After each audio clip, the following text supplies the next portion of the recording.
Welcome everybody to the Coalescent Combat presented by Lenovo. Guys, we're so excited to be here, and I'm super excited to be here too. It's going to be a super intense and really fun tournament because we have the Women of Halo competitors teaming up with pro players to battle it out for a $5,000 prize. The split of that will be going into the top 3 teams, and also the winning team will be receiving an MVP award. One of the players from the MVP will be chosen for the MVP award and will be receiving a Lenovo Go as a gift. So it's going to be an insane event. The teams are ready. They're locked in, stacked up. It's going to be so much fun. And here to talk more about these teams and what we have going on today, it's Tools and Hunter.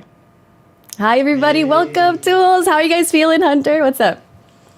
Excited to be here. I mean, when I first heard about this event happening, I was stoked. I heard it was going to be a fun event. Then the rosters came out, and it is stacked. I mean, all the heavy hitters are here from the Women of Halo scene, as well as some extremely talented pro players. We got some good matches coming today, Tools.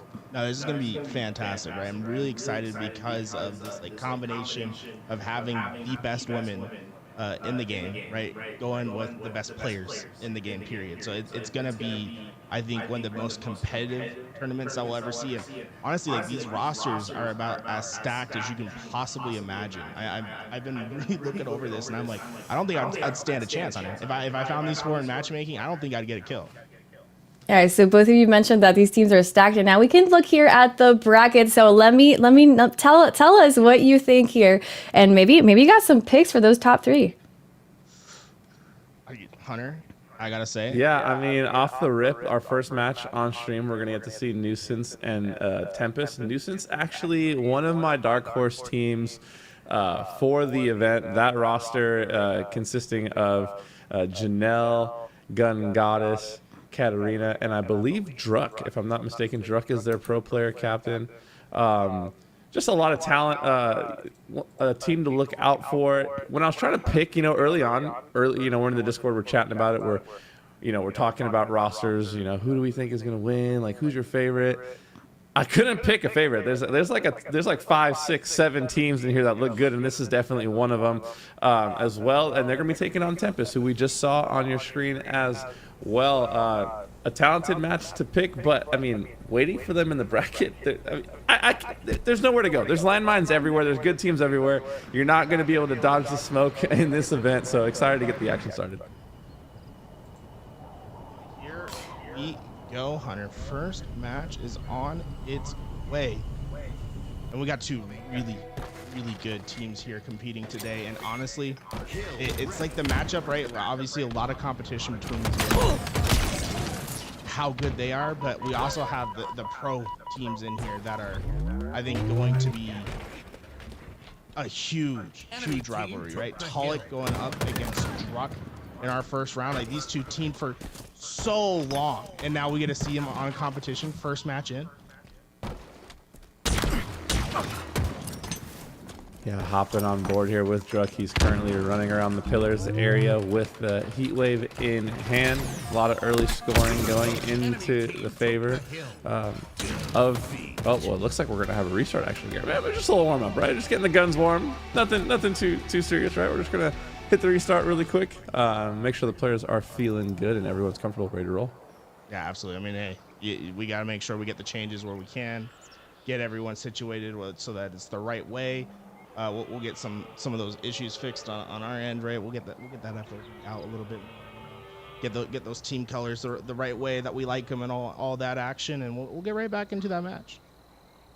Funny enough, Garrett, you know, as much as seeding can or cannot matter in a sort of drafting situation, which, by the way, for ladies and gentlemen, those of you tuning in at home, this was not your typical style draft, right? Where you would normally see the captains drafting, you know, the pros drafting their players. This was the opposite. This was the teams drafting their pros. So these pros were selected by the rosters. But back to what I was saying, this matchup is an 8-9. It's Nuance versus Tempest. Who do you have in this match, Garrett? Oh, give me, dude, it's so hard. Like, to me, it's a 50-50, but give me Nuance, right? I feel like Nuance is stacked top to bottom, right? Like, when we look at this Nuance roster and Druck leading them, right? I think Druck's been having that chip on his shoulder ever since he's like been coming back to London. He's been playing so much. Gun Goddess in particular, I think she's like the X factor. She's been grinding this game. The improvement that she's seen from season 1 to like where she is now, I think she's one of those players that has made one of the biggest comeback, one of the biggest ups in this competition so far. And then obviously like Janelle is a player that's been around for so long, right? We know what she's capable of. Well, here we are. We're diving our way back into this match, hopping on board first and foremost with Tolic. Laying down some nice shots onto the cuts there. Is able to take down Katarina. Janelle is also going to be taking down the sniper rifle down top center. So you got to imagine they want Tolic to be the one grabbing this weapon. Yeah, I mean, look at this. Like, you know, Tolic's going to be the player that wants to have that sniper in hand. That's one of the things he always talked about early in his competition, is how he always wanted to be the one to dictate so much of the game with these power weapons, and he's going to have a big chance right here early on. Yeah, but Nuance right there. I don't know if you noticed that, Garrett. Able to get the camo fast. Someone jumped right onto it immediately. Tolic wasn't even able to get the timing with the sniper rifle. He is now making his push into Big Door. Picks up the double kill, though. There's some clean shots coming in for Tolic. But as we said, 3 of his teammates go down. He's taken down as well. 4 go dead for Tempest. Nuance now getting on the board. Sniper in, shot through Janelle. Yeah, getting some great damage down here. Big thing, right? Just keep them away. It's not necessarily important about getting these kills, but just keeping them at bay long enough to get that hill all the way to secure. Dude, this thing is so close between these two teams, but Nuance doing a fantastic job of keeping Tempest away for now. But here comes this push. Tempest finally going to get this break, Hunter, but a lot of work ahead of them to be able to secure this hill, and they're still scrapping around for this thing. Yeah, the battle for B is raging. However, I always say on a game type like Live Fire King Hill, you want to get the scoring started early, and that's what Nuance did, right? They prioritized the OBJ off rip. They kind of said, you know, we'll deal with camo when we get there. They were able to clutch the camo fight and basically come ahead with scoring and camo, and because of that, they're first on the board, up 1-0. Now Tempest bouncing back with a setup of their own. Let's see how long they're able to score here. Now traveling down through, they got to be patient here. Right, you don't want to go in too early and ruin your setup. She plays patient, finds the player to the back, but Tolic with a great shot, going to be able to keep that expansion for his team, coming back to help towards this hill. And this has been a fantastic bounce back from Tempest. You know, losing that first hill must have been a tough loss, but they look like they haven't missed a step in the second one yet. Yeah, and on the Tempest side, you have Tolic going off right now, 6 and 2 to start the game, but Minx as well. She's currently 6 and 4. You know, if you're Tolic, you gotta be feeling good to know that one of the players that drafted you is also pulling their own weight and really pitching in. And you know, it's gonna be 1-1 here in a moment, Garrett. I mean, this has just been a fantastic kill, and getting this camouflage from Nuisance is your way back in, right? You got to be able to step in, secure the kill for a prolonged period of time. And this double kill's gonna happen. Fantastic plays from Katarina as she's been able to keep Tempest back. They go 3 down, and look at Druck getting them right off spawn. This is fantastic play from the pro. Yeah, we've started to see that sort of evolution in on the pro side as well in the HCS. You know, wanting to push those split spawners and really punish them to keep the enemy team off balance. I mean, speaking of off balance, Nuisance has knocked Tempest out of their setup, and now they're looking to steal this hill here, Garrett. You know, what was 90% capped essentially for Tempest has now, well, they're back at the hill. It's back and forth here. They are able to clutch it. Okay, good for them, right? They're able to tie it up 1-1, but Nuisance really making that second hill a little scary there, Garrett. Yeah, it got mixy towards the end, but it's the early work, right? If you're able to rotate early, get yourself set up, it feels like you're going to have a much better chance at being able to find that break towards the back end. And that early work pays dividends. Tempest was able to get this early rotation once again, but with 2 going down, it looks like Nuisance is going to have a much better chance at finding these breaks. They're really doing a great job at just controlling, getting to the outside, and winning these gunfights. Janelle taking down Airborne Vanessa and being able to get back into this hill and get more time. Yeah, shout out to Janelle and OG in the scene. Folks know she's been around. I've been seeing her at events since, you know, back in the Halo 3 days, Halo Reach days. Also switching to mouse and keyboard in Infinite. So already, you know, turn it up here, 7 and 7 to start things off. Druck though sitting at 10 and 3. Druck and Tolic both at 10 kills respectively. The pro players really having a showdown to start things off. Shots now from Druck. A little mixy of those nades coming in from the back, but able to eventually get the kill, get what's necessary, and get this space once again.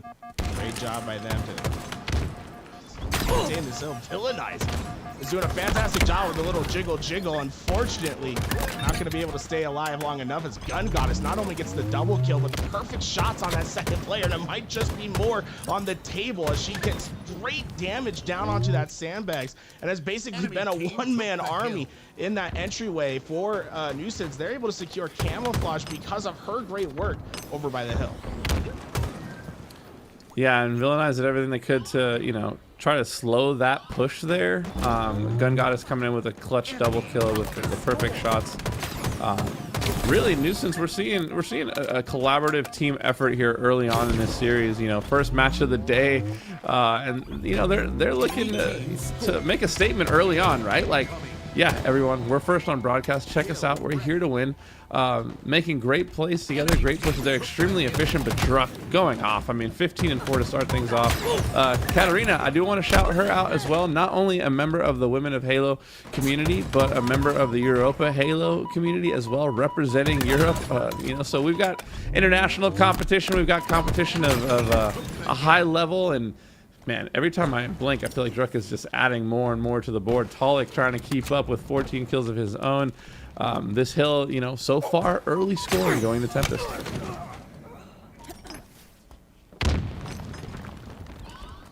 Enemy about to score.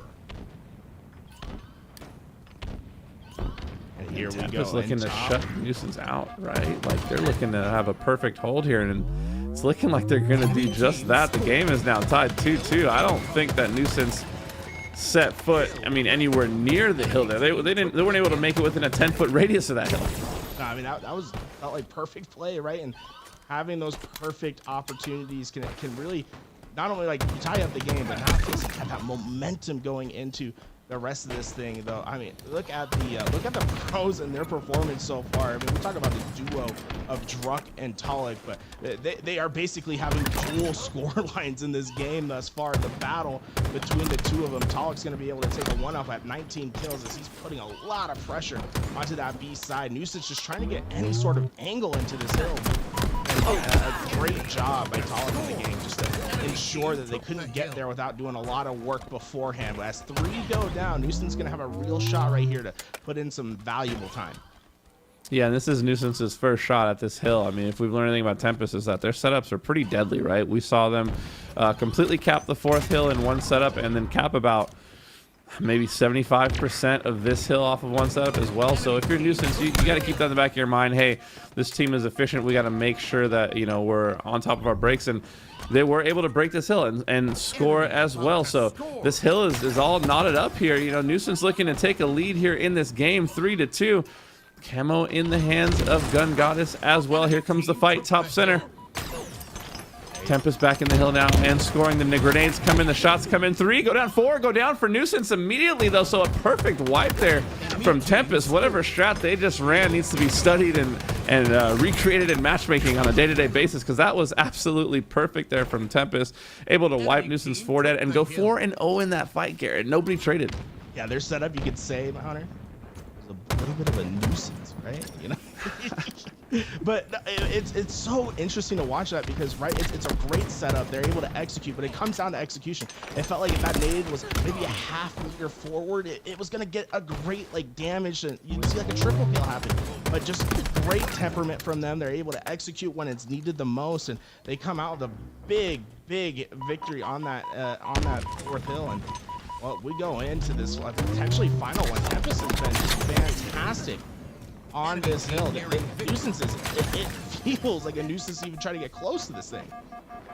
Yeah, and something I want you to pay attention to if you're watching at home for this Nuisance team, something I've already noticed is because of their spacing and the way they're playing situations together, whenever they go down in bunches. You're not seeing 1 or 2 go down and survive. You're seeing 2, 3, 4 of them go down every time, fully committing to play together. So they're going to want to tighten up a little bit of that spacing moving forward to, you know, prevent them from just being so easily wiped. As once again, 3 more go down for Nuisance again. Yeah, that's going to do it for game 1. A bit of a shocker, honestly. I think both of us had Nuisance picked going into the series, but that's a strong showing there from Tempest in game 1, Garrett. I mean, that was fantastic. The back 2 hills, I think, were the ones that were the most important to me. It felt like we really saw them come out and just play a really strong setup. You know, when you get that sort of dominant hold like we saw in that hill, it can feel devastating for the other side. Yeah, the game was certainly mixy early on. It really felt like once Tempest got a hold on the game type, once they got a hold on their setups and started to kind of settle in, you know, get the tournament jitters out of the way, they really locked it down there. So an impressive showing there. As you see our series layout on screen, live fire going in the favor of Tempest. They're now up 1-0 here. Up next, we're going to have Aquarius Slayer, followed by Recharge Strongholds, followed by, if we need to, obviously Streets Oddball and Solitude Slayer. Early thoughts on the series, Garrett? I think that we're seeing exactly what we need to see from Tempest in this series. Like, I thought this was going to be a game 5, but those back 2 hills, the way that they were dominant, like, suddenly they got me believing in a 3-0, Hunter. Yeah, there's a little bit of 3-0, 3-1 energy. I'm gonna give I'm gonna give Gun Goddess and Druck and the rest of the gang a little bit of room to play around here in this series. I don't think it would be a complete blowout, but yeah, there was definitely some strong 3-0, 3-1 energy there in the way they kind of took over that game, especially late. Really, it felt like they kind of figured Nuisance out, and let them play into their own hands. So I'll be interested to see, tournaments, matches like this in a bracket are all about adjustments. We'll have to wait and see, what adjustments Nuisance here makes in the game 2 Slayer. You already know that over there, Druck is trying to rally the troops and, remind everyone, hey, it's still early on. Anything can happen here. Into our game number 2, Slayer on Aquarius is going to be the action. And honestly, I love this map ever since Overshield's been added. It feels like you get to be a little bit more aggressive, but already we see the back smack and a triple kill from Talik. He's coming out hot at the gate. Yeah, and to note, he got that back smack immediately when Overshield was popped. So Overshield completely negated off the map. Won't be in play here early on, but man, what a way to start a game off with a triple kill out of Talik. Nuisance still firing back a counterpunch of their own. They're only down 1 now. It's a 3-4 game. Here comes the collapse. The players have been called out in the blue util. Jen getting away. Some excellent use there of that mouse and keyboard. You know, they can be quick with it, quick with the movement, able to play her life. Reposition, now the collapse comes in. There's 3 going down for Tempest, and Nuisance early on giving Tempest a taste of their own medicine. Nice, doing a great job going up against Druck one-on-one, but Druck leaving a blueberry behind. Oh, just an unfortunate spot. That explosion takes her out. But look at this 3-man push. Nuisance trying to just overwhelm Talik, Wow. but it's a last man stand. Oh boy, that was a fantastic play by Talik. The push not over yet, and Janelle will be the last Spartan standing at the back of red base. But man, I felt like everyone was committing into that fight. Yeah, the information was there, you know, and Halo, especially at year 3 here in Infinite, it really comes down to a lot of those micro decisions, the micro damage and the timing, right? So once having information on where the majority of the other team is absolutely just one of the biggest advantages you could possibly have, because then you can plan for it perfectly. We saw a perfect collapse there. The battles so far have been kind of funneling into the car side of the map, Garrett, a bit. You know, we've seen players kind of sprinting into the util on both sides, and 3 go down once again for Tempest. Overshield coming up here. This is a huge moment in the game early on, especially for Tempest trying to get back into this game. This overshield was vital once again. Oh, it felt like an overshield was about to get back smacked, but Talik made regret taking that first shot. Let Druck know where he was at, and well, instantly turned around, used those extra shields to his advantage. So far, Nuisance looks to be battling back the way that we thought they needed to in this series, right? You got to make sure Tempest doesn't get any sort of momentum rolling from that first game. I feel like they've done a great job in this early game to say, nah, this one's going to 5. Yeah, and I know that so far it's a 9-kill game, 19-10 in the favor of Nuisance Garrett, but I want us to look at the assist numbers. Look at the difference in the assists. Just Nuisance clicking on all cylinders. Really great synergy over there on their side, cleaning each other's kills up. We see them all playing this P side together here. However, this is what I was talking about earlier with their spacing. Is it going to cause them to, you know, be collapsed on once again? And that's exactly what happens as 3 go down for Nuisance there. So a little bit bunched up there, taking a lot of damage from grenades and that push. So Tempest kind of clawing their way back here. Now down only 7. It was just a 10-kill game. This is where it's like you see all these players that are weak. It almost feels like he's in a moment where Nuisance are gonna like slow down, and you just play for your picks, right? This is like where you start to see it be more valuable just to ensure that you take someone down with you. But Tempest is doing a great job so far of being aggressive, finding players and trying to reduce those trade outs. They're winning positive on these slays. If they're able to get these next round of slays, suddenly, Hunter, look, 20 seconds till that overshield's coming up. Suddenly this path is looking very viable for Tempest. Yeah, Tempest knowing that in Aquarius Slayer things can shift on a dime. Things can swing rapidly. Something especially like an overshield can be a huge difference maker in that. Staying close here, it's still 29-20, so the game isn't completely out of hand yet. However, I will say this overshield could be a make or break situation, right? If Nuisance gets this overshield, you could easily see them running away with this game. As I said, it goes into the hands of Katarina. So this is a moment where Nuisance could potentially put a chokehold here on this game, leading to a tied series. Some excellent shots there coming in on the Minx. She goes down as well.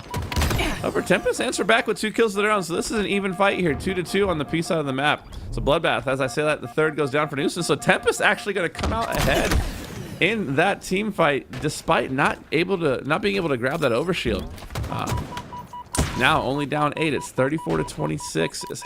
You got to start getting some of these kills put together though without trades, right? Like, no one's ever going to come back in a game without going on a run, and with Janelle picking up double kills like that, she's sitting at 12-7. Nuisance now looking poised to really to tie this series up. Yeah, it felt like, you know, they started to get that little bit of momentum back, Tempest, even though they lost that overshield. But what did we see happen? We saw that heat wave go into Druck's hands right away.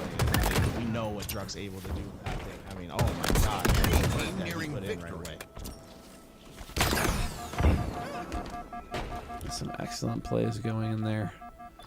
Tempest is still kicking, right? They're still, you know, at this point, with a team being this close, you know, in the tournament, you obviously always want to stay locked in until the very, very end. But, you know, you also want to stay warm, right? So you're never going to stop trying. It's not like they're going to go on autopilot here, especially in a game that, like I said, is still completely winnable. But Nuisance now, they're in trade mode, right? You're in the 40s, you're up 7. As long as you trade every kill, you win this game, you tie the series.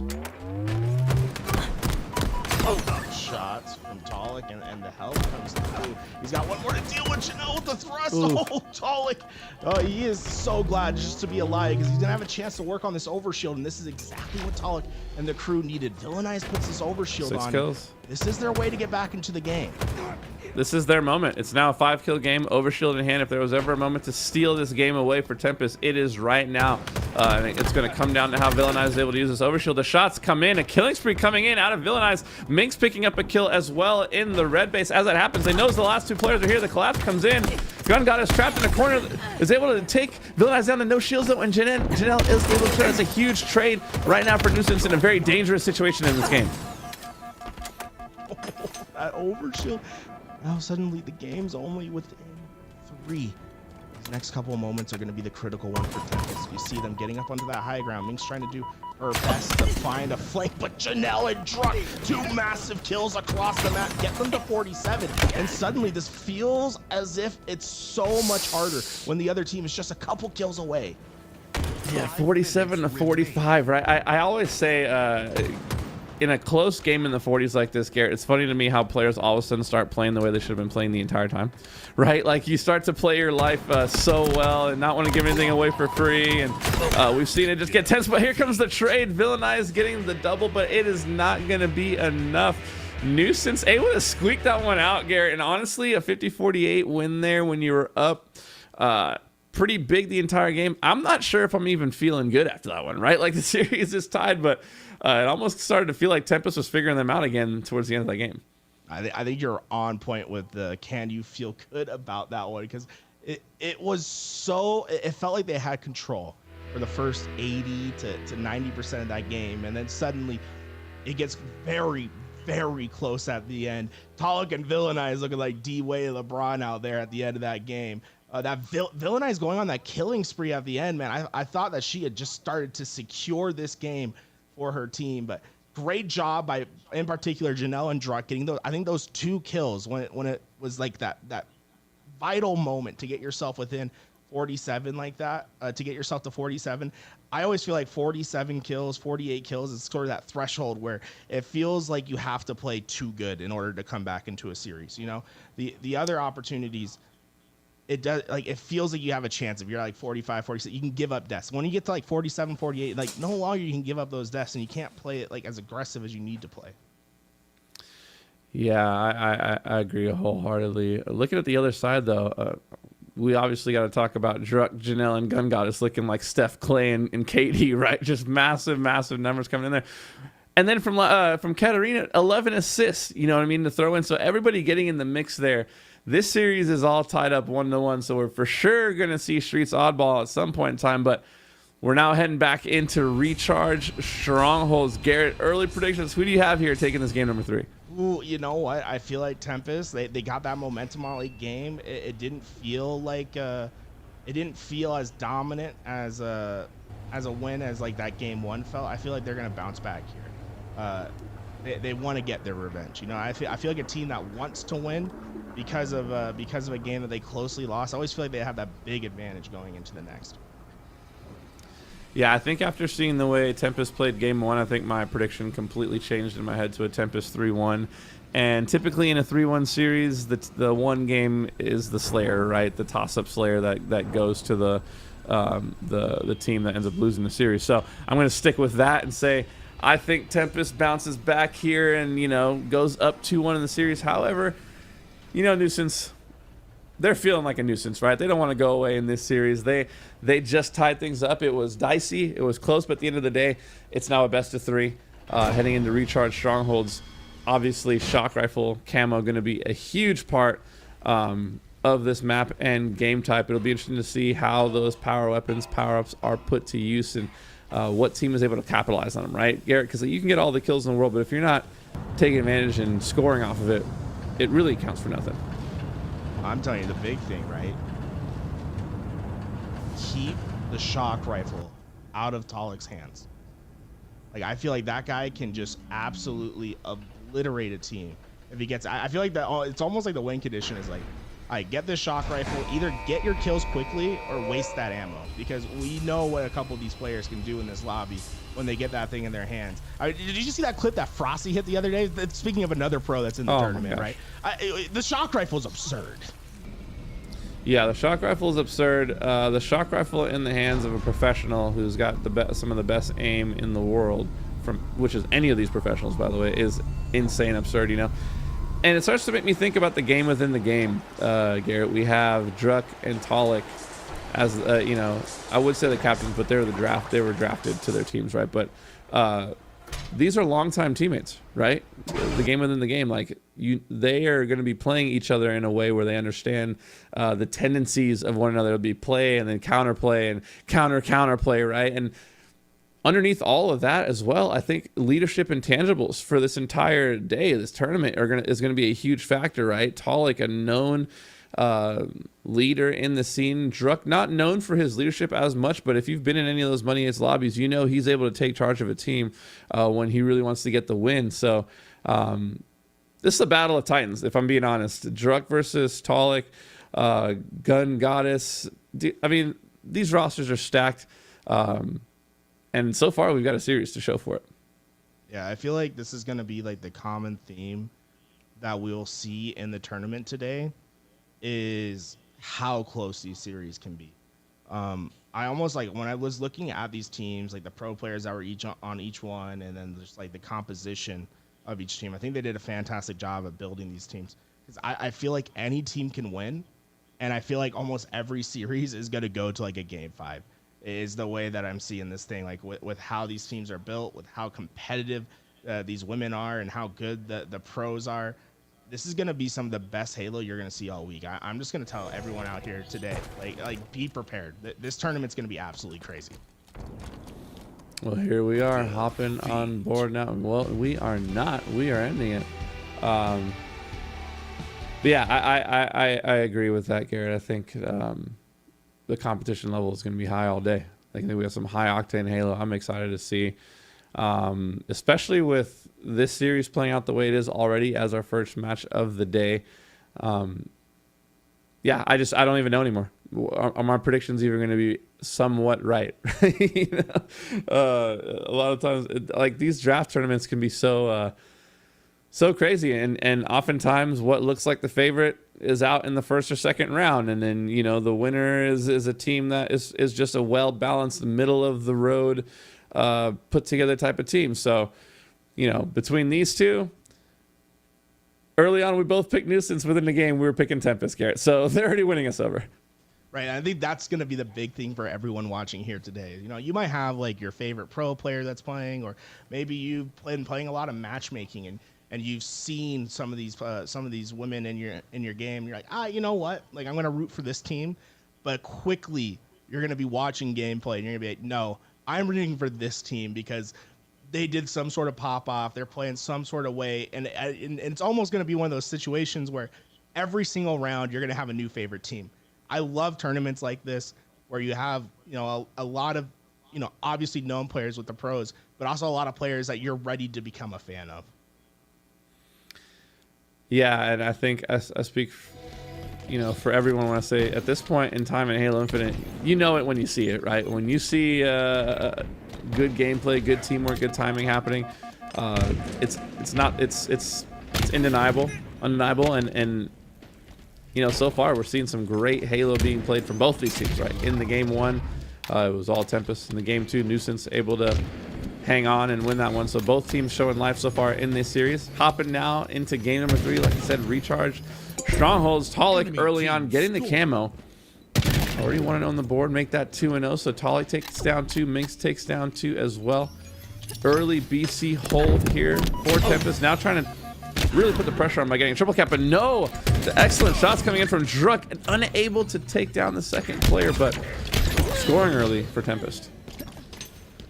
So far, Tempest, they're able to get that beat, but it almost feels like that setup was a little bit poisoned. Look how fast Nuance was able to get in, break, and now Enemy Tempest, team they're stuck over at C. And Druck was putting out that pressure. Great job by Minx to identify that, immediately shut it down. Look how fast she is on the uptake. She's getting right into this action, trying to find their way over back into A and get themselves some much needed control once again. Remember, Hunter, it felt like in the beginning of Halo Infinite, we saw a lot of the A, B hold, try to hold the team down at C, but as time has gone on, I feel like we've seen a lot more of these AC setups. Enemy team. I mean, early on we saw a lot of old man Halo. Let's be honest.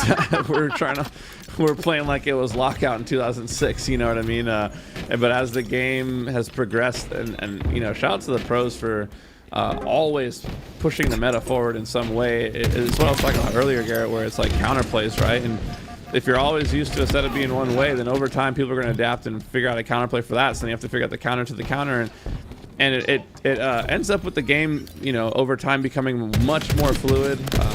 There's not one set recipe for success, and I think the scene is healthier and more exciting for it, right? Because you never know how things are going to play out.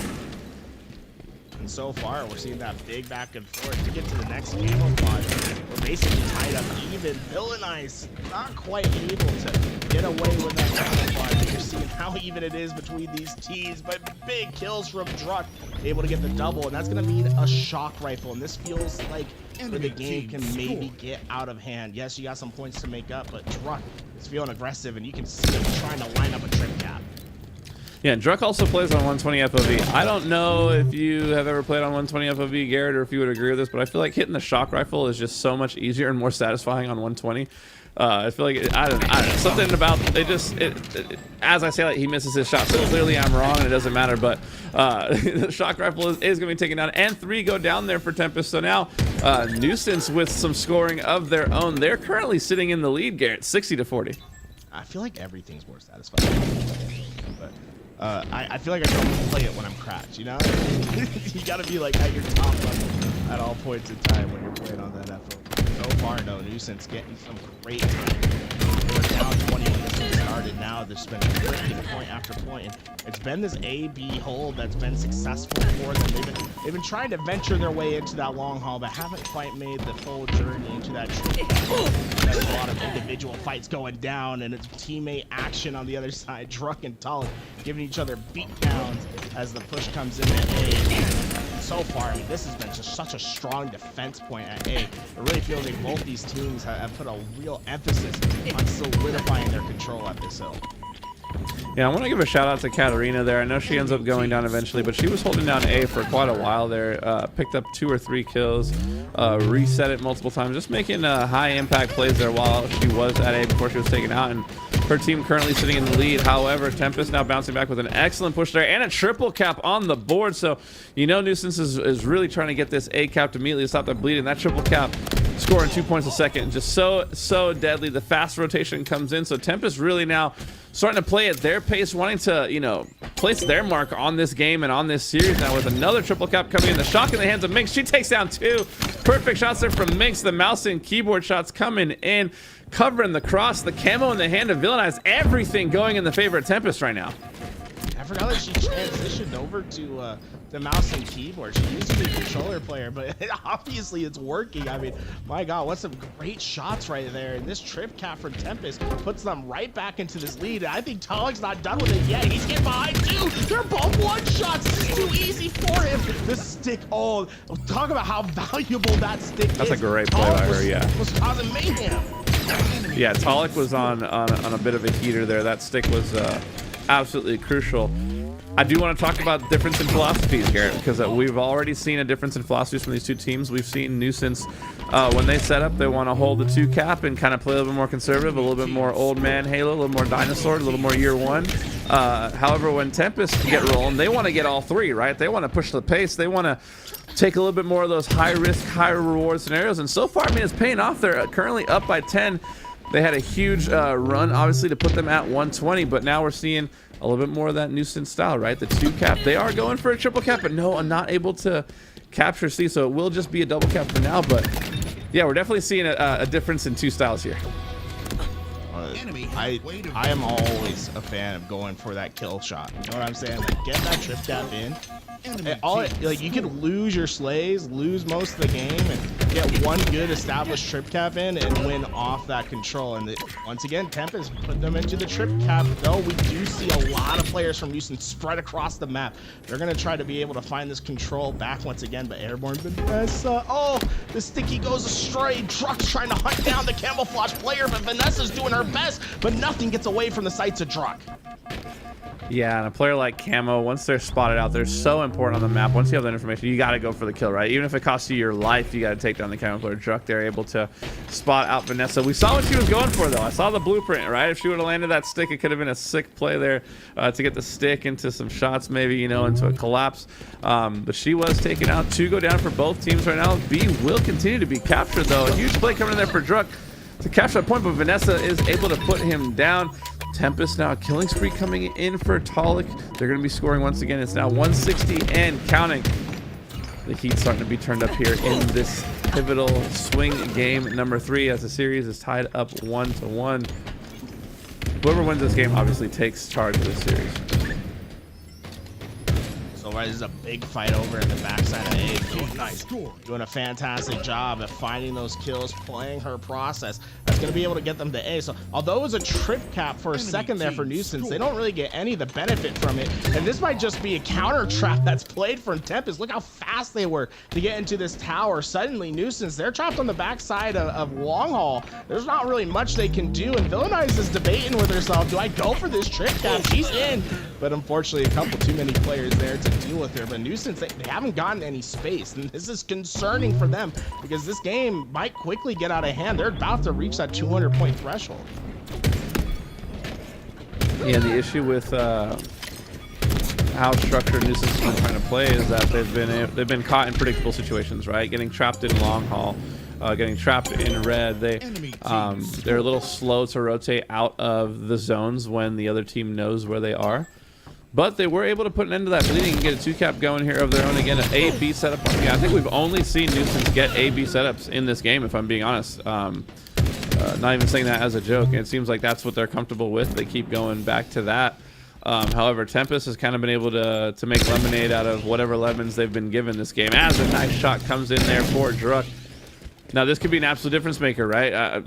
Strategy and everything else goes out the window when a player is hitting shots like that. As the reversal perfect comes in for Druck, the no-scope for with the last shot in that shock, he's now sitting at 17 and 15, and so some plays being made there by Druck, and because of that, they continue to score. Like you said, they've been really playing for this AB setup. Once they get it, it seems like that they reach this next level of comfortable where they just keep winning gunfight after gunfight. Druck playing that long lane across this way was able to hold them off for quite a bit, but finally the break comes in once again. And this is where I think that Nuance has struggled in the game, is finding the break to get themselves back into that AB setup. They definitely don't feel as comfortable at C. They'll have to make a quick work out of this one. Gun got herself into that pipes, but a big shot takes down Druck, and it's going to be really down to these fights over at A. And Villainize, oh boy, she's been playing so well over at this top A position. It feels like she keeps getting these critical wins to hold the teams off. Yeah, and it's crazy when you see a whole team fight scenario come down to that 1v1, right? Like, everyone has fought on the map. They've traded with each other. 3 go down each side, and it comes down to the 1v1. Villainize there with a huge one, right, to keep A and to continue scoring. Now we see the rotation coming in here for Nuance, but like I said earlier, as they're making that cross, they're taking tons of damage, giving up tons of information. Minx here now at C knows that C is being captured, but you can tell she doesn't quite feel safe here in this situation. Able to get the help, though, and they do stop C. So just like you were saying, Gary, it doesn't really seem like Nuance is as comfortable with capturing that C, making pushes towards C, and it's sort of hurt them in this game. And look, I mean, Tempest, they go right back to the well. They want a trip cap once again. Unfortunately, they're not having the easiest time getting it back into their hands, but scoring with this AC setup is good enough for them. Talik, double kill. Druck's gonna try to find the one shot of Talik, but it's not gonna be true for him. Big hold I see, and a big win by Tempest. Talik going 29 kills for his roster, but I don't want that to overshadow how well the rest of that team played when it came to holding big hills. The amount of times we saw Villainize win a big gunfight at A, where the amount of times where we saw Minx pop off with a shock rifle, right? They all had their crucial moment. Yeah, Talik gets the job done with a lot of slays for his roster, but there was certainly work being put across the board for that team. Yeah, and it's certainly confidence building when you have someone leading by example, right? You know Talik is over there shot calling, keeping everyone engaged, keeping the game plan going, and he's dropping 8k damage on top of all that. You know that's got to rally the troops over there. We saw Vanessa having big plays, Minx, like you mentioned, with Shock, some sick plays there. And Villainize with, you know, pivotal 1v1s that were high impact kills on the map, right? So just like we were mentioning earlier, Tempest really showing how good they are at the OBJ game types in this series. But so far, Garrett, what I've noticed is they kind of turn on the Jets late, right? Like they kind of, you know, get mixy early on. The game might be tied around the halfway point, like it was in the Live Fire King of the Hill. But towards the end, once they got you figured out and they get rolling, they really kind of run away with these games. Yeah, and that's something that Nuance is going to have to try to counterbalance in this game somehow. Luckily, we're going to Oddball, right? And Oddball always feels as if it's a match where you can re-identify yourself, where you can say, okay, like we've been playing as this slow team that's been playing really setup based. That hasn't been working for us. Right now, we have this prolonged game where it's going to take a long time for this thing to get done. We can try something new, throw things at the wall, see what sticks, try to change what type of team you are in order to make those adjustments, right? That's a big thing in traditional sports. That's what the coach is there for, you know, making adjustments in halftime and figuring out the game. Well, that's what I feel like game 4 so often is. And Oddball is that perfect change-up game. You know it's going to take a while. Don't be afraid to try something new. I think you're absolutely nailing it on the oddball point there, Garrett. I always say, like, early on in a tournament, early on in a series even, there's no better game type to play than an oddball, right? To get settled in, like spend some time on the map with your teammates, really get comfortable with the comms. I can't even get comfortable with what's happening right now. I mean, early on, triple wipe going in, Tempest in full control, ball already in hand with Stalker and Camo coming up. Everything going in the favor of Tempest. But yeah, like I was saying, you know, the oddball could just be such a great game type to get your feet under you and get acclimated with the tournament environment. So far, this has been perfect for Tempest, right? They're getting this ball time. They also got the Stalker and camouflage. Hulk's doing his work with that Stalker rifle, and the airborne Vanessa on the other side with the camo. They lose this ball control, but you have a feeling that they're going to find a break quite quickly here as they start to sandwich in from both sides. I love that she went in there and didn't just go straight for the ball. She checked to see if the ball had someone defending, which the ball did. She was able to clean up that defender. Great play there for Vanessa to kind of open things up a little bit here, and now things are getting mixy, right? Talik with the Stalker and 4-0 start this game. Make that 5-0. The killing spree double kill. This will certainly be a triple kill. Perfect shots coming in for Talik. 6-0 to start this game. He's safe to say he's making his presence on this map known. It feels so unfair when Talik gets that red gun. Let me tell you what, I'm sure they're frustrated with it. The problem is he had a bullet in the Stalker rifle. He has a bullet in the bullet dog. He's going to have to reapproach, find that commando in the back base, get something new to work with, as his teammates are doing a fantastic job of just holding their ground. Although Nuance are 4 up for that while, they really haven't been able to get themselves close to this ball. And Minx just playing a fantastic defensive lane over by Purple. She's finally taken down, but this is some great time that Tempest has been able to get. And although, you know, the ball's the last one, she'll be able to play it off into the middle of the map. And I think they'll be pretty content with putting 54 seconds early in this game. Not even a minute of neutral time is gone, and you've already gotten halfway to your objective of 100 points. Yeah, and you guys call her Airborne Vanessa. I call her Tom Brady or something. Did you see that play ball from B-Real? That thing almost landed all the way to Purple Stairs. Like, okay, give me lessons on how to throw the ball, because that was an excellent play ball there coming in from her. We're now seeing a little bit of a setup from Nuance, though, on their side of things. The Stalker, though, back in the hands, is able to be taken down. That's huge there. Nuance with a setup of their own. They are going to be taken down by none other than Talik with the setup break there, though. Drux with Stalker in hand, let's see what he's able to do with this weapon. We already saw the damage Talik caused early on. It's now an opportunity for him to respond.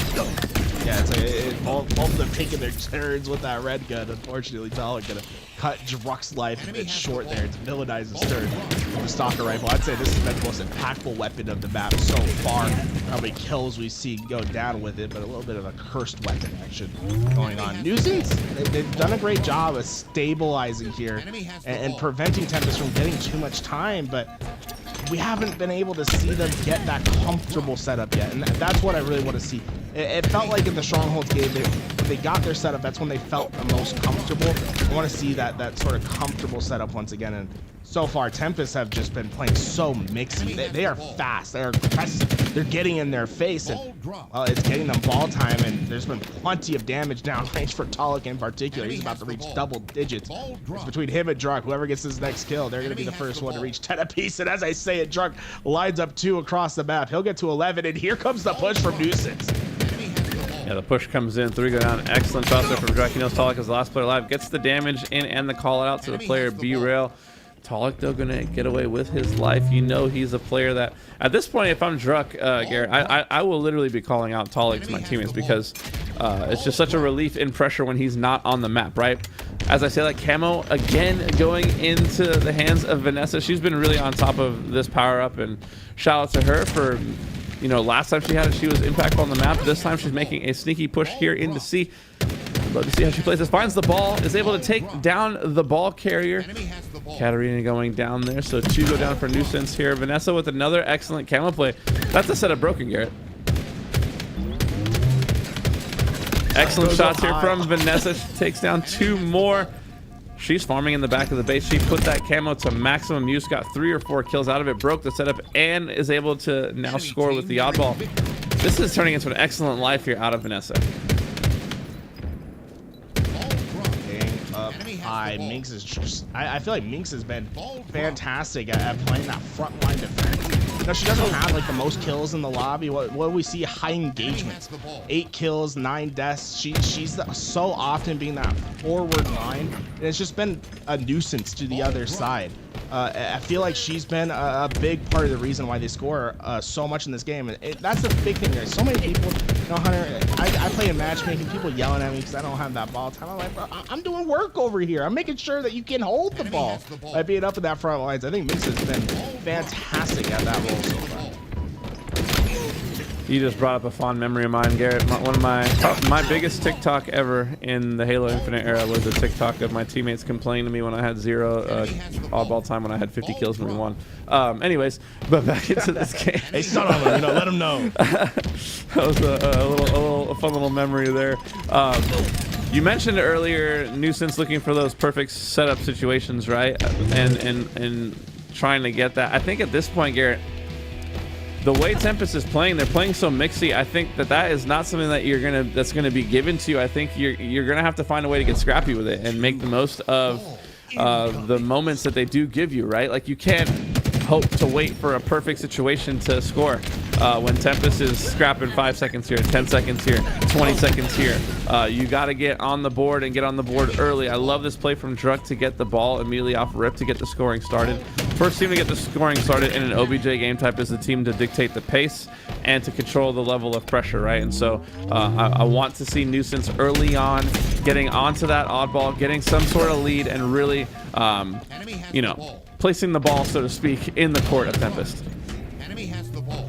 So far, Druck doing a great job of finding that kill, but then prioritizing next into those slays, trying to secure camo for his team, bringing this back, realizing all those players are so far away. This could be that setup that Nuisance was holding, was waiting for, but they have to find the slays. Chanel was able to get the first, and now it comes up to the next, and there we go. Tempest finds the break once again. Druck, last one alive. It's the 1v1, and airborne Vanessa takes down Druck. The ball set up for Tempest, and it was 4 that went down. This is about as perfect as you can get. Does Vanessa predict this red room spawn? If she can find these players before they're able to take too much. Oh my! Wow. I don't think she expected anyone to be there, and now she's feasting on the players of Nuisance.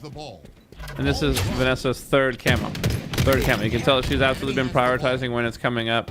And getting a power up like camo, it's free kills, let's be honest. Vanessa is going to be taken down there by Gun Goddess, but that was an excellent life from Vanessa. She used up the full camo. She got the entire 30 seconds out of it, was able to get some kills on the board. She's sitting at 10 and 10. Seeing a balanced effort out of a team like Tempest right now in this oddball game, Garrett, this is scary not just for this series, but for this whole event, right? Like, you go into these matches expecting the pros to put on and their show and do what they do, and they have done just that. But, you know, to see the teams, the rest of the others, so to speak, stepping up, stepping into the moment, stepping into the spotlight, and putting on a show as well. This Tempest roster, I don't know, man, looking real nice. So far, I mean, I feel like it's like they look like they're ready to take the championship.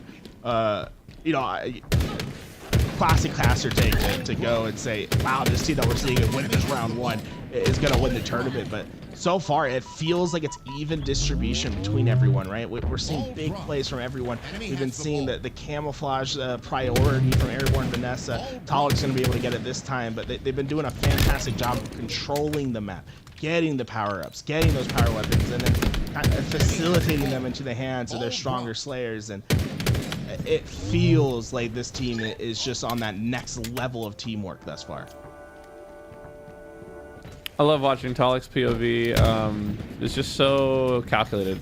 There's nothing sloppy about it. There's nothing forced or rushed about it.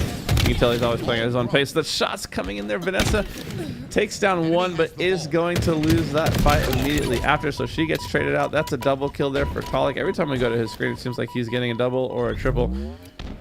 More than that, though, that double kill scores them, you know, 10, 15 more seconds, because that push completely negated. Now Villainize is doing a great job of maximizing ball time. That's going to be 80 points for Villainize at this moment in the game. Tempest now starting to extend this lead here. This is what you worry about, right? Now going up by 30 with a team that's been so efficient OBJ-wise. You start to really feel that pressure if you're Nuance, knowing this could potentially be your last round here in the winner's bracket. I feel like the big difference between these two teams thus far has been when they get the ball, how much time they put on the board. Nuance, they keep playing for that perfect setup, but even when they get it, you know, they're getting 20 seconds, 30 seconds. Tempest, it feels like they keep going on these 50-second runs. Like, they were down just about 20 points, and when they end it, they're up 30. You just, when you have that sort of success rate when you're holding this ball, it just makes the game so hard for the other side. And now Nuance, they're playing desperate, right? You have to just start flying through, hope that your slays go your way, and it's gonna get mixy at the back of PD. Druk, though, with this camouflage, might have just done enough for Nuance to still have a chance in this second round of Oddball. Now it's all about taking the space. Opportunities are going to be coming with the open. Is he going to see him? Oh, this is their moment. This is the moment for Nuance. If they lose this setup, they lose the game. Let's be honest. The other team's at 91, so they have to play perfect for about 2 or 3 pushes, and they do just that for 1 push. That's 4 going down for Tempest, so that's going to be another 20 seconds or so for Nuance here in the setup.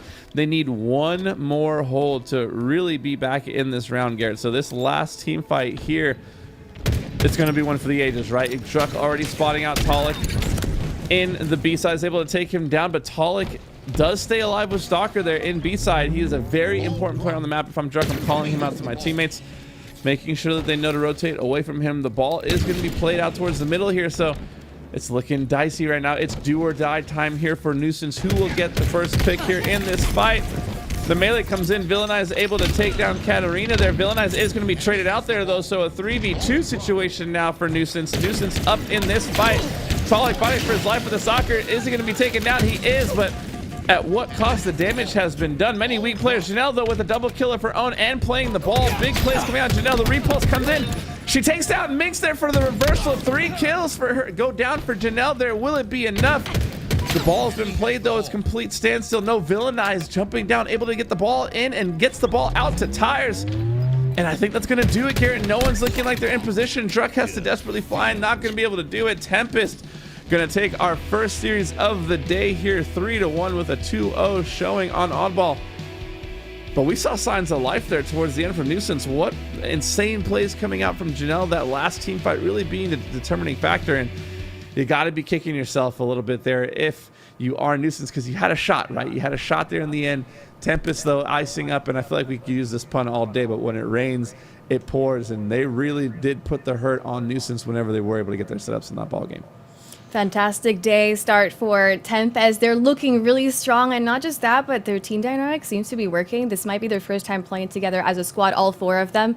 So I feel like when you begin the day, you kind of, you're starting the tournament day and you're starting to feel how everybody plays out. And Tempest is looking really, really good. You called it. You called it, Hunter. You said a 3-1. You might be, or you might be seeing the future here today. And Tools, what are your thoughts for that last game? This team is like playing as a team. I think that's the most important part of what we're seeing thus far, right? It's a lot of team-oriented effort, and that's what's going to make the big difference for these guys. I have to agree with Garrett 100%. I think we saw, what could be considered a superstar type performance out of Druck, especially numbers wise. However, we saw just a balanced effort coming out of Tempest, and in OBJ, the more composed, balanced, put together team is going to win 9 times out of 10. And we saw them win all 3 OBJ games in that series pretty convincingly. Fantastic start of our day today again. Congrats to Tempest on moving forward on the winners bracket side. Nuisance goes on through elimination bracket. And guys, we're going to get ready for our next match. So we're going to go on a quick break. Don't go anywhere. We'll be right back.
Welcome back to the Coalescent Combat Tournament presented by Lenovo. Here we are back in. We have Lucidity now here as part of our caster group and Hunter as well. We got a quick game ready to go. Unlimited Void versus Tortured Gamer. Any quick thoughts starting with you, Lucidity?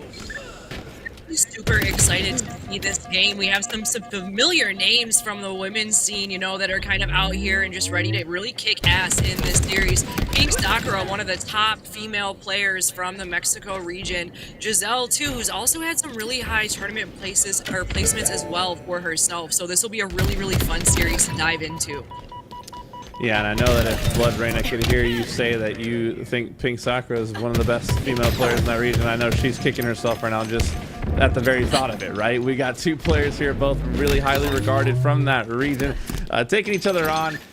Tortured Gamers Department versus Unlimited Void, getting things started right away. Aquarius CTF, we're jumping in. It's a mixy game type. What are your thoughts on Aquarius CTF to start things off, Cindy? I think that this is a very fast game mode, right? I feel like sometimes we either see this, like we're already seeing the flag being pulled. We're not even 2 minutes in the game, especially on this map. Capture the Flag specifically, I feel like just moves very, very quickly. And, you know, we see teams who can run this and they can really just kind of wrap this up in about 5 minutes. So with both of these teams and both of these rosters here, it's going to be really interesting to see who really comes out on top. Because right now we're not really seeing too much motion, but it is a lot of back and forth Slayer, which is to be expected in a lobby of this caliber. Yeah, I was just gonna say this lobby is stacked, right? These are two heavy hitters. These are two teams that, you know, we would expect to see finding each other much later on in a bracket, right? So to have this sort of matchup early on, it's going to build some big confidence for one of these two teams. But already we're seeing slays going all across the board. I believe it's just about even right now in slays. Maybe a slight edge to Unlimited Void, but so far early control all over the place, right? Overshield now going into the hands of Dake. Well, let's see what she's able to do with this power-up. You know, having the power-ups on this map is going to be something that's going to be really crucial for both rosters. You really want to stay in control of those, you know, when you're, especially on this map. Again, this map is kind of smaller. It's very fast-played. You need those power-ups to give your team the edge to really be able to make the push that you need to get the flag and bring it across that 50-yard line. Once you reach that 50-yard line with the flag, things can kind of move a bit easier for you. We see Collect now starting to force the action into Util, able to clear that out with the help of Blood Reina.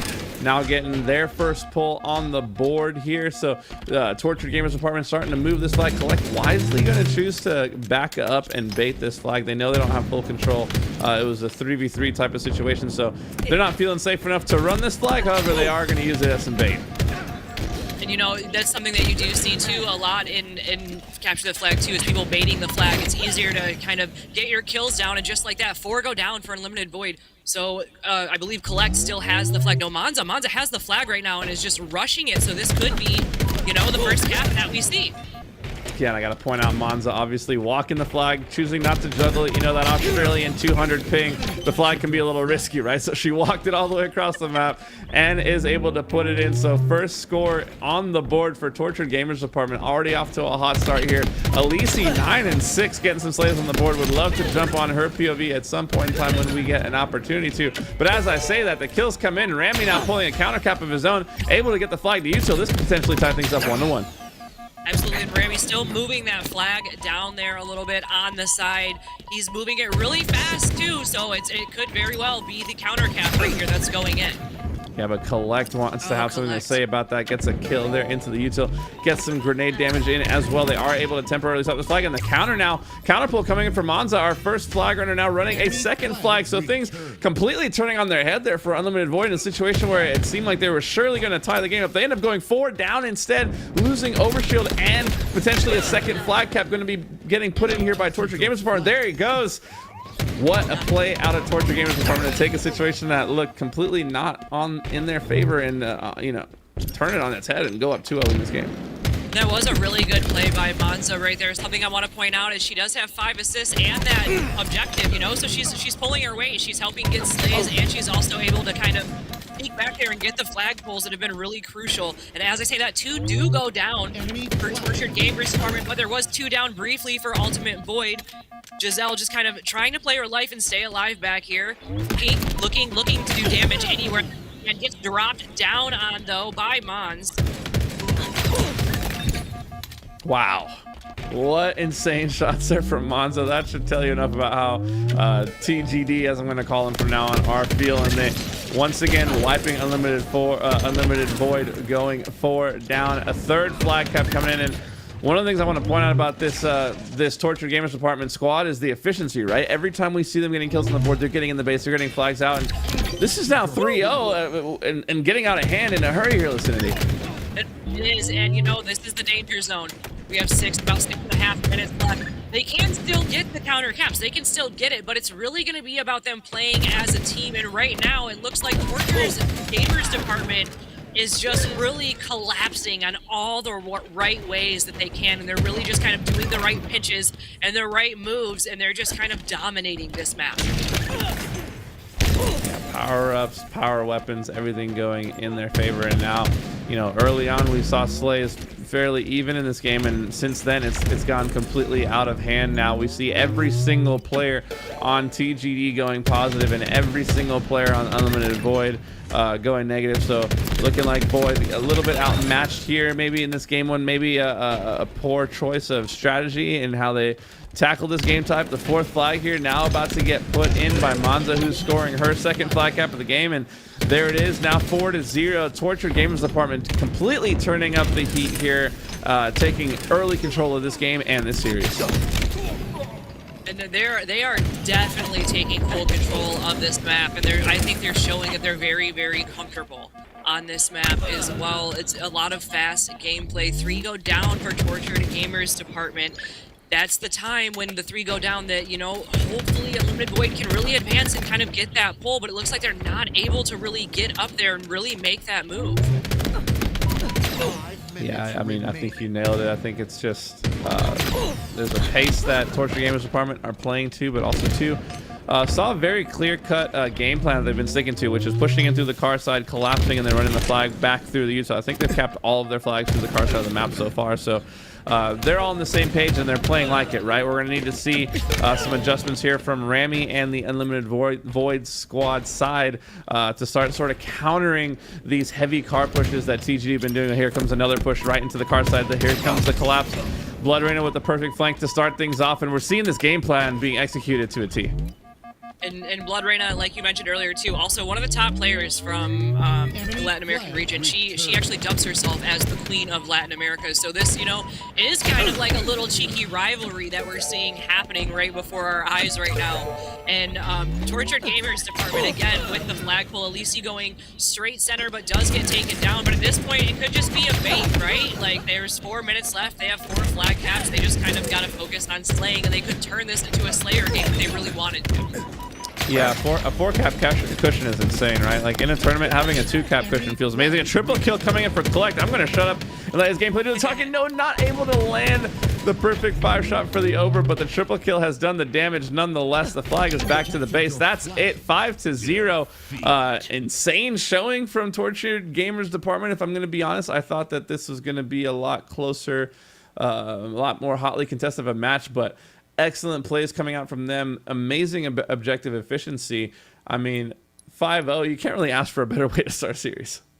Yeah, that was a really, really fast start to the series too, you know, and I will say I did kind of expect the game to go faster, but at the same time, that game couldn't have gone faster than what it went, right? And looking here at some accuracies and all this and on the scoreboards, we have a lot of damage that happened. We have a lot of, you know, like just kind of back and forth here. I really think that Tortured just really just kind of dominated that map. There's no way around it besides saying you could tell that they were very, very comfortable on that map. And then not only that, they had 3 players shooting above 65%. So yes, or just around 65%. I mean, that's a good day. If you have 1 player shooting in the 60s, let alone to have 3, that means that the damage, it just feels suffocating at that point, right? If you're the red team, you're having a hard time pushing any lanes when the other team is shooting that straight. it's going to come down to being able and willing to work together, right? If players are having standout individual performances all over the map, the way to overcome that is to have standout group performances, right, to overpower them. So we'll see if red team is able to make the necessary adjustments to bounce back in this series. But so far, I mean, this has 3-0 written all over it. What do you think, Licinity? I don't want to call it too soon because we are going into a Slayer game, right? And I feel like Slayers too are also the type of game where that can kind of go any which way. I personally feel like Slayers are a little bit easier than what objectives are. So, you know, you could necessarily be a good shooter, but you might not, be the best objective player. So this could be the game that really kind of, gets the other team back in motion and ready to kind of, make their comeback. It's Slayer. We're on a map that we're familiar with again. We're on Recharge. It's going to be great. Yeah, Recharge now, staple in Infinite. We've had it since year one. We've been playing Recharge Slayer since year one. We've seen the meta adapt and switch, and we've seen, obviously switching to the Bandit Evo, how much faster this game type plays out now. Yes, you still want to set up and watch crosses, but you also want to be willing to collapse on the damage and take the fight to your opponent, right? So early battle here coming in for Camo. Pink Sakura goes up first on the board, is going to be traded out though, so a 1-for-2 trade here early in this game number 2. And Collect, he obviously is going to be very familiar with this map too, and it kind of makes me wonder, I wonder if the pros on these rosters are kind of IGLing or if they're leaving it up to, people on the team, because looking at Tortured Gamers Department, all of those names look like IGLs. All of those names are people that I would expect to be IGLs in game. So this is a really fun tournament too. So again, shout out to Complexity and the Women of Halo, right? Like shout out to both of you for putting this awesome tournament on. It's really cool to kind of see everyone collaborating together, and it's really cool to be up here and see some of these ladies that I've casted previously playing with the pros. We love to see it. So shout out to everybody involved in this event today. Not only playing with the pros, but hanging with them, right? We see Blood Raina off the rip, off to a hot start here. 3-2. Collect yet to get on the board, but it doesn't matter when you got Blood Raina and Elise both at 3-2 and counting. There's Collect getting on the board, and he has Shock in hand now, trying to claw his team back into this game, or extend their lead even further. Now up by 4.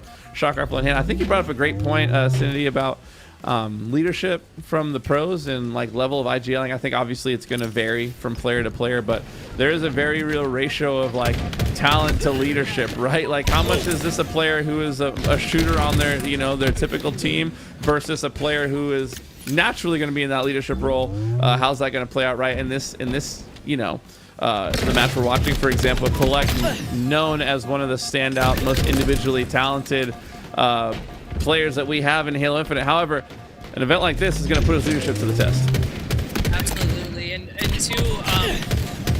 talking about Blood Raina again, something last game that I noticed, she had 12 assists on the board. That is crazy. 12 assists that whole last game, so she's definitely a team shooter too. Right now, closest one on the board is going to be Rami right now with 4 assists on here, so also helping out the team and doing the team shots. Camo kind of backs off for a second, doesn't want to push too far and kind of waste Camo.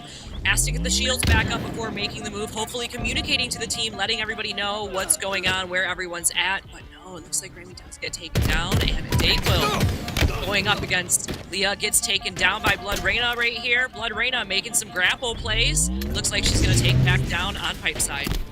Yeah, Blood Raina took her down with a vicious straight right there. She was doing the most. She was hitting the jiggles and the crouches. Just some great individual plays there. But Unlimited Void, for the first time in the series, it feels like in control. Now up 21-16 and counting. We see a red push coming in here. I would love to see them pushing together, which they are going to do here.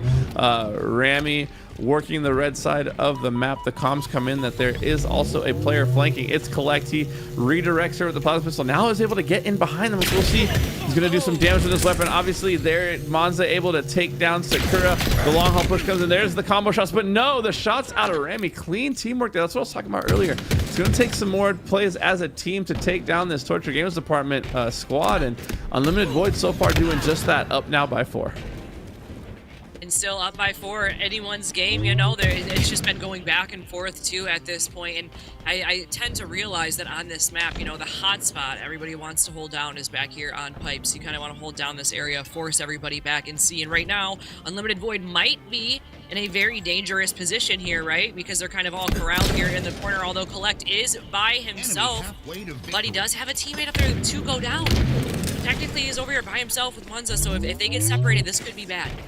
That was a great play out of Unlimited Void. They saw that Collect was at red with a shock, so they said, "Hey, red is shocked. Let's play towards they played towards the edges of the map, played towards the outside to not give the shock any easy angles, and they just overloaded the long haul side, and now are overloading the A side. So great way to take Collect out of the play there without even killing him, and there they are finally able to collapse on him using multiple players. So just some really good heads-up play calling there from Unlimited Void, and Sakura already with 13 kills on the board. I mean, we're barely at the 30 kill mark. This is an excellent showing here from her. Rami now with a double kill of his own, the perfect shots, everything going in the favor of Unlimited Void now. Sakura now 14-4, putting on an absolute show for us here. The Battle of LATAM goes down, and Sakura comes out ahead now, 15 kills on the board and counting. This is an absolute heater for her.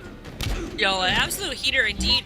4 just went down for Tortured Gamers department within, you know, a minute range twice. So it looks like Unlimited Void has definitely woken up and they said, we're not going into the Void, but we might send you there. So they're ready to go, and they are definitely ready. They said, you tortured us last game. You're not going to do it this game. We're ready to do this. And they're showing it right now. They're doing really good pushes. 10 kills left needed for Unlimited Void to take their first game. Yeah, and I mean, after losing game 1 5-0, I don't think anybody was expecting them to come back and potentially stake TGD here in game number 2, but that's where we're at, right? That's the level of talent we're working with here, you know, where things can swing really rapidly in the series. An excellent showing here. I'm interested to see how this is going to factor into the overall series, though, right? Because obviously we're going to be sitting at 1-1 if everything goes as according to plan. I mean, crazier things maybe have happened, but I really don't see this Unlimited Void team blowing a 15 kill lead when they're already at 44. But the series is going to be all knotted up 1-1, right? It becomes a best of 3, and we've seen dominance from the side of Tortured Gamers department in the OBJ side. Can Unlimited Void just win one OBJ, right? Because they're obviously extremely strong at Slayers. We know Game 5 is a Slayer, but they're going to have to take at least one OBJ, and they got dominated in that Aquarius flag game, Vicinity. So they definitely got their work cut out for them in the rest of the series. They definitely do, and you know, 46-34. It's looking like this game is gonna go to Unlimited Void unless Tortured Gamers department pulls off some perfect Halo, which we've seen it happen before. You know, 10 kill difference. We've seen it happen. It can happen, but can they pull it off? Do they have the ice? I'm not too sure. 2 kills needed left for Unlimited Void. Still a 10 kill difference. Collect with the shock on top A though. Looking for that angle, knows that people are back in pipes. I mean, I think even playing Perfect Halo, I don't know. Eli the Ninja told me once when I was coming up in the scene, like, you're playing a first-person shooter, you're gonna die. Like, it's just gonna happen. So even when you're playing a perfect game, you're still gonna go down. It's 49-39 now.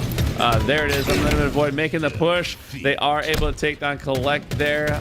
So not a single player from TGD going positive there in game number 2. Meanwhile, on the other side, we saw standout performances from Rami and Sakura, really putting on a show there for us in game 2. We've got a series here, folks. What I thought was certainly going to be a sweep is far from anything but. We had essentially a stake, you know, what could have been a stake, you know, towards the end. They started throwing bodies at him. It was 50-40, but an absolute dominant showing there in game number 2 from Unlimited Void getting into the series. And that was a really good series, I think, right there, too. And, you know, that just goes to show Slayers can really shake things up sometimes.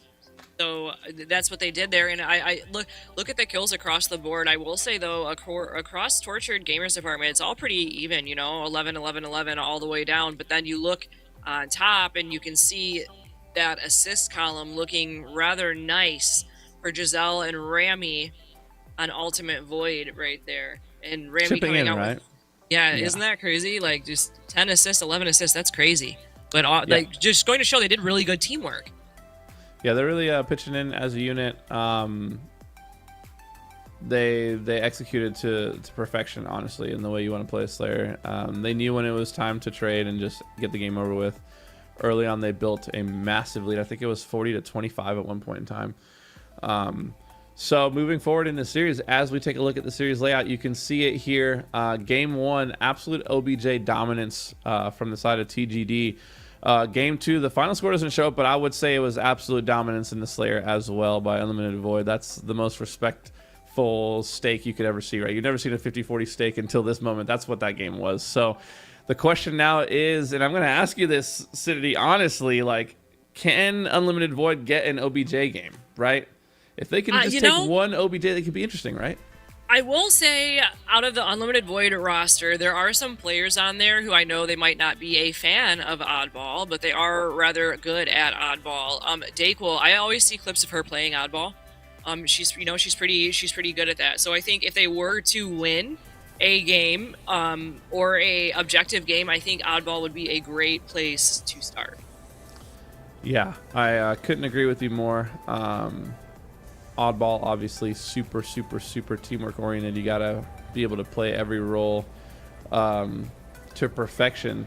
But yeah, that's the question I'm looking to see answered. Can Unlimited Void, win an OBJ? Oddball and Livefire, though, we're gonna have the sniper rifle. We're gonna have camo. This is a map for highlight reels, right? We see so many sick clips on this. So for some of these, Collect is an insane talent. Right, he's an artist on this map. I can see him dropping 60 kills in this game type, right? Like, who knows what can happen here? So I'm excited to keep this series rolling. I'm excited to see more of the game within the game, right? Blood Reina versus Sakura, right? Rami versus Collect. Just a lot of fun matchups in this game to keep an eye on, as Blood Reina is going to be traded out there early on in this fight. 3 go down for Unlimited Void. TGD now with Sniper in hand. Monza chooses to back down, but no, the stick comes through for Rami, so Sniper going to be down bottom center as well. It's trades all over the map, utter chaos everywhere. And I will say too, each team has people who, if they get the Sniper, terribly deadly in their hands. Definitely don't want them to get it. Blood Reina, I wouldn't want her to get the Sniper. I would want Pink to get the Sniper. I've been on the other hands of their snipers. They're very fast and very quick with it. Rami does get taken down by Collect, did a little jump up there. Collect gets the Sniper, is going to jump up here, and it looks like he's going to opt to leaving the ball, but doing some slaying instead to help his team acquire some ball time, which might be very smart. Elise right now with the ball. I think she's rotating towards back tower. Is that where she is right now? There she is. She's on top tower right now with the ball. Ball gets dropped. She got taken down here. Collect still back tower with the Sniper, ready to do some damage. 2 go down for Tortured Gamers Department, and also 2 go down for Unlimited Void, but Monza makes it out with the ball. Yeah, and I would be really surprised if Collect ends up with any significant ball time whatsoever, right? When you know you're that guy landing shots like that, you got to get damage on the map. It was funny earlier, he just took the ball from tower and literally just threw it down and said, someone else take this. I got Sniper, I'm top tower, I'm putting in work. I'm 5-1 to start this game, and so we're seeing Collect really hit every single shot with Sniper. A killing spree now coming in. Another shot there onto Nest, takes down that player there.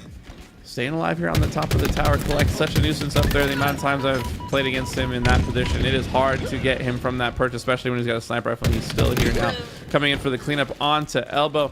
2 down for each team, though, so it's a 2v2 situation. Collect and Monza versus Dayquil and Giselle. The grenades going in. Shots coming in. Collect now juggling the ball away. Is going to throw this off to one of his teammates more than likely. Here comes 3 players pushing the dummy side. We talked about it earlier. Unlimited Void with some great team pushes in that last game. But 3 go down, right? So completely nullifying that push. Make it 4 down. TGD completely countering that push from Void.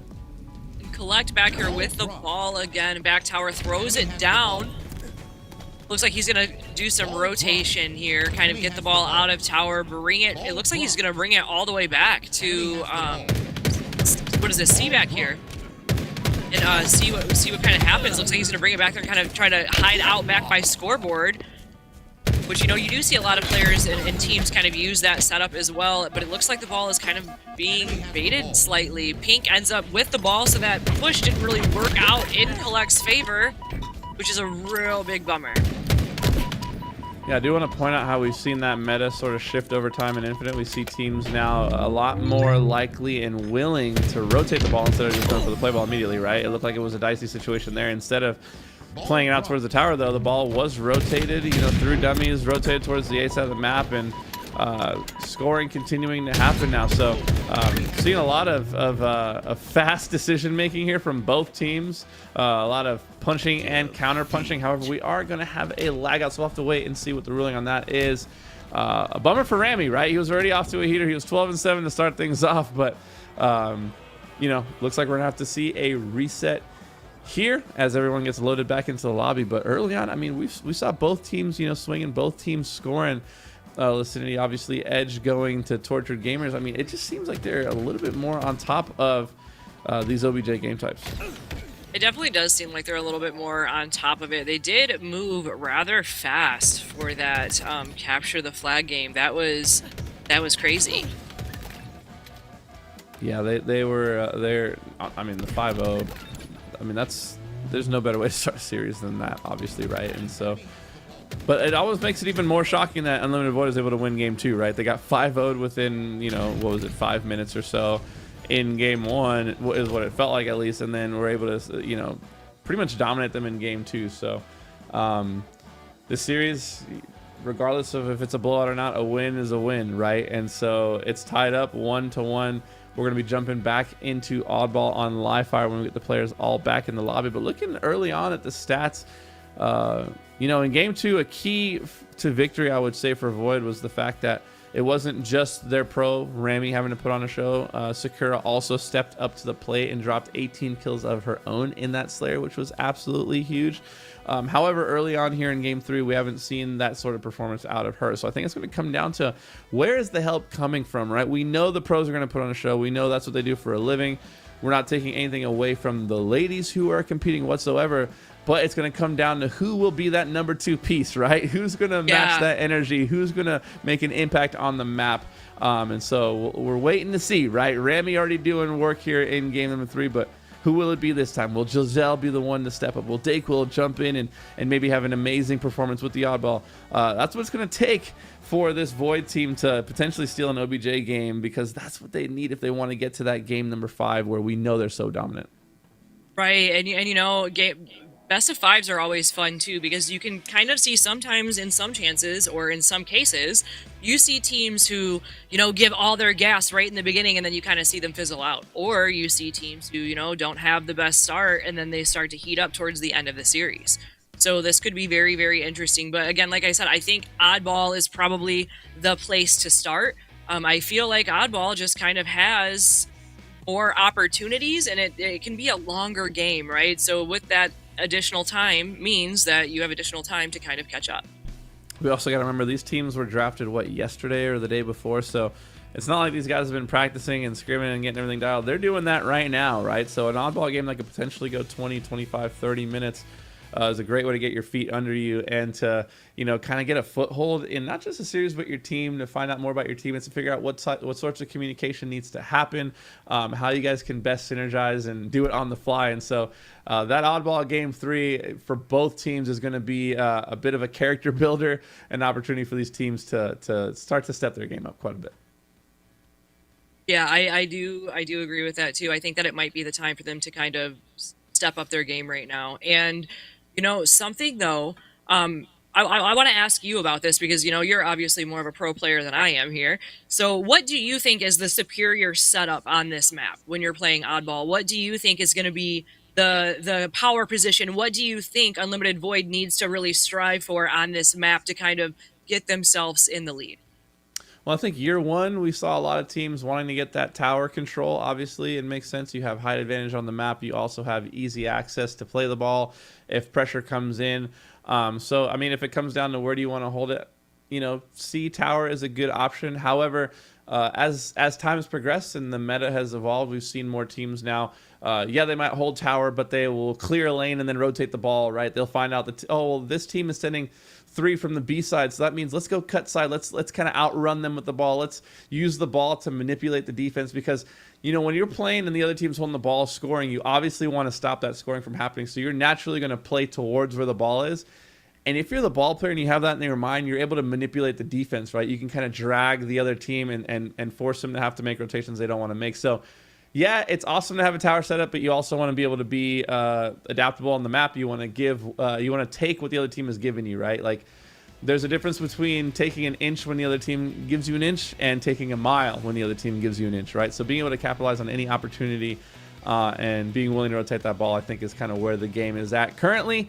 And teams are just getting faster and faster and more efficient on that. We already saw one of those big rotations in the first time we played this Oddball on Live Fire matchup between these two teams. So I'm looking to see who's able to do that more efficiently in the replay.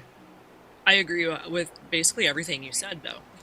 So that's always good to know too. Do you think that if Unlimited Void kind of steps up with this right here, that this might be what they to kind of give them the gas to complete, you know, and like come out with a win in this series, win the series in total? Enemy has the ball. I agree.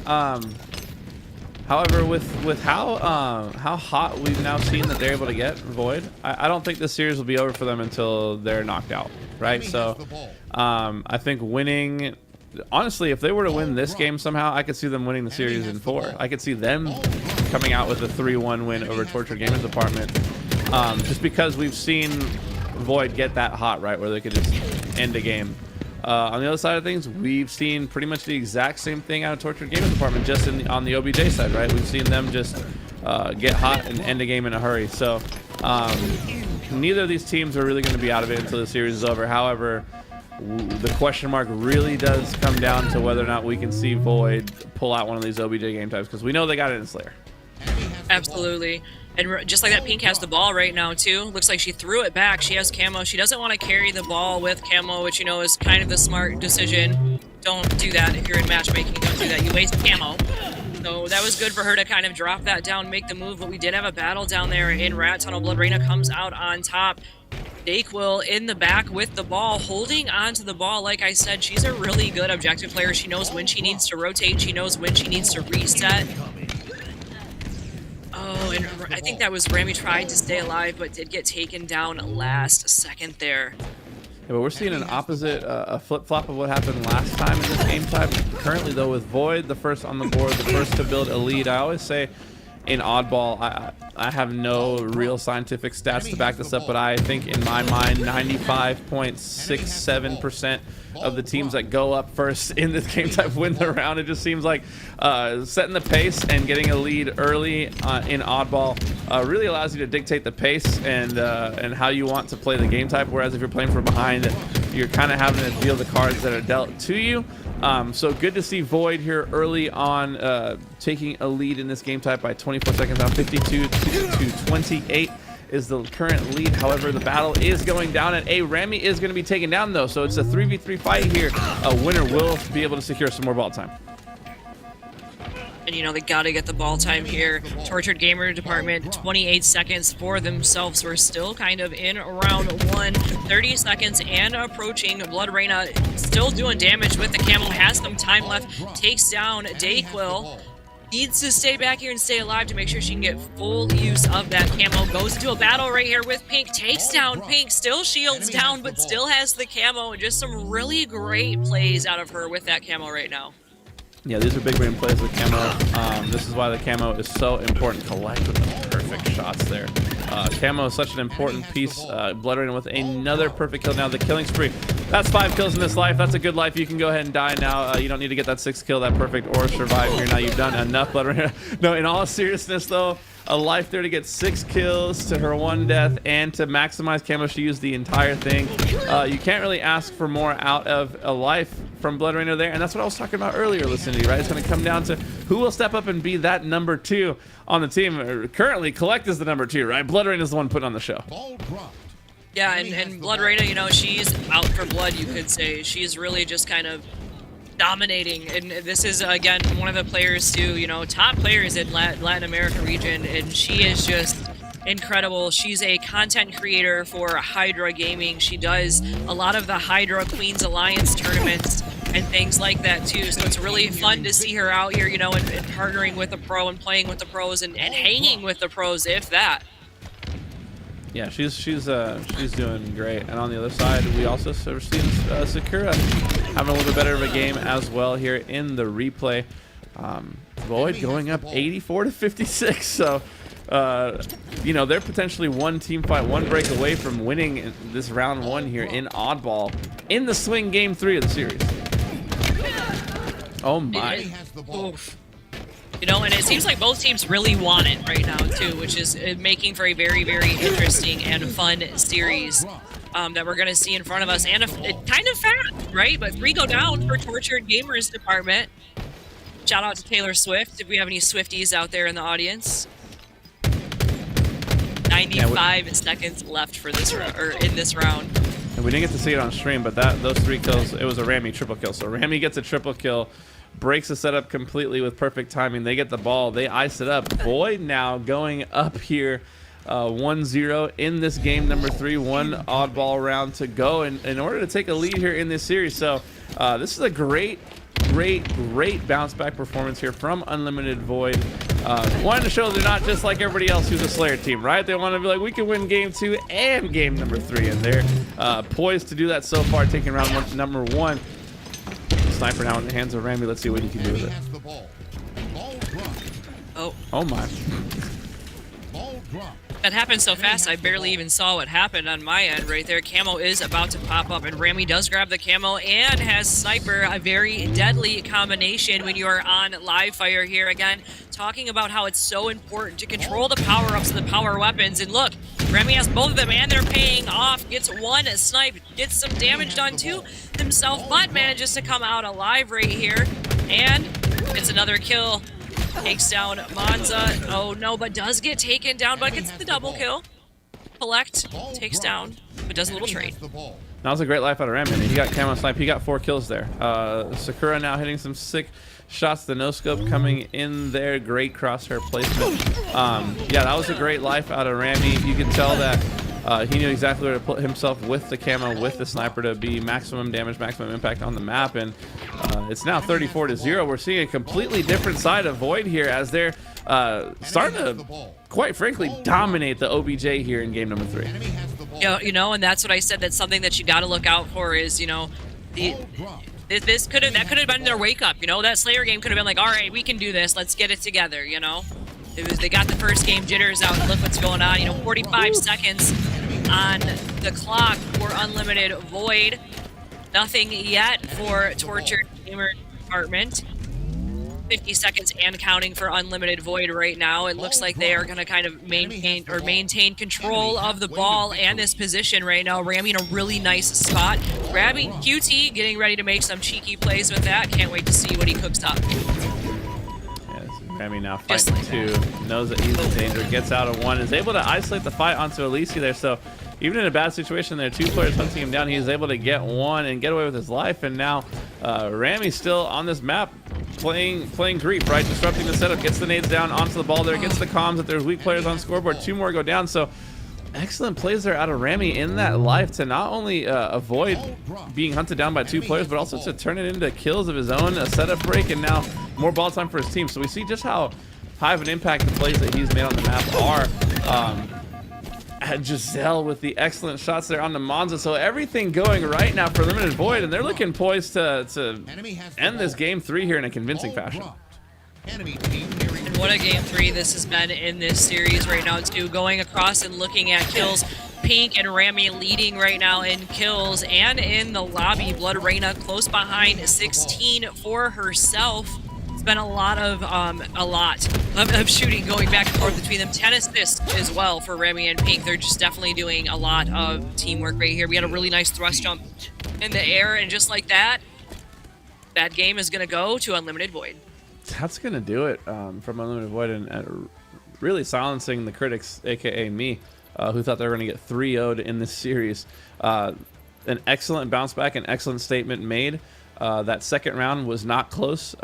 Plays were being made all over the map by every single player on the team, not just Rami, not just Sakura. We saw Giselle winning her fights. We saw Dayquil making some good team pushes, being involved in the combat that was happening there. And that was an excellent showing from them. On the other side of things, We saw Blood Reina having a great game. We saw an uncharacteristic game from Monza, I will say. So I'm looking to Monza to bounce back here in this game number 4. They're not out of the series. However, you know that at best you're going to a game 5, and we saw how well Unlimited Void played in Slayer in game number 2. So it's got to be in the back of your mind now if you're on the blue team. So one game at a time. Obviously, Solitude King of the Hill is up next, but I mean things are looking good right now if you're in Unlimited Void. Yeah, and that was a really good comeback game, I think, too. And, now we're going to Solitude. And, again, this is a game, like this map specifically. If you're a Halo 5 kid, I've noticed that a lot of Halo 5 kids really, really, really know how to play this map. And they really know how to play this map well. So I'm pretty sure Blood Reina, Halo 5 girly. Definitely know that. She's told me that before. She loves Halo 5, so this is a map that she's going to definitely feel really comfortable on. This is her home. She's going to be used to it. She knows where everything is. She knows the angles she needs to be at to really take your head off. There's a shock on this map. Absolutely dangerous weapon too, That's the area you kind of want to control, this area over here by shock, and you can just control the whole map. So again, you got the Halo 5 kids, like this really works to their favor, and I really, really think that this might go in favor of Tortured Gamers Department. Yeah, I mean, speaking of, you mentioned Blood Reina and her impact on Halo 5. Monzo was on the #1 ranked female pro league team in Halo 5 as well. So a lot of Halo 5 experience on that side. We'll see if they're able to put that to use here in this game. Number 4, a crucial game, right? This is do or die time now for TGD. Like, you win this and you stay in this series, potentially stay in the winner's bracket. You lose this, you're going to lose bracket, right? You don't want to be down there. You don't want to be in elimination bracket. You don't have to have your back against the wall this early in the event. But sadly, we got to send someone, right? And it could potentially come down to this game.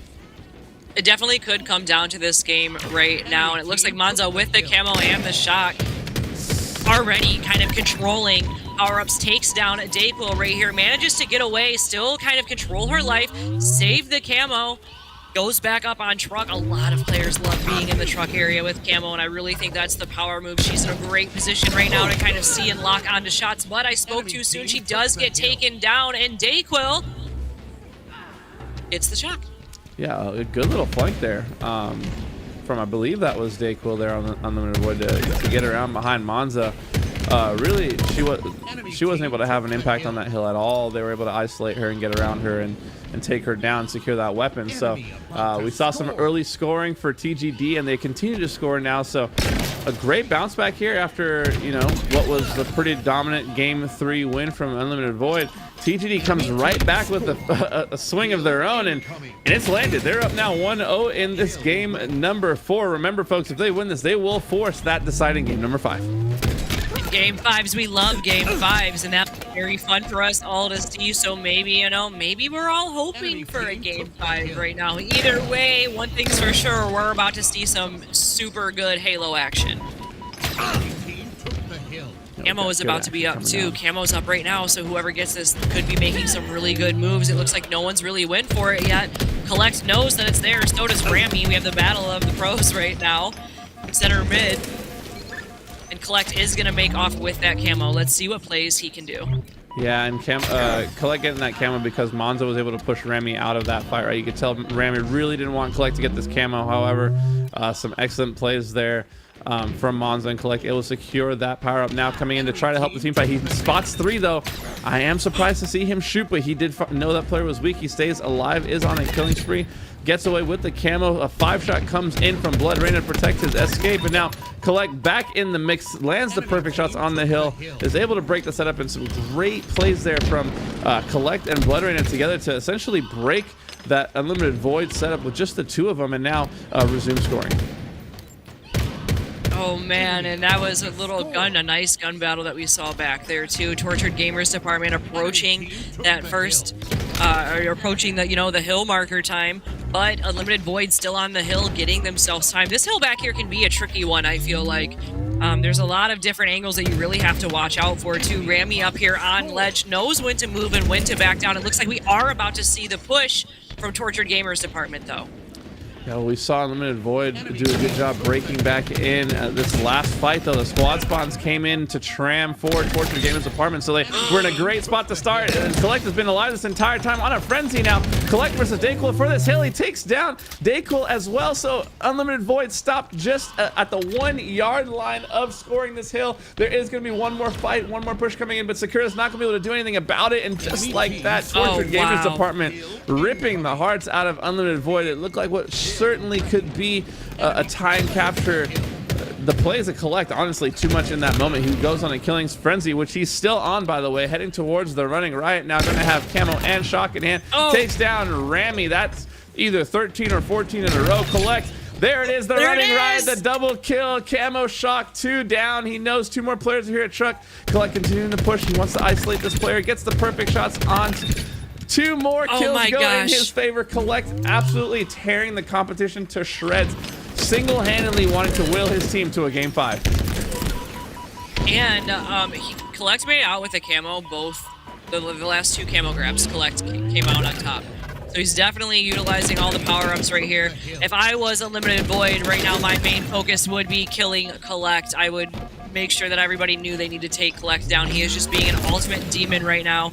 And just like that, Rammy said, I had enough of you. Takes Collect down right now. Rammy's still trying to do some damage back against Elise. Gets taken down, though. In the process, Elise trying to stay alive, but oh no, gets taken down back as well. And Dayquil on the hill, gathering some more time for Unlimited Void. We talked about these teams getting hot in a hurry.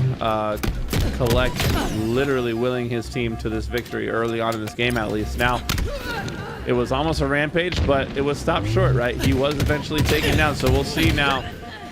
If Unlimited Void, if they feel like a little bit of weight, you know, you saw in the kill feed that he was on a running right. Every player in the lobby saw the domination that he was basically dropping on their heads, let's be honest. And so it's got to feel good to finally kill that guy and be like, all right, Collect is dead, guys. Let's get back to this game. And Unlimited Void looking now to score their first point on the board here. So we could potentially have a game on our hands, Lucinity. We could definitely have a game on our hands, and this game is just starting to heat up. 2 minutes and 40 seconds left. Giselle trying to stay alive back here. Lots of grenade action. We are seeing a push come out of Unlimited Void. They take down Collect, but Elise was down there ready to answer back and has her teammates back. They're still acquiring this hill time right here, although Unlimited Void just needs a little bit more of hill time. It's all about them making the push, and this is going to be the push right here. They need to make this push happen to get the hill. I think this game might be over if Torture Gamers Apartment steal another hill away at the 1 yard line from Unlimited Void. That would spell disaster, but no, 4 go down. Sakura, the only player left alive on the entire map. Somehow Unlimited Void able to put together a play. I think it came on the back of that camo, and able to steal the hill back for themselves, so they are still in this game. It's now a 2-1 game. And basically all the effects of Collect's rampage early have been negated at this point. It is now anyone's game to win. We're starting to see kills go in the favor of Unlimited Void, but as I say that, Sakura is going to be taken down though. So 3 temporarily going down for Unlimited Void. We'll see how TGD is able to establish some map control off of the back of their slaves. 26, 6, and 6 coming out of Collect. He has those demon numbers. As I say that, he goes up to 27, showing that he is a rock star in Halo. Unlimited Void 3 down briefly for a moment. Blood Reina back here on, she was back on C, kind of doing some damage. We have a battle down here between Monza and Dayquil. Monza comes out on top. Collect still acquiring hill time, just kind of waiting to see what's going to happen, who's going to push, and who's going to be there. Jumps up, takes down Giselle, gets himself a bodyguard medal. Those are always nice to see. We love seeing medals pop up when we're playing. Does some overhead damage and a killing spree. Oh, and then he gets a double kill to top it off. Collect is definitely in a flow state right now. Someone check his PC. He is going crazy. Now we're seeing absolute confidence right now out of Collect. That's another double kill. That's, I mean, 17 kills we've seen him get in a row in this corner. Collect stopping any push there from Unlimited Void. Another camo now going into his hands. However, he is going to be taking down a huge kill there from Sakura, but the damage has been done, right? While they were trying to prevent him from getting camo, TGD was scoring. And so now they're in a much more commanding position, up 3-1 in this game. 1 hill away from sending us to our first game 5 on broadcast. And I'm gonna be, I personally will be very excited for a game 5 if this happens. It looks like Pink is up here, gonna do some damage from ledge, takes down Elise right now, still looking around to see where everyone is. Gets a comm, takes down Monza, gets the trade though for go down for a brief second. We're back to 3 down right now for Tortured Gamers department. Giselle on the hill, still getting hill time though. I just feel like they want to fight. They want to fight. They don't want to go down. They don't want to just roll over and play dead. Like Void showing excellent resilience there to, you know, bounce back with a dominant hill there. I don't think TGD touched that hill once, and so Unlimited Void still showing signs of life here. I mean, they're only 1 hill away from tying this game up. I just can't believe how this aggression coming out of them. They like turn something on, and they just have a fire in them right now, and they do not want to go down without a fight. And they're definitely showing that. And if anything, I think Unlimited Void is just showing like, hey, guess what? If we're not going to get the kill right now, we're just going to be super annoying, and we're going to be in your face to just throw you off. And it's kind of working in their favor right here. You know, they're just kind of just pushing all the right buttons when they can. It looks like Collect's trying to do some damage. Takes the kill with the shock, still has it. Nades down here, gets a double kill for himself. Camo is going to be up in 15 seconds. This last camo is going to be very, very crucial to the game. Yeah, and I'm a little disappointed in the way that Unlimited Void is playing Collect, honestly. They know he's on a heater. Everyone in the lobby knows that Collect is on a heater, and yet they're still playing into his hand, right? They're still challenging him. He's feeling confident, so he's going to challenge every fight to the death, and instead of using that to play against him, they're just playing right into his hand, and he's now 38-10. The man hasn't lost a fight all game. Scoring now, though, happening for Void. This is going to be a massive moment in the game for them, whether or not they can hold this up. They do get first kill. Shots going down here for Rami. He does have the shock in hand. Scoring still happening. The shot onto U-turn there. A massive kill from Reyna to take down Blood Reyna. But Monza answers back with a double kill of her own. So 2 go down for both teams now. Spawners coming in over at the snipe side of Sakura. As Sakura does take down Elisa, but is traded out immediately, and TGD still scoring. So Void has to get into this hill. Otherwise, it's looking like we're going to be going to a game number 5, and there it is. TGD bounces back, answering back with a convincing win of their own here, 4-2 Lucidity, and we're going to game number 5. A game number 5, and this is very exciting. The first series of the day for me, and we're going into a game number 5, and I'll tell you what, that means both teams are very hungry to win, and that means both teams are going to do nothing to stop to get, you know, to stay in that upper bracket. All the teams want to stay in that upper bracket. Let's talk about some stats here really quick. 39 kills out of Collect, 25 out of Rami. Just overall, the damage and the kills done in that game from both teams, I feel like, was very, very nice. The aggression that we saw come out of Unlimited Void was crazy there towards the end. Yeah, and here we see the series layout and how things have shifted. We are going to Streets Game 5. At this point, I don't even know who to pick like going into it because of how hot we've seen both of these teams get. However, one thing is certain. It's our first series together, Lucidity. It's our first time casting together. It's our first series on the broadcast. It's going to Game 5 already. That officially means that you're the key. You're my lucky charm. Let's get into this. Yeah, it's going to be super exciting. And two, something that's really freaking cool to talk about is, like, look at that last Slayer game, right? It was 50-40 here, and it went in favor of Unlimited Void. And that was also on a map that everyone, you know, has had a lot of time. You know, that map's been around since, I believe, the launch of Infinite, and I believe Streets has too. So this is going to be another map that, like, people are very used to. We're used to playing Slayer on Streets. So this could really go either way, but something that I think really worked in Unlimited Void's favor last game on Slayer was their team pushes, and their team pushes were causing the other team to kind of have a little bit of seclusion and ended up like with some stragglers by themselves, and that was when Unlimited Void was able to take the kills. So if they're able to do these team pushes, this could go in their favor right now, 2-0 in favor of Tortured Gamers Department, 1 for Collect and 1 for Elise. Yeah, but speaking of team pushes, we saw TGD, Torture Gamers Department, send 3 players up to the B side off the rip on this game type and completely wipe that side. However, Void bouncing back with 4 kills of their own and a camo and a shotgun in hand. It really, really does not feel like Torture Gamers Department was able to capitalize on their early control of the B side and the kills that they got. And Void now back in the lead, 6-3, doubling up early. Are we going to see a repeat of Game 2's dominance? Oh man, and we might. we absolutely might see a repeat of that right now. And right now, it's just like an absolute bloodbath. Dayquil makes it out with Camo, though. It looks like she's going to kind of go for a flank here, which might be very, very smart for her team. And she's going to try to get some information for her team, let everyone know where they are. But it looks like she's kind of over there by herself. Rami takes down Blood Raina. 2 go down for Tortured Gamers Department. Oh no, the melee just missed. Very fast-paced game right now.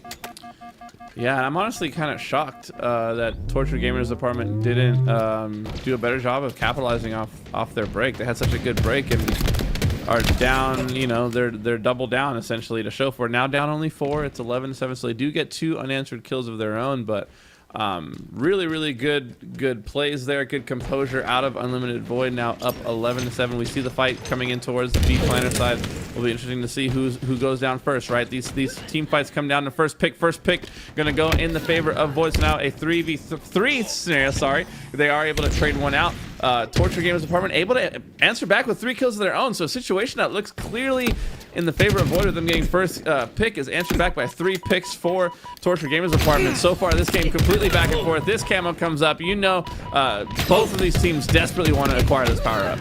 Oh, both teams are fighting for this power up right now, and it looks like Pink Sakura is going to make it out with the camo, and she's going to push up towards B stairs. We're going to make some motions back here towards tires and just kind of gather some information. She's letting her teammates know where they are, says, hey, they're back in Cafe. There's one in back A. She has eyes on this whole section over here, able to do some, you know, damage from above. Like Obi-Wan Kenobi says, the higher ground is where you want to be. Sometimes it does kind of work out in her favor. Dayquil gets herself a double kill. Pink still has that camo, still making some moves right here. Looks like she's about to run up on 3 though. Oh, she does get a little tradie there, but gets knocked down by Elise. It was only a matter of time until we got a Star Wars reference out of you, right? I mean, it's May 4th in your house every day, from what I understand. So, yes. But yes, the high ground absolutely coming in clutch there in that team fight. Excellent plays there from Void, from Pink with camo. She is currently sitting at 9-2. Some excellent showings from her all series long. I feel like we've seen her dropping some bombs, some standout performances. On the other side of things, we are seeing Collect at 7-5. However, he's the only player positive on his team right now, so we're going to need to see a little bit more out of the rest of them if they're hoping to get back into this game. It's game 5. It's a 1-game series. Rami gets 2 with the shotty there. The third is traded out, and it's all Unlimited Void all the time. Once again, showing their absolute dominance on Slayer. What I can't quite put my finger on it. What are you seeing? Something like, what is causing this team to be so far ahead in the Slayer side of the team? This game is honestly so...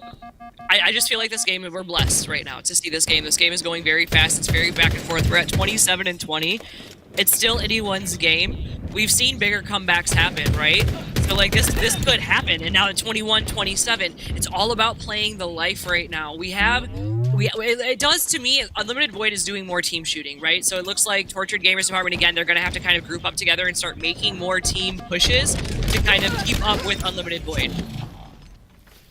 Yeah, they're really going to have to answer back as a squad. Like you said, Collect not able to take down that player heading into the tires there, but he is going to clear back A there, so Collect able to stay alive in this back A position. This is a huge point in the game right here. It's only a 4-kill game still, right? So you win a team fight convincingly here, and it's a tied game. So still not quite out of it, but need to play with discipline here, right? Can't allow Unlimited Void to get these sort of cheeky kills here, right? Like these cheesy kills, I like to put them, right? Can't get averaged in this moment in the game.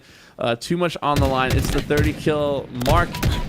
No one wanting to be the first team to kind of throw this next fight. We're seeing both teams jockeying for position. Great teamwork there to see the damage followed up. I'm seeing a lot of those sorts of plays out of Void, like, you know, bait and switch plays, getting damage being followed up, and it really speaks to the communication that they have over there on their side and their ability to follow each other's damage up, right? We're not seeing any one player overcommit to fights, and it's led to them, you know, really winning this game so far. However, it's still anyone's game. It's only 4 kills that separate these two teams. Flex hanging out back here with Red Gun. Just missed the connection for the sticky, but doesn't hit his teammate right there. Is really my pure chance. I thought he was going to. 4 go down though. Unlimited Void, Giselle, the last one alive. Dayquil does come up right now. It looks like they're going to see a little brief reset. They need to get themselves together, figure out what the next move is. Collect already making the push though, but gets taken down. 37-34. Still a very close game. Collect is in a situation here where he feels like he needs to take every fight to the max and get these kills and guarantee them. And in a moment like that, Pink Sakura just said, I know exactly how you want to play this. I know you want to fight this to the death. I'm just going to hit every shot and take you down. So insane shots there from Sakura. Here comes the team fight over towards B, right? The camo in hands of Giselle. She's currently sitting at 3 and 8, so could certainly use the camo. The nice shots come in there to Elise. Some great usage so far of this camo. She's getting the absolute most out of it, being involved in the team fight as well. Blood Reina is kind of spotted out in a bad spot, but is able to get away with her life. A great live there. No, she gets... The frag grenade collides with her and takes her down there, so a fastball across the map there takes down Blood Reina. The driveway push coming in now, and we're seeing once again from Void, we talked about this in game 2, their ability to just trade kills down the stretch when they need to, right? As soon as they hit the 40 kill mark, they seem to get all of their trades and follow each other's damage up now. And with it being 45-40, I will say Torture Gamers Department now in a situation they got to play close to perfect Halo and win this next team fight. But Rami not to be taken down, actually takes down Collect in that situation as well and survives. That is a massive missed kill opportunity there. 2 more kills go in their favor, and it's now only 2 kills to seal the deal here on this game number 5 and this series. Unlimited Void. Oh, here it goes. Here it goes. We're about to see it right now. We're gonna have a lot of fighting back here happening. 48, 49, 42, 49, 42. Unlimited Void playing loud. Giselle running around the back. Here it is. I think this might be it. And there it goes. Your game 5 winner is gonna be Unlimited Void, and they are gonna take this series. And they really took that series off of their dominance in Slayer. I mean, they controlled both of the Slayer games. I know they were both close scoreline if you look at it on the stat sheet, 50-40, 50-43, but it felt like they were in control of both of those Slayer games 100% of the time, right? There was a moment here or there, but other than that, they made no doubt about it. They are the better Slayer team in this series. Pink Sakura with a massive game number 5 here, going 17 and 10. Rami with the damage on the board, most damage for Rami on his team. Excellent balanced effort here from Unlimited Void to seal the series in game 5. I was calling for them to get swept after game 1. Just an insane showing for them. Excellent resilience. Can't wait to watch this team go further into the bracket. It just goes to show how things can just quickly change. We saw that first game being just completely, Torture Gamers just being completely dominant here, and then Unlimited Void. I think that Pink Sakura is such a key player for that team too, right, Licinity? Yeah, I definitely think so, and I think that they iced up at the exact moments, you know, and sometimes it's about knowing, hey, you know what, maybe we're not the best at this game type, but you know where we're really good at is this. So sometimes it's about knowing, you know, where your weaknesses are as a team or even as a player and what you can do to really capitalize off of that to your advantage. And I just think Unlimited Void showed that with Slayer. They showed that they're dominant in that game mode. And like I said earlier, Slayer is anyone's game. Yeah, and we know that Pink Sakura, we mentioned it before the series started, you know, she wants to have a claim to that throne, right? The Queen of LATAM. And I think a series like this where you're taking on another top competitor from that region in Blood Reina, it certainly makes a case, right? It certainly, if not, you know, it doesn't necessarily establish her as that, but you know, this is added to the resume, right? Like, I got you in that game 5, right? Like, we took each other on, right? I mean, we could make the argument that Pink Sakura was the, you know, the number 2 on that team, quote unquote, to Rami, who was the pro, but she was playing like a number 1 in most of that series, in my opinion. So a really, really great showing there out of Sakura and Rami and Dayquil and Giselle out of that squad. Everyone filling their role to get the win when it mattered most. But I mean, we got to talk about Collect, especially during this game here, the King of the Hill on Solitude. I mean, dropping 38 kills. The running riot. The running riot, right, heading towards the rampage, just absolutely on a heater. Yeah, he was absolutely on a heater on this game, and I think there was a moment in that map when Collect was just going, and I was like, he's not gonna stop. He's literally not going to stop. He is just in that flow state. He is just out for blood right now, and that was honestly pretty fun to watch. Probably not fun to be on the receiving end, but pretty fun to watch. And now we're kind of looking at the bracket here. A quick little bracket update. Grippy, Sox Gang, and Tempest 3-1. Specters, I believe that's how you say it, in Bleach Slushies, 3-2 in that series. Nova in Simplicity, it looks like Nova did a nice little sweep there, and then Unlimited Void. And this series right there we just watched, and what happened? Unlimited Void came out on top. I'm happy to see Tempest moving forward. We had them as on our first game, and we were really rooting for them too. We were rooting for all of the women here in this Coalescent tournament. It's been such an incredible time to be here and watch these women just really show their star power and also get a chance to compete with pro players alongside them for a really amazing grand prize too. It's going to be split. It's going to be a $5,000 prize, plus the winning team will get a chance at one of the players maybe winning that getting chosen for that MVP award of that Lenovo Go. It's going to be an incredible game and series and tournament day today. I'm so happy to have you two here with me. Guys, we're going to go on a quick break as we set up for our next match. Don't go anywhere. We'll see you guys in a second.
Welcome back to the Coalescent Combat Tournament presented by Lenovo. And we have incredible talent across the board. And for this time, we're bringing in Jolly. Jolly, welcome back in. Thank you. Yeah, I was supposed to be here, but I wasn't. So we're good for the day, though. All right, and you guys absolutely killed it too. I'm glad that Sin is in here. It's a stacked lineup, whether it's the teams or it's here on the talent desk.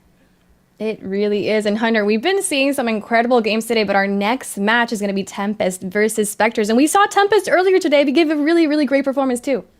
Yeah, really excited to follow along with Tempest's story, right? Obviously, they've continued to win even after we saw them earlier today take home the first series in a 3-1 fashion. However, their opponent in this series is no pushover. I'm seeing some heavy-hitting names over there. I see Command Station on the sticks. I mean, you know she's been itching to be on broadcast and put on a show like she always does, so they've got their work cut out for them. She will. Command Station, if you guys weren't aware, she got second place on the FFA just at Worlds. I wanted to say a few months ago, but it's already June for some reason. I feel like Worlds, which is yesterday. She's an incredible player, and the rest of the team also too, Ultras and Kath, they compete a lot in the Women of Halo tournaments, and they win also as well. Jolly, any thoughts on the maybe the players here on Specters, and maybe any thoughts you have on Tempest too? Oh, yeah. I mean, when we're watching Airborne Vanessa, I feel like Airborne Vanessa and Minx, they play really well together. They've got Talek there to kind of round things out. I think the most surprising thing is you guys were talking about, Tempest taking out Grippy Socks gang. That was a team that I was expecting to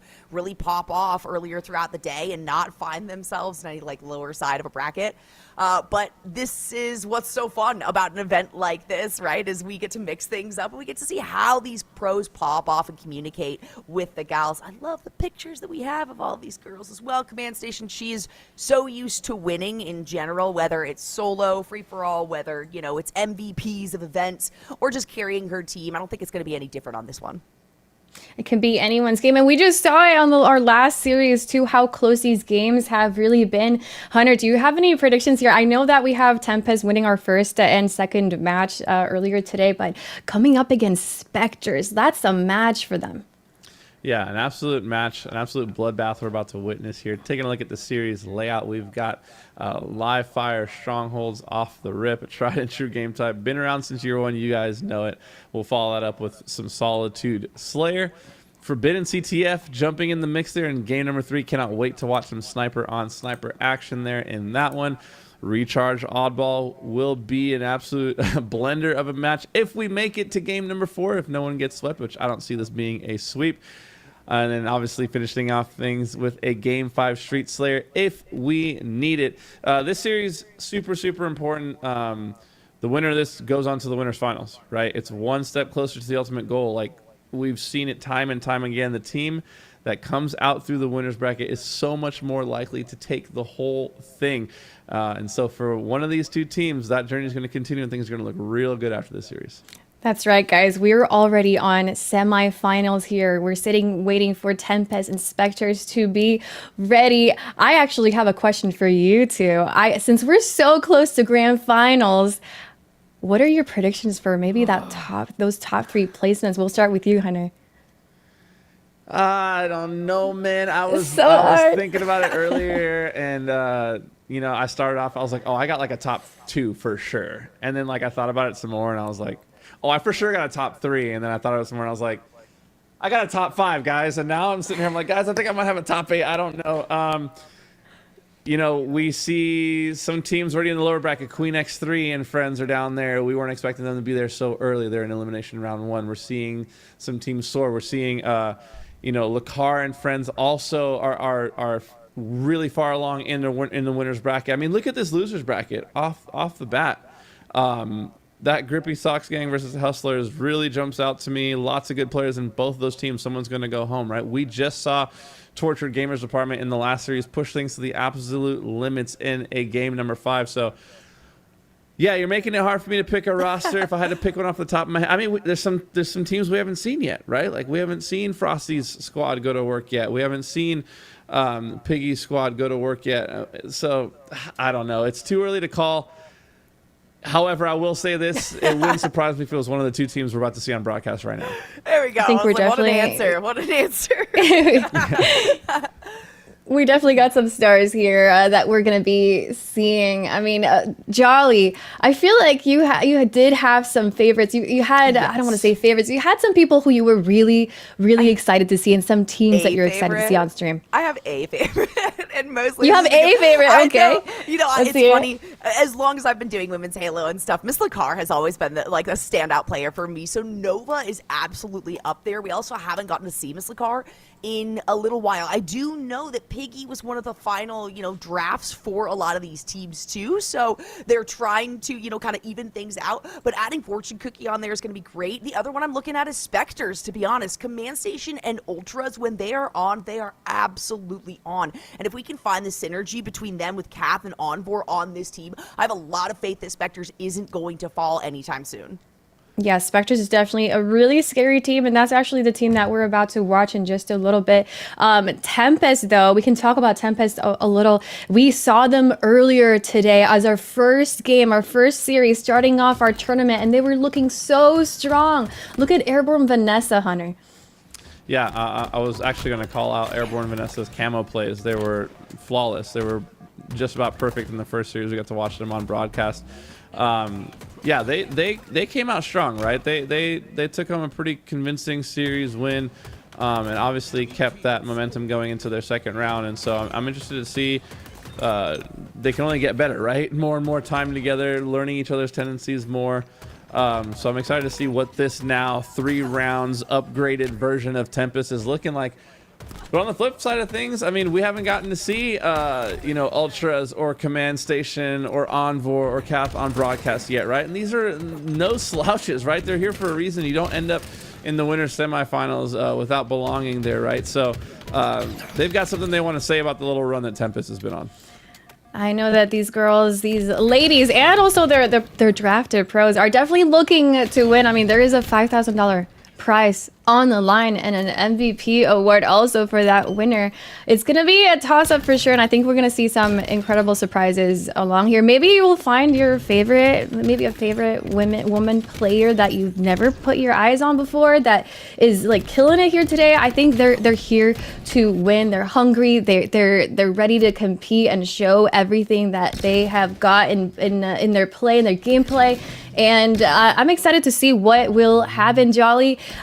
This is the game that we watched earlier today, and this is Nuance. Nuance is right now in the lower bracket, and they gave an incredible showing. I wanted to quickly highlight La Catarina, she's a player from the EU, and she just graduated from university, and she competed in, I think it's the University Halo, I forget what the last acronym for that C was, and she was a champion for that. She representing her school, so I feel like collegiate Halo and sports is up and coming, and I'm excited to see some players like that being able to show their skill here on a tournament like this. And particularly as well, if you've been around the scene for a while, if you've been watching these women's tournaments, Women of Halo has been around for a long time, supporting these gals for, it feels like forever now. But when you see a new face in the scene, it's kind of crazy because of how much of an impact some of these gals have made and how much of a mainstay they have all solidified themselves as in these tourneys. And I'm talking teams on teams on teams. We're not just talking, like top 2 teams, top 3 teams. No, it's like 20 women spread across a bunch of different teams. So seeing La Catarina in this one is incredibly exciting. Seeing just new faces in general that are able to, create new mainstays for us in the scene is very exciting. And I like that you bring up, collegiate and semi-pro. That is my favorite scene. That's where we get to see those up-and-comers, right, to challenge the old heads that have been existing for so long. And now we get to see how they do alongside those old heads. All right. Well, you said top 3, top 4 teams competing. Who will that be? We have our next match ready to go. Tempest versus Spectre. It's going to be a bloodbath, guys. Take it away. A bloodbath. I think that's pretty apt. That is quite apt because this one I can only imagine, especially. Obviously, you get farther down in the bracket, you're going to expect the competition to be a little bit tighter on this one. But particularly when we're talking about, getting locked into winners finals or having to drop down to the lower bracket and fight your way through, there is even more on the line here, Hunter. Yeah, you nailed it. I was going to say exactly that. We're getting to that point in the bracket where there are no freebies. There's no, no competition is going to be a slouch. So you got to bring your A game, and you got to bring your A game fast. So jumping on board here for game number 1. Now we're going to be jumping on board with Ultras here as she's looking to secure her C-plat. Yes, Both please. teams jockeying for early positioning and early control. There we go. She does get taken down by Minx, and this is another player too. I was really excited when we were watching those replays from a previous series, how well Airborne Vanessa and Minx were doing together. Because Minx is another one of those players who has off days, but if she is on, oh my god, you do not want to turn around a corner and face her. But with a map like this, when you've got the S7 available, when you've got that active camo, this is something where we're going to see a lot of competition here around this A point. And Airborne Vanessa has got to pop off quickly. That's the other side that I need to see. Otherwise, I'm feeling really good about Specters. This is one of those teams I am convinced I'm going to see them in the top 3, easy, if not top 2. I think folks in matchmaking, and myself included, I'm going to include myself as the folks in matchmaking, we all need to get lessons from Vanessa. She has gotten every camo in every game that we've seen have a camo on it. I need to know how she's getting these camos and getting away with her life every time. Putting that first camo to good use, patrolling the map. They were able to get early control here. So Tempest off to an early lead. However, we do have some capturing happening here from Specters. So they have a temporary AC hold, but a 6-shot coming in from Minx there. The mouse and keyboard is strong with this one, and we know the sniper rifle can be an insane weapon when you use that input device. A little bit of a funny little QT there. She didn't really go far at all. Is eventually going to be taken down, but scoring now happening for Specters. I like that. I really like the positioning here going on. Minx now has 7 kills, 7, 1, and 1. There's Talik. We were waiting to see some of these pros pick some things up. Taking down Ultras on the fight on board. The first one to respawn. So this should be a relatively easy capture for Tempest, especially when they're able to push back the rest of the team. Minx trying to make a move, though. Perfect shots there out of onboard before he's traded out. The B hold, we know that all setups on this map, all real setups on this map have to go through B at some point in time, right? So having this C-B setup right now for Tempest, I would say is probably the ideal. Like having C is probably better than having A, or depending on if you like that height advantage, which you should. Talik now with the killing spree. However, Ultras is waiting. She could smell that play coming a mile away. She said, "You're not tricking me." She waited at the exit of the portal, able to take him down there, and now clear out B as well. So Ultras with a great life here. A couple kills in A, a kill at B, and now capturing B for her team. Specters scoring single-handedly off of her individual play there. It's so crazy Who already is it? how... It's Vanessa. Oh, it's Vanessa, of course. In just a minute or two, she's going to be able to get the back smack. She's going to be able to follow it up with some headshots, and she's in a prime position as well to make a move here on this A point. Pretty solid, too, especially considering how many of the people are on that B side looking towards the S7 to get that high point advantage. Now, Villainize trying to get a bit of a back angle here. Airborne Vanessa back in and at it. She got the A point. She's moving on to C. Might as well reinforce that B, but Onboard has something to say about it. Great shots out of her, though. She spawns with camo. I just decided, obviously. We learned on that last life. She's just running on with camo all the time. A nice snipe shot here comes in for Onward. Gets the double body shot on the Villainize. Able to secure that side of the map just a little bit. Slow that push. The fight now comes in towards top center. I like this decision by Onward to relocate. Continue to work with his teammates here. There was a temporary triple cap there for Specters. But Tempest able to put an end to that bleeding. Tempest still with a lead in this one, albeit a small one, 20 points here. A 2v1 fight coming into A. That's going to be a clean break here, but look at how Tempest used A as a distraction to get C, and now we're going to see a fight take place for the winner will secure B. Huge. It's a beautiful pinch play that they ended up taking here as we were watching it from Onboard's perspective. Now it's going to be a pro versus pro, but not needed with the assist coming through. There's the zone capture. There's a killing spree. Specters are now feeling a lot better about keeping up this pace that Tempest has already set for themselves. Villainize getting taken down as well. And that's where we're seeing a lot of contention is these 2v2s that are occurring right on the points that lead into a sort of rotation. Neither of these teams is really able to get a solid grip on the other, so back and forth is the name of the game, and that's exactly what we like to see. Yeah, we're seeing Onboard start to heat up a little bit. His shot was starting to look a little bit more clean. Talik, though, able to take down Kath there. I mean, you got to remember, folks at home, this was a reverse draft, and what I mean by that is the players drafted their pro, aka their captain, not the other way around. So you want your pro to be going off, right? You want to feel like you drafted well, and I'm sure with his leadership and his talent that this Specters team is very stoked to have Onboard with them. Now Tempest still with a 2-cap hold though, and still around a 25-point lead. So we're going to see a little bit more control out of Specters, a little bit more.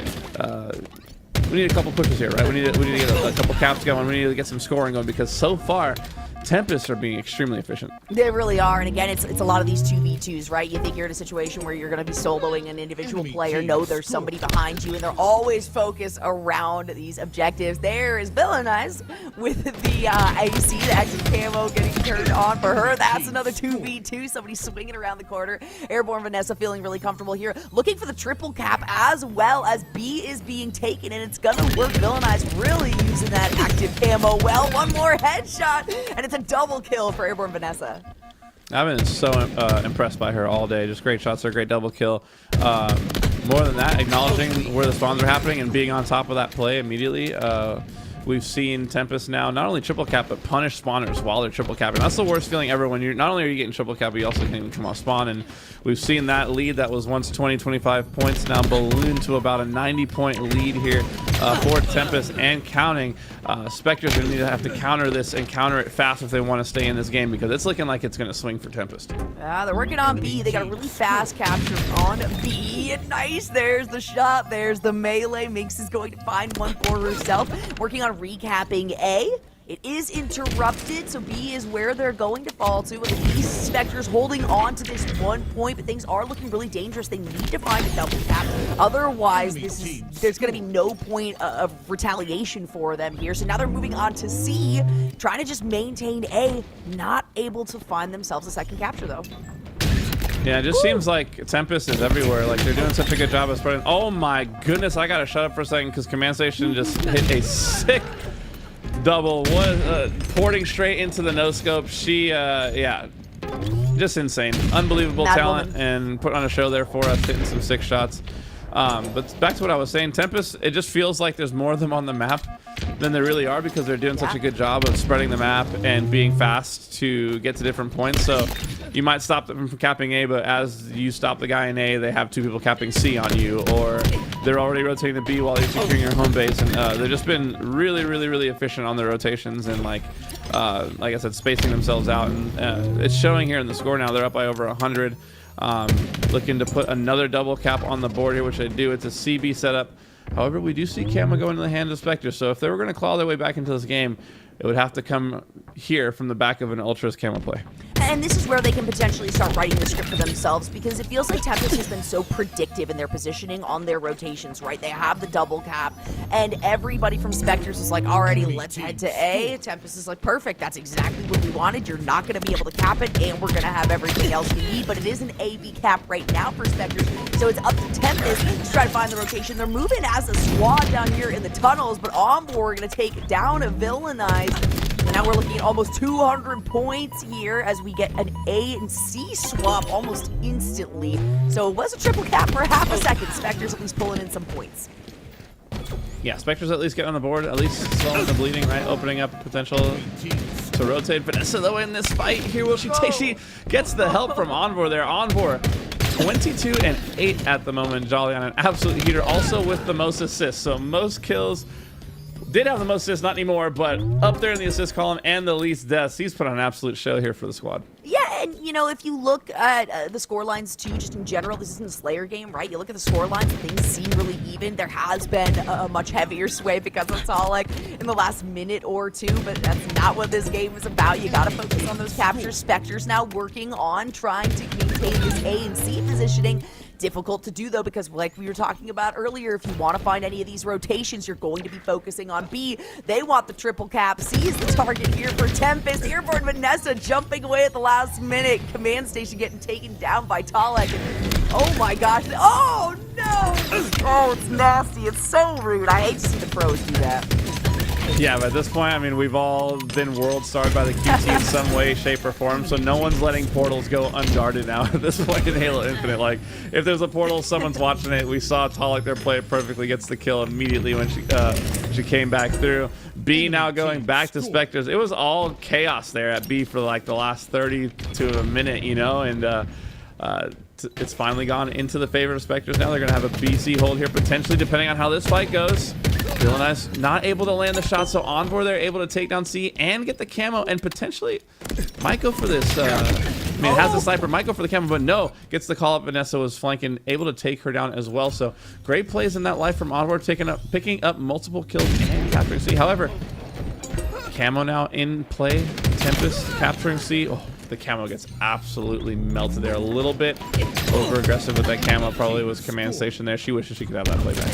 Oh yeah, what a battle taking place here at C, though, going so back and forth. We literally just saw a triple cap like 10 seconds ago in the hands of Specters. Now C is the only position that they are holding, and we're at 218, so the time window is narrowing down for Specters to make moves, but they're really pushing Tempest to the limit here. What seemed like easy triple cap, seemed like easy rotations for them earlier in the game is getting a little bit more difficult, but we have to turn these plays, these positive firefights into actual captures, because this is the last 30 seconds minute of the game for you to retaliate. Yeah, that's the issue with these games that run a little longer too, right? It's if the other team has felt your counterpunch and it didn't hurt them, they start to lose respect for you, they will run away with the game because they will start to be more aggressive, they'll start to be faster, they'll start to take lanes at a higher pace. And we've sort of seen that from Tempest. They're not really afraid of the counterpunch of Specters anymore, and so they're kind of just flying around, capping multiple bases at once. They're, you know, G-sliding to spots that they don't have no information about because they know that at the end of the day, they feel they have Specters outmatched, and it's showing in the scoreline. I was wondering if there was an attempt there to mind the gap. You know, when you're in that, hey, it is. When you're in that positioning, you have to go for it. If you got the repulsor and you're sitting, you know, at a vantage point, you have the chance. You might as well try to go for it, especially if you're sitting ahead, sitting pretty like this. Just a couple more seconds away for Tempest to be able to find themselves in the lead on this one. And it was a good fight here from Specters, but relatively overwhelming, I gotta say, especially in the first part of that match here by Tempest. Yeah, it seemed early on Tempest kind of leaped out, right? They had that initial lead. That wasn't nothing crazy, but once they started getting rolling, once they started rotating, once they started, you know, cycling the spawns, they really put the pedal to the metal. I mean, they went up by 100 in a hurry, and essentially just kind of held on to that lead. You see as they won by, you know, well over 100 points. Standout performance by, obviously, Talik, what do we have to say, right? He is him. Minx, we saw some insane snipes out of her, so gotta give her a massive shout out. But also too, I do gotta talk about Vanessa. Like, we saw the camo plays, but more than that, I mean, that was probably the most impactful 15, 17, and 17 you'll ever see out of a player. Like, the damage and the kills and everything else don't really add up. She had 17 assists as well as 15 kills. We saw tons of double kills of her clearing bases. At the very end of the game, she iced the game by clearing out B with a double kill, stopping that push. And so it's the game within the game. That's what I'm trying to explain to folks at home. And, you know, the stats, yeah, Talik's 31 and 13 obviously opened up a lot, but some of those doubles and stuff that Vanessa got were so timely that they really allowed them to keep a chokehold on that game. Yeah, and, you know, we also have to, excuse me, consider that these are teams that, at least for the pros, were kind of, you know, thrown together last minute. I'm not sure how much the pros are really familiar with these gals. I know there's a lot of crossover with some of these players, but I also know that there's some unfamiliarity, right? So the farther we go into this bracket, the more of a chance we're going to see of the synergy, the potential synergy, basically, between some of these players. And we're starting to see that now, specifically Talik and Minx at the beginning of this game. I mean, they were playing off of each other, finding some of these duo plays, finding, you know, 2v2 firefights and coming out ahead in those. And that's really what I'm looking forward to as today continues on, is what can these pros offer to these women, and vice versa. What are these women going to be able to offer the pros on these teams? Yeah, you nailed it, honestly. And so much of it has come down to who comes along for the ride that we've seen so far. And this Tempest team, though, they stood out even from the first series we played because they played together. You could tell it was a group effort. You could tell they were on the same page. There was no question marks. And I think really that speaks to, I mean, Talik's leadership. He's known for that in the pro community, right? He's known for just being a mastermind, being an IGL. And so his skill set, so to speak, kind of works perfectly for this sort of format of a tournament where you need someone to step up to be a leader immediately. But looking back at the series layout, that was just one game out of potentially 5, right? So jumping into Solitude, Slayer next. Jolly, what do you want to see from this Specters team in order for them to bounce back in the series? Ooh, all right. I want to see Command Station being able to actually take command. We saw actually some really good numbers coming out of her in that last match, and particularly her accuracy is always absolutely absurd. Unfortunately for her, the positioning just wasn't great, and that's something that can happen on live fire, right? If you have some bad rotations, if you have some bad spawning opportunities, it does take away from your potential to like find some vantage points and make some big moves, as well as getting all those power weapons. We know how good Ultras and Command Station can be with those power weapons, so I want to see some prioritization going towards getting them in the hands of those players, as well as the power-ups, right? We've seen how much priority is put on getting these overshields, on getting the active camo, but we've also seen it really not work out into play and just kind of be countered against, essentially. So maybe prepping for that, using it as sort of a bait point as opposed to just trying to snag these power-ups. Solitude is a great map for that. 1000%. Couldn't agree with you more. I think power-ups, power weapons, man. Tale as old as time. You control those, you make the game a lot easier, right? You don't guarantee it, but you can certainly make it easier. And there, yeah, right off the bat, we get to see it. Of course, it's in the hands of Talek. You know, I was hoping they would be sharing a little bit. I was hoping give the gals, some more hands on these power weapons, but that's okay. It did end up dropping down with a little bit of ammo, so I didn't actually get to see who managed to pick that one up. But that's a shock rifle in the hands now of Specters. Oh no, it's Minx that got it. Minx with shock and none other than Airborne Vanessa with camo. I'm genuinely flabbergasted. Like I need to understand how she always has camo. It's like 3 or 4 games in a row now where she has every single one. Great play there to clean up. Also towards the snipe side. Now focusing her attention towards top mid. Calls out Command Station. Gets some good shots down range. Minx continuing to pop off with this snipe rifle. The shock now. So.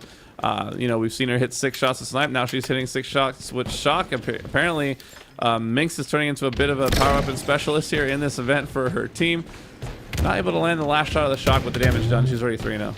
You know, that's actually one of the questions I have too, because a lot of these scouts have been playing together for so long, they're familiar. You know, if you have an S7, right, you put it in the hands of like Airborne Vanessa, makes Ultras is another one who does incredibly well with these power weapons. Now with the pros on here, how does that fight go, right? Are the girls able to say, no, I got this, or are the pros like, hold on a minute, it's a power weapon, it can, make or break the game potentially, right? Do you give them the opportunities, or are these pros just saying, I got it, I'm gonna take it, right? I'd love to hear sort of how that dynamic is working between these teams. Well, yeah, I can give you an example from my life, honestly. Yeah. In Halo 3, I kind of made a name for myself from sniping. I don't know if it was a West Coast Cali thing, but like we just had a lot of 6 snipers that came out of California. And one of the best teams I was ever on, I'll never forget, like it was Frosty the Truth saying to me like, hey dude, like you're disgusting with snipe. Obviously it makes sense for you to get sniper. However, like you're such a menace when you're in the other team's base that it would almost make more sense to have you be somewhere, like let someone else shine with the sniper just to hold it down in order for you to be, maximum impact on the map being in the mix. And I was like, yeah, like I'm totally down for that. Like that makes sense. And that's how we rolled. So yeah, even though I was the best sniper on the team, what the situations called for was for me to be way more like in the mix. And so a good leader will factor all those things in, and I absolutely think that someone like Colic is taking notes of all these different things, taking notes of how Minx is hitting shots when she's got sniper every time, taking notes of how Vanessa's making plays with camos, and really playing to his teammates' strengths. Oh, for sure. And we can see that, excuse me, I wanted Minx to be able to pop off on this one again. She once more starts this game out with the highest kill spread on board. She's only died 2 times as well. So Tempest doing a nice job of really maintaining this lead they have for themselves. Almost doubled the score right now as Tempest is halfway there to the victory. So Specters need to reorganize themselves. If you're Specters here right now, Hunter, what's your game plan going in? Well, you gotta get off this cycle. It's really hard on this map. So you gotta get off the cycle. So if you spawn, even if you think that you're safe, you gotta kind of stop for a second and really analyze where everybody is on the map and give yourself an opportunity for all of your players to be alive, because Tempest is taking advantage of the fact that they're going into every fight with numbers advantage because they're never letting the other team go 4 up. They're always having a man down. One other side note I wanted to point out to your point earlier about the weapons was we actually saw it on this last shock rifle that Villainize and Minx both stood on the shock at the same time, and Villainize just kept was there actually maybe even a little bit ahead of Minx and just walked past it, didn't even touch it. Yep. And Minx immediately grabbed and picked up. So it's already a game plan that they have where it's like, you know, priority wise, maybe they have Talik is like, if Talik can get it, obviously give him the shock first and foremost, but then after that it probably goes to Minx, and then, you know, you kind of create like a tier list of who's going to be sniping on your team. Great shots there from Command Station. Really good shots there, because we did see Airborne Vanessa once again with that active camo, and she took her time. She saw two opponents, she was waiting for the split, and she just wasn't able to get those headshots. She also sort of had a last shot moment and was not able to hit it. She knew it was coming, that death, that great screen, not being able to get those. But look at Cap and the reorientation, perfectly finding that 90-degree angle to turn. It's going to be Villainize that takes you down, though, and it instantly walks into a frag. Yeah, those are some sick shots from Cap there. First we're seeing of her in this series. That was a big time double kill, also to take down Talik there. So great plays out of her. Talik here now fighting from ledge. But what we saw immediately after she got that double was Tempest sent 2 to kill her, which really speaks to the level of synergy we're seeing from these players in these lobbies, right? It's no different than what I would expect to see from pro teams playing against each other, right? Following the damage up, trading kills out. And we're seeing a clinic here from Tempest on how to be an absolute godly Slayer team. It's funny, you know, too, that you talked about Villainize being the one that, like, walking ahead of the shock rifle, dropping it over, you know, so that you can pick it up. Right now it feels like Villainize is, you know, what is it, like the canary that you send into the mine just to make sure, like, it's breathable for the rest of the team? Yeah. Almost as though that they're willing to say, oh, okay, we might have to sacrifice you, or it might be safe and it might be an opportunity for us to take advantage of. It's working really well, though, and that's kind of something that feels like Villainize has conceded, right? Okay, I will be that individual, and we're working on these team plays. We're finding some of these pinches, these 2v2s that turn into 3v2s or 1v1s that go in our favor. That numbers advantage is going to come out ahead every time when you have such good target acquisition from all these players. Spectacular. No, you're absolutely nailing it. And Stake, right? I think you nailed it with Villainize. I think what we've seen from Villainize is like an ability to like acquire information and kind of be like probing, scanning the map. And Halo at the highest level is an information game. If you know more about the other team than the other team knows about you, you can make a play accordingly, right? And counter them. And so if you have a player like that that's constantly feeding you good intel about where they are, where they're spawning, things like that, it can only speak wonders to your team. And I mean, 50 to 29, right? Absolute dominant performance here in this winner's semifinals. It's not like this is a round 1 or round 2 matchup. Like, this is a big deal. The winner of this goes to the winner's finals. And so far, Minx and crew are really putting on a show. I mean, 16-5. They're feeling good. Oh my goodness, they're feeling good. And all of the numbers across the board were really good. Even Villainize, you know, who is, it was Airborne Vanessa who had the lowest KD on this one.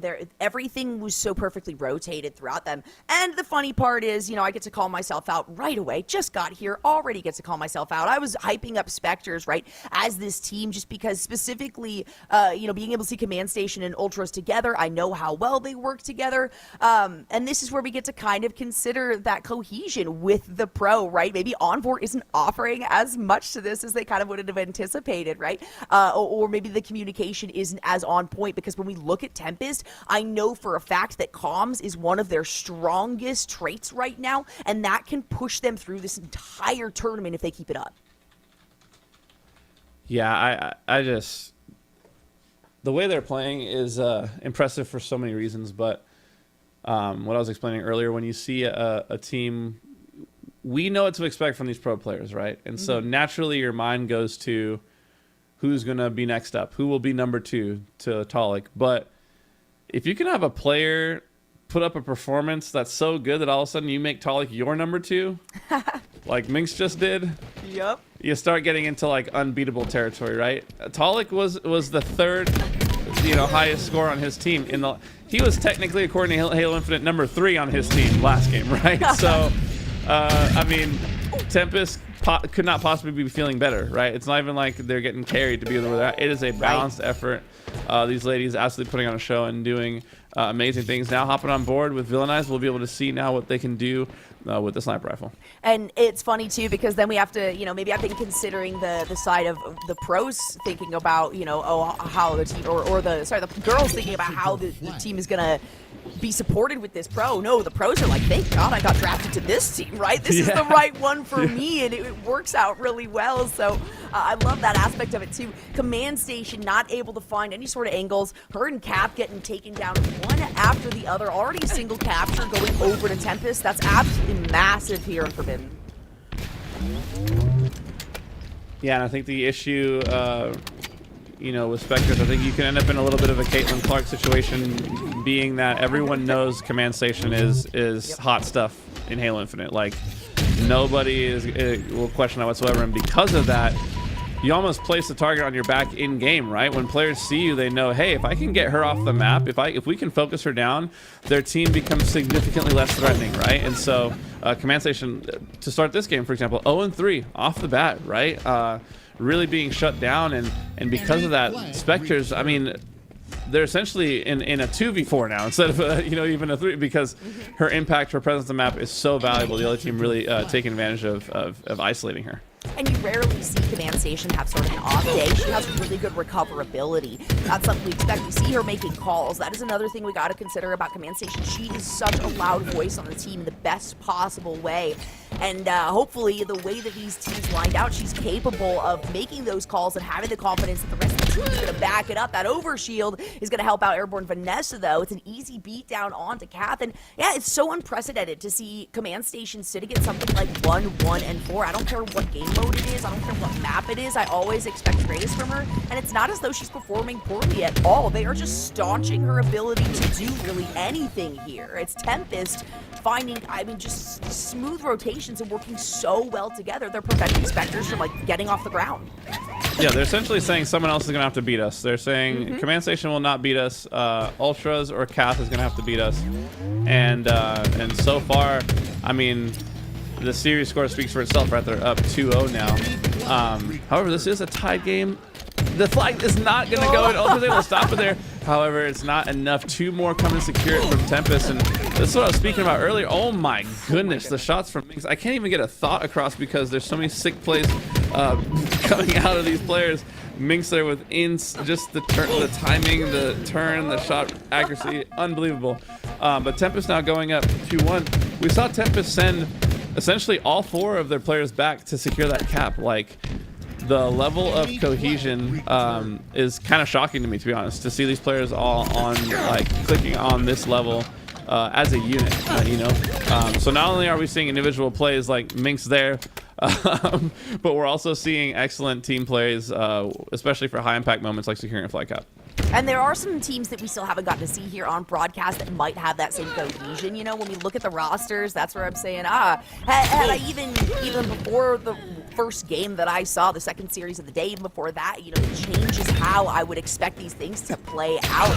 And that's going to continue to happen. Like, we get to see Minx once again holding on to that S7. I do believe it dropped down, if I'm not mistaken. Of course, that's the score line there. But the overshield is going to be the point of contention here. We got another fight coming out. The OS does get dropped down, and it's a beat down onto Ultras, who tried to contest it. Yeah, I think we got to shut it down, end the broadcast, tournament over. Someone that's not Vanessa just got a power up. I just never thought we would see the day Talik able to grab that overshield. He is going to be melted down, though, so a bit of a response there from Specters, right? They didn't let the overshield go on a run. They were able to isolate, take him down, take him out of the play pretty fast. So great plays there from Specters. Now on the push, they are going to go 2 down, though. So this is the issue, right? They unable to win that initial team fight at the 50-yard line there. They're gonna have to reset here now and fight from their base. I also think it's interesting, you know, maybe it's just because I'm playing Yu-Gi-Oh, but Forbidden, I'm used to more like this, what we're seeing from Talik, which is like these long-range firefights. But what we're getting a lot of is these around the corner, you know, beat-down opportunities, these face-to-face fights, and they're going in favor of Tempest. But again, that might have to do with that communication. Oh, a nice little point of contention here. Kath is going to take down one, but get taken down in response. That's 2 major players here. And now Specters has to find a complete reset. The pro being the only player left alive on the hunt, though. Oh, my. And he's going to get taken down here by Talik. Yeah, and you kind of got to get to Oleg there. But he makes an absolute god play, stays alive, 16-6. He's repaying his teammates for the game they had last game, where they kind of not carried him, but had excellent games, made his job a little bit easier. This game is like, you know what? I got you guys this game. Let me take care of this. He's now 17-6. The final flag being pulled. 2 are down for Specters. This is looking like a dream scenario to run this flag back. Onward's gonna be cleaned up here as well. Minx on the cross with what I would consider an unbelievable long-range shot here. She's able to hit every shot on these players crossing. Tempest now looking to put in the 3rd and final flag cap, securing their way to the winners bracket finals. Airborne Vanessa going to be the one to put it in. Tempest putting on an absolute show here on the back of an amazing individual performance by Talik, but the rest of the team really stepping up throughout that series. It's going to be a 3-0, though, punching their ticket to the winners bracket finals. There's nothing more exciting to me than when I get to do, a why not a Tony moment of just throwing the book out. Right, because at this point, what I expected and what a lot of us can expect when we see these rosters is not how this is going to play out. If you've seen the Women of Halo events, you've seen how these women organize themselves, how they play together, and what their strategies are. We can look at the rosters and expect that that's how things are going to work for them, but that's absolutely not the case. Again, I was pumping up Specters so much as having some really good potential based on the women that I'm familiar with. But now that you throw the pro in there, it completely changes the game plan and the execution plan for these teams. And Tempest, I mean, that was absurd. That was one of the cleanest sweeps I've seen in a long, long time. Tempest is looking incredibly strong. I mean, we saw it from the beginning today, and I not only want to talk about the pro player, but also I want to talk about the individual skill that Airborne Vanessa and Minx have, and their other 4th player are bringing to the squad. They're working together as a team, and their chemistry. You called it cohesion, Hunter. Their cohesion is so visible and so noticeable. They just knew how to shut down Specters. I really think I mentioned it earlier during that match. I think that Talik's specific skill set and what he thrives in the pro scene just make him the perfect player for this type of scenario. He is known for his leadership. He's known for big picture, big play calls, knowing what's happening everywhere with all his players on the map, and kind of the way he molds his game is he fills whatever role he sees his team needing to accomplish on the map as a leader, right? And so the way that their team is playing as 4, I genuinely think speaks to his leadership and what he's brought to the team. But it's not like they brought together 3 slouches, right? Like, these players are all insanely talented as well. On top of that, we've seen Minx and Vanessa and Villainize all have their moments where they pop off individually. So you throw those 2 things together, you throw 3 really talented players together with an incredible leader, and it's a recipe for success. And they now find themselves in the winners bracket finals because of it. No, they're looking incredibly confident, and I think they're eyeing out that grand finals for sure. I mean, they're sitting at the winners finals now. I'm sure they're really excited with their pick with Talik. I want to talk about with you, Jolly, Airborne Vanessa. She's I know Hunter mentioned it a lot, and I want to talk to you about it. Airborne Vanessa, her control over the power-ups seems to be very, very deliberate. I wonder if this is something that Talik said, all right, you're going to be the one in charge of it, or maybe she was the one that was like, nah, I got this. I can take this power up and control. What are your thoughts on Vanessa's place there? You know what? I've heard Vanessa talk, and she has this commanding voice. She's just, I expect that it was a thing where she just said to Talik, I'm taking the power ups, and Talik says, okay, yeah, you do that. And like Hunter was saying, it was as though she was spawning on them, and yeah, we were getting great observation to the point where we would know the AC was coming up, and instantly we just go to Airborne Vanessa with the AC active, like not even needing to see anyone fight around it. And I think that's actually something to kind of talk about here, is how few setups there were around, trying to bait out somebody to come and take these power-ups, right? That wasn't how the play was working. There were so many good opportunities for these long-distance firefights, but also, like I was saying, these face-to-face battles. Nobody could really plan that far ahead, and it's really exciting to see because it puts every single player onto their back heels. They have to think on the fly, and it lets us know who has, that cohesion, like we were talking about, that they're confident enough to believe that, all right, if we're going to split on this, if you've got my back, I trust that you've got it. And whatever the goal is, we're going to come out ahead. And that's where it just kept coming up Millhouse. Millhouse being, of course, Tempest here as this team. I do feel really bad too that like we keep talking about Minx, we keep talking about Vanessa. I feel like villainized we haven't said enough about, because we talk about cohesion, we talk about how well this team is doing. It takes all 4 players, right? It's not just the pro and then these other 2. The only reason it's working as well as it is because Villainize is filling out this role of providing exactly what everyone else needs. It might be more of a supporting position, but we can't discount how important it is. I was just looking at Villainize's info. She started competing. She started playing Halo in Combat Evolved. So she's been playing for a really, really long time. She started competing with the Women of Halo tournaments. That's where she started to shine and grow. And look where she's at right now, sitting at winners final with this team Tempest, who's looking incredibly good. So I can't wait to see if they're going to be, they might be the contenders for grand finals. We will see, but there is other teams that we still haven't seen. Jolly, you also mentioned we're looking forward to maybe seeing Miss Lakar. I think she was sitting in the semi-finals as well. Yeah, we had Nova and Unlimited Void on the other side of winners finals. There it is. Miss Lakar, such a powerhouse. She is an incredible player. I'm so excited to see her competing here, and I know both of you have thoughts about this player and what a key teammate she could be for Nova. Oh, I could talk about Miss Lakar all day long. I mean, you know what? Maybe I'm slightly biased too, because when I first came into the women's scene, Miss Lakar was the one that I was like jaw on the floor every single time. There's a lot of players here that I expect consistency from. There's a lot of players that I know are going to pop off. I want nothing more than to see, an S7, to see a shock rifle, to see some sort of power up in the hands of Miss Lakar, and just I could watch her hit headshots all day. Her accuracy, her target acquisition is unreal to me.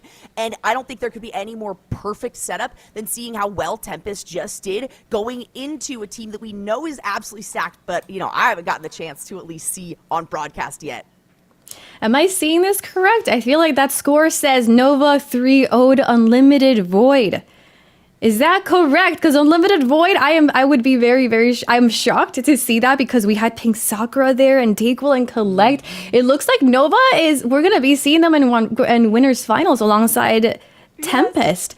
That's going to be an insane. I said bloodbath for the last series. I think this is going to be the bloodbath here. Any thoughts on this next series that we're waiting on, Hunter? Yeah, I mean, I think we've waited long enough to see Lakar on broadcast, right? Jolly was hyping it up. I've been hyping it up. Let me put it this way. I've been in the scene for a long time. I'm going to take off my glasses. This is very serious. I've been in the scene a long time. I started going to tournaments in 2007. I played against and with Smiley and Xena back in the day. More recently, during the Halo 5 times, I teamed with Divine Damsel on LAN. I've been a huge fan of women in Halo, women competing in Halo, and the best of the best for a long time. And I mean it when I say it. Lakar's the best we've ever seen. Period. She's the best. She's the best that I've ever seen. That's nothing to take away from the rest. There are some absolute greats, especially in this tournament. We have Queen, we have Divine Damsel. They're actually facing each other in losers bracket round 1 right now. One of them is going home immediately. Command Station, we just saw on broadcast. So much talent everywhere, but in my opinion, I think Lakar is the pinnacle of what we've seen so far in competitive women, and so I'm excited to see her on broadcast in the winners bracket finals. It makes sense. We just saw the dominance of Minx. Now we're going to get to see that go up against Lakar, and what's going to be it's just a nuclear battle going down in this next series, and I couldn't be more excited for it. I guess the question is Nova bringing that same level of cohesion and chemistry that Tempest is bringing to the team? I feel like to the series, to the tournament, I feel like that might be the key for Tempest to getting to grand finals, is Nova doing it. We haven't seen them on broadcast, but it looks like they have been taking down every single team that they've come up against so far. And Jolly, Nova, we have other teammates there. We have Piggy as their pro player there as well, and Fortune, Cookie, and Spartan Net on that squad. Yeah, so I was curious about how the drafting went down. We were kind of given updates on this one, but Piggy was one of the last players to be drafted. Again, the pros being drafted by these women's teams, right? And so I always wonder, were they sitting there being like, we don't even need to pick, this is a situation, we'll take whatever we can get because we've got such a stacked lineup as it is? Or does Piggy work out well in this composition? And you have to assume, based on how well we saw Tempest do, that same cohesion has got to exist within these players on the side of Nova, right? Piggy has to be offering exactly what we were seeing out of Tempest as a team. Otherwise, you can't just 3-0 sweep through all of these players, right? We have to assume if you don't already have some sort of proper communication, some sort of game plan set in stone, and the confidence to really rely on your players, you wouldn't have even made it this far, let alone in 3-0 sweeps. And I don't know if you saw, but that bracket was updated as 3-0 for Nova, taking that slot in the winners finals like ages ago. They finished that game forever ago. It looks like we're jumping right into a Nova versus Unlimited Void matchup here on CTF. I think this maybe is a bit of a 3. reset. This is game 3. I think this is the game 3. So I don't think they. Yeah. Yeah, so I think it's I think the series is currently 2-0. So we can actually potentially see Nova here, Lakar and friends, close out this series. That would be why it was so fast. So they're up 2-0 right now, and we could potentially see 3-0 sweep potentially, or maybe see the series go even further. But still, I mean, it doesn't really take away from what we were saying about Nova, because we thought they already swept the series, but they're really up 2-0. So here we are. Here we are indeed. Wow, that's the update, guys. That's a 2-0 for that. Looks like we get a treat then. We get to see Nova in action against Unlimited Void, who are not in the lower bracket. They're still on that, working on that game 3 that's about to begin. I can't wait to see them. I really can't wait. I wanted to quickly highlight Spartanet. Spartanet is a player that has been growing along the Women of Halo scene, and this is what these tournaments are about, right? Like giving them a chance to really, really grow here, and here they are, really grow, and a chance to be in front of all of these eyes and have a chance to compete alongside pro players. I'm gonna let you guys take this next series away, Nova versus Unlimited Void, and continue on telling us about these two teams. How is everybody? We're getting to see Unlimited Void on again. We saw them earlier. Their key was just the absolute slay power of Sakura. Like she was right there with Rami, if not slaying above him in their earlier series. They're a team that, it was a game 5, so it went all the way down to the wire. However, they do find themselves in a bit of a hole here. It is 2-0, and Jolly, if we're down 2-0 in a series, I mean, where else can you go from the bottom, right? It's true, and at least you know you're not down and out, right? We're looking at getting into the winners final. You still have the opportunity to run it through that lower bracket, and for some teams, it tends to actually work out better. We've seen in the past, the bracket resets coming through after a team finds their confidence. The more games you play at the end of the day, the more opportunity you have to build on, that teamwork, the camaraderie that we're looking at that is really helping a lot of these teams. And that's the fun, exciting thing about what Complexity and Women of Halo are doing here with the Coalescent Combat, is that we get to switch it up. It's not your standard Women of Halo. It's extra teams and it's extra players. And now we get to see how Piggy and Rami, or what they are able to offer to these two teams. Game number 3. Yeah, and even though we're diving right, I was going to say, even though we're jumping into this game a little late, I think things are a little worse than we thought initially. Not only are they down 2-0 in the series, they're down 2-0 in the flag.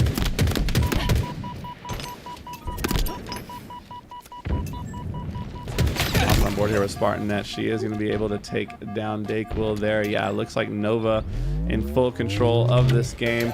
First time getting to see Spartanet, Cookie, Piggy, Lakar on stream, so excited to have them on the broadcast. We see Lakar pushing all the way into the spawn. Her and Spartanet working so well together to clear that spawn all the way out. The last flag is being run now. Will Giselle be able to catch up to Fortune Cookie? Fortune Cookie's got the Nikes on. Is she going to be able to make it on the corner? She does just that. Gets the flag to the post, but she is going to be taken down. So here comes a slide from Piggy. Nobody wisely pre-nades it first. Gets the cap.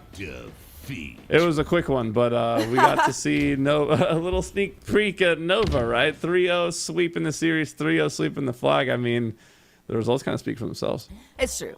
And that was you know, that was the least of Miss Lacar that we're ever going to see, right? Like we saw very little from her, but that's all the it. time they needed We're to good. win. We're good. Yeah, We're good right? for today. No, All we need to now see. from now on it's gonna be all Miss Lacar. I don't know what you're talking about. I meant we didn't see enough of her. That's what I was talking about. I feel like we just have a lot of Miss Lacar fans here in the chat and and amongst ourselves here. Incredible again showing. It's almost like, did we just see the future? I think somebody saw the future with this with this game. Incredible showing there from Nova dominating, and yeah, we're setting up for this winners finals Tempest. Just so that everybody that's watching us here on Twitch on LVT Halo and Complexity, we're just finished our semifinals, and we're moving on to set up our winners finals, where Tempest and Nova are going to be battling it out, but just not yet. We're gonna go on a quick ad break, and we'll see you right back for our winners finals.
team.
Welcome back to the Coalescent Combat Tournament presented by Lenovo. And here we've been chatting on the background about these incredible teams that we've watched today. And they're just so talented. They just really are. Why don't we take a look at the winners bracket so that we can update everybody on what's been going on. Tempest has been on a roll and they're sitting right now in winners finals. That'll be the series that we'll be watching very soon. And then Nova, the team that we've been waiting for because of Lakar, right? Why don't we take a moment to talk about these two teams quickly and check out the lower bracket as well. Yeah, Hunter. Taking a look, obviously, we've gotten to see Tempest all day, and I think they have been playing like an absolute cohesive unit. They've been running plays. They've been well organized. They've been following each other up. Their timings have been great, and like they look like a really well-rounded team. And like I said, everyone expects the pros to be top fragging and top scoring on their team, and everyone's looking for who will be number 2. But when your players are playing so good, they're making your pro number 2 on your team, they're making them number 3 on your team, you're looking really good. So I'm really excited to see Tempest here in the winners finals. They're gonna be taking on Nova. I'll let Lucidity jump in and talk about these players because they are also insanely talented. But first, welcome back to the broadcast. I'm glad you're back. Yeah. You left and we didn't get a game 5, so obviously we're in for a good one here. Yeah, so I hope that we're going to have a Game 5, and thank you for having me again. Shout out to Complexity and the women of Halo for putting on this event and for calling me. I really appreciate the phone call. What's up? I'm here. Let's talk about it. Nova, I'm really, really interested in this roster for a lot of reasons, right? You have Piggy on there, and Piggy, I feel like, is a pro player who kind of doesn't really get enough credit for how good he really is. He's really a really analytical player, and I don't think that people really understand that. So when you have him partnering up with someone like Lakar, who is also like, if you all haven't watched her Twitch streams or seen her videos, she does videos with like Shyway where she breaks things down and stuff like that. She is someone who can tell you everything about Halo and knows it better than the back of her own hand. So I feel like those two together is so interesting to me and makes me super excited. And then you have people like Fortune Cookie and Sparty who are on the team together. And Sparty is like newer, right, to the whole competitive scene, but she's been kicking ass every single time. And now she's on a team with like these 3 power hitters. It's just really great. And Fortune Cookie, she does, shout out to her. She does a lot of cool artwork in the community, stuff like that. But not only that, she's a really good player, and she usually duos with Dayquil. They used to rock with Eve. It was Darkest Hour for a little bit, and now they just kind of compete and hang out. And now they're like this roster is going to be deadly. I'll tell you what. Like, we are in for one hell of a series, and I don't even know what to expect because I feel like both teams are equally as hungry for this win. Hungry they are, and we will see that in just a moment. But let's go ahead and take a look at that lower bracket and see what teams have not made it through and which ones have. We haven't had a chance to see the lower bracket yet on stream, and as you can see here, the teams that have been eliminated so far are Nuisance. That's the team where Druck and Janelle were at. Undertakers with APG. Bleach Slushies with Frosty, which is also very surprising, and Creepy King J. These teams it's anything can happen here today. Tempest and Nova, the winners finals is about to begin. Why don't we let you, Lucidity, and Hunter take that away? Yeah, we're hopping into the winners bracket. Sorry, I didn't mean to cut you off. Go ahead. You're good. Take it away. You go. Okay. Hopping into the winners bracket finals now. It's a matchup we've been super excited to see. We're going to get to see some absolute powerhouses here. Any early predictions, Lucidity? Who you got taking this? I honestly do not know who I have taking this series, but I'll tell you what, I'm kind of leaning a little bit towards Piggy and Lakar's team right now. This Nova roster just looks absolutely disgusting, and it looks like they're just... I'm just very excited for this match. Look how fast Talik is moving, and we just started. Yeah, it's going to be crazy. If you're going to pick that roster, then I think they may have thrown on the wrong CTF game type. If you look, it's 2-0, 3 minutes left. It looks like they put on the replay game type from the last series, so I hope someone is aware of that. I thought that was real. Yeah, I hope someone is aware of that and ends this game ASAP and gets us restarted. But if you're going to be taking Nova, then I'm going to take Tempest because I'm going to make things fun because I'm fun. I swear. I'm a fun guy, I promise. I'm looking forward to seeing Talik continue the reign and, keep his troops dialed in like they are. This team has been impressing me all day. Even if you could remove all the names, just show me the Spartans what they were doing, and I would be impressed. So, yeah, just stoked on this team. Looking to see them continue and head into the championship. Obviously, winning a tournament, coming from the winner's bracket, just is the way to go. It makes it so much easier. So, more than likely, in my opinion, whoever wins this series could be our champion today. Yeah, that was what you said earlier, too, was that you thought whoever won this could kind of come out on top. Because, again, too, coming from, you know, when you come from the lower bracket, I feel like that's just so much gas that you have to, you know, keep going to get yourself there. So, yeah, definitely we're going to have a really series here on our hands. And something else that's, like, really fun to talk about, Airborne Vanessa, too, she's been killing it all day. Like, she has been on fire, and so has Villainize. Like, Villainize, again, someone who's newer to the competitive scene with Halo and stuff, but, like, watching her play, like, you wouldn't think that, you know, she's relatively new to competing. She's absolutely disgusting out there, and it's really cool to see, you know, her out here doing it, too. So props to all of them, honestly. I'm just really excited. Yeah, I think it speaks to just the state of the scene. Like, Infinite's been out for a little while now, and so even the people that got started with Infinite, or if it was like maybe their second Halo game, have had time now to build their game, and it's insane. I had like a joke tweet that I was thinking about putting out, but like I wasn't sure if I would nail it. But it was like I was gonna put out a tweet that was gonna be like, dude, this is the biggest problem I have with Halo content creators now, and I was gonna come out and be like, they're all so good. Like, what the heck? Like, what happened to like the casual? Like, I was like, every person that is like playing Halo at this point in time, content creator, like or competitor, like, is just insanely talented. So yeah, this event's been so sick to get a chance to see some names we don't normally get to see on the broadcast, you know, and here in this winners finals, I know that show is just going to continue. It's just going to get better and better and better, and I'm just pumped to be here, honestly. Same. I'm very pumped to be here too. And I was looking back at their scores today too. Tempest only dropped, it looks like, one map all day today. So Tempest has been on fire. Oh, I'm sorry, 2 maps. They dropped 2 maps all day today. So Tempest has been, like, you know, pretty much on fire and just kind of out here ready to go. And it looks like we're going to be starting it off here. Yeah, so we're jumping back in. It looks like they are giving Tempest that cap, though. So they had to restart the game type because it was on the wrong flag game type. No big deal. We're able to jump back into the game with the right score. But yeah, Tempest did cap a flag when they ended the game. So it is currently 1-0. My pick going up early in the game.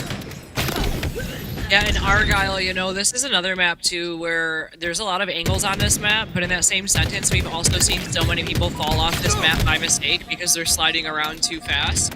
So, and all of these players are very fast players. Piggy right now just did something really good, dropped down in order to play his life, grabbed the sniper, and made sure to get away with it. Fortune Cookie also has a sniper and is going to kind of hold down vent area right here. 2 snipers in the hands of Nova right now, making for a very deadly combination on Argyle.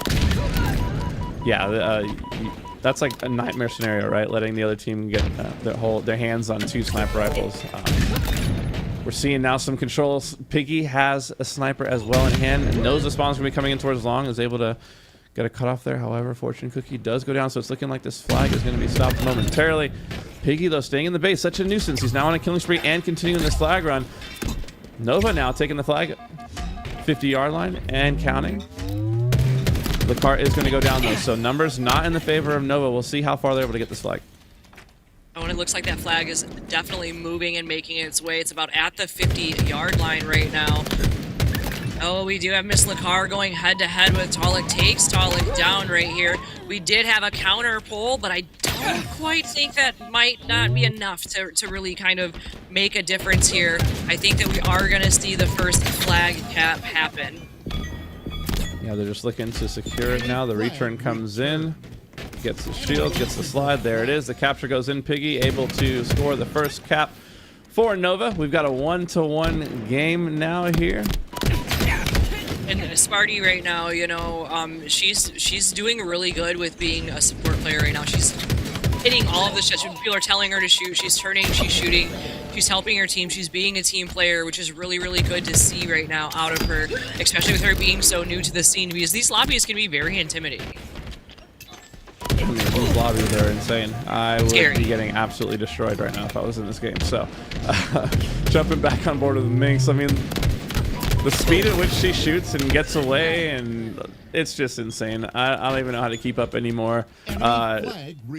In this game, we've got a battle of, we've never seen this before, chat. We've got a battle of the Goosers right now. We've got 0-2 and 5 on Spartanet and 0-3 and 5 on Villainize, and the game is tied 1-1. So, the game within the game. It's okay. I definitely have goosed on LBT before, so it happens to the best of us. But I could almost guarantee that it probably won't stay that way for long if I know these girls anything right. Sparty making her way up here, does a little touch. She's doing some damage, making sure that she kind of tries to stay alive here. Miss Lakar up center mid, doing some cross maps, hits Airborne Vanessa, takes down Vanessa. And if I was Nova right now, honestly, I think that I would be focused on Talik, because Talik is 11 and 5, which means he is a problem.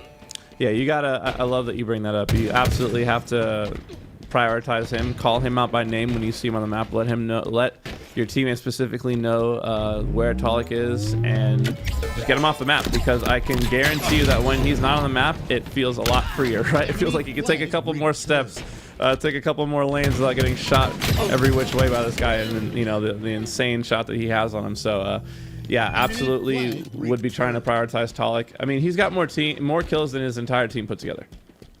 Yeah, he definitely does have more kills than his entire team put together right now. So if I was Nova, I would recognize, hey, I might need to take him down. I might need to start paying more attention to him right there and kind of prioritizing getting him down so we can make some moves. It looks like Airborne Vanessa did make a pull, but she does get taken down back there on the backside by, I believe it was Miss Lakar.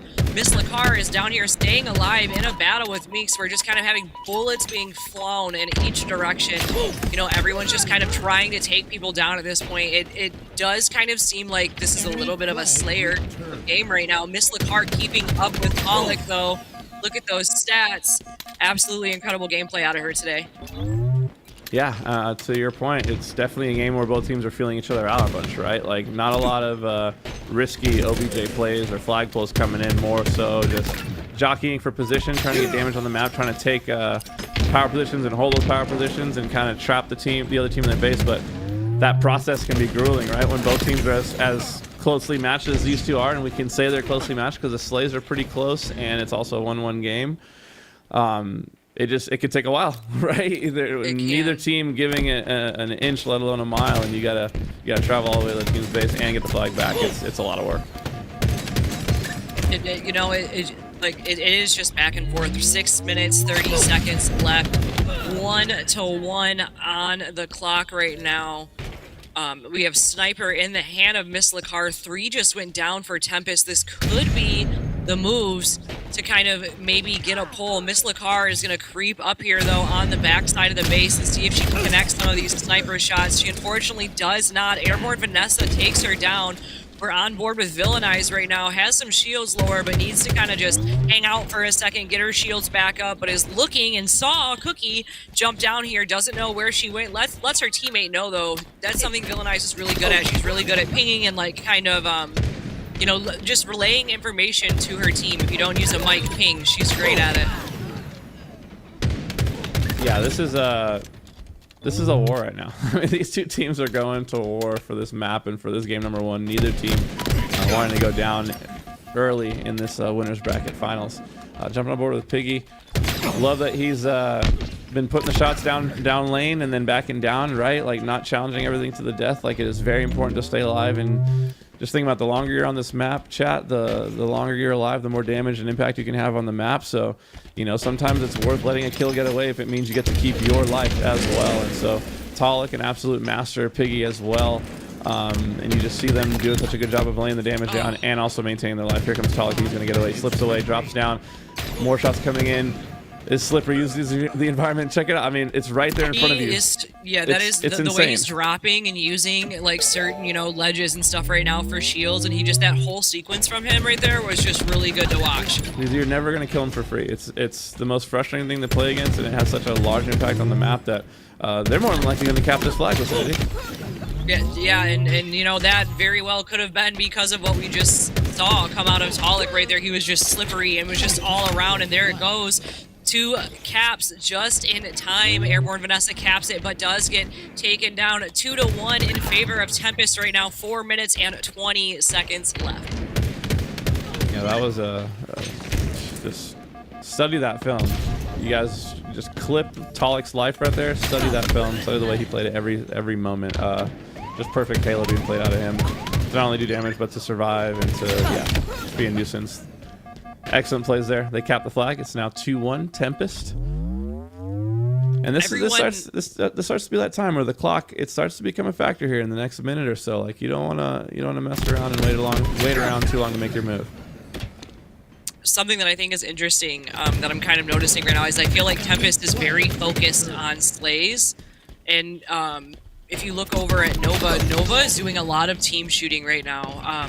Except, look at Villainize, 3, 10, and 15.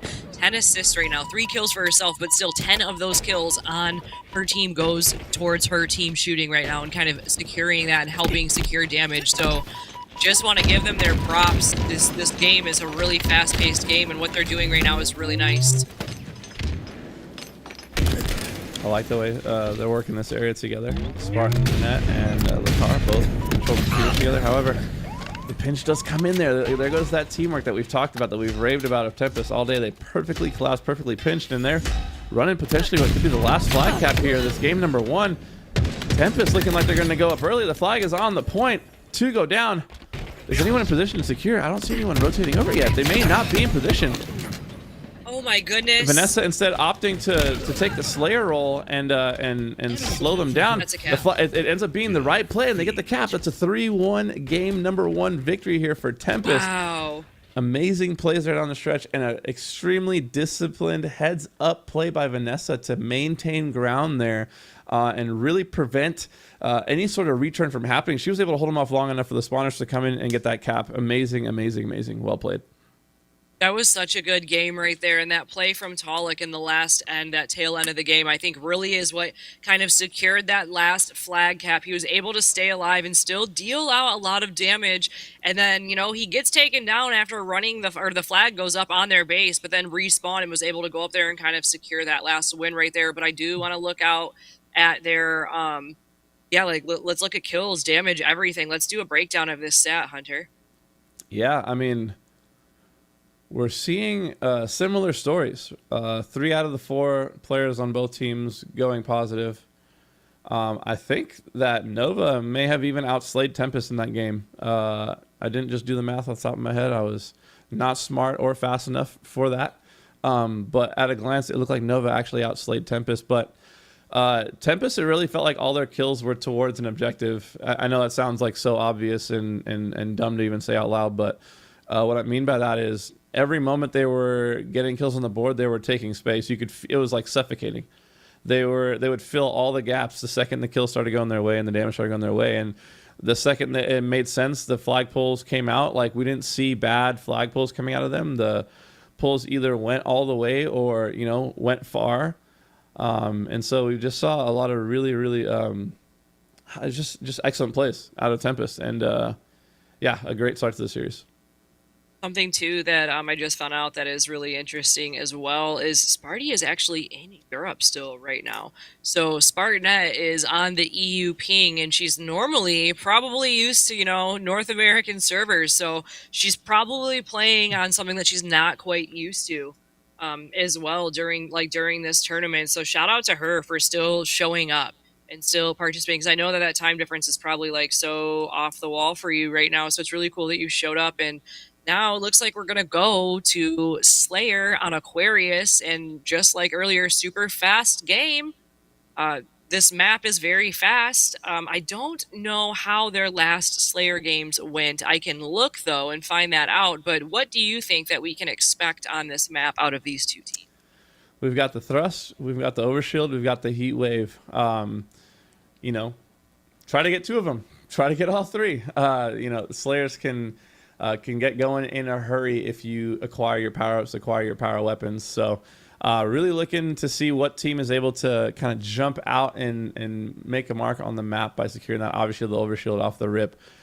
I would be surprised if everyone is not just dive bombing at that, right? So, game number 2, though. This is a big time game in this series, right? Like, Nova's looking to get a foothold here. You don't want to go down 0-2 to anybody. Obviously, they would have liked to have gotten that game 1 back. I mean, with how close the game was at times, you could argue that if they ran that game a couple more times, it could go either way, right? So they definitely want to get some get back here in this game number 2 in the Slayer.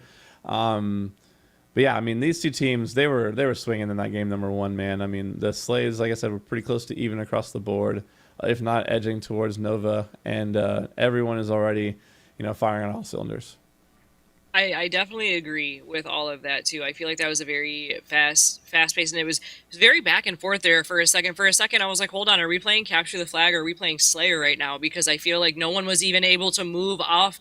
It was like almost like each team's kind of met at the center, and no one was able to kind of cross the 50-yard line because each team's line of defense was equally as well, and they were just kind of going back and forth there for a moment, so that was really like interesting to see there. That was probably one of the most back and forth Capture the Flag games on Argyle I've seen in a while. So kind of coming in to see this next game, I'm wondering, because what I've noticed is a lot of people like to tend to, hold down that 50-yard line on Aqua. I'm wondering if that's going to be the play here. I'm wondering if that's what they're going to try to do for this Slayer game, to kind of hold that, because if you do that, it's easier to control spawns. And if I know anything about Miss Lacar or Piggy, I know that they know where those spawns are coming up. So yeah, they're thinking about it for sure. They want to command as much real estate as they can on the map without being spread too thin. So like, you want to be able to influence and impact spawns and force people into bad spots, but you don't want to do it at the expense of like being able to be like overwhelmed on one side, right? So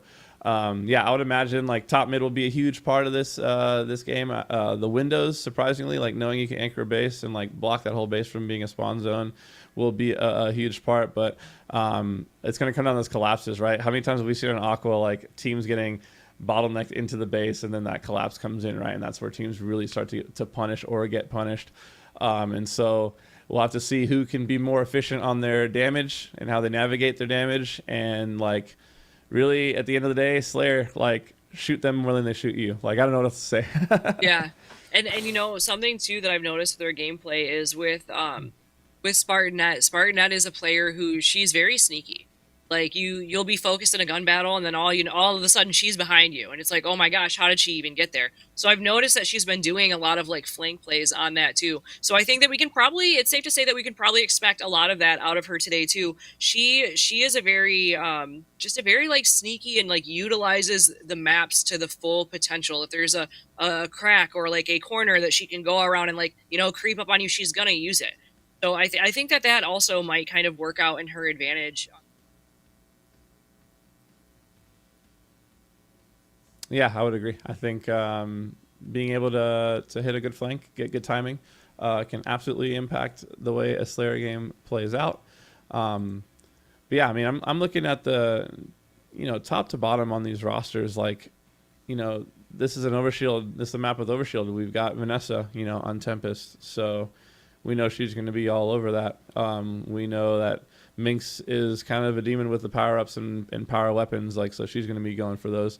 And so you can kind of start to like cancel each player out all the way down to, like you said, it comes down to like, who was the last pick on the teams or whatever, not last pick on the teams, but, so it comes down, who can make a play, right? If we're gridlocked, yes. If everyone's matching up evenly, who can make a play? And, sometimes in a Slayer, like on Aqua, one play could blow the whole thing open. So I'm excited to see who'll be the one to make it here in this game number 2. I'm really excited to see who will make it in this game number 2. And, it's just a game. It's a map that everyone's used to, right? Like, we're all used to, running around on this map. And there is, I believe, like, Villainize has played free-for-alls. So has, I believe Talik has done a lot of free-for-alls too. And something that, again, with this map that I think sometimes people don't really think about is, like, when you play Slayer on this map, it's kind of like you're doing free-for-all on this map a little bit. So I think that players who, typically do free-for-all on this map kind of do have a little bit of an advantage just because they really know how to move around and kind of keep themselves alive. So I think that that's also going to be this. And I think, with you, I think we're going to a quick for just a moment and get some lobbies together, and then we will be right back right after this. So don't go.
back, everybody, and we are going to kick off a really awesome series here.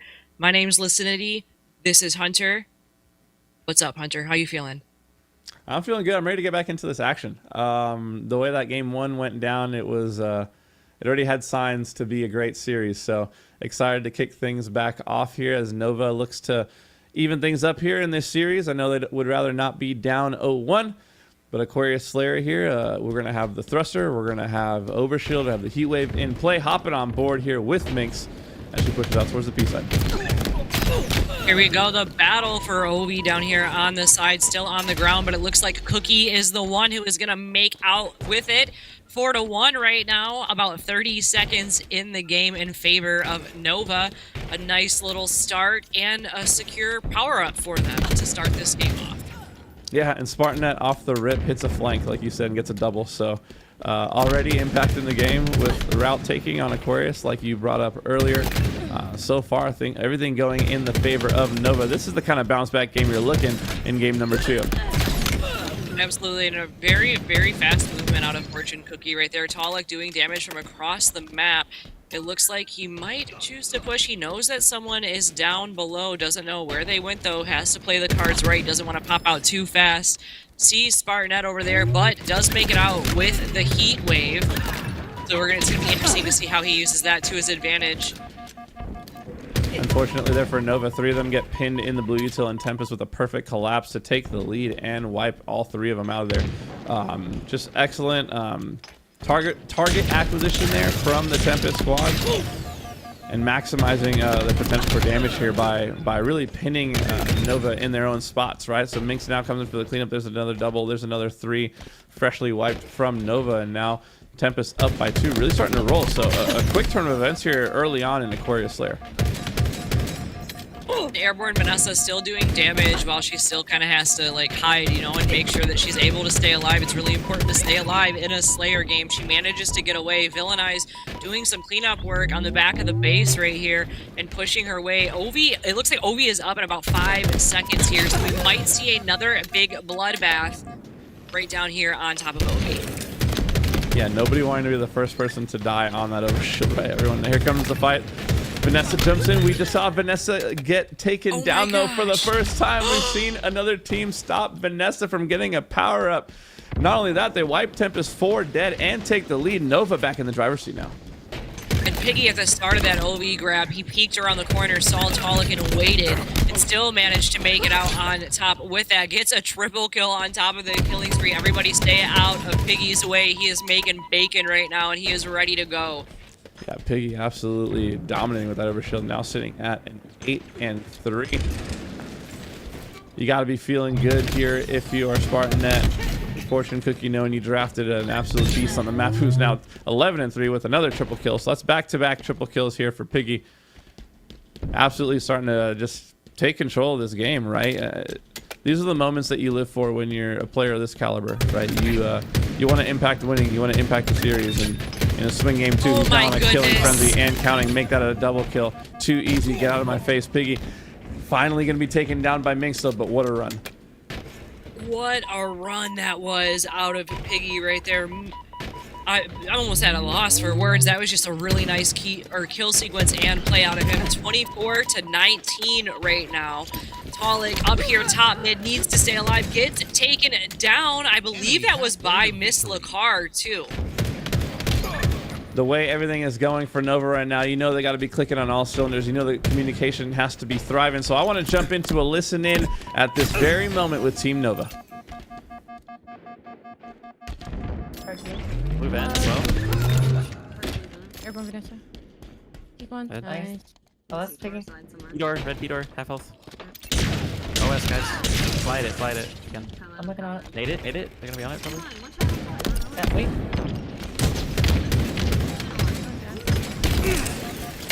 One more. Part one. Or P1. Go. P1. Another one, P1, they're fridge. P1. I'm flanking. Actually, Blue court. One shot. get one shot. Another one blue P-door in. Alright. Fair? Trying to help you, Sparty. Okay.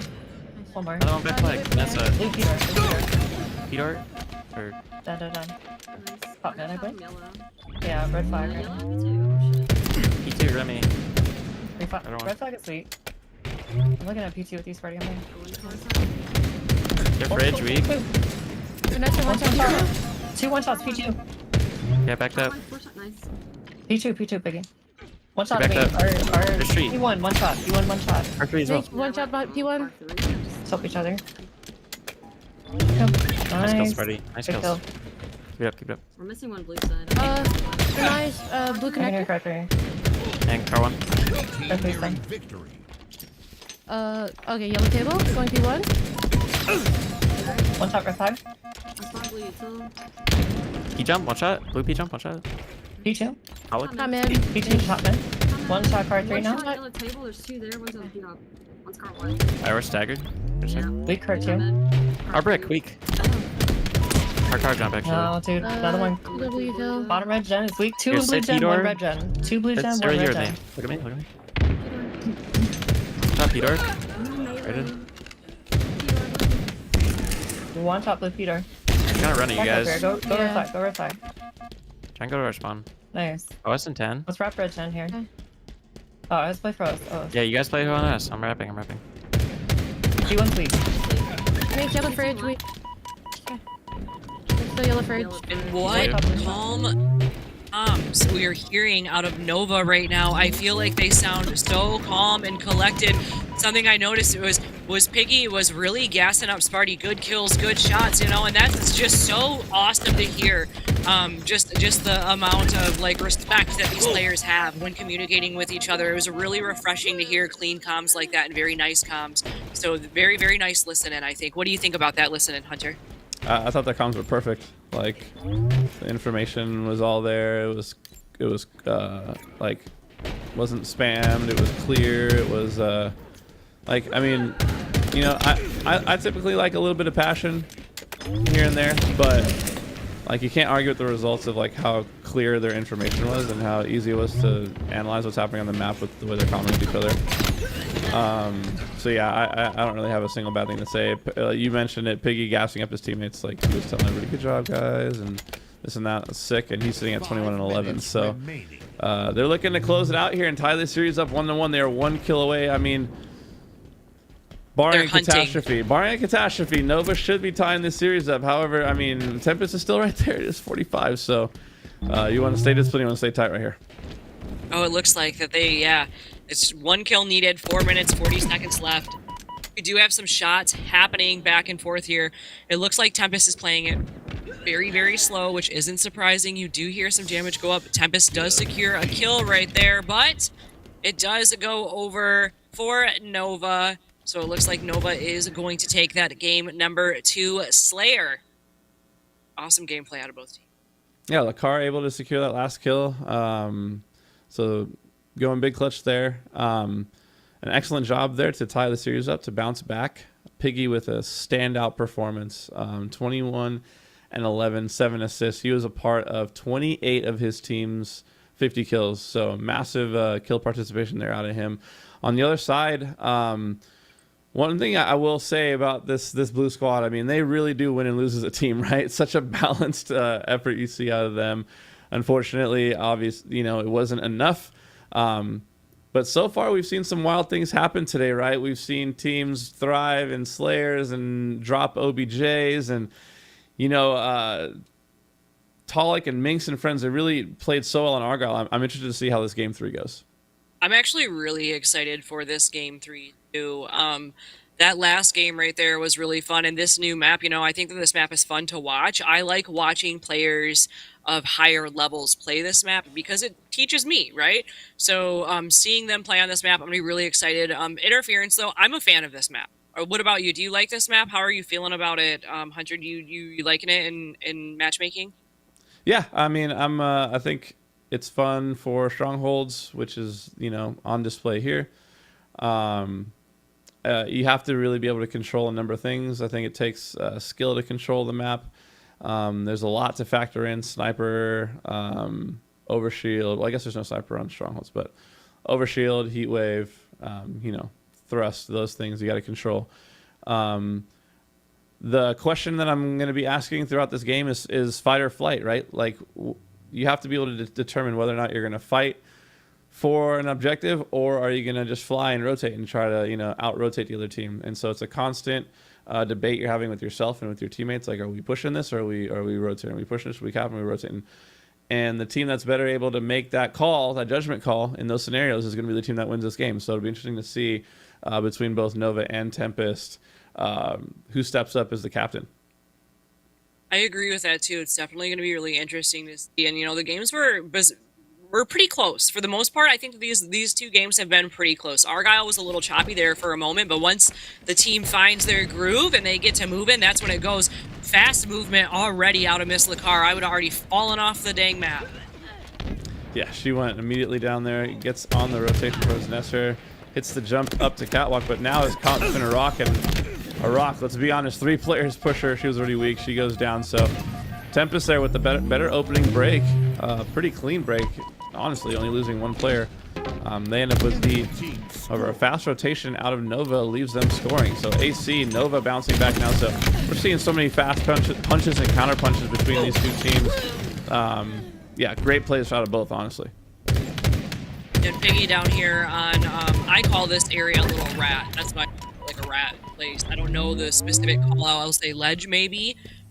Let me know, Hunter, please. But it's actually called the sewer, so you weren't far off. The sewer, okay, I was close. Sewer, so close enough. So it gives me a rat feel, you know. So in the little sewer area down there too, I feel like that's like kind of like a really hot spot in some games. I see a lot of players utilize that area, you know, hurry up, drop down, I need to hide for a second, pop back up and stuff. So it's really interesting to see the players move around and do this. And Talik is probably going to be one of the players that we're going to see do this. He's very fast on the map as well. Yeah, you got to be able on a dime pick a route, right? Excellent shots there from Talik, hitting the last shot on the fortune cookie takes her down. So Tempest now looking to start scoring for the first time. Talik, though, desperately trying to stay alive, is going to get the help there from Villainess. So great job from Villainess to help him there. Talik able to, you know, trade his life 1 for 2 essentially there. So we're now going to see the rotation coming in here. That's what I was talking about earlier. So Nova so far has been the faster team to rotate and cap, and because of that, they're leading, even though it seems like the slaves have been in the favor of Tempest. So Nova so far way more efficient on the OBJ side. They have been a little bit more efficient here too. Talik makes out with the OV right there too, and he had a little bit of a clean grab for that, not really a fight. It was really smooth, and he was able to get it and kind of get away. Comes up, does a sneak attack, you know, gets hard, and it's just kind of going a lot of back and forth here right now. Well, last game we got to listen in with Nova while they were on a run. This time I want to jump on board with Tempest, hear what the comms are like, see how they're going to bounce back. Oh shit, 1 shot Piggy, long haul. He's like, Piggy's nice, go finish me, go finish me. Enemy team score. No bottom nest right now, good field. Alright, got 1. Yeah, Piggy's still top nest. He's gonna go wild. So bad, dude. What's that basement? 1 shot, nice. I got 1. Spikes pushing far behind. Yeah, behind you. Right here. Get rid of that. He's so good at back rail. They're gonna be E3 or something. Yeah, let's go. Let's try to rotate yellow corner after this. We're going long. Yeah, there's gonna be 2 basement in a second. 3 ways. I can't. Yeah, I'm trying to get 2 for us. Oh, one's. Oh, drop. Alright, I tried to do the left. Real weak. Spartan. Nice. Top of the nest. I try to live. Stay behind there. Nice, great cap. Alright. Oh, OS and 15. OS and 15, guys. Oh my god, there's so many. Where? 1 shot basement, or yard, 9. One time cat. Yeah, 2 cat. 1 shot down gold. One shot, E1, guys. Mid cat again. Go in nest. Mid cat. Nice. One shot nest. 1 shot nest, Piggy. 1 shot in nest, Piggy, guys. 1 shot to your left. Enemy Nice, good job. scoring. Alright, we didn't get OS. Still up. I think we do it off, right? Good job. You might be in sewers. Got basement. Nice. Yeah, OS still off the map. Yeah, OS off the map. Yeah, I'm going basement.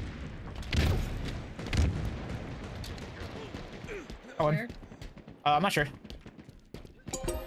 Enemy team Nice, good job, guys. Alright, they're gonna be BR here. Remy, try to live. Yeah, 1 2 2. Nice, good job, Remy. Alright, get ready to push A, guys. We want to keep this triple cap. I'm pushing Me you. too. Me too.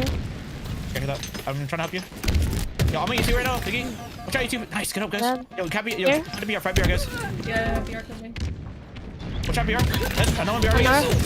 Watch out, BR, watch out, BR. Nice, good help, go. Alright, get ready to push patient, guys. They're gonna be on you, Vanessa. Bottom left. Oh, yep, he's bottom nest, actually. A1. A1. Nice kill, let's go, let's go. Stay white hall if you can, Remy. Yeah. Yeah, let's try, Raya. Xbox on us. Yeah, I'm trying to look. I'm still bottom nest. One shot bottom nest. Just keep capping it, BR base. I can help. Nice. Cap nest, Raya, One shot with the car, basement. Okay, hear that. Basement. Got one. Yeah, one shot, sewers. In the sewers. Oh, my thing right here. Two shot. Nice. Nice, good job. Maybe I think this guy like back row. Yeah, he is. He's back row. I'm getting shot right off spawn. Top tower. Log hole weak, guys. Log hole weak. Well, back, and those comms were sounding very nice, calm, and collected over there on Tempest. Talik doing the whole IGL and doing it in a very positive and productive way. In my honest, humble opinion, I feel like those were some really nice Talik comms that we just heard. What do you think, Hunter? What do you think about that? I just said Hunter like the Pokemon. I'm so sorry. No, that was absolutely textbook on leadership. You know, gassing up his teammates, encouraging everyone, also calling out the play calls, making it very simple. Like if you're in a situation where you don't even have to think for yourself, all you have to do is shoot your gun and just listen to what someone else is telling you to do. It becomes pretty easy, right? So he's facilitating the success of the rest of his teammates, making everyone around him better, which is just awesome to see. And then they went on a little bit of a run of their own, right? Which we're now finally seeing a counterpunch back from Nova, but that was about what, an 80-point run that Tempest just went on to get back into this game. So excellent time to listen in there. Talik not only leading with his gameplay, but also with on the comms, leading in the IGL department. Yeah, very clean and calm and collected comms right there. 4 go down for Nova. Just very, it's you know, for a second there, they had a, Nova had a decent lead. I felt like Nova had a pretty decent lead, then it flipped, right? And now it's like we're kind of even on both playing fields. 7 minutes left, 120 seconds and counting for Tempest, still making the move, and they're about to possibly get themselves another triple cap right here in this game. Yeah, this fight right here at A is going to be huge. Miss Lacard Chowling versus Talik here. She is going to be dropped, though. Look at the use of the teamwork there. Talik didn't even re-peek the fight. He just called it out to his teammate. Trusted Vanessa would take care of it, which she did. Assist coming in left, right, and center here. So everything clicking for Tempest there in that team fight scenario. And now looking to potentially start another triple cap of their own. Here comes the double from Minx. The perfect angle onto those players pushing towards B. Stays alive, but no, is finally going to be taken out by Spartan. But the damage has already been done. Those players are now pinned, spawning back Carbine. They're getting killed off spawn again. And Tempest have really put the clamps on this game type. They did. They really did put the clamps on, and they're not letting up or showing any, you know, remorse or showing that they're letting up anytime soon. Nova still has a hold of A, but at this point, Tempest is just kind of like, we don't even need it. We don't need to go over there. You're going to have to approach us if you want something. But they make their way on over there anyways. Trip cap, why not? Yeah, we just saw 2 go down for Tempest now, so an opportunity for Nova to potentially get back in action. But no, Tempest is bringing the fight to them at such a pace that they have to... It's hard to get on the map to score when you have to first clear your own home base, right? Like, they can't even leave home without it being capped. So now finally able to cap A and B and begin scoring on their own. That's a big kill there. Lacard is able to trade there with Minx, so 1 go down for each team. Nova not able to score much. They now are going to continue, but Tempest they are constantly in your base, in your face. Right when you think you're going to score, your home base starts getting capped. When you go back to clear your home base, your side base starts getting capped. They're just playing at such a frustrating pace. And yeah, the score, you know, 209 right now to 146. What a stick comes in for Spartan. They're taking down Talik. Sick play into the fight in A. Is going to take down the player in A. So massive plays coming here for Spartan Net. To take down those players and secure A base. It's going to lead to a triple cap. Huge plays coming in from her. Absolutely huge plays coming out of Spartan right now. What a hell of a run we just saw out of her. Definitely knows when to ice up. know, and when she gets in her groove, like we said earlier, if she gets in her groove and she's playing, you better look out because she knows what she's doing, and she just had a really nice run out of there. 175 and counting for Nova. Quickly approaching that 209 cap in favor of Tempest right now, but Tempest does step into A for a brief moment and stop it. It looks like they got stopped at A, but look, and now it looks like Tempest might even secure themselves another triple cap. Yeah, this is so back and forth. It's hard to keep up with. Right when things look like they could potentially swing for Nova and they could swing for the fences, Tempest answer right back with a perfect play, and they're now scoring themselves. So 222 and counting. It's now the danger zone. Tempest looking to close out this game and take a lead here in the series. It's going to come down to 1 or 2 more team fights here. We'll see if Nova has an answer. Answer, you know, I think that they might still have that answer inside of them. This is that swing game. It's really important. It looks like they do touch on A right now, so they're able to kind of stop the clock at 2:42 for Tempest. They do have an AC hold and counting. They can still, you know, they can still do this if they play their cards right. Fortune Cookie takes down Airborne Vanessa, a very important player to take down right here. The only, like, you got to take down Talik too, and both of them are down, so this was the time for them to make the move. Yeah, but Tempest makes a smart play that they secure home base in A, sent back enough resources to make sure they could keep that. Nova, though, quickly rotates to B, a great rotation. They're able to get it. However, unfortunately, it cost them 2 players, and so they're going to need some slays. Will they get one? Can they get one more? Ooh. Unable to take down Talik, though, and Talik is going to now jump into C. Here comes that objective dilemma, right? If you're Piggy, do you help your team, or do you try to secure the base? He secures the base. He trusts the fight.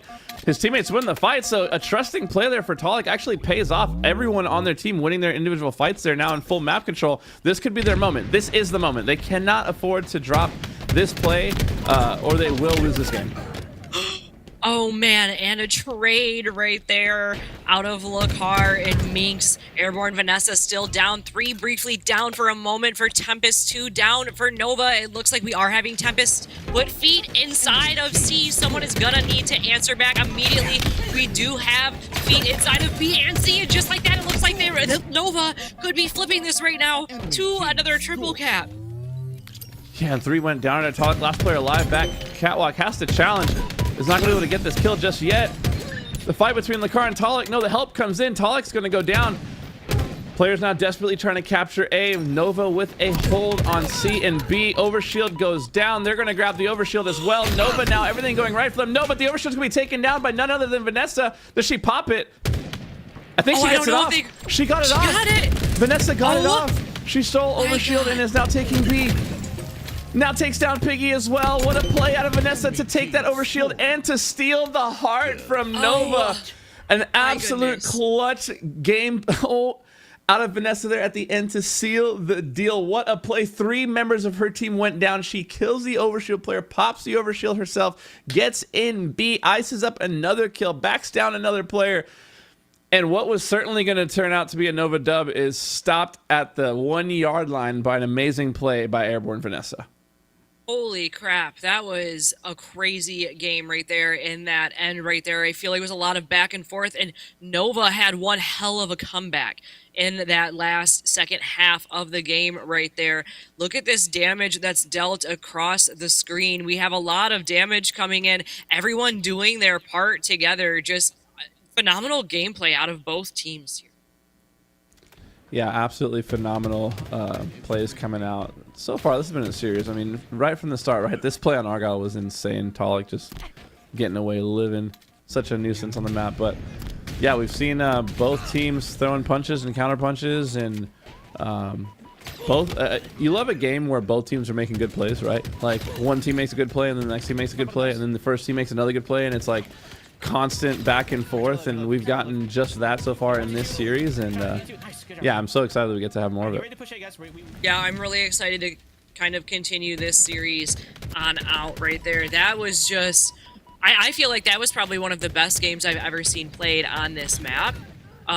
Sometimes, you know, we kind of run into the situation, especially with this game mode on this map, where it's just like a steamroll or something, and it's just like, you know, you get caught in a certain area, nothing can really happen, or it's not really there's not really like a room for you to kind of make a fight happen. So to see both teams really step up here and really, again, both of them doing that whole line of defense thing that I was talking about earlier, it's like each of these teams know when they need to play defense and when they have to play defense, and when they get into that defensive setup, it's very hard to break them and break their setup. And I just think that's great gameplay out of both of them. Yeah, both teams played amazingly. Looking at the series layout now, we're heading to Recharge for King of the Hill.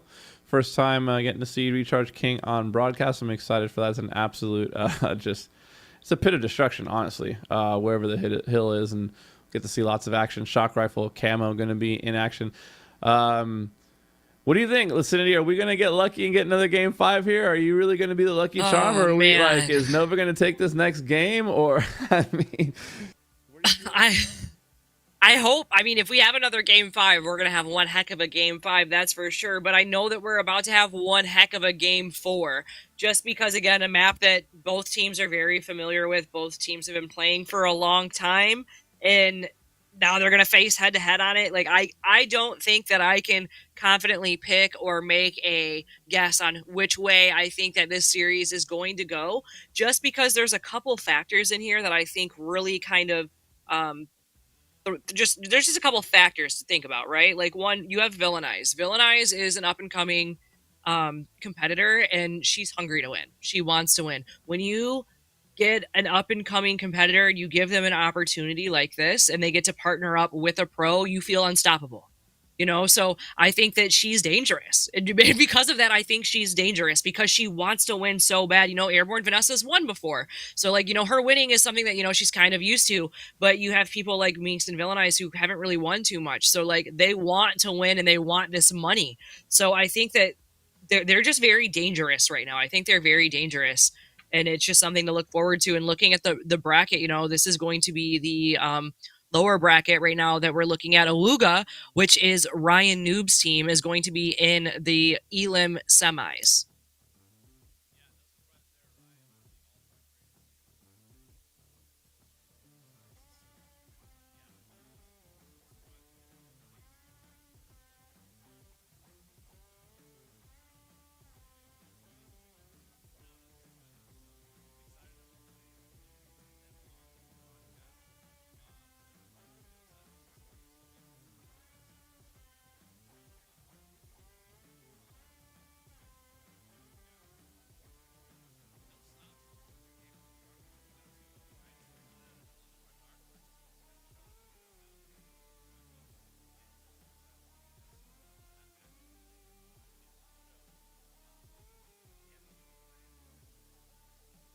Ryan has some, yeah, and Ryan's teammates right now too. To kind of dive back into them, you have Zev on Ryan's team right now, and I'm just gonna gas Zev up here for a second. Zev is also another competitor in the women's space who kind of just opened or entered the women's space, but she has been like just breaking down doors since she's been here. She's placed 4th in the last women's tournament. She actually played with some founders of Women of Halo, Veronica and Generic, and she also played with Hope Winter in that, and they placed 4th. So, and she's done most, like, you know, just a lot of things all together. Like, she's done, yeah, and sorry, my mic is sorry, I apologize. She's done, you're so fine. She's done most of the HCS tournaments too, and all of the Hydra Gaming tournaments. So her partnering up and being on a team with Ryan Noob, I think, is also really good for her as a player, because I think that she's going to learn a lot, which you know is really interesting too. Who couldn't take up this opportunity and learn from all of these pros, you know? Yes. Sure. I absolutely agree with that. So I'm really excited about that roster as well. I think that that's going to be a really the lower bracket too. I think that there's going to be one heck of a run in that lower bracket, you know, and just because you're in the lower bracket, it doesn't mean you're done, right? Like, we still have things going on. We still have this Tempest and Nova series. And then after that, I believe whoever drops will be who will be going against Awuga. So, Yeah, very fun things. This is the part where it gets crazy, right? So you either get to be the team that's been in the losers bracket since the beginning, which is not where you want to be, but you're on this crazy run and you've gone all the way through losers together, building all this chemistry and camaraderie, or you get to be the team that was like, you know, kind of privileged in the winners, and you finally take a loss, and all of a sudden you have to learn to bounce back from your first loss of the day against a team that's hot, you know? So it's like a tale as old as time. Will be interesting to see if Ryan and friends can keep the run they're on going, because they've clearly got insane momentum, versus one of these teams that, you know, obviously has been playing well as well, but they'll be fresh off of a loss. Yes, and you know, again, I feel like too, when you're in that lower round, you got to kind of work your way up. It is kind of like, do you have the gas? Can you do it? Because if you guys are anything like me, Halo is a little mentally taxing sometimes. So you really got to give it up to all these players who are able to kind of sit here all day long and just kind of keep going, you know, and play all throughout the day. So really, really great here. Yeah, it takes a lot. It takes everything you got to be able to maintain during these long tournament days. But thankfully, it's just a one-day thing, right? We get in, we get some insane matches, and then be done in time for dinner. You know what I mean? Absolutely not. Not if we get a bracket reset, and not if the matches keep going the way they've been going. We're going to be here all night. But no, it's awesome to see the women of Halo obviously showing up and showing out and putting on an insane show. And man, just getting to see some new talent on the screen is always something to be excited for as a Halo fan, as a fan of competitive Halo, as a fan of just Halo in general. And so we're looking to see more of that now. I mean, we're still in what is an awesome series here in our winners finals. It's a 2-1 series currently. Just waiting for some players to get back into the lobby currently. But, you know, sitting where we're at, we've had, you know, not only has the pros been showing up and showing out all day today, for those of you watching at home, but, I mean, these ladies came to play. Let's be honest. The level of competition has been insanely high, and so it could not be more excited for these guys to showcase what they've got. Yeah, and these ladies have been absolutely killers all day, right? They've been showing that they're dangerous out here, and I can't thank Complexity and Women of Halo enough for, like, you know, kind of coming up with this idea, just because I think that it's great, because it does get more eyes on, you know, a lot of these women players that we have who maybe, you know, they might not get the chance to team up with Talik or Collect, you know, they might not get to run into them to matchmaking, but now, you know, hey, maybe that's just like another connection for them to have, and it's another way for us to kind of show what the women of Halo have to offer and what this community has to offer. And I'll tell you what, if it's one thing, I'm proud of them. I'm proud of them. They show up every single tournament. Like, no one else too. The community shows up, the girls show up, and everybody shows up. So not only am I proud of the girls, but I also want to say that I'm proud of everybody in chat who has been hanging out with us all day. Thank you so much for kicking it with us and just celebrating the women of Halo. It's been incredible to be here with you. Well, it looks like it's that time. It's time to jump back into the action. We're hopping into Recharge. It's going to be Recharge King of the Hill here. Game 4. It is do or die for Nova. One team looking to punch their ticket into our grand finals here. And it's going to be a big game. The path leads through Recharge, right? Yeah, and this is going to be one big game, right? This is going to be the game. You need to step up right now. Let's step it up right now. Give yourself that little bit of a lead here. Feel a little bit more comfy, you know, but this is a very, very important game for both teams right now. And again, on Recharge, a map that everybody's familiar with, a map that everyone's ran around, a map that everybody knows how to use. So with players of this level, it's going to be some incredible gameplay that we're about to see. What's your opening strat on Recharge, Licinity? Oh man, I'm crazy and I go straight for triple stacks and camo. But if you guys see me in matchmaking, no, I don't do that. But that's typically what I do. I go straight for camo. I mean, I respect it. We've seen what camo can do. The plays that people have been making with camo today. I mean, if you can get the timing, get that camo off rip, that's I mean, yeah, can't argue with the results. I will say, though, too, I still do grab the BR a little bit on this map because it is still out there, and I do love seeing players, and they still use the BR. Yeah, getting that extra range, especially if you're the guy stuck watching the cross from top 8 or something, it can definitely help to have that BR going. Yeah, funny that you go for camo. I throw nades at camo, so I'm See? You're my worst enemy. I'm not the guy that you want to end up in matchmaking. Oh man, but hoping for another game 5. So even though we're not trying to be biased, let's hope Nova takes this one here so we can be blessed with another game 5. All right, chat. All right, jumping into game number 4, hopping on board with Fortune Cookie as she is going to be the one playing for Camo.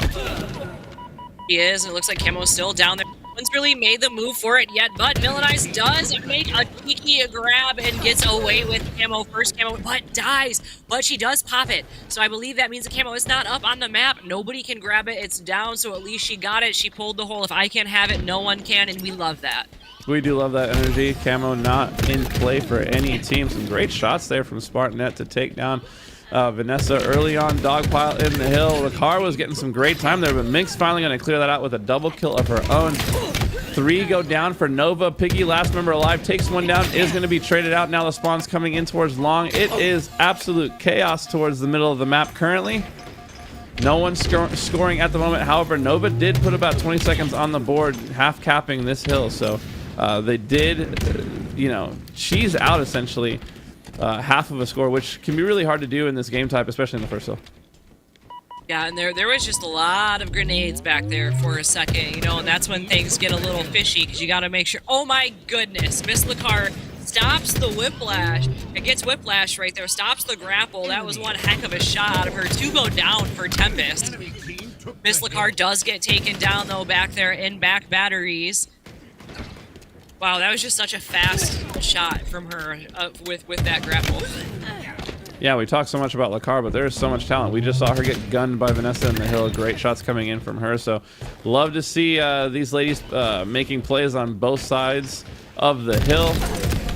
Lacar now locking down White. She is going to take on Talik, but she'll be cleaned up as well herself. Nova early on scoring, but now Tempest with a setup of their own starting to put some time on the board. Time on the board is definitely going to be what they need right now. We're on board with Piggy. Piggy has the high ground, does some shots, does some cross damage, is able to help Spartan kind of get that kill right there. Sparty is staying alive for her dear life, but gets taken down. Villainize top A, still trying to stay alive, throwing some grenades, needs to make sure that she gives herself the time for her shields to pop up before she makes a move, and it just looks like we're seeing a lot of individual gun battles right now, back and forth across the map here. Yeah, I mean, we just saw an excellent play out of Piggy. He was able to secure red basically by himself, hold the push from Tempest, and then also drop into the hill and finish the cap basically by himself, So Piggy early on in this game making high impact plays. You'll love to see that out of him. And Nova go up 1-0, now scoring on the second hill. Look at this living. Oh my goodness. Man, and this hill right here is probably my most frustrating hill, I would say. I just feel like you can get caught in such a blender in this area. You're just so far from it, yeah. It's just like, if you can't get there, like, you're just screwed. You can get caught in such a blender, and it's just not a fun time. So, like, usually what I've noticed is people who can kind of secure this hill right here, usually that's kind of where the game starts leaning, just because that is, the second hill, and in my opinion, probably the hardest to hold down. Yeah, I think you only really get like 2, maybe 3 good pushes at this hill, if that. I mean, you cap a hill in 40 seconds, so if you're doing the math, it's maybe two, maybe 3 pushes. And this hill can be so punishing because it's so you can only attack it from one of 2 kind of angles, so the other team can set up to shoot you from every which way when you're just trying to get into a spot where you can at least attack the hill. So it can definitely be a bit of a blender hill. And yeah, a lot of the times, whatever team gets in there first and gets set up ends up taking it. We have seen some back and forth in this one, though. Unfortunately, Cookie is going to be taken down there by Talik. So Talik now in the hill. With Villainize covered him. They are able to secure that one. So they steal that one away and tie the game up 1-1. It could have easily been a 2-0 game for Nova. But Tempest, once again, showing excellent resilience. And Talik just doing the most when it comes to, like, staying alive and moving around. He is like a slippery little noodle. He is flying all over the map. You can't get him. As soon as he is, like, getting damage, he's already dropping down somewhere else. Just very hard to keep up with. And, like, you can't help but sit back and really honestly admire the guy's gameplay. Like, a killing spree followed up by a triple kill, you really can't just sit back and admire it. Like he's playing really, really well today, and I think that it's also translating over to his team. Yeah, I mean, he's got he's got just as many kills as his other three teammates put together, right? Or now he's got more. So, I mean, he's just an absolute force on the map. When you can have the best game plan in the world, you can have the best strategy in the world, you can be the smartest player in the world, but excellent offense where someone's just not missing and hitting a shot will trump everything every time. So when someone's on fire like that, like he is, on top of the fact that he's also IGLing his team, can't really ask for much more out of a human being, to be honest. So yeah, just an amazing showing from Talik all day, really. He's been doing this all day. Been doing really, really well too all day, and I'm just really, really thrilled with the gameplay coming out of both teams right now. I feel like these are the most evenly matched teams that we've seen as well. I think that these teams are so evenly matched, and just the IGLing that's coming out of the pros that's translating over to the girls is just really, really good. And you know what? I changed my mind actually. This hill in Whirlpool, I don't like this hill. Every hill is your least favorite hill. It's fine. I get it. I say toss them all out. But we do see a camo here coming in for Fortune Cookie. She is able to only get one kill with it though, so not the most useful camo ever, but you know, better to show something for it than nothing there in that situation. We're hopping on board here with Airborne Vanessa. Her team is currently down 2-1. She's going to be looking to make a play here with her teammates and have an impact on this hill. This could potentially tie it up for them. Yeah, this right here is just crazy to me, to be honest. The second hill is going to go over to Nova, but we do have time accumulating for Tempest right now. Airborne Vanessa just trying to stay alive back here, you know. She does secure a kill right there on Spartan Net. Talik 24-9, a little cheeky teabag right there, a little celebration she did. Love to see it. Oh man, Miss Lakar trying up there on C-flat and get that hill, doesn't get it, but she is going to do the jump right here and get in the hill. She knows that somebody is back here inside of white. Gets hit, misses the stick. I thought for sure that stick was going to hit her. It did not. She makes it out alive, and we are about to see a push coming from Long Haul. Long haul push comes in. Looks like Fortune Cookie has an answer. She gets a double kill of her own. Fortune Cookie quietly has been having a really solid game. I mean, every time we go to her screen, she's having an impact on the map and following up her teammates or being involved in the team fight. She hasn't really, I haven't spotted her out of the play, which is awesome. She's just active all over the map. Is finally going to be taken down long there. Tempest really pushing to tie this game up here 2-2. But every time I say that, like, Nova will make a play as well, which is insane. So right there, the double push coming in from Spartanet and Lakar. They wiped that entire lane by themselves. It was that they were the last two alive. They were able to push through tower themselves, push all the way to C-plat themselves, and I think they got either 2 or 3 kills there in the process as well, just working as a duo. So that tandem of Lakar and Spartanet putting on a show there. Oh, and 3 go down right there for Tempest with Spartanet quick to get in the hill. And look at that, the hill, Tempest was so close to getting that hill. Spartanet knows that she's going to have to back up here for a second. Piggy has camo though, has her back, takes it down, villainized, does a shoot right here. Does he get the triple? He does. Oh, almost gets the over. Isn't quick enough. Airborne Vanessa is the last one alive back here inside of Long Haul. She does get taken down by Miss Lakar. That was forward down briefly for a moment, but that does secure that third hill for Nova. Yeah, third hill secured, and also with the clock down to 125, they've got to be feeling good, right? Like, you can both, like, yes, they can try to cap the fourth hill, but they can also just play slaves, right? They have options here now of how to approach the game, whereas for Tempest, your options are pretty clear cut. You just got to go for the hill. They do, and they're going to have to get on the hill kind of quickly here, too, if they really want. There's 1 minute and 10 seconds left, you know. When you're on the hill, for those of you who are watching, and if you're not familiar, on the hill, that's when the time stops. So it's going to be really important for them to kind of get on the hill, acquire more hill time for them, keep that timer stopped so they have enough time to get to that 3 hill mark. But honestly, 55 seconds left. It's looking like it might be a little hard for them to do. looking really dire right now, especially when you have the car hitting shots like that. Excellent, perfect kill on the triple stack.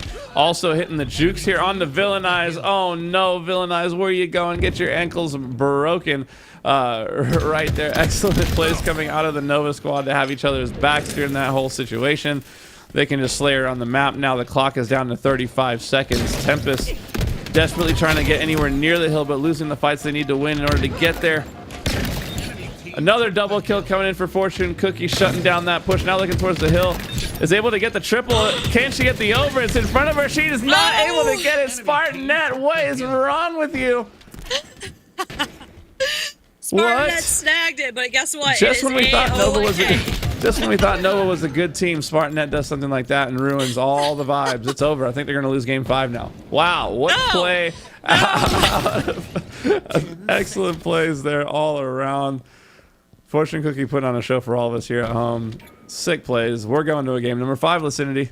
We are going to a game number 5, and it's going to be one hell of a game because obviously both teams are so hungry and both teams want this game 3-1. It's going to go to Nova. Look at them go. What a game right there, too. That end right there was kind of a little bit of a bloodbath there for a moment. There was a really good push that came out of Tempest on a long haul, and it was almost going to be there, but it looks like they got cut off at just the last second, and I think that was the moment when the game really swayed towards Nova. Yeah, you can't really ask for much more out of that game, right? The swings, the plays that were being made, but Nova really showing some fortitude here.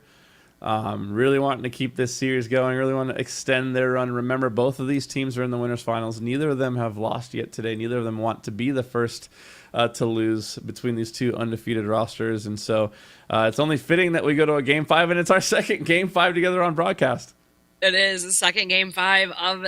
Did any of the other ones go to game 5? No, just the one that we did. Oh wow! So it's the second game 5 today of the broadcast, and yeah, this is about to be one heck of a game. We're going to Solitude, and again, Solitude, H5 babies, Spartan.net. She knows this map.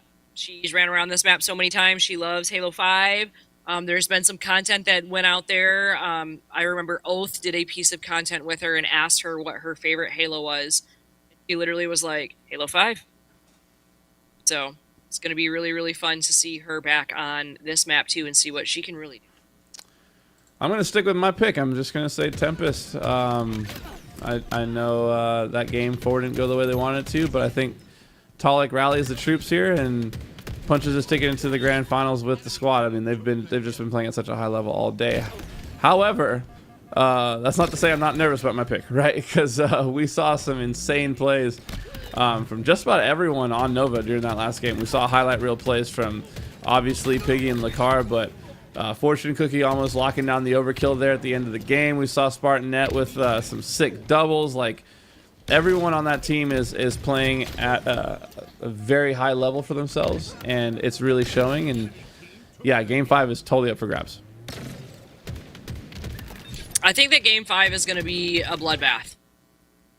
I think that this Solitude game is definitely going to be a bloodbath here. I think that both teams are very, very hungry for this win. And again, you know, you have people who haven't won before who are so hungry and want to win that they are just going to be in your face in any way that they possibly can. But then you also have people like Miss Lakar, who's coming back, you know, and she's stepping back into the forefront of competing, and like, you know, she holds a lot of weight to her name. A lot of people know who she is, so she equally wants to win this. She wants people to know, like, I'm back. It's me. I'm here. And I think that if anything, these two teams playing each other was to be expected. I think, for sure. Yeah, these teams have been on a collision course. I think I had Nova in my top 3 for sure coming into this event. Tempest was one of my dark horse teams. I thought on paper, look at the roster, that they could potentially pop off, and pop off they have. So really cool to see these two teams here. That both we've gotten to see them multiple times on broadcast today. We've gotten to see both these teams do what they do best, and now here we are. It comes down to a 1-game series, 1 game to punch your ticket to the grand finals from the winners bracket. That's the path you want to take to winning a championship. And, you know, both of these teams now poised. We'll have to wait and see who seizes it, but I can't wait. I mean, it's Solitude. We've got the thrust, we've got the camo, we've got the shock rifle. We've got all 8 of these players who have insane shots. It's gonna be some fireworks. Definitely going to be some fireworks on this map, and I'm so excited to get it started. So chat, I want to know if you're excited in chat. Let me know.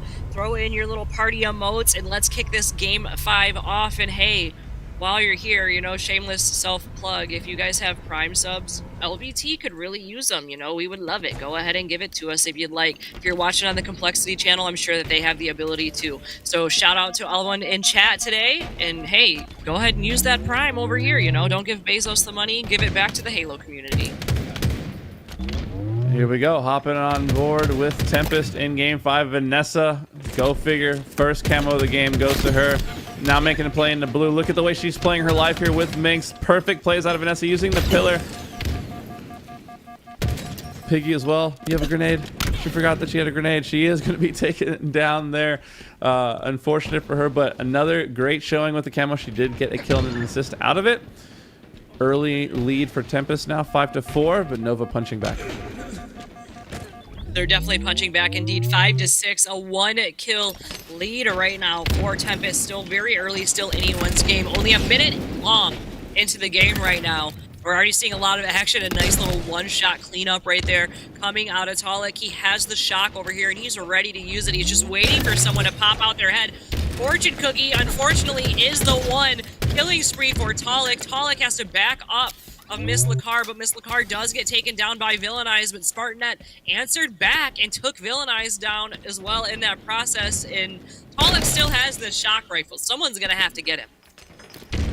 Yeah, Talik, an absolute menace with this weapon as you see him use his last shot there to take down none other than Lacar. The flank coming in, the timing is perfect there between Villainize and Talik. If you notice, they pinched it completely in sync there. Nova now on the run. Everything going right for Tempest here early in this game, number 5. If you're Nova, you got to start bouncing back here. You need to get some control of the map, maybe go on a little run of your own.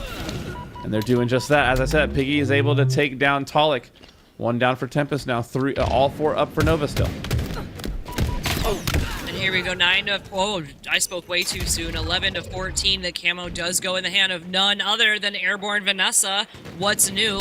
She's always making it. She's right there and gets right on Fortune Cookie. Takes Fortune Cookie down, but Spartanet was doing some damage over there on her too. Airborne Vanessa does go down. 3 down for Tempest right now.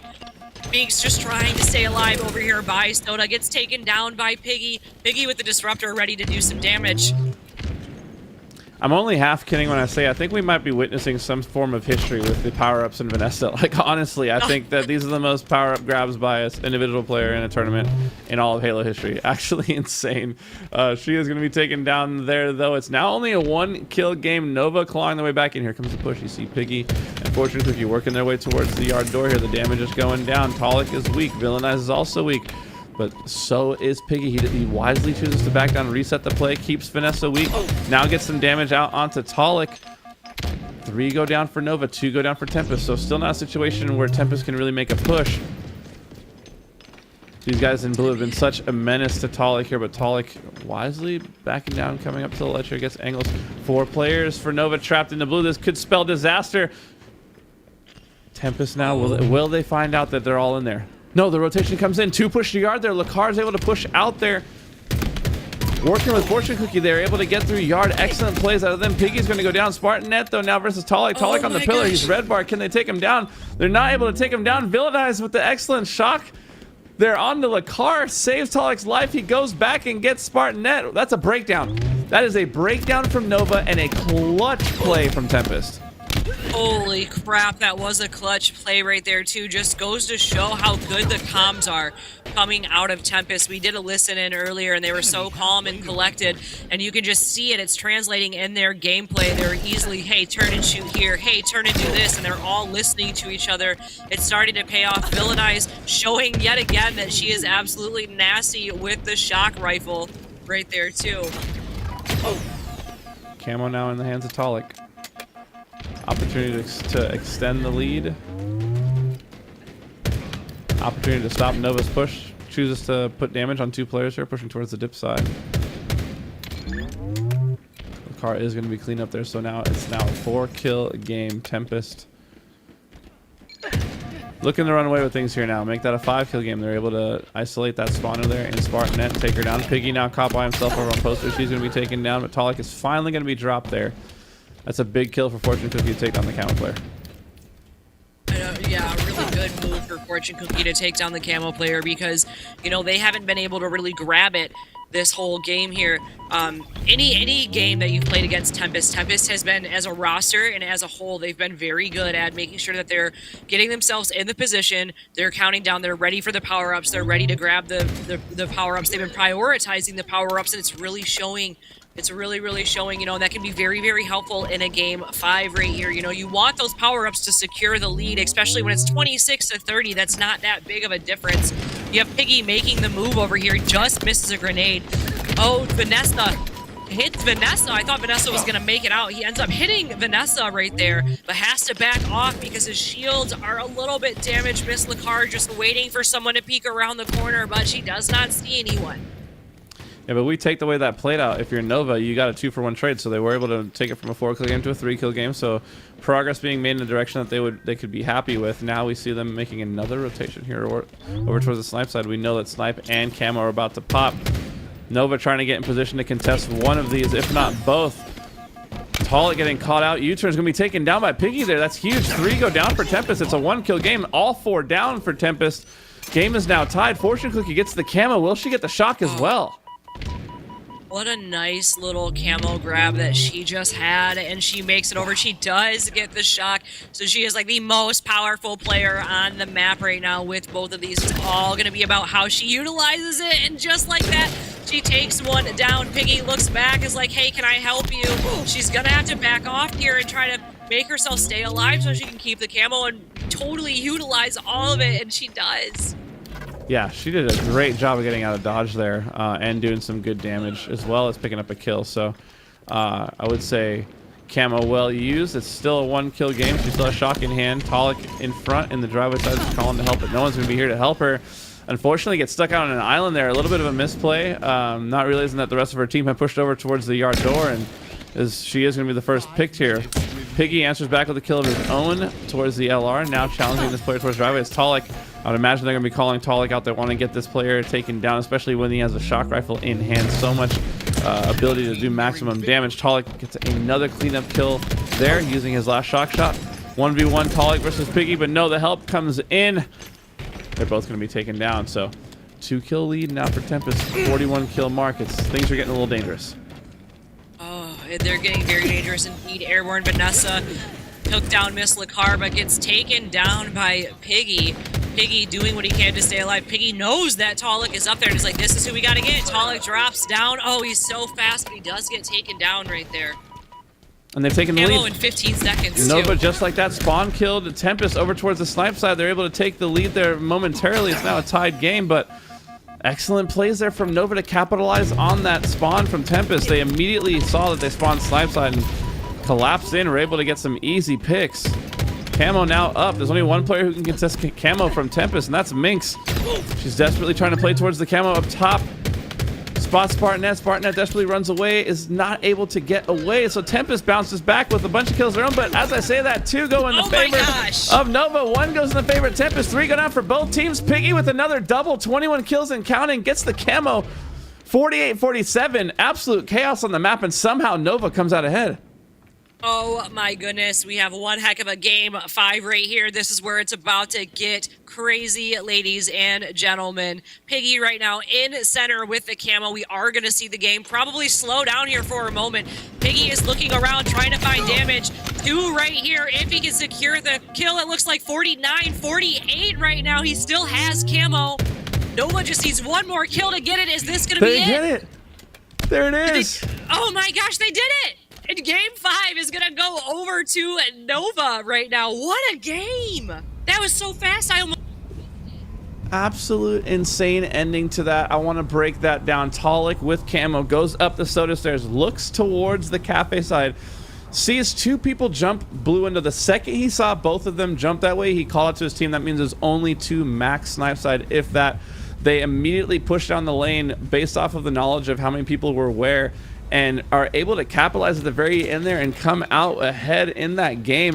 Crazy game. I mean, if you were to look at the time leading, I think Tempest led that game maybe 95% of that game, and Nova maybe at the very end led for just about 30 seconds total.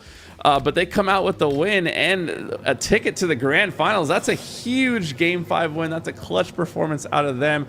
Shout out to Nova. They're going to your grand finals. Absolutely incredible game from Nova and Tempest as well. But Nova, congratulations. You have now moved forward and secured your spot in the grand finals, which means you girls are on the money. Girls and guys, there's one pro on there. Congrats, Nova. I know there's a lot of fans of Team Nova in the chat, so happy for you guys too. We got the Game 5 that we wanted. Why don't we take a moment to jump into some highlights and see what happened in these games so we can break it down together. That first game, Game 1, the CTF Argyle, the objective play from Tempest and getting that 3-1 Hunter.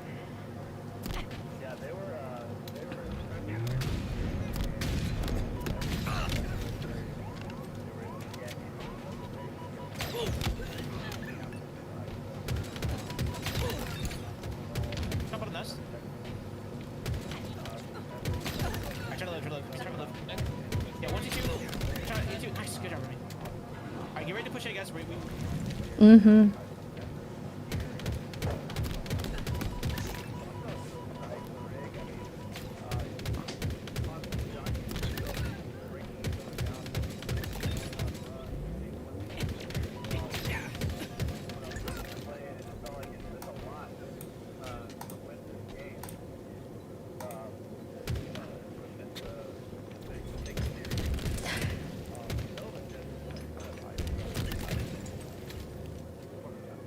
Really, indeed. And also, we were just looking at interference, right? Or the rig, as many Halo 5 players call it. It was such a tied game. It kind of goes to show, like, interference is such a snowbally game or map type, I feel.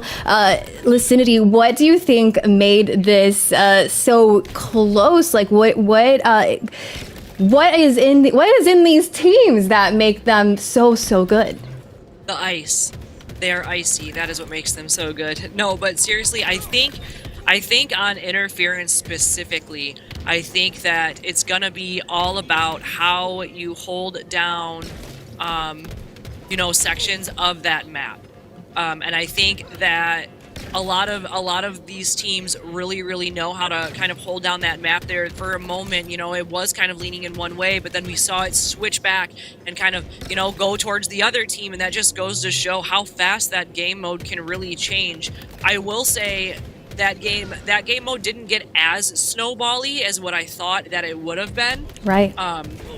But I think that, like, at the end of the day, especially on that map, it just depends on if you're in a power position and if you're able to, like, really hold the line on that map. I think it's really interesting to point out that in Game 2, it was Tempest who took that first Slayer, and then on Game 5, it was Nova who took it. These two teams really slated out there, Hunter, and I just want to ask you, what do you think were the key plays there for that Game 5 that make them take that win?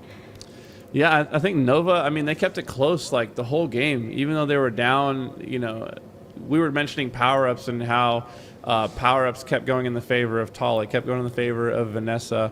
But somehow they were able to kind of keep that game close, even though they weren't getting them. And then in the very end, they get what seemed like their first camo. Maybe they had gotten one or two earlier on, but it felt like what was their first camo. And they were just able to capitalize in that moment. Just like such good shot calling there. Just identifying your opponent and able to make that collapse at the end to win it 50-48. But I mean, it's got to feel so good to finally to punch that ticket into the grand finals, for that series to be over, to feel fresh again, right? Because you come out of a 5-game series, you feel some kind of way, like you feel like you've been through it, right? You feel like you're battered and bruised, but to have like a fresh slate now and to know they're heading to the grand finals, I know Nova's stoked. It must feel really, really good. I wanna say, like, I feel like Airborne Vanessa kind of reminds me of Boo Boo and his camo. I feel like we gotta, right?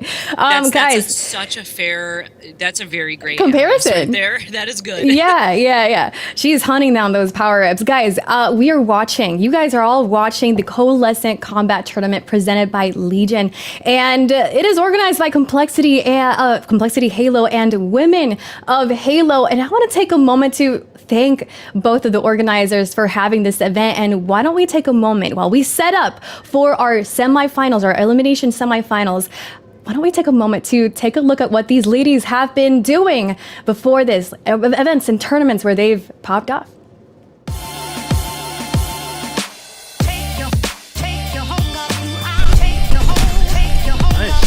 I have snipe in tower. A5, I just saw one A5. What I mean? Nice. Is it? I have snipe in tower still. Pillars. Treat it. Nest. One shot. Nice.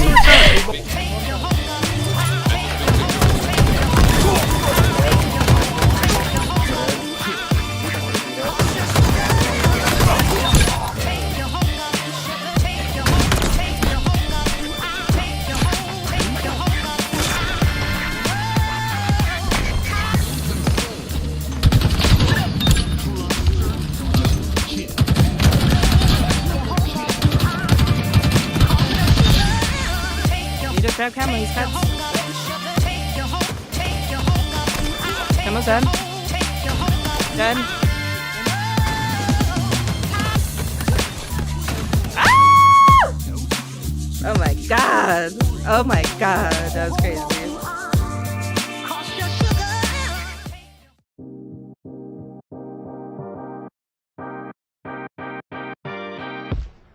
B2. B2 die. Looking for the OE.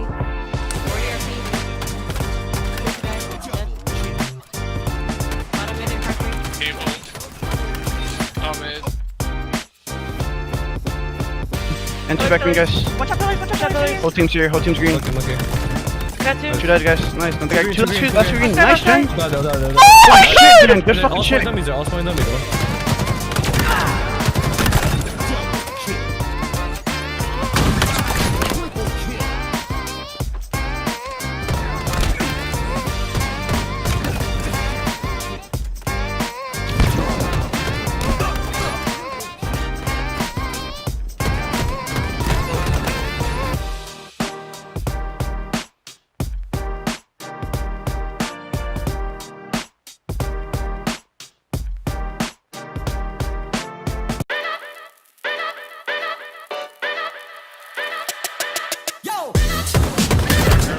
shot. Yeah.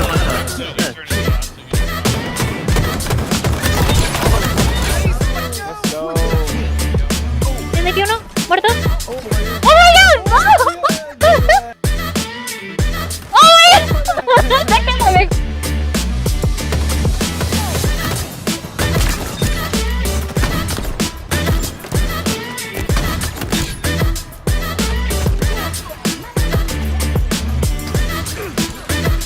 Where's my overkill? Holy shit.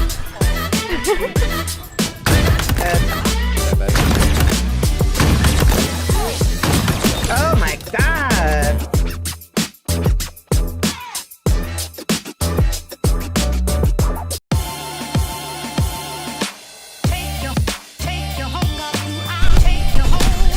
Nice.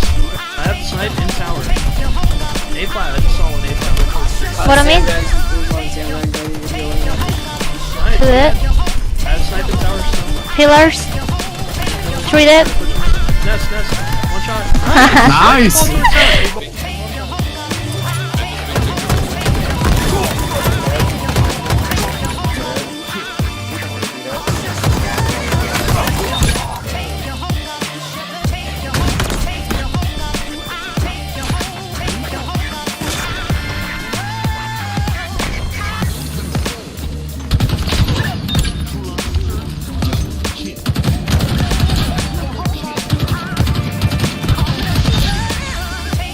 Grab Camo, he's cuts. Camo's dead. Dead. Ah! Oh my god. Oh my god, that was crazy.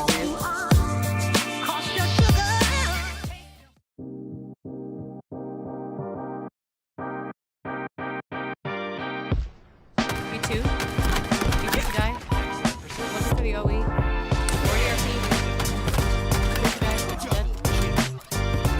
Bottom mid and factory.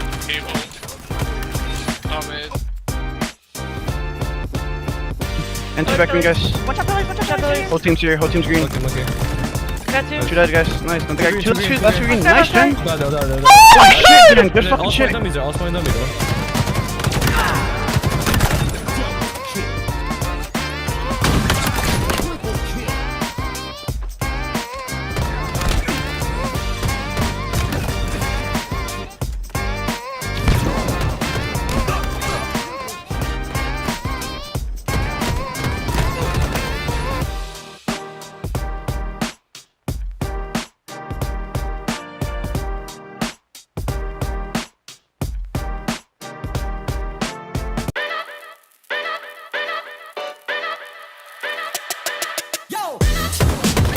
Reveals one shot. Reveals one shot. Yeah.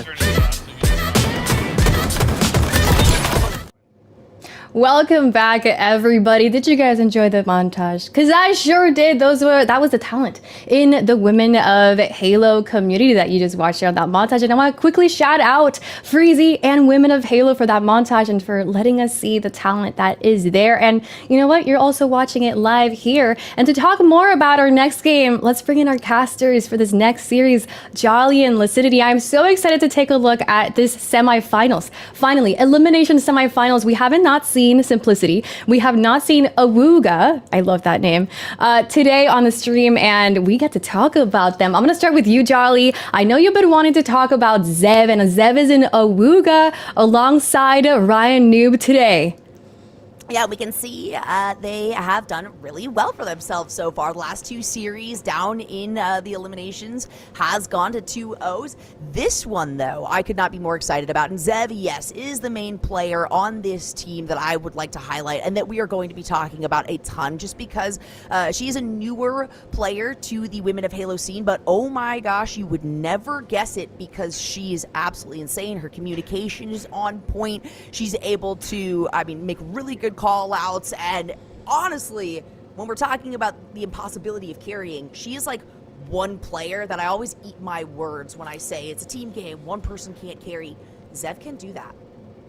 She really can. I remember her from the last tournament we had on here on stream. She really did stand out. Also, Beliari, she's from the Mexico region, and she's incredible. Lucidity, let's talk about Simplicity. I feel like Lucidity, Simplicity. We got Suppress on that pro team. So on that team, yeah, they're all pros. They're all pros in my heart. Miss Rogue, Taffy Go Lucky, Misguided Ghost. They've chosen Suppressed as their pro player.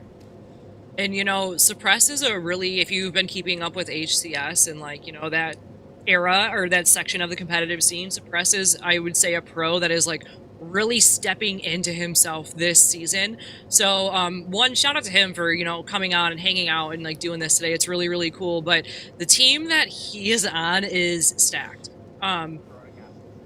Absolutely stacked. Miss Rogue, I believe Miss Rogue is Mouse and Key, too. But one of the most nastiest players I've ever seen in any tournament ever. And the fact that, they're all going to be here in this lobby together. This is about a high-class lobby. We're getting right into it. Yeah, we're getting right into it. Wasting no time today. And you know what? Why would we? Because these gals want to continue kicking butt. We're getting down to the nitty gritty. We still have a few more series left to go, though. We're going to start things out with Control. And, this is going to be a really fun map to see both of these teams on to Ryan Noob. We know that he's been scrimming this map, and we know that he's definitely been learning this map and stuff like that's going to be really cool to kind of see stuff or see him on this map. And I just thought of a really cool thing that I do want to point out too. I believe Lethal Vixen is an indigenous player too and a creator. So shout out to her. That's also awesome too as well. So I just want to kind of shed some light on that too, because I love to celebrate everybody and their uniqueness, especially in the community of women, in this. So shout out to her for being in too. Heck yeah. I love, honestly, you know what, we're representing, and there's so much more representation than just women here. People tend to kind of forget about that, right? The pros, though, are certainly showing why they're here right now. Suppressed at the top of the list. Ryan Noob has fallen twice, sitting 5-2, but so far, Simplicity's feeling really good when it comes to these captures and control. Awuga trying their damnedest to get onto that C point. They are going to be able to find B here, but it was a couple of seconds of total control for Simplicity. Yeah, and that total control right here, you know, is going to be what you want on this map, too. And again, this is that map where we can see it get really snowbally and stuff, and it's really going to depend on if you know, Awuga can kind of keep up here. We do have 42 seconds and counting for Simplicity right now. 1 down for Awuga, 1 down for Simplicity as well. So it is kind of just a back and forth in regards to slays right now. It's just going to be who can actually hold down bases. And as soon as I say that, Awuga was making their move to get down 2 bases, but they do get stopped. So that means that it's still in favor of Simplicity. Very quick to react to this one. Now it's a move on to A, so we have a bit of a swap over to Awuga. Let's see how long they can hold it for, though. They've only got 6 seconds on the clock. They really need to figure out how to turn the tides in their favor, because instantly Simplicity says, okay, you know what, we're going to make a move on B. In fact, they're also on A. In the meantime, Awuga has swapped over to C. And both A and B have been stopped at the last moment here, so no changes in control. No changes in control yet. Still holding down A and B for Awuga right now. Taffy Go Lucky running, trying to kind of live a little bit. Has a heat wave, hoping to do some damage. Doesn't really get to do too much. Does get taken down in the process. But we do have Zev up here making some shots, kind of doing a little what she can, at least trying to do what she can. She does take down Misguided Ghost and is going to drop down right here and finish capping C for her team. And just like that, things are looking better for Awuga if they are actually able to get this capture. Beautiful play coming through out of Zev. We expect to see nice shots on the melee. It's going to be a bit of a trade, but a complete reset here for Simplicity. They got to respawn and they got to recalibrate, think where they are focusing and if they can maintain this A positioning or how they want to make their next move. Yeah, and Zev did just have the first killing spree of this game right there. It did just go off, so congratulations on that. We love seeing those killing spree medals pop up in the feed. Double kill coming out of Raya Bussy here. He's busting it down on this whole map and absolutely taking control, securing a triple cap for his team, but spoke too soon. It looks like someone is on C, and they're going to take it over. Just like that. We've seen a couple, triple caps, but it's been maybe half a second, which is honestly where we like to see it. Instantly having some sort of retaliation for making a move around the map and, lessening your grip on holding these points is going to make a big difference here. Zev really trying to pick up the pace for the team, and look at that. Once again, it's C that goes over. It's total control, but just a couple more seconds. A and B once again being stopped at the last moment. A was a capture for Simplicity, though, and while they were able to catch up in points, tie things, and kind of turn the tide in their favor, Awuga has very quickly said, well, we're not going to let it go that easily, and they've almost doubled the score of Simplicity. And, just like that, that's how you can see the tides just kind of turn here. It's all about getting that power set up, and it looks like Awuga right now is kind of have it figured out. And again, when you have someone like Ryan Noob on your team, he is a very, very analytical player.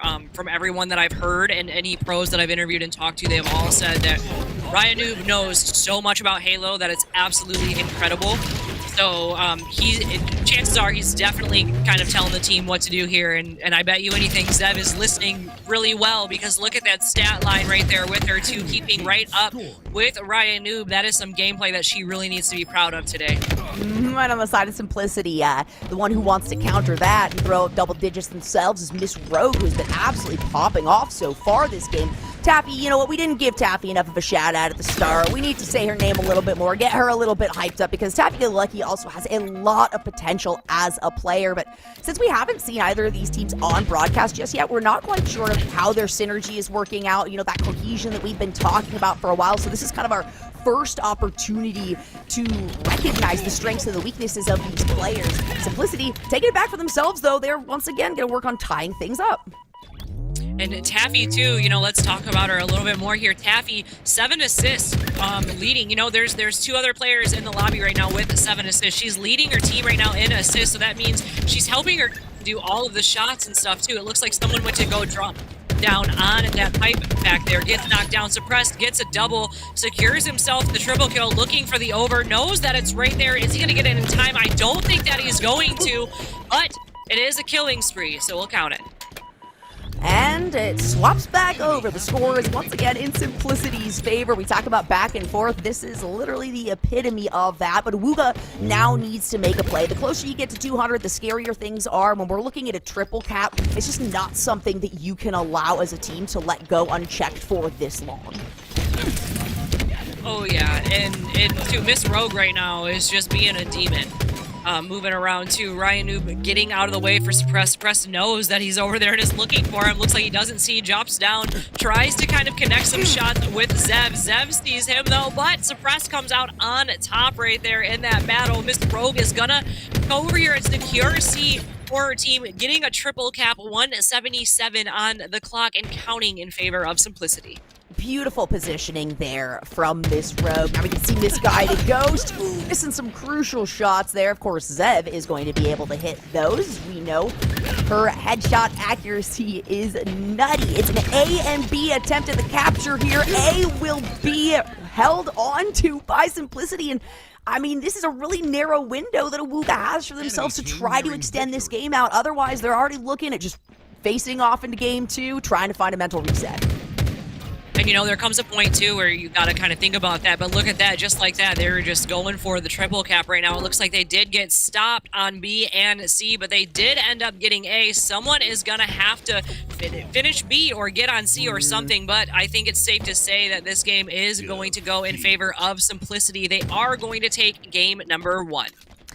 Pretty drastically, too. You know, if we look back at the first minute or two of that game, it was so back and forth. There was maybe a 50-point difference at most, and that was not something, again, that Simplicity wanted to let go. There's still so much potential here for Awuga, and we're definitely going to see it as we move into game number 2, which is Streets and Slayer. And, you know, Streets and Slayer, again, we've been having a lot of fun with Streets today. This is, you know, that's going to be a fun map to watch. But really quickly, let's look at these stats here. And let's just kind of talk about them. 22 kills coming out of Suppressed right there. Average lifetimes there were all looking pretty even as well. And the accuracy looking nice on both ends. Everything is just looking great from both teams right here, too. You have equal amounts of damage and stuff coming out of both teams, and just really solid teamwork from both of the teams in this first game.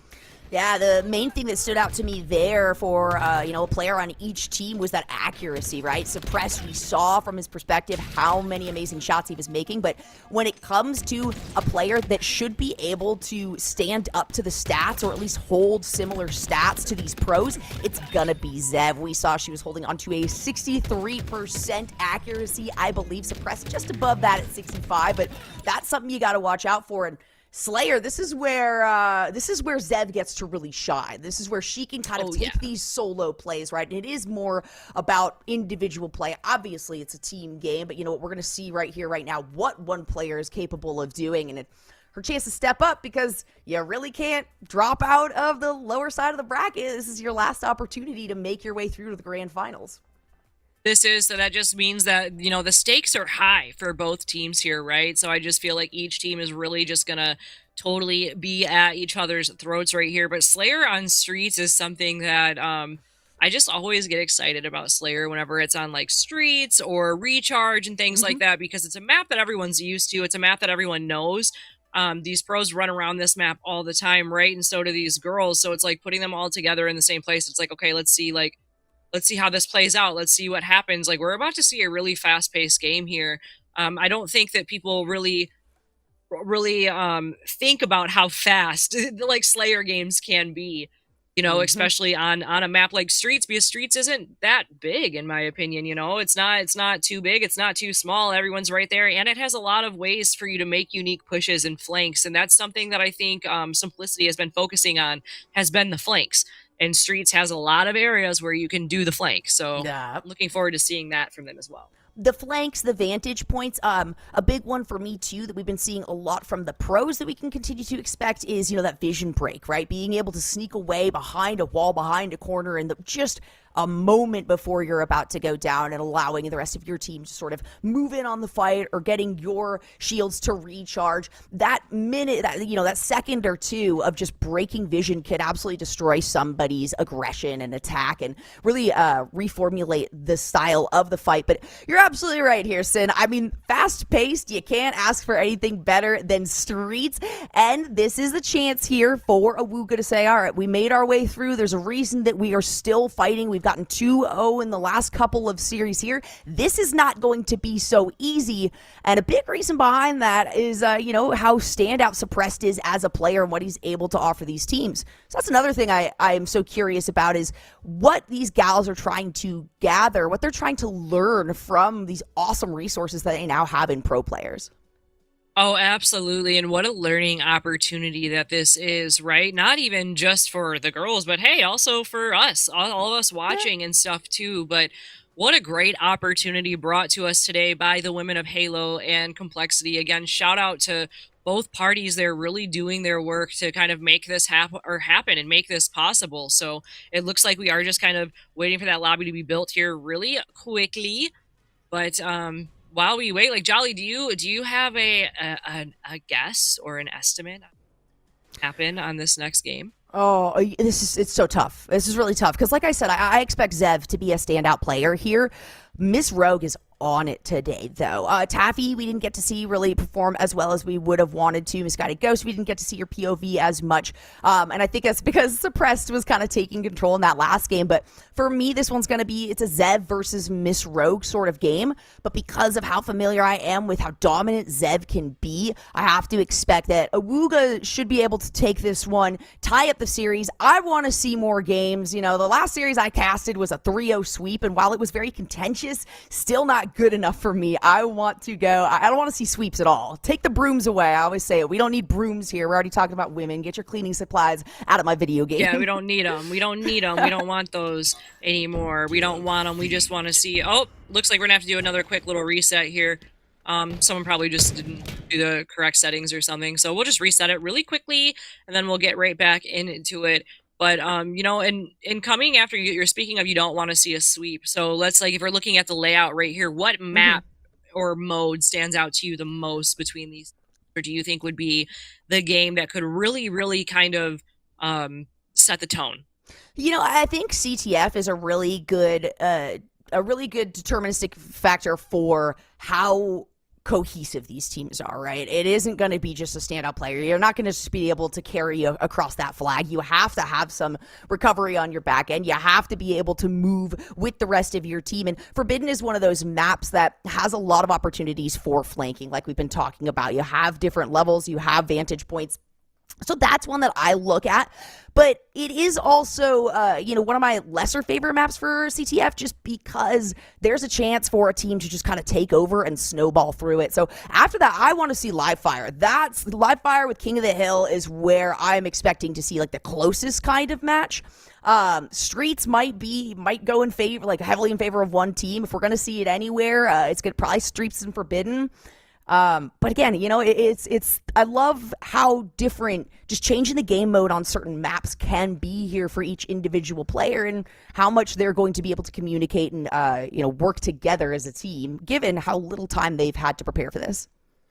I agree. There wasn't really that much time, either too. And that's something that's always so interesting about draft tournaments is you can really see how good these players are and how easily adaptive they're able to be with their team, right? So that's always something that's very, very interesting, I think. And something that I started looking back, I'm looking back at our notes here, Simplicity, something that I think that is really, really interesting is two of the players started playing Halo CE was their first Halo. So that's always a cool thing too. So Chad, if you're listening to, I want to know what your first Halo was. So go ahead and type it in chat, let us know. And was your CE? Talking about Halo. Was your CE? No, my first Halo was actually Halo Infinite, and then I went back and isn't that crazy? Your first Halo was Halo Infinite. My first Halo was Halo Infinite, and then we went back and did all of the campaigns. And I'm a CE girl. I love CE and I love Halo 2, but I love Halo 2 so much.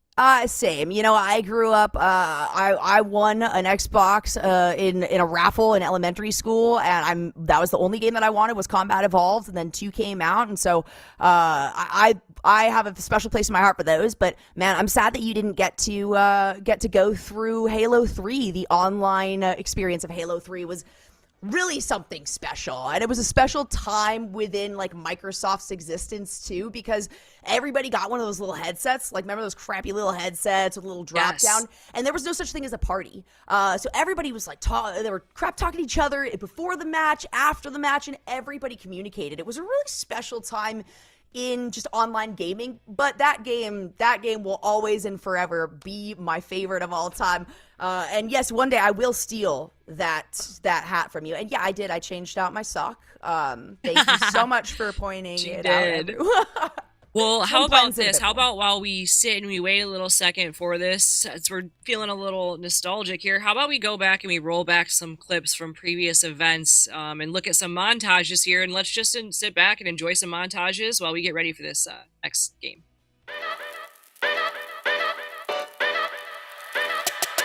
Yo! Rippy on one shot, Rippy on one shot.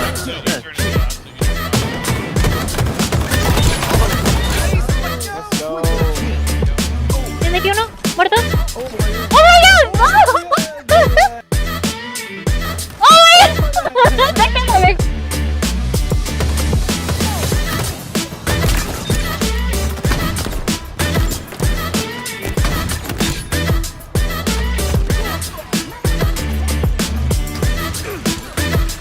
Where's my overkill? Holy shit.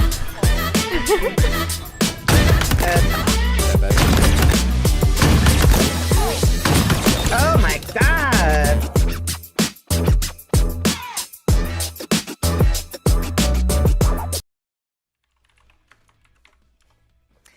Well, I like the quick little montages. I do love the fact of just how much effort has been put into this, whether we're talking about complexity, whether we're talking about LVT, Women of Halo, Freezy and all the edits. It's amazing how much this community cares about women, marginalized genders, representation. You know, I do a lot of games, and there is no other game scene that is even comparable to what Halo has to offer the community.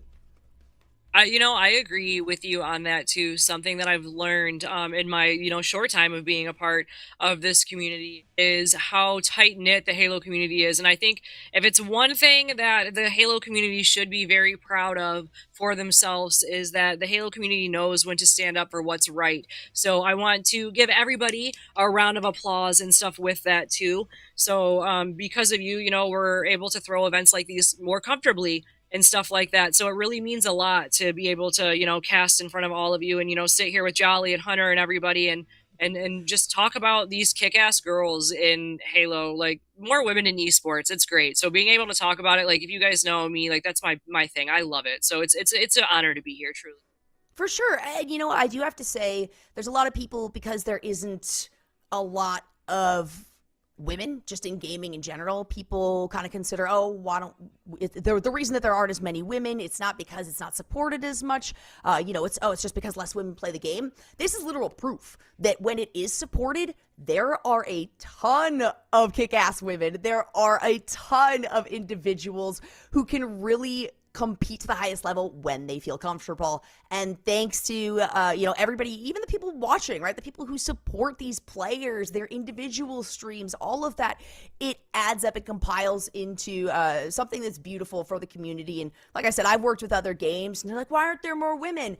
This right here is proof as to why there aren't more women in games. So I love everything that the Halo community has been doing for us. We're included in that, right, son? Yeah, absolutely.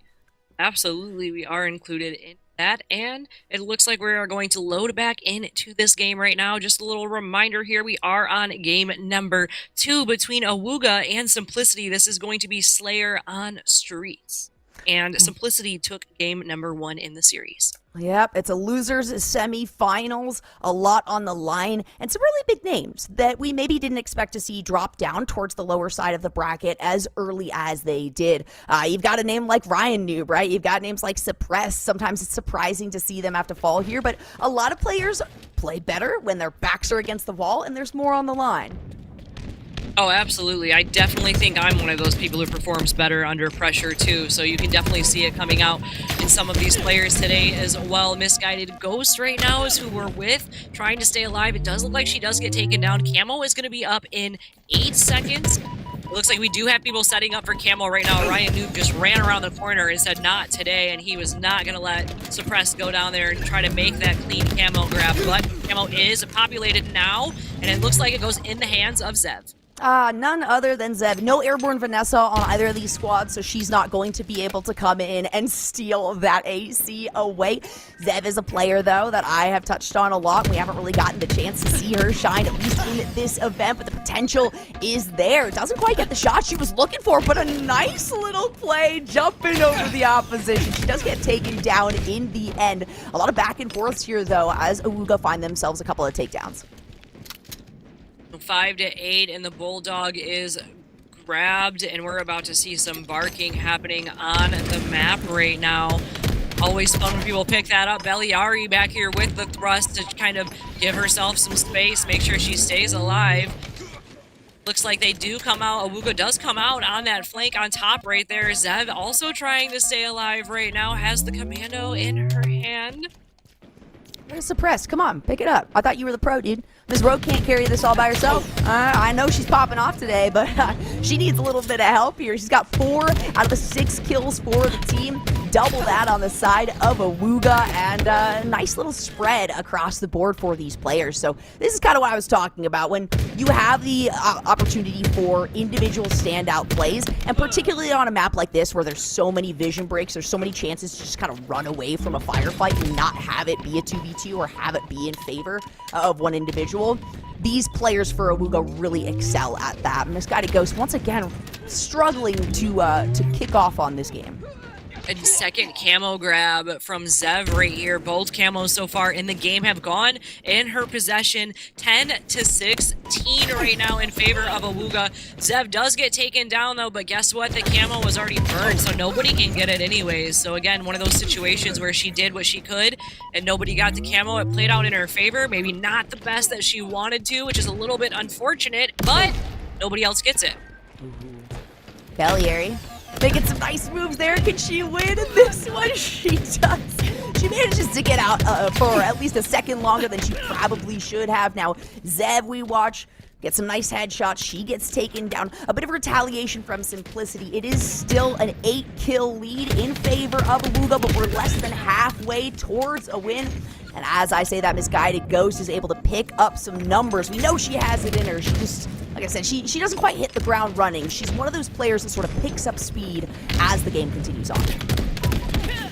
Yeah, and Misguided Ghost, though, still kind of like doing what she can, doing damage in here, and it looks like Suppress just being a nuisance to Ryan Noob right now. Knows that he's in there and is looking, where is he at? Oh, Ryan Noob waited and baited and waited for him to go in there and then took him down. Still inside Red Room right now, just trying to stay alive. Knows that someone's coming through. Double kill, triple kill out of Miss Rogue. Overkill and an extermination out of Miss Rogue. Flip it and ship it. First extermination of the day that we've seen. Let's go. That play was set up so perfectly. She threw the 2 frags out on the left side. She picked up the plasmas and threw both of those as well, then came across the right side of the pillar to aggress. And then you have that opportunity to sort of straddle this vision block in front of you. And she didn't even need it. Towards the end, she ran out in the middle. She said, headshot, headshot. Perfect. That's the way that we want to see it. So overkill, extermination, and still a 6, now 5 kill lead in favor of Awuga. And Misguided Ghost down here with Red Gun. Kind of knows someone's hiding down there in the middle. Gets the kill with a grenade. Zev goes down. Connects some shots with Red Gun right now. Has to hide up here on benches and just kind of secure their lives. Let their shields come back up. Does some shots through Cafe over here on Lethal Vixen. But Lethal Vixen did make it. Did she make out? No, she got taken down. 3 down right now for Awuga. That was absolutely huge for Simplicity. Look, now it's only a 4-kill difference, and we can see Simplicity has decided to just kind of move as a squad here. Instead of sending individuals out trying to find vantage points, finding a good positioning, they are deciding numbers are going to win a lot of these. Of course, they do have Miss Rogue just falling, but Suppressed has the Bulldog here. A couple shots onto Zeb, who comes around the corner. Nice pinch there. That's going to put Suppressed onto a killing spree. Oh, 34-30 right now and counting. What a game. We're seeing 36-31. Ryan Noob gets taken down and PD3 go down briefly for Simplicity. And it looks like Ryan Noob is just now respawning up. Lethal Vixen takes down Suppressed over here on A. We do have a battle going on over towards Bulldog. There is just chaos everywhere right now. for real, this is fun for the observers. I love it when they have to try to figure out how can I make some stable, have some stability in the cameras here. The players are not going to allow that. It's constant back and forths. And as I said, Simplicity's moving as a squad. We can see Awuga has recognized this, and they're deciding to move in duos. They can get these pinch opportunities, and it's working out great. Ryan Noob on the backside of this one. Belliary and Zeb do go down, but they still have the potential to win on this fight, especially with that power-up spawning right now. Oh, and Rhino makes it away with that power-up right now. Has to kind of play his life and bounce around right here. What? Almost got away with it, but wasn't fast enough. We're back on with Miss Rogue, Miss Extermination over here. Can she do it again? Who knows? But if it's one thing we do know, whenever we're on her POV, we can definitely expect a show. We're getting a show from everybody here today. Suppressed and Miss Rogue. I like how Suppressed must have heard me, saying Miss Rogue can't carry this all by herself. Only a 1-kill differential now as Simplicity manages to clear out Awuga. That's going to reset their spawns and give them a huge advantage coming into the last few kills of the game. Sticking as a team, trying to find Ryan Noob isolated here in the corner. It's another potential pinch play, though, and Suppressed and Taffy go down. Awuga regaining control. Oh man, and this is just back and forth, 47-43 in favor of Awuga right now. Awuga 48, quickly approaching that last kill mark, 49-45, one more needed. Zev is on the run, and Zev takes it down, 50-45. Game number 2 goes to Awuga. So close, though. Awuga had the lead pretty much that entire game, but Simplicity had really solid recovery. You know what, when it comes to streets, though, it is a smaller map. It's a lot easier to predict respawns. If you get a clear on the team, it does put you in a really solid position. So really good job by Simplicity to set themselves up for success in that sense, but that means we get a tied series. This is all I want, Sin. It's just tied series. I want no sweeps, and I need this series to go to a game 5 because you've been stealing all of those. And maybe you're the lucky charm here to give us these game 5s. Oh, I don't know, but I'll tell you what, that was one heck of a game. And there was here it is. I believe this is the Extermination clip right here. Double kill, triple kill. She gets it right here. That was so nasty and so well played by her. The way that she goes over there, she played her life perfectly and just got to go connect that last shot at just the right moment. And I feel like if she would have pushed a little bit farther, she probably would have died. So she stayed at just the right spot right there. Just incredible gameplay out of Miss Rogue. First Extermination of the day, by the way. Yeah, so I really do hope I hope someone clipped it and shipped it because that was a real good one. Oh, absolutely. I'm going to go to sleep to that. I'm just going to have that on a loop all night, and, Miss Rogue will be in my dreams or something. But we'll have to see what can be pulled out as well in response, because as well as Miss Rogue did, Simplicity just wasn't able to get ahead in that last game. And I mentioned that Suppressed took a minute to sort of, take time to get that game going, as well as Misguided Ghost and Taffy. So Miss Rogue, she's on stride. The rest of Simplicity has the opportunity to get there, but this is where we see one team tend to be oppressive as we go to Forbidden and capture the flag. Yes, and I will say too, I remember when this map first dropped, a lot of the HCS pros, they were going back and forth, we hate this map, we don't want to play this map, and stuff like that. No one was really scrimming it, but I'll tell you who was scrimming it, Ryan Noob. So Ryan Noob was working on this map and all the other maps well before anybody said anything about it. So I think that if anybody could lead his team to victory on this map, it's going to be Ryan Noob here. let's get right into it. No time wasted. Ryan Noob running right up into the fight. He stays alive. Oh my gosh. Absolutely insane. Able to pick up the active camo, gets the double kill, maintains his position, and now is already carrying the flag. I expected a quick start, but maybe not that quick.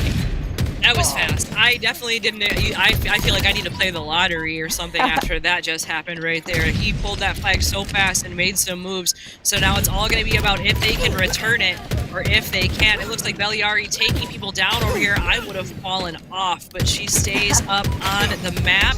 Miss Rogue versus Ryan Noob in the middle. She takes down Ryan Noob, but Lethal Vixen still has the flag right here. Throws it up to their base. They just have to put it in. It's so close. That flag can be reset. You can see all of these members of Awuga trying to move in here, suppressed, playing a little bit of a front line to ensure that reset does go through, but nope, Beliari picks it up, sends it on home. The first point is taken by Awuga. And Simplicity right now with their counter pull. Taffy Go Lucky moving down here below and is going to rush this flag up, hopefully get it in and be able to, you know, kind of get herself a counter cap here. 10 minutes, about 10 minutes left on the clock, so we're about 2 minutes in the game. Here goes the counter cap, 1-1 right now for this game 3. This is so Swing fast. game, by the way. Look at the opportunity. You see both shields down. Ooh, a beautiful position for me to be at. So he got that vantage point suppressed. Has an easy meal lined up for him, but that is where it ends. Beliari getting some nice long shots across the board. At least going to slow down the play here. The flag does get taken out. Zev in control. Absolutely, and Taffy's still doing her duty of being a team player and hitting those team shots and helping her team and securing some kills with her team. We love to highlight the assist here. She's getting away, making sure she can stay alive. Zev right now moving the flag as fast as she can go. It looks like Zev is still moving this flag, and it does go in 2-1 in favor of Awuga, captured by Zev. This is too fast-paced for me. I mean, capture the flag, I'm used to being, like I said, snowbally, it's quick. There's this stick, just try to walk away from the explosion. You get to be a part of it, I guess, going down. But that's a trade. Simplicity just can't find the positioning that they need right now, and they have to be careful because since it is such a short journey and you have so many different opportunities to block vision as you're doing that flag carry, you have to be really careful. The second it drops out, and you don't make a move on it, it could be a really quick capture. And there we see Awuga wants to end things here and now. Awuga definitely does. Ryan Noob right now moving that flag, making some motions. It looks like he paused for a brief second. He might be in a battle. He does pick it back up. He gets the little tickle touch so that way it doesn't get reset. He is still moving it though. So it's approaching closer and closer to their base. This could be the cap, and there it is. It looks like game number 3. That was a quick game, but it's going to go in favor of Awuga. Yeah, wait, that was game number 3. That was a minute and a half maybe. And it was a slugfest, right?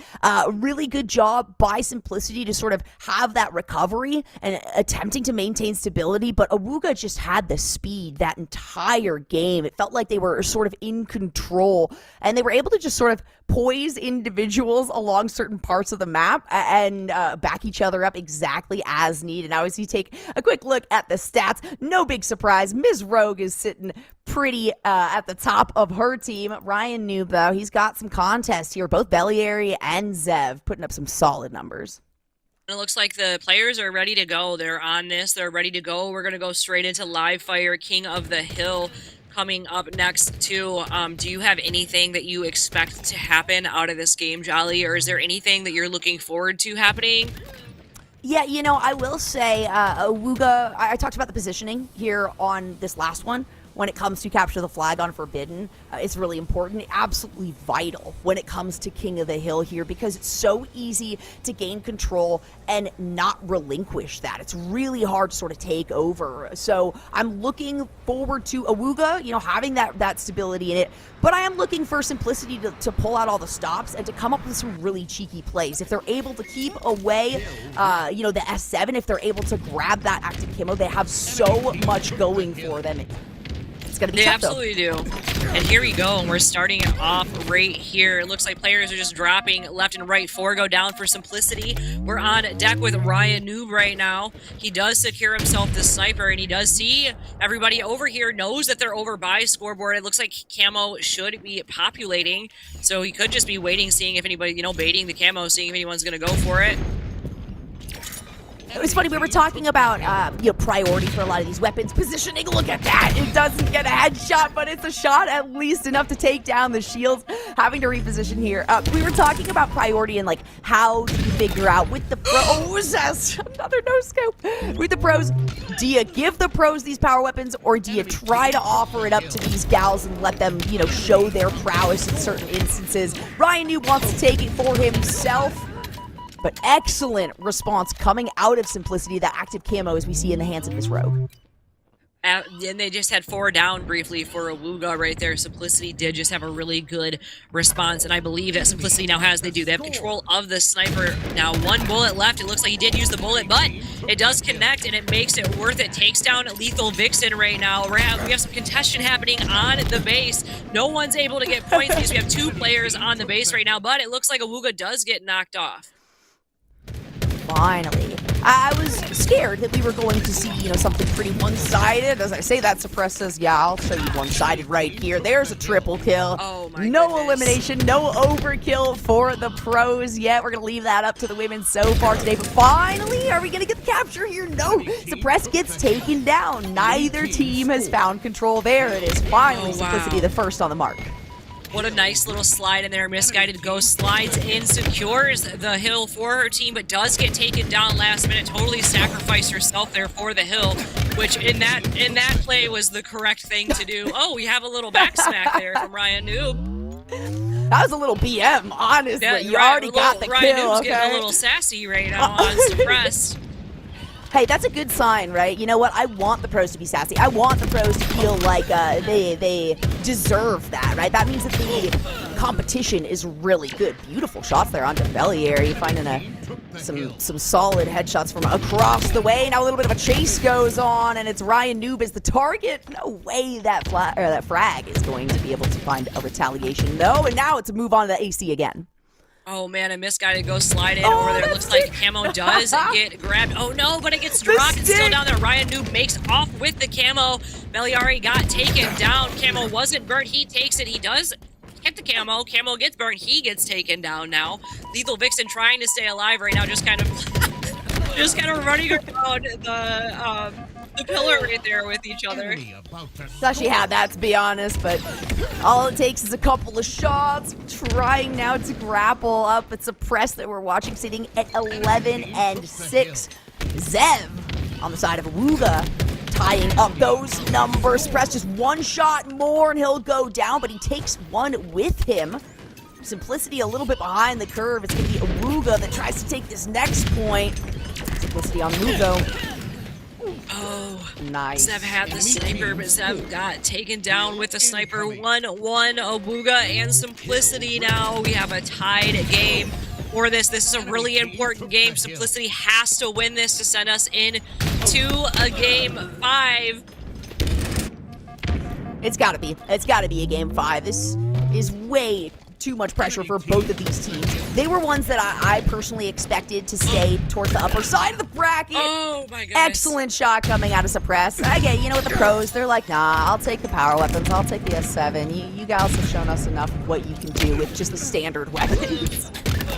Oh my goodness. Ryan Noob has just been out for blood, I think, this right here too. Ryan Noob and Zev. Zev right now 14-2-7. Look at that swap. There's a body moving, instantly being able to snap to the head. Couple of frags going out from Lethal Vixen. She didn't have the support of her team, though. They had to reposition on this one. And Awuga is looking good to take this point. There's some contest, but Miss Rogue goes down. Oh, Belliari going in, gets the trade with Misguided. It goes Zev going back on the hill, trying to secure some more points for her team right there. Looks like we have a nice little view on scoreboard. Scoreboard does get taken down. Miss Rogue makes it out with the camo. This could be very, very important for them right now. Can she stop it? No, she's not able to stop it. There is a nice cleanup here coming out of Simplicity, but Awuga managed to lock down that point. Oh man, 3 minutes and 45 seconds left. This hill is probably one of the hills that's like out of the open the most, I would say.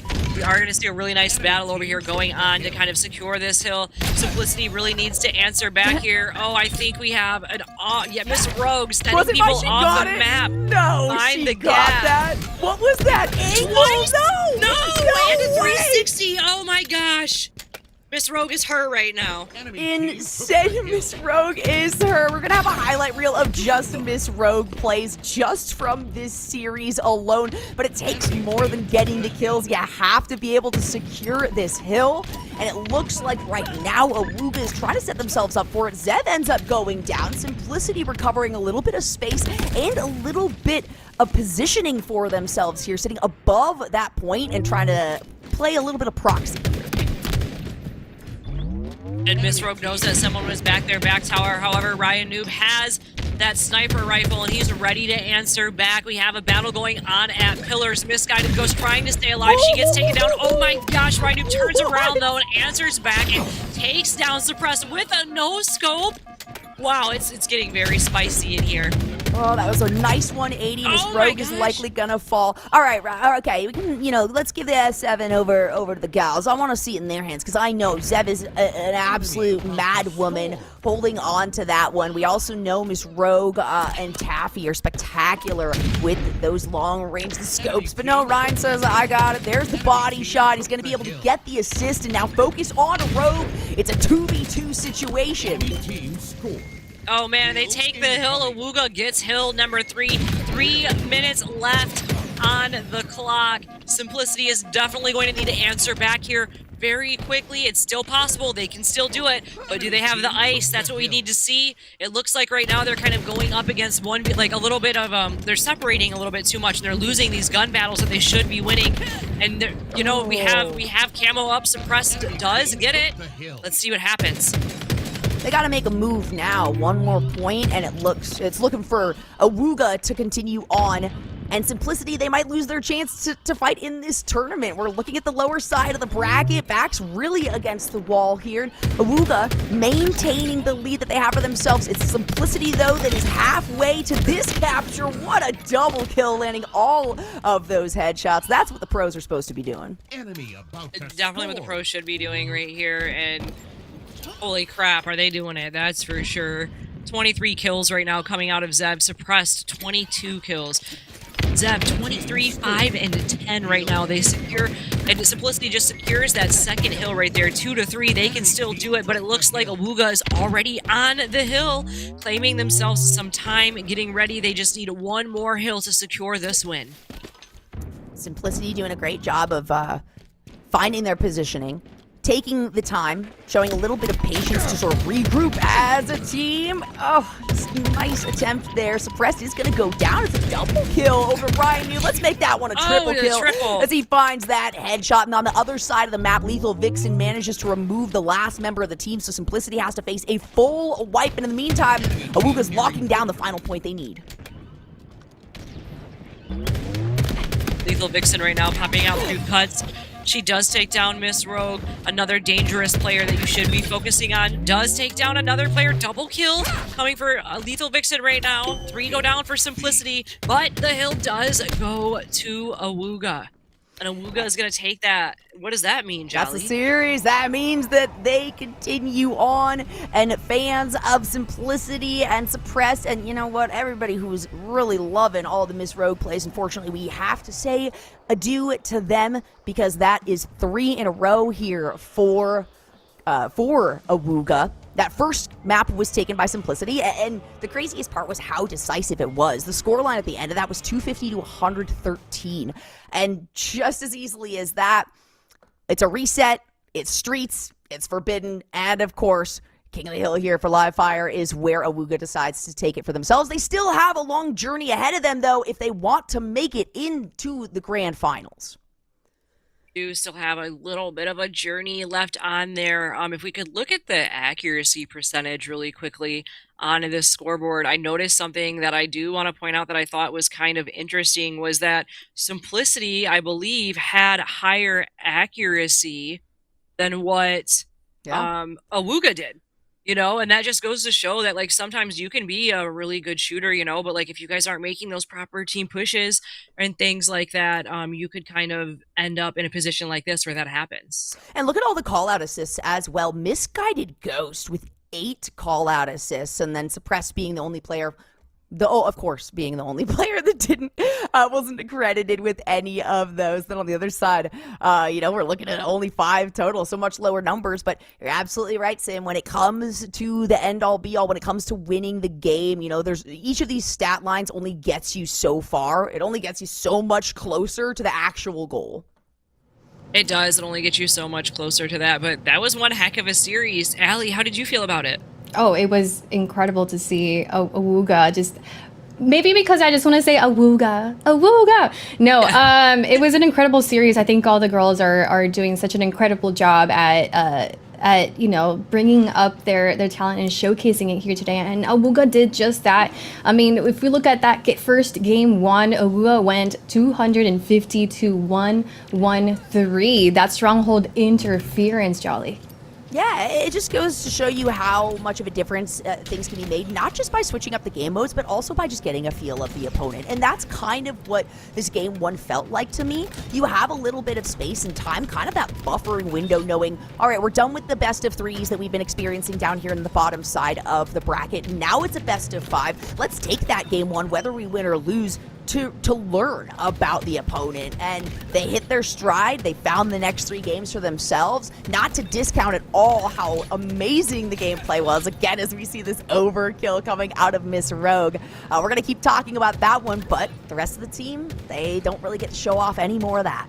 Yeah, I felt like Awuga was just so incredible at just maintaining control. They were just winning all of the objectives too. I mean, they were great at Slayer, but it looks like Simplicity with that game number 2 with that 50-45. What was Simplicity doing right in that game one, and what could have they done better in the rest of the series to possibly take it here today, Suniti? I think that what it really came down to was that Awuga was making kind of more team pushes together. They were kind of sticking together a little bit more. And when that happens, you know, when you I've been the straggler, right? Like when you're on a team and you're that one that's kind of straggling off or like kind of separated from the bunch, you're usually the one that gets taken down the most. And I think that unfortunately here in this situation was we had a lot of individual gun battles happening and Awuga was just ready to go. Awuga was there. They had, you know, the people there to do the team like shooting together and stuff like that. Even like if you look at the assist column from Awuga, you know, 14, 10, 7, and 8, like they're definitely shooting together as a team and stuff. So I think that that would kind of be the only thing that I could really point out would be that, you know, Awuga is really kind of sticking together and doing the team pushes and going into gun battles is a 2v1 versus just a 1v1. No, they were incredible. And honestly, just if I need to highlight Zev really quick. Zev, she was such a key player, specifically in that game 5, and her KDA was comparable to Suppressed, who was in Shopify Rebellion. They almost had the same KDA, and I think that's really impressive. She's definitely putting her name out there, and I cannot wait to see where she gets to. Guys, we're gonna go ahead and take a quick break while we set up for our next match. We're gonna be going on to, let me pull it up right here. I put it the wrong code. We're going to Elimination Finals. Tempest is waiting right there for Awuga to move forward. And we'll see who's going to be able to get that top 3, guys. See you guys in a second.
Welcome back, everybody. You're watching the Coalescent Combat Tournament presented by Lenovo. And we are ready and set up for our elimination finals here today. And I know you guys are hyped up in the chat, and so are we over here. But there's people, we got some girls and the people watching all the way from the baseball stadium. We got some Women of Halo girls. Let's see if we can show up that tweet. That's Cardinal Redbird and Hazy. They were watching from the baseball. Here it is. All right. They say we may have gone to the CWS instead of competing, but Hazy and I are still supporting the women of Halo. So let's get some hype up in the chat. We are so excited for the grand finals today, but we still have to get through the elimination finals. People are watching from stadiums on their phones while also watching baseball. It is incredible. I cannot believe how much hype. Actually, I can't believe it. I can't believe how much hype there is around this event. It's been so much fun, and we're so lucky to have it. So huge thanks to Complexity and Women of Halo and also Lenovo for presenting here today. Guys, our elimination finals are ready to begin, and who better to talk about this than our casters for this next series. We got Lucinity and Jolly happen back in. We have a Tempest versus Owuga. Tempest has been on such an incredible run on the winners finals, and then they got dropped down by Nova, and I'm sure they're hungry for some revenge, Jolly. One of those two teams had to drop, right? As good as they both were, they didn't get to face each other in the grand finals, but they still have the opportunity to do that. In the meantime, you know, Nova has been getting to sit back there, relax, kick back. That last game was so good, though, my pen exploded in my hand. So if y'all see ink splotches all over my face, it's not my fault. But you need an iPad see? pen. This one's not gonna explode. Those ones don't blow up on you. But yeah, I like the fact too that Tempest, they've had a minute to sort of watch the competition. Hopefully they were really keeping an eye on what Owuga was finding success in that last series, because this is their last chance to try to continue on. You drop out after this. Lucidity, Owuga, they are hungry for this top 3. I am sure of it, but they still have Tempest in their way of grand finals. They do still have Tempest, and it sounds like we're gonna start off at King of the Hill on Solitude too. So like looking at both of these teams right here, I can't pick which way that I personally think that it would swing or anything like that, because again, I think you're up against that situation where you have some ladies here who are both eager to win on each side, you know, and are so close to kind of tasting a victory. We're starting off with Zev, who is one of those who is so eager to win and wants to put a win under her belt. And what more, and how cool would it be to have her first tournament win come with Ryan Noob? Let's do it. Let's get right into it. No time wasted again. We don't want you guys to have to wait to watch some kick-ass gameplay. It's Beliary and Lethal Vixen who followed the start, but we are not starting on a Slayer in here. We're starting with King of the Hill. There's a double kill by none other than Talik. And Talik, you know, Talik has been playing some really good gameplay all day today, too. He has the camo right now and the shot. He is the most important player on the map. It's a perfect for the killing spree. Sees Zev over there, goes to connect, doesn't quite get it, still has some time on camo. Ryan Noob has spotted him out, though, and Ryan gets the repulse back on Ryan Noob. They're both still alive here, but Beliari comes around the corner to finish it up on Talik. Somebody's got to end that killing spree. We don't want to see any more running riots coming through. I believe he's the only player that has seen something like that. I will say, too, though, when we talk about synergy between, so far, what we've been shown with these women and then the pros that they have drafted on their teams, I think Airborne, Vanessa, and Talik is probably one of the strongest duos that I have seen today. I would have to actually really agree with you on that, too. I'm really impressed with, you know, I'm really impressed with Talik and Villainize. I think that they're meshing really well together as well. And Zev and Ryan Noob, I just think have been really playing. I would love to see them in a doubles tournament together, to be honest. If you guys are ever listening, that would be phenomenal. But 3 go down for Owuga right there. Beliari, the last one alive. Villainize in the hill, gets taken down, but Tempest still in the hill and still acquiring points and time for their team right now. We do have a battle over here in Dip. Talik gets taken down, though. Zev trying to find some fancy footing. Oh wait, Talik made it out. So sorry. Talik made it out. Zev was doing some fancy footing there. I thought Zev was going to be able to stay alive. It helps when Talik has, you know, an ally come up behind Zev to guarantee that kill, because he only got the kill assist on that one. He stayed alive, though. Now let's see if Villainize can maintain this point. Feels like Tempest is in control to start this game out, and that one does go over to Tempest. First hill does gonna go to Tempest right here. Ryan walking over towards Soda, sees people back here, tries to do some shots on Minx, doesn't really connect, throws a nice nade back there to do some damage on Airborne Vanessa, and at least gets her to back off. Takes down Talik, sees some more, takes down Villainize, double coming out of Ryan Noob right here.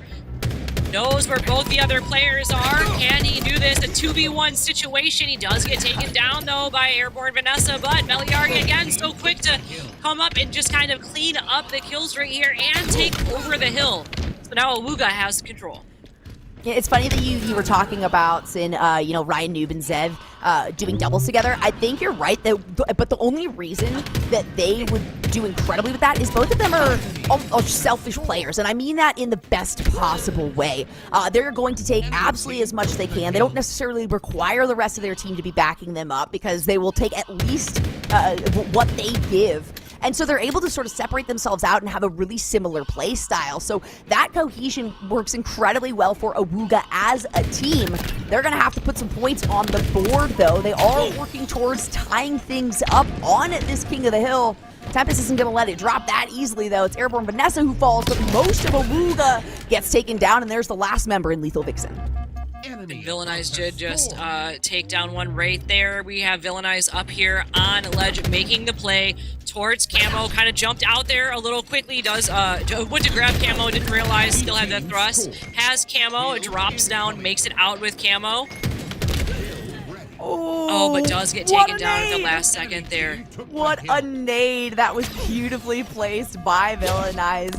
Not even seen. Active Camo not delivering as much as they would like. Zev trying to get that repulsor up to a vantage point, but getting taken down from behind. Now let's see if Talik is able to win this firefight. It's a 1v1. He's going to take his time, get the reload on that one, wait for Beliari to show her face.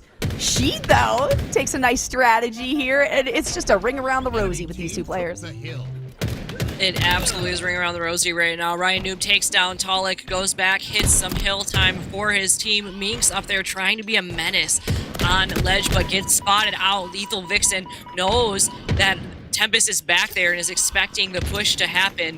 Beliari also knows it's coming, takes down Villainize, who tried to get away there in the center of the map, wasn't able to kind of get out, gets killed in the process. Beliari pushing up on the side right here. It's going to be about if they can make this team push.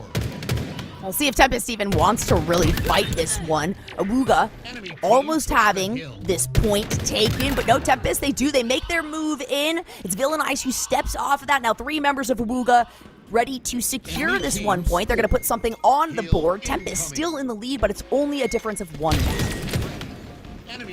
And look at Minx right now, 11, 8, and 7. Ryanoob 12, 9, and 11. She's keeping up with everybody in the lobbies too.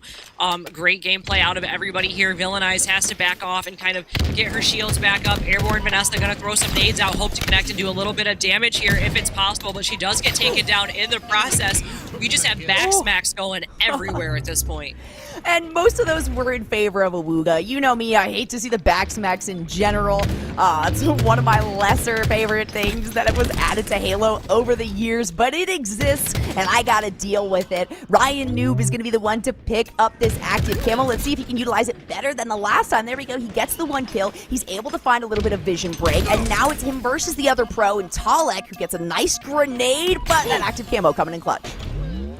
Oh, and Talik makes it out alive, I believe, back there. No, he does get taken down. Oh, no, Ryan Noob, though, so quick to answer, and he does pick up the shock in that process right there. We learned it earlier. We don't want him to have the shock if you're on the other team. He's going to show you no mercy. Beliari needs to back up and save her life right here, and it looks like this second hill is going to go to Awuga. Yeah, I was going to say, it's good to have all these kills. It's good to feel like you have control of the map, but the only part of the map you really need to control is that hill. And you know what? I feel like we should be calling it Queen of the Hill for this time around, right? It's not all women, but this is trying to represent here. So, Queen of the Hill, it's tied up right now. Tempest is going to be the first one to make a move onto this next point. Having the higher ground and the vantage point is going to set them up for success, but what amazing shots coming across the opposite side of the map from Beliari. Oh my goodness. Zev takes down Airborne Vanessa right here and is waiting for the push to happen.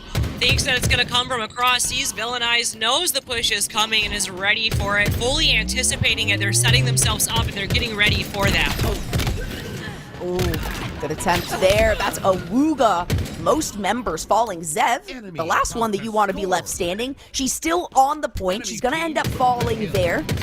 But it's up to Tempest now to recover some ground here as Awuga tries to take these long-range firefights. We can see Talik going in on the opposition. Tempest needs to stand on that point, though. They need to find themselves the advantage. Talik is going to keep getting the kills, making it really easy for the rest of the team. Oh, look at that. Double kill coming out of Talik right there. 19, 10, and 11. We have hella assists on both sides of the board right now. Basically even, all teams shooting together. 2-2, 2 minutes left on the clock. Hey, look who's got the active camo. Look who's got the active camo. It's none other than Airborne Vanessa. I think we've said that enough times today for us to have months worth of games, and it will cover all of them.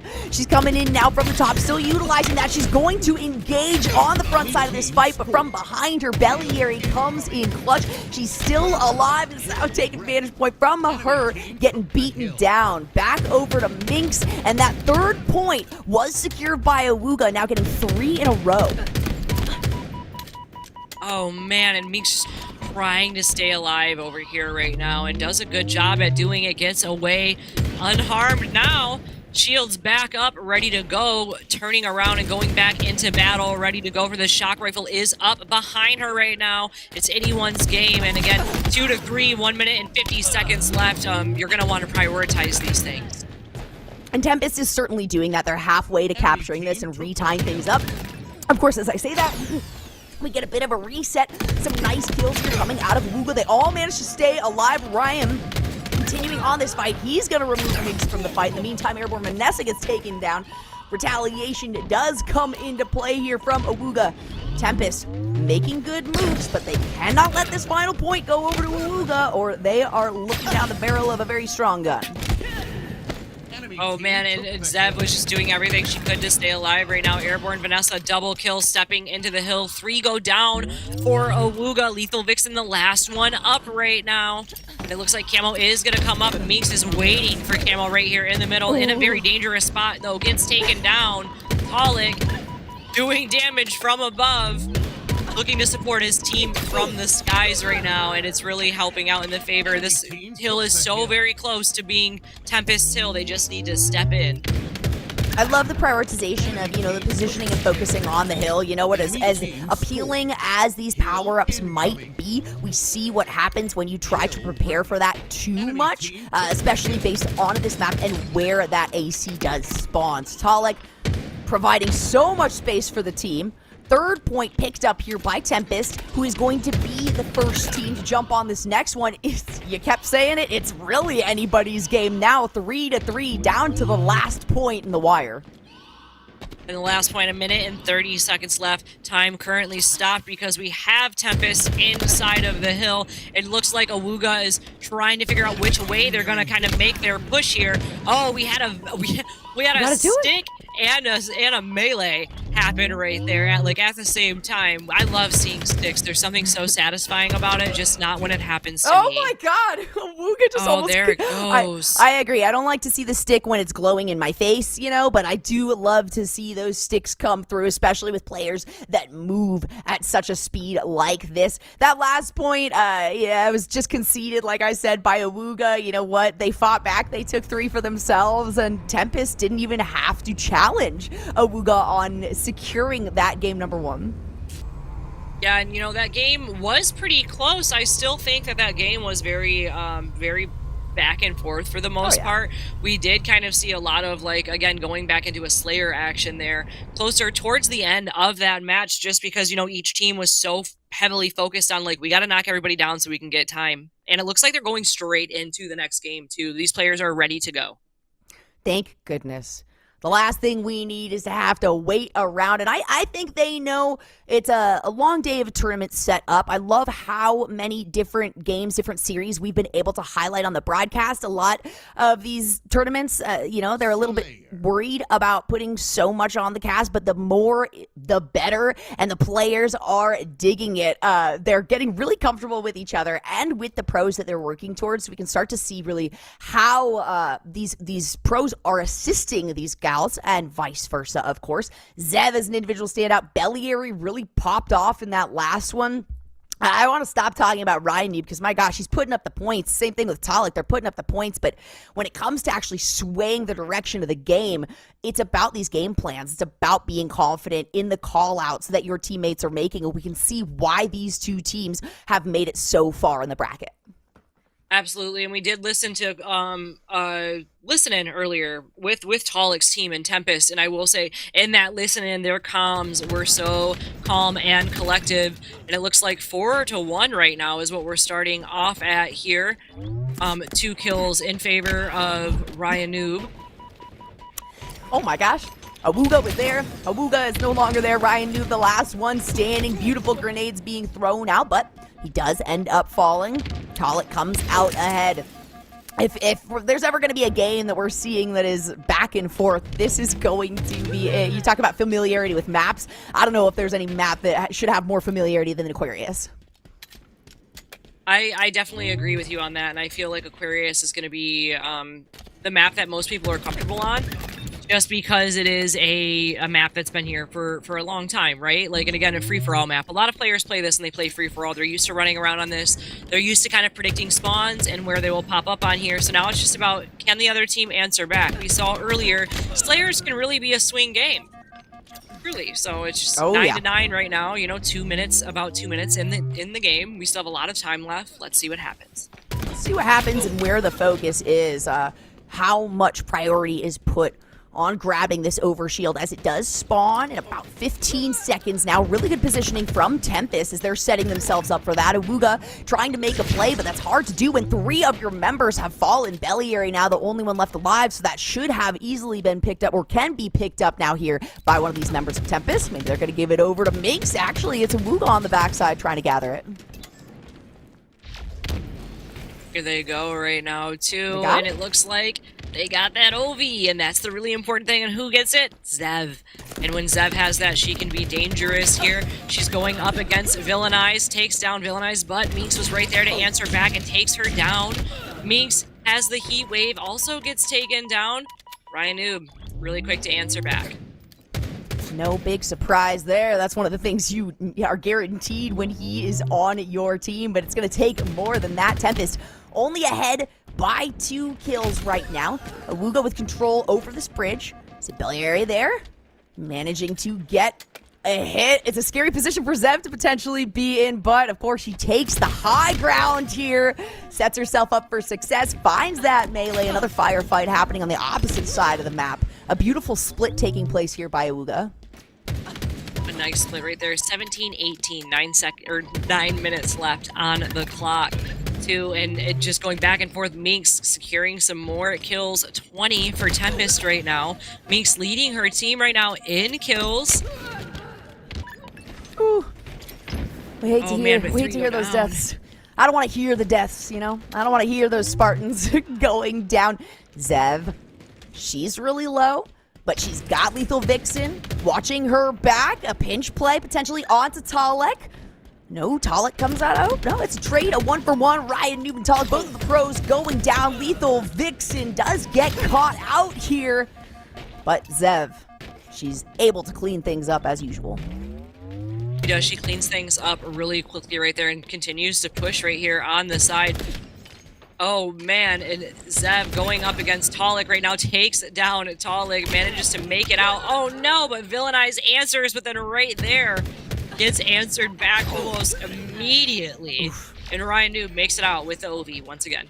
Yeah, I'm really surprised at how Zev's sitting at 5, 5, and 6 now. A low number that we come to expect from a player like her. I think she's got a big target on her back, though. We talk her up for a reason, so they know. We know we have to keep an eye out for Ryan Noob. We also know that Zev cannot participate in these long-run firefights because she will find more headshots than the enemies. So Tempest, good cognizance of where they can find success, and that is why we have such a close game. Yeah, and I want to point out Airborne Vanessa right now, 5 assists too, and Talik, 9 assists on their team. They're doing a lot of team shooting together as a collective on Tempest. That can really play to their advantage. However, Awuga is in the lead right now by just 3 kills, but that can easily change, especially when you're doing more of these team pushes.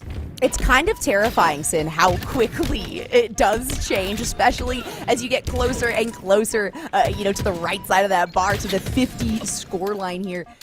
Nice shots, though, coming out of Airborne Vanessa. She feels like she deserves to be in the double digits on kills as well. Villainized Minx and Talik are already there.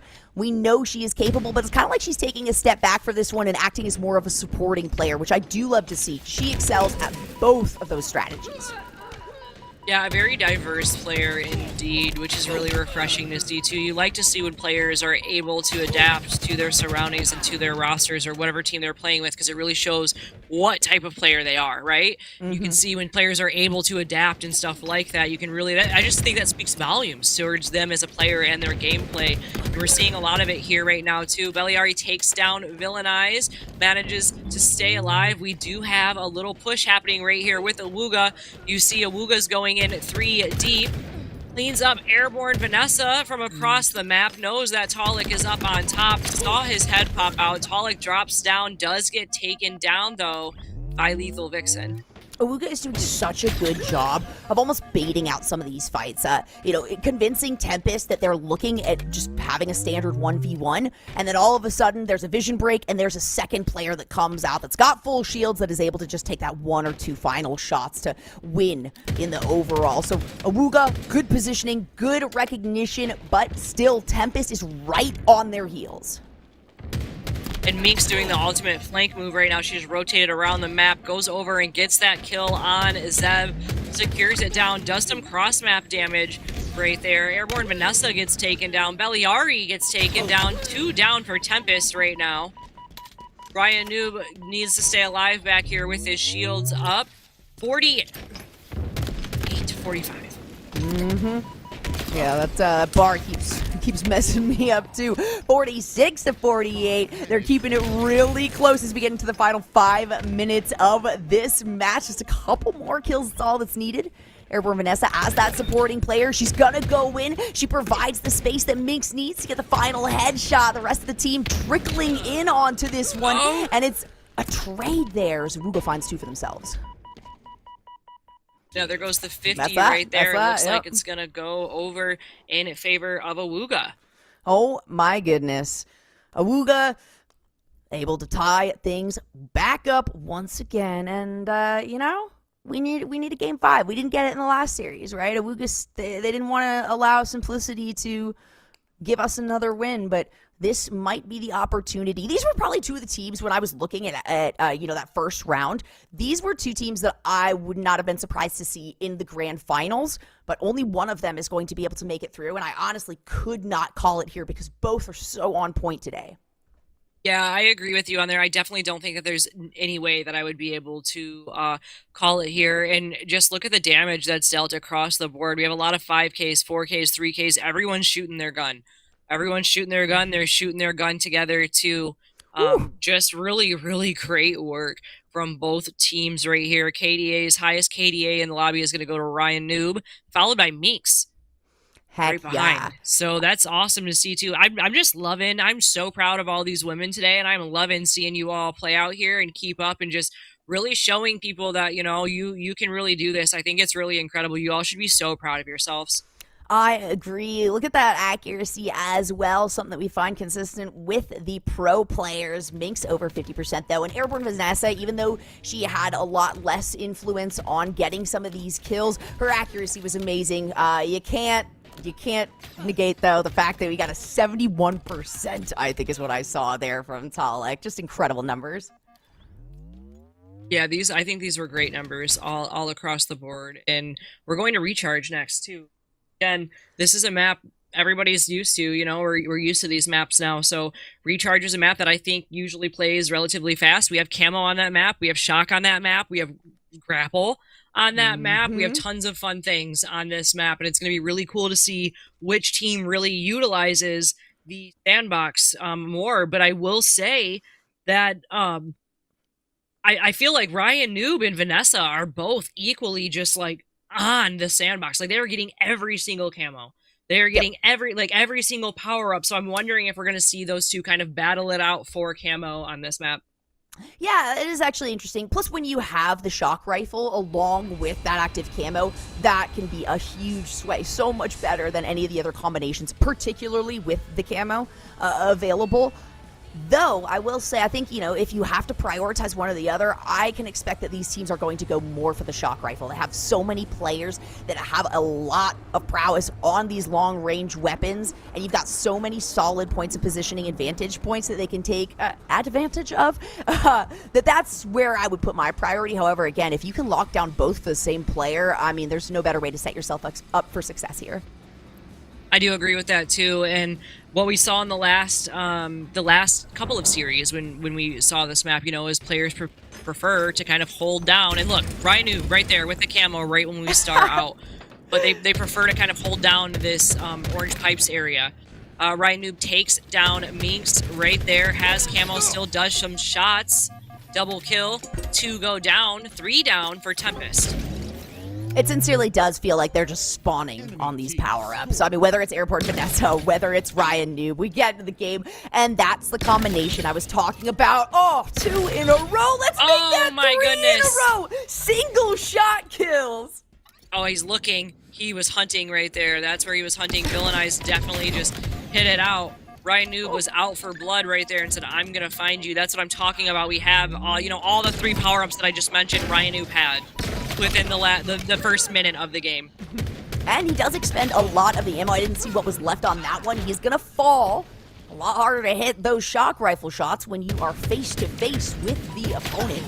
But if you're a fan of Awuga, you're feeling really good about them turning the tide in their favor, as this is going to be a tiebreaker here. Game number 3, 1-1 right now. 1-1, and what a game this is going to be. This is a swing game here. We need, you know, each team needs to win because they want to feel like they're get that little bit of an advantage, you know, going into the next game. Best of 5s here.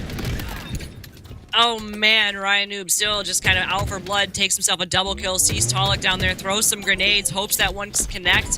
One doesn't, throws another one to be safe, gets Talik with that grenade. The ability to just, I mean, just straight out of his periph, see a tiny bit of movement and be able to snap instantly over to the head is one of those things that is just absolutely awe-inspiring, and we see it with a lot of these women players, of course. Of course, we're going to see it with Ryan Noob, and as we continue to watch him, he's going to get that killing spree. Did he get the stick there? No. Oh, Has to drop down over to Hydro. He manages to find the second. Wow, and lots of really good power plays coming out of Ryan Noob today. Definitely showing, you know, hey, I've been around. I know what I'm doing here. Like, what's up? So it's really cool to see him taking part and seeing, you know, veterans in the scene and things like that take parts in tournaments like these. It's really awesome. Talik tries to connect with the shock from across, misses. Airborne Vanessa with the camo, though. Can't say that I'm the least bit surprised. It's been an Airborne Vanessa, Ryan Noob camo show, that's for sure so far, but can she make a play in the same way that Ryan Noob was able to earlier? She doesn't have that beautiful combination with the shock rifle, but your crouches can only do so much for you, Zeb. You have to hit the retaliating shots as well. Now let's take a look as Belliary is fighting to capture this. She wins the firefight, she gets the capture just in time before she's taken down. What a play by Belliary, though. That was a really good play, and kill sequence from her right there. Lethal Vixen and Zeb fighting together on A. They do manage to take down A for an AC hold, 46-73. The time does stop for both teams, and it looks like Talik is flipping C right now, but as soon as he's flipping C, someone is Ryan Noob is already in B, flipping B for his team. Getting control of that B point, being able to find the flip is so much more difficult than the other points, just because you're a lot more vulnerable being in open space. Yes, you don't really have to worry as much about getting flanked, but it's a great point to secure and maintain hold of. Awuga recognizes the importance of that and says, you know what, we want A, B, and C, but that attempt is stopped here as Tempest maintains their control. Beautiful grenade right there. Talik is gonna fall. Just like that, Talik goes down. Airborne Vanessa is ready. She said not today. She does get taken down, though, by Ryan Noob. Ryan Noob is just like everyone's worst nightmare on this map. Down go most members there of Tempest. A trade just barely in favor of Awuga, and that means that they are going to be able to make a move here on this B point. It's Ryan Noob, of course, who manages to find his positioning there. Now they have control, more than double the points of Tempest here, but we're only just over 100 now. Tempest has some good opportunities to find some returning points. It's getting really tough, though, when they keep having these split fights and keep getting attacked from behind. And Airborne Vanessa working her way through elevator right now, doing some cross map. She saw the shots coming. Talik takes down one, but gets taken down in the process. Lethal Vixen up here on top glass right now, kind of a power position they really have.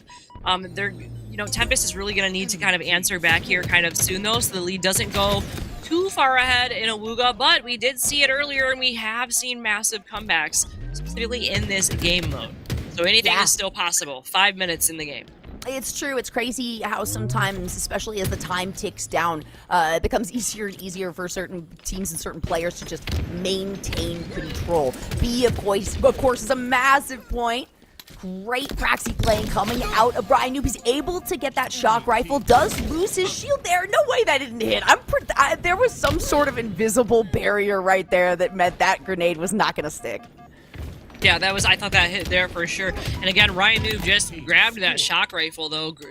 He just keeps grabbing every single power up that they can, but it does fall in the hands of Lethal Vixen. Doesn't matter, still on the same team as long as it's on Awuga's team. I'm sure they don't matter. She does get a perfect out of it right there. Takes down Minx, goes back, gets taken down, and unfortunately loses the shock to Talik. Such a bummer, because Talik is nasty with it. And we do have another stick on Airborne Vanessa right there. Talik with the triple kill. We didn't need to see it. I don't need to see more amazing plays out of Talik. We expect that to happen. The triple kill is wildly impressive, though, and 9 shots still on this shock rifle is going to give him a lot of opportunity to continue to rack up these kills for his team. Once more, though, that only means so much if you're not able to get the control. Holding A and B is prime position right now for Tempest. The Awuga does not want to allow B to remain in their control for very long, and they're actually working on the double cap right now for the triple total. Oh, yes, and they did. They did just secure themselves a triple cap. But in that same sentence, 2 more are being secured. B and C is going back in the hands of Tempest. Tempest loses out on B, but they're still there fighting for it. It's going to be who gets it first, who's able to stay alive right there. It looks like they do secure a BC hold right now. 3 down for Awuga. This is the time for Tempest to kind of acquire themselves some more points.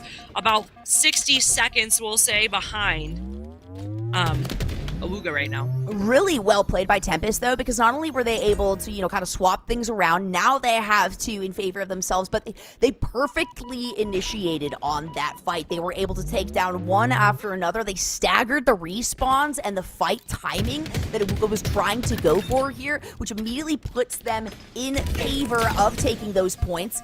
You can't give them very much space, though, because Awuga's going to take advantage of everything they are offered. That A point immediately going back over their control. Now, though, only a 60-point differential between the two.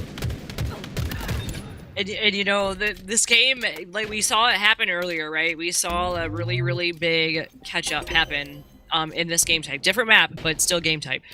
Still could happen. Camo is going to be coming up here soon.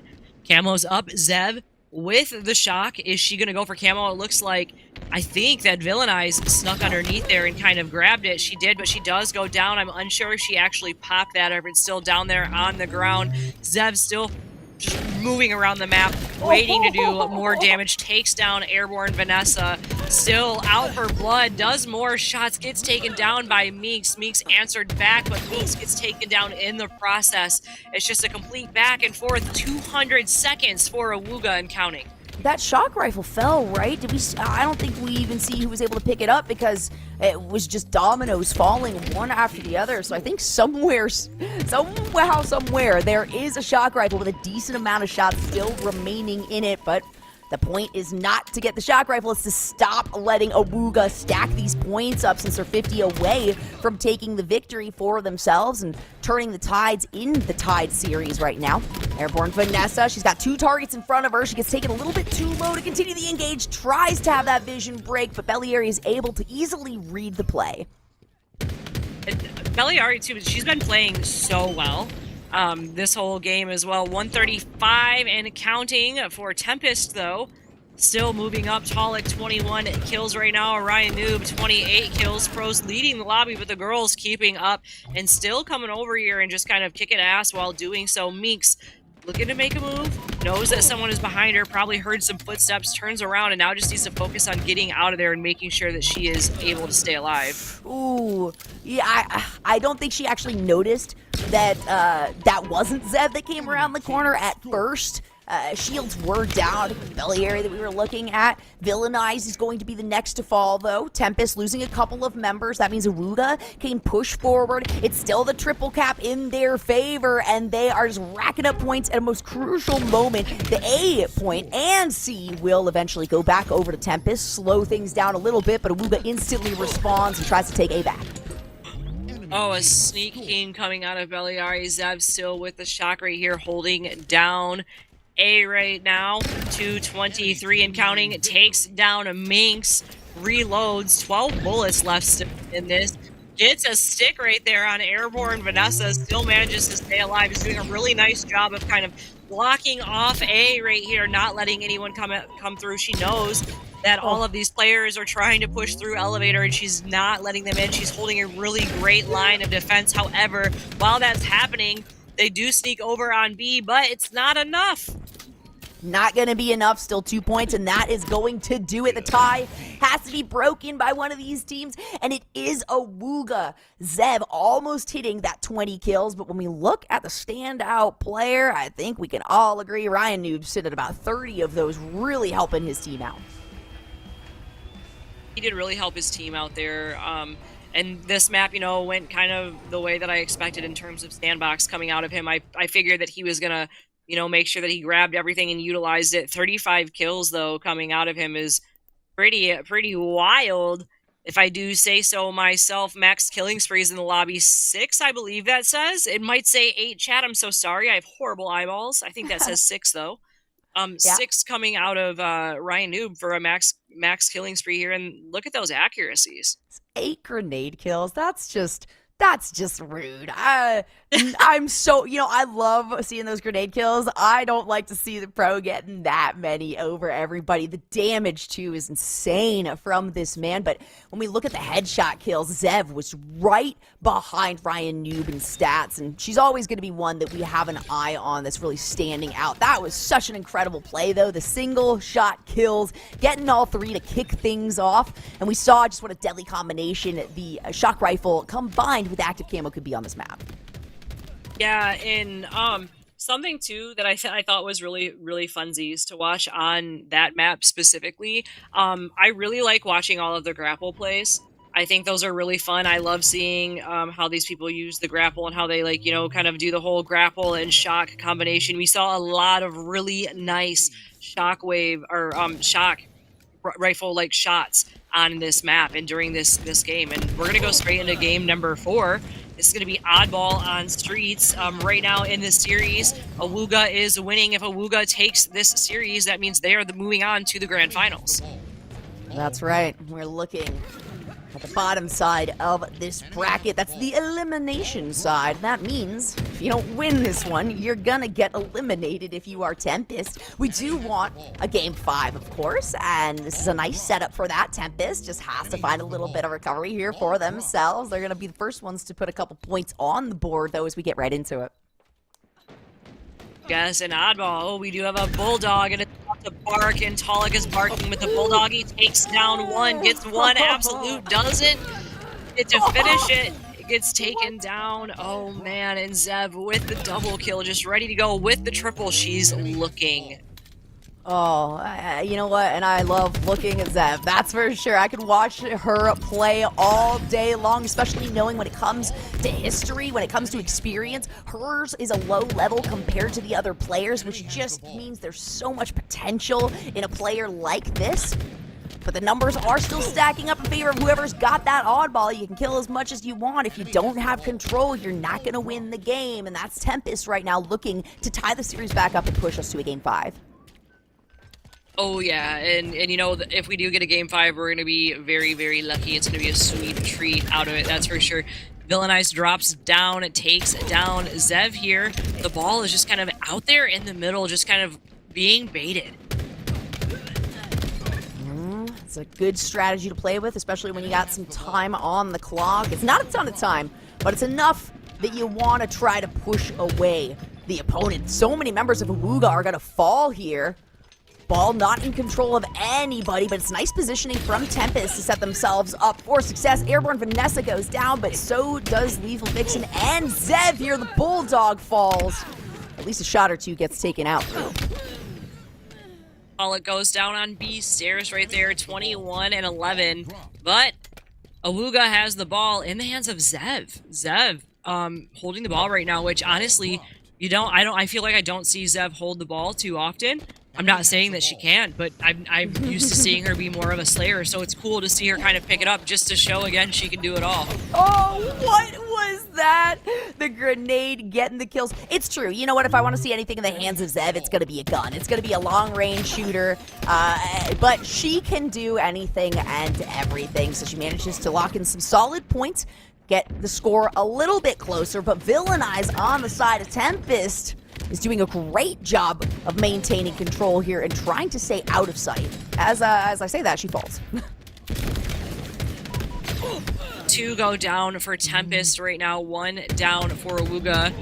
Zev making some shots, takes down Talik, hits a triple kill. Oh, is she gonna get it? I don't know. She grabs the ball instead of opted to grab the ball instead of finishing those shots on Villainize right there. Probably the smarter decision. Yeah. Still holding the ball right now too, you know, kind of making her way back there. It looks like she does drop it right there. Minx looking around. Doesn't really see anything going on. Zev still has possession. I actually really liked that call. As you said, Sin, you know, Zev had the chance to continue with those shots, but she recognized instantly they're on the other side of the map, and I have the ball right here. Why would I even risk having a firefight with them when I can instead make them come to me, keep maintaining some points, and this meant that Awuga was able to get themselves ahead. Sure, it's not a massive lead, but it is a gap in their favor.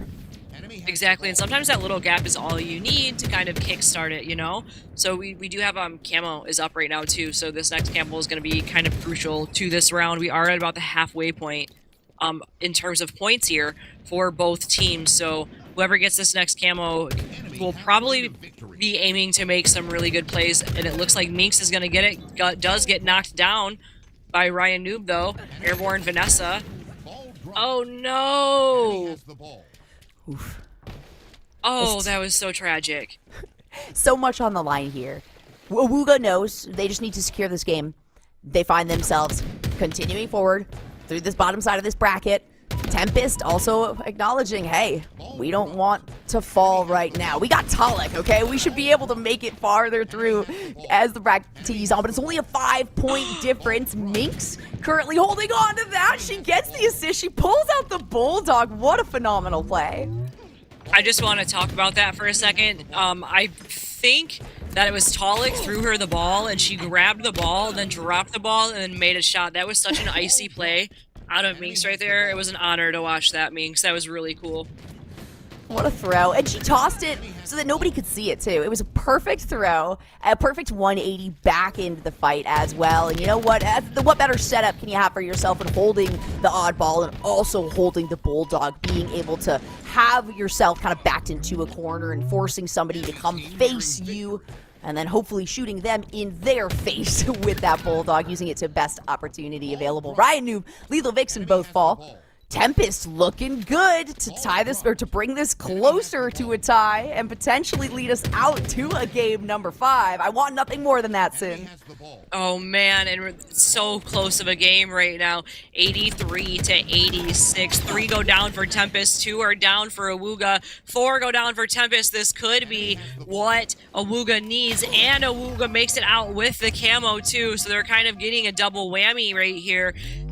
Less than 10 seconds needed on the clock. Tempest is going to have to make a move if they can, and it looks like they're not going to be able to in round 1. It's going to go to Awuga. Round 1, I love it when the tiebreaker like we have this. teabags. Yeah, we saw it. You know what? We knew we were going to see it. I saw it. Who was expected that? it from certain players. You know what? Nah, I'm proud of whoever that was. We were talking about the rules and things like that. Like, today we should call them taco dips or taco slams or something instead of a tea bag. Taco dips. Yeah, no, it's that. It's that, and it forever will be taco dips. Even for Ryan Noob, even for Talik on this one, but it's true, and it is well deserved. Absolutely well deserved, and Lethal Vixen with that Bulldog. 1 bullet left, but she's ready to use it and make it bark. She does fall, though, by, I believe it was Airborne Vanessa takes her down, and guess what? She made it out with the camo. What a surprise. Yep, they managed to take down the entirety of Awuga as well. Zev, the last one to fall. She'll be the last one to respawn. But Tempest is poised exactly for that. Now they're going to be able to get some security and holding points back. This is their last chance to stay alive in this series. Airborne Vanessa, though, unfortunately falls. And Awuga regains a bit of ground. Here they go, Beliari right now. Ready to make some moves, connect some shots on Villainize, hops up on top of top A right here. It looks like the ball is back inside of PD. 2 are down for Tempest, 3 down for Tempest. Airborne Vanessa, last one alive inside of here. She does get taken down though, and Zev ends up with the ball. I swear, Zev, that the ball knows whose hands it wants to be in. It warped into her hands after she got the kill. And that's one of the things that impresses me most about this player is her speed, her ability to say, okay, this is what I'm prioritizing, whether it's going for the gun, going for the objective, grabbing the ball, I don't care what it is. She's already in the process of doing it while others might still be considering their options. And Talik manages to make it out alive. Airborne Vanessa still holding onto the ball right now, acquiring more points for her team, which they really do need. They need to win this level right here, or this round right here. Bulldog out. Bulldog's barking, but she gets taken down. It's just a bloodbath. Not enough bark to the bite. Or would it be the other way? Not on the bite to the bark, I suppose is what I was going for there.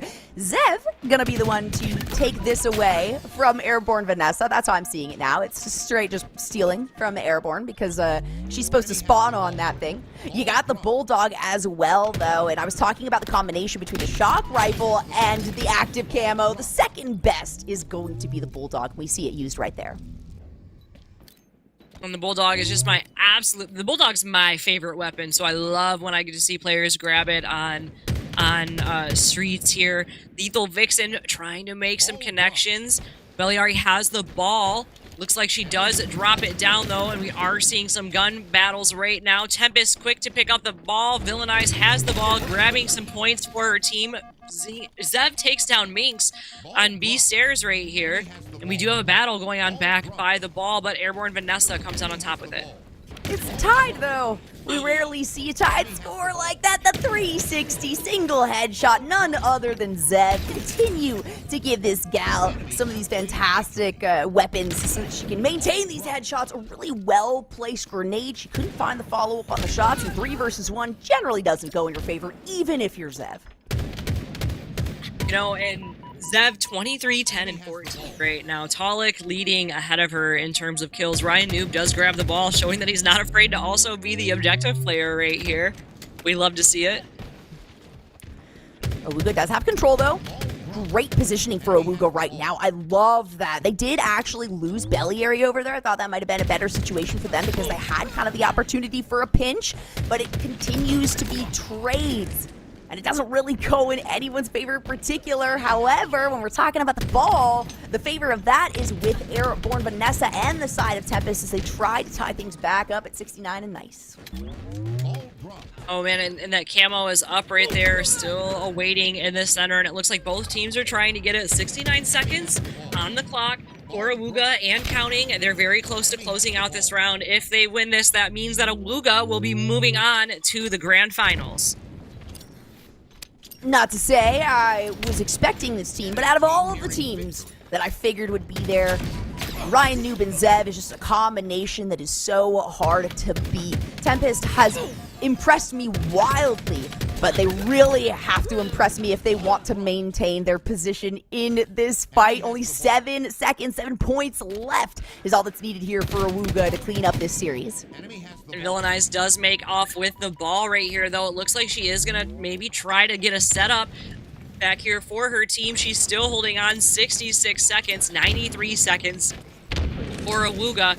Awuga just needs to make a solid push, and they'll be able to secure this game. Lethal Vixen with the ball. And I think that is going to be it. And just like that, it looks like Awuga is going to be going into your grand finals. I wasn't kidding when I was saying that there were 2 teams that I was looking at to potentially be in the grand finals. It was these 2 teams. Unfortunately, for fans of Tempest, Villainized, Minx, Airborne Vanessa, and Talik, we do have to say goodbye to them, but, you know, that's the name of the game. Not everybody's going to make it to the grand finals. Not everyone's going to continue on and find W after W, but Awuga, in a very fitting name for themselves, have been able to find so much success here on the lower side of the bracket. Yeah, what a heck of a day, too, with those series that we just watched. 6,000 damage coming out of Zev and Ryan Noob right there. 8,000 coming out of Talik. I'm telling you, Talik is like a slippery little snake, and he was just all over the map, too. I was just really impressed with both of these teams, and again, with Villainized, too, you know, I want to make sure that, like, their team knows, like, how good they did, right? Like, they lasted this long, and, like, Villainized just started coming into the whole, you know, competing thing, and to get this good of a placement on, you know, one of your first tournaments, like, give yourself a pat on the back, girl, all of you. Like, absolutely, just great gameplay out of all of them. I feel like Awuga, look at this bracket right here. They just caused so much mayhem in the bottom bracket, and they battled through it, and now here they are securing themselves a spot in grand finals, securing themselves a spot as top 3 at least. Wait, no, Tempest has top 3. Awuga, they're all on the money. Awuga moves on to grand finals. Tempest, incredible job here. Jolly, Tempest had such an incredible chemistry throughout the entire day. And I feel like this was kind of like the battle of the in-game leaders. Like, these 2, like Talik and also Ryan Noob, are incredible leaders. And it kind of just came down to who had the best chemistry, you think? Yeah, you know, and actually, it's interesting when we talk about that, because while we say, yes, it's the best chemistry, it was a very different kind of chemistry that, like, Zev and Ryan Noob had compared to Airborne Vanessa and Talik, or Minx and Talik throughout that series, right? Minx, Airborne Vanessa, and Talik, they had what felt like this constant communication. They were constantly, you know, responding and reacting appropriately, whereas it felt like for Zev or Ryan Noob, as these 2 standout players on the side of Awuga, they sort of split the field, right? It felt like control was 50-50. Whoever was behind Zev was listening to Zev. Whoever was behind Ryan Noob was listening to them. And it is cohesion. It's just a different style. And that's one of my favorite things about running tournaments like this, where we get to understand how different these strategies can be and how different players can mesh together. It looks like Awuga just knew how to beat Tempest there. I almost feel like they just shut down Airborne Vanessa because she was incredible. And who else other than Control the Sandbox than Ryan Noob and Airborne Vanessa? That was kind of like her thing throughout the entire day. And Lucidity, I feel like Tempest really still, even then, put up an incredible fight today.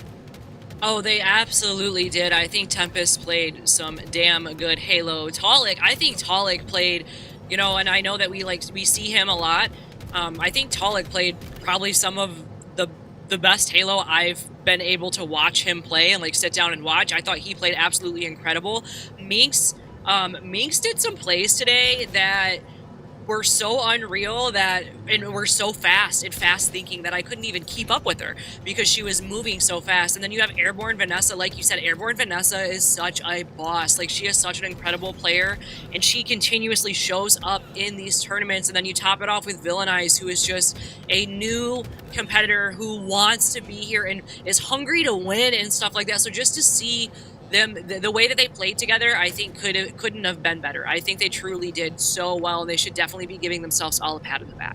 I agree. We're going to be starting to set up our grand finals here. And as we move on to our grand finals, I want to give a chance to you, Lucidity, since we are going to move on to grand finals, to say your last thoughts and also say everything that you think. Just get it all out. Get it all out before we move on. Well, one, thanks Complexity. Shout out to Complexity calling me today, and shout out to Women of Halo. If there's ever an event that is women in esports, call me and I will be there. More women in esports esports. I love to support it. This is what I live for.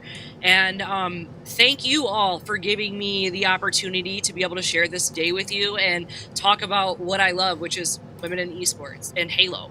So thank you all, and thank you Complexity again. Thank you Women of Halo and LVT, you know, for being in my ear and helping me out with everything. And to Jolly and Hunter and Allie, all of you, everyone on deck today, like just a great fun broadcast overall. And I'm just so honored that I got a phone call to be able to, you know, step in and support where I can. And I'm just honored that you all think that I can do it. So thank you all so much. So happy that you were able to be here with us because it was an incredible day. Guys, we have our incredible grand finals ready to begin in just a moment. Get ready, guys. Get your popcorn, get your blankets, get your snacks, get your water because it's going to be an insane grand finals. We have our team that just won, Awooga versus Nova. Over there in Nova, we have Ms. Lakar, Spartanet, Fortune Cookie. So fans of these girls, these ladies, please show up in the chat for them. And then Awooga also, you just saw how incredibly fired up this team is. Both of these teams are locked in, ready to get that grand prize, ready to get that #1 team. And just as a reminder, the winning team will have a chance. One of the players will be able to be voted in as MVP for the day and win a Lenovo Go. It's going to be a really fun next series, everybody. I'll see you guys right after this ad break.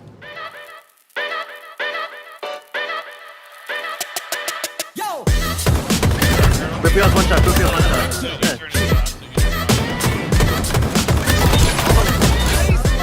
go. ¿Tiene que uno? ¿Muerto? Oh my god! Oh my god!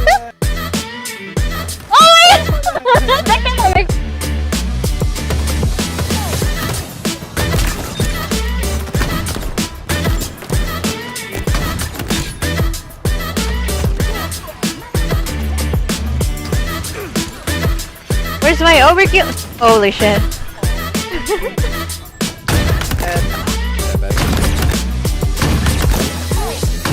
Oh my god!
Field one shot. Blue field one shot.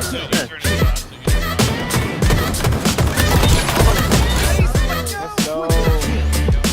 ¿Tiene que uno? ¿Muerto? ¡Oh my god! ¡Oh my god! Déjame.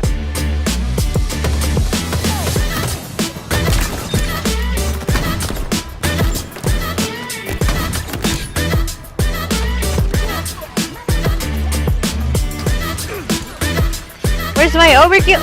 Holy shit.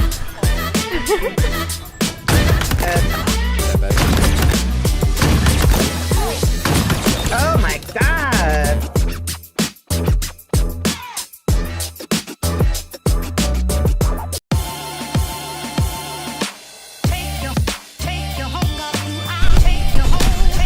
Nice. I have the snipe in tower. A5, I just saw one A5. What I mean? Nice. Is it? I have snipe in tower still. Pillars. Treat it. Nest. One shot. Nice!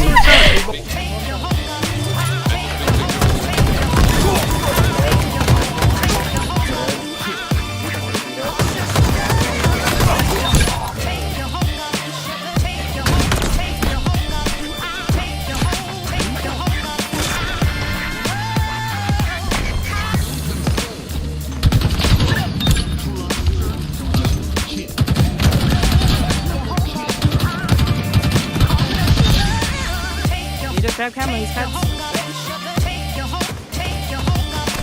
Camo's dead. Dead. Ah! Oh my god! Oh my god, that was crazy.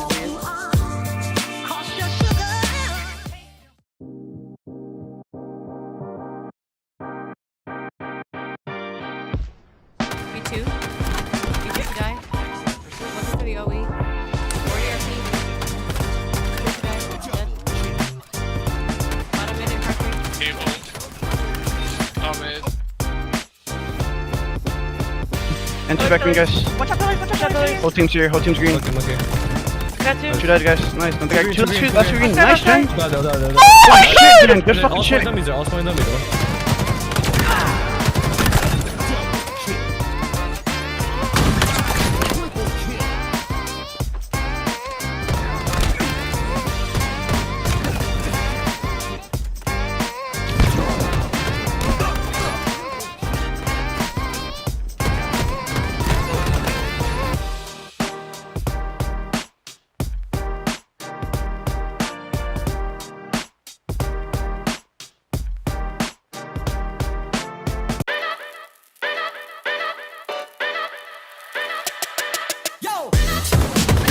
Blue field one shot. Blue field one shot. Dead.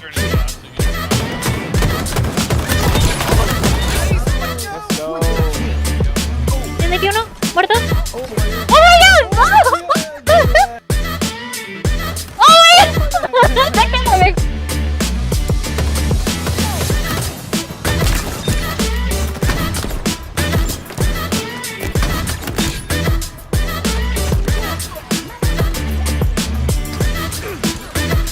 Where's my overkill? Holy shit.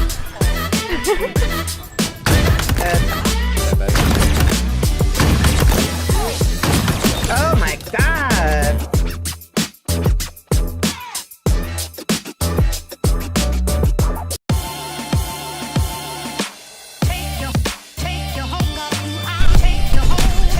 Nice. I have the snipe in tower. A5, I just saw one A5. What I mean? Nice. Is it? I have snipe in tower still. Pillars. Treat it. Nest. One shot. Nice!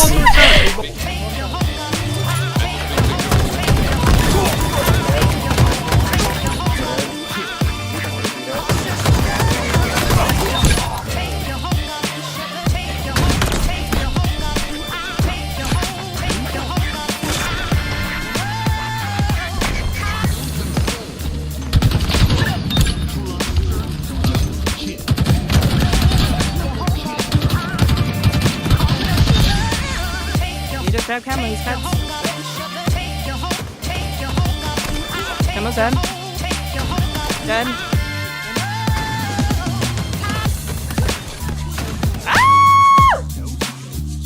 god. Oh my god. That was crazy.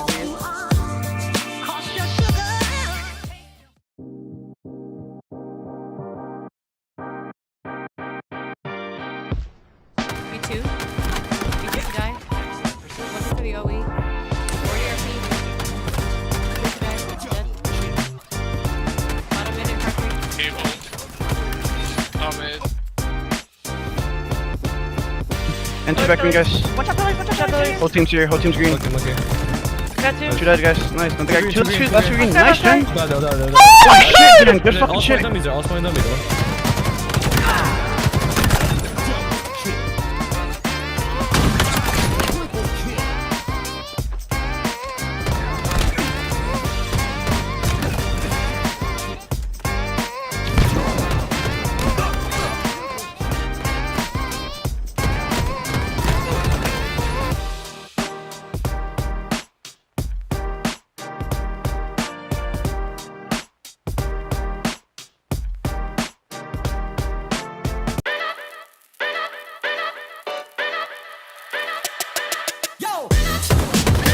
Repeat one shot. Repeat one shot. Yeah.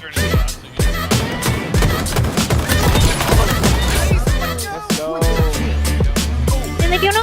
¿Muerto? ¡Oh my god! ¡Oh my god! ¡Déjame!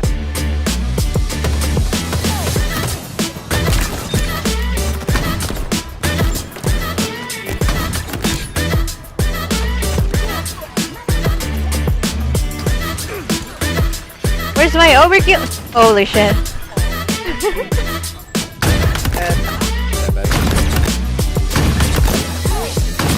Oh my god.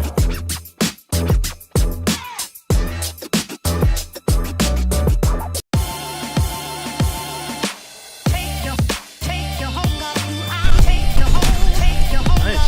I have the snipe in tower. A5. I just saw one A5. What I mean? Nice.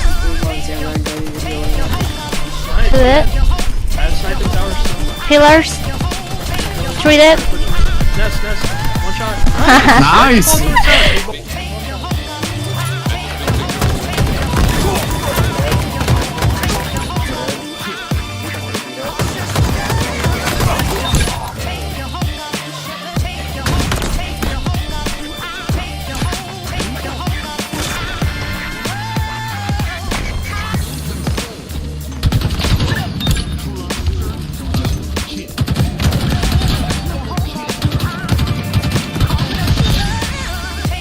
Grab Camo, he's cuts.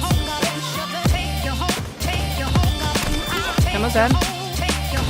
Dead. Ah! Oh my god. Oh my god. That was crazy.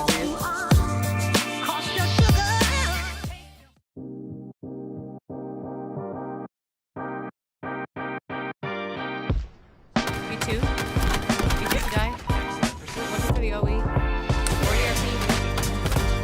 Dead. Bottom mid and factory. Cable. Oh, mid. Enter back green, guys. Watch out, Billy. Whole team's here. Whole team's green. Got two. Two dead, guys. Nice. Don't think I two last two green. Nice, Jen. Oh Oh shit, Jen. Good fucking shit.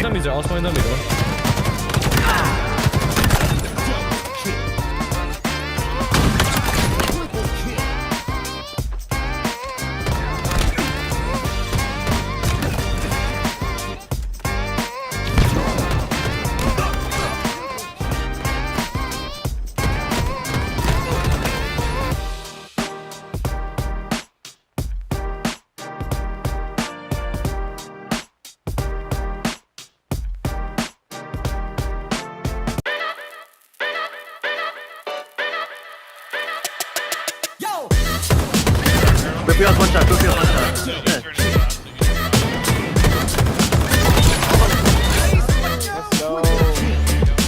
¿Tiene aquí uno? ¿Muerto?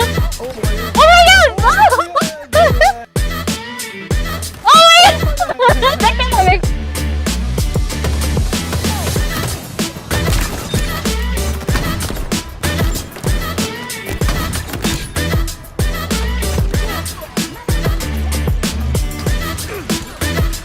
Where's my overkill. Holy shit.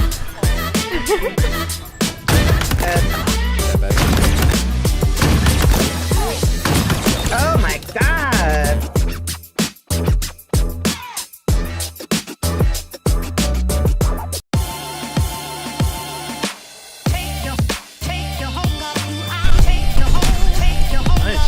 I have snipe in tower. A5, I just saw one A5. What I mean? Is it?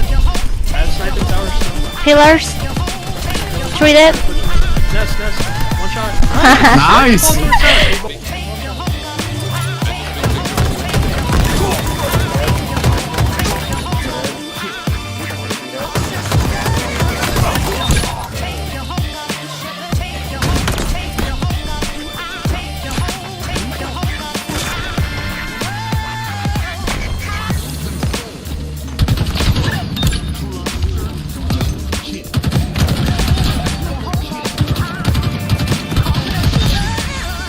You just grab camera, he's cuts. Welcome back, everybody. We are here on our grand finals. Finally, it's been an incredible day of Halo here for the women of Halo and also for our pro players who've been competing and teaming up with them to get a chance at that grand prize. Why don't we take a look at the two teams that have made it all the way to the top to battle it out on the grand finals. Team Nova, who've been going through the entire upper bracket here, defeating the likes of Tempest, who have been on a roll in that upper bracket. Team Nova, we have Miss Lakar, a returning veteran, very, very well known for being an incredible player here and have competed in the HCS tournament as well. Spartanet, who has been grinding through the Women of Halo tournaments, and this might even be her highest placement yet. Incredible growth from her. And Fortune Cookie, who had an incredible performance here today, all working alongside Piggy. Here they find themselves on grand finals, closing in on that possible first place for that biggest piece of that $5,000 grand prize. And then we have a Wooga.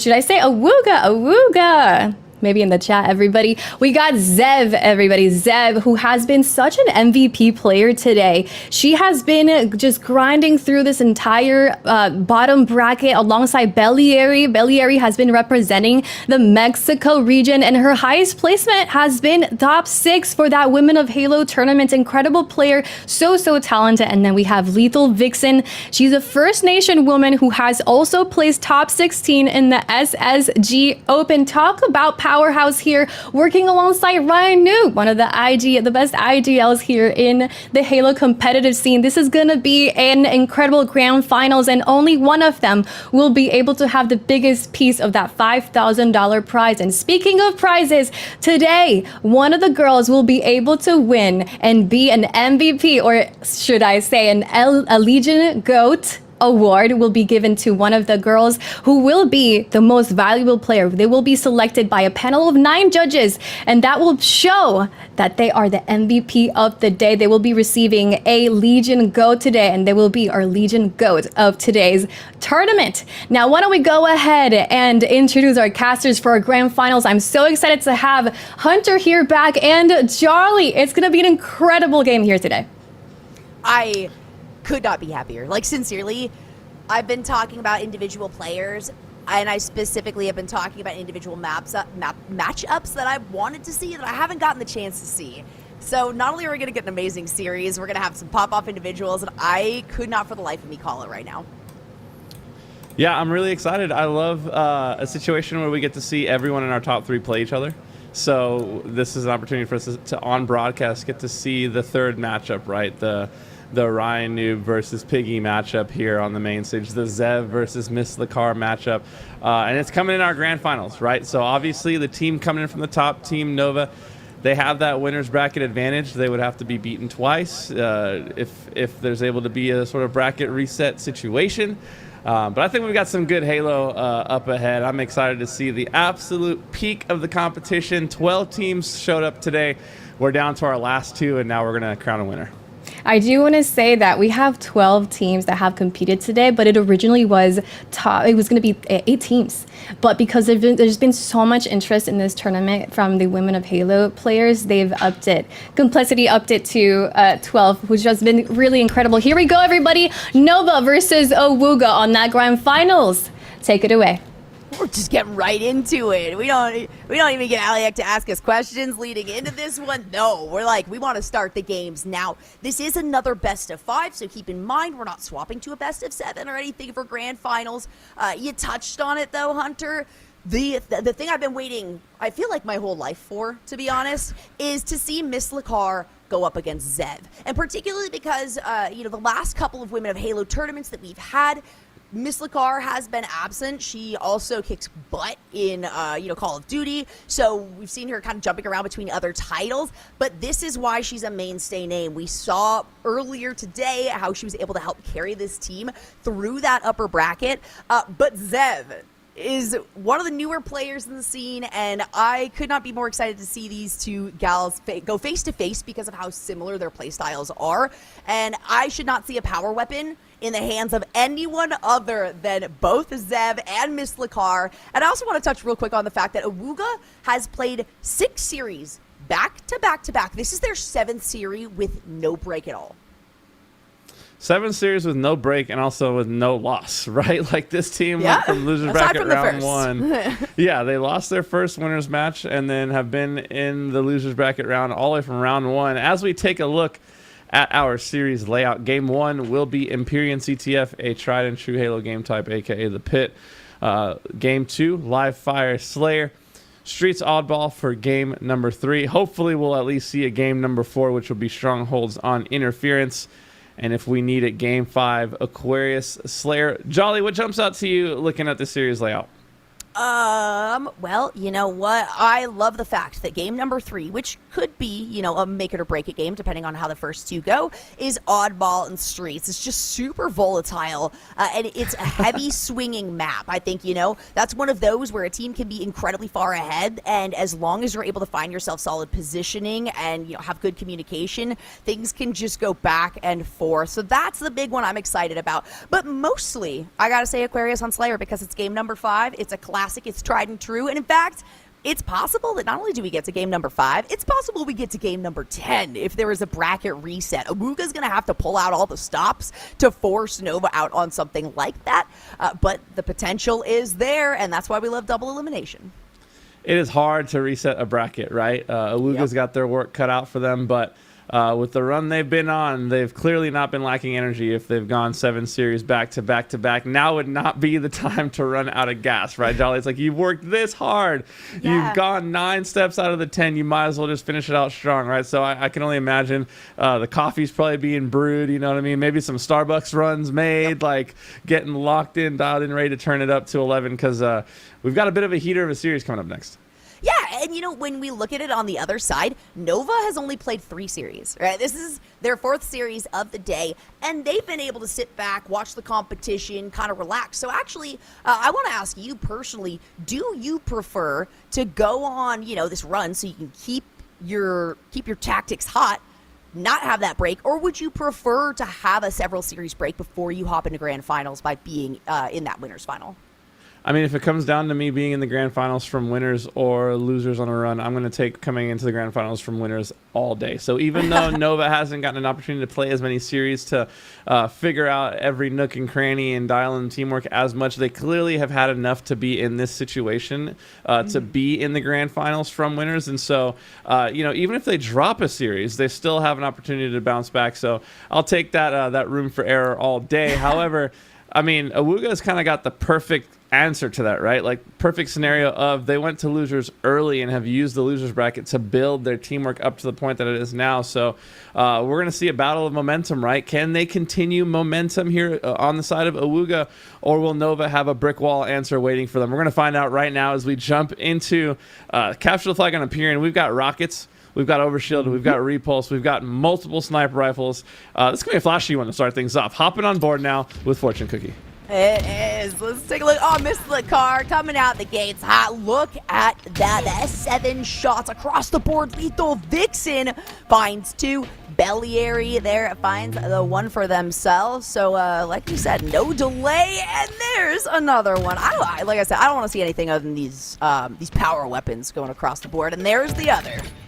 Yeah, and Zev comes in with a double of her own to clean up. All 4 players go down. Flags being pulled and overshield in the hands of Awuga. This is obviously, certainly will be a flag capture, I would imagine, barring some sort of miracle play here out of Nova. No, it's not looking like it. Ryan Noob's the one putting it in. You know he's going to make sure to guarantee that cap. So first flag on the board for Nova. And Jolly, it's happened in 50 seconds.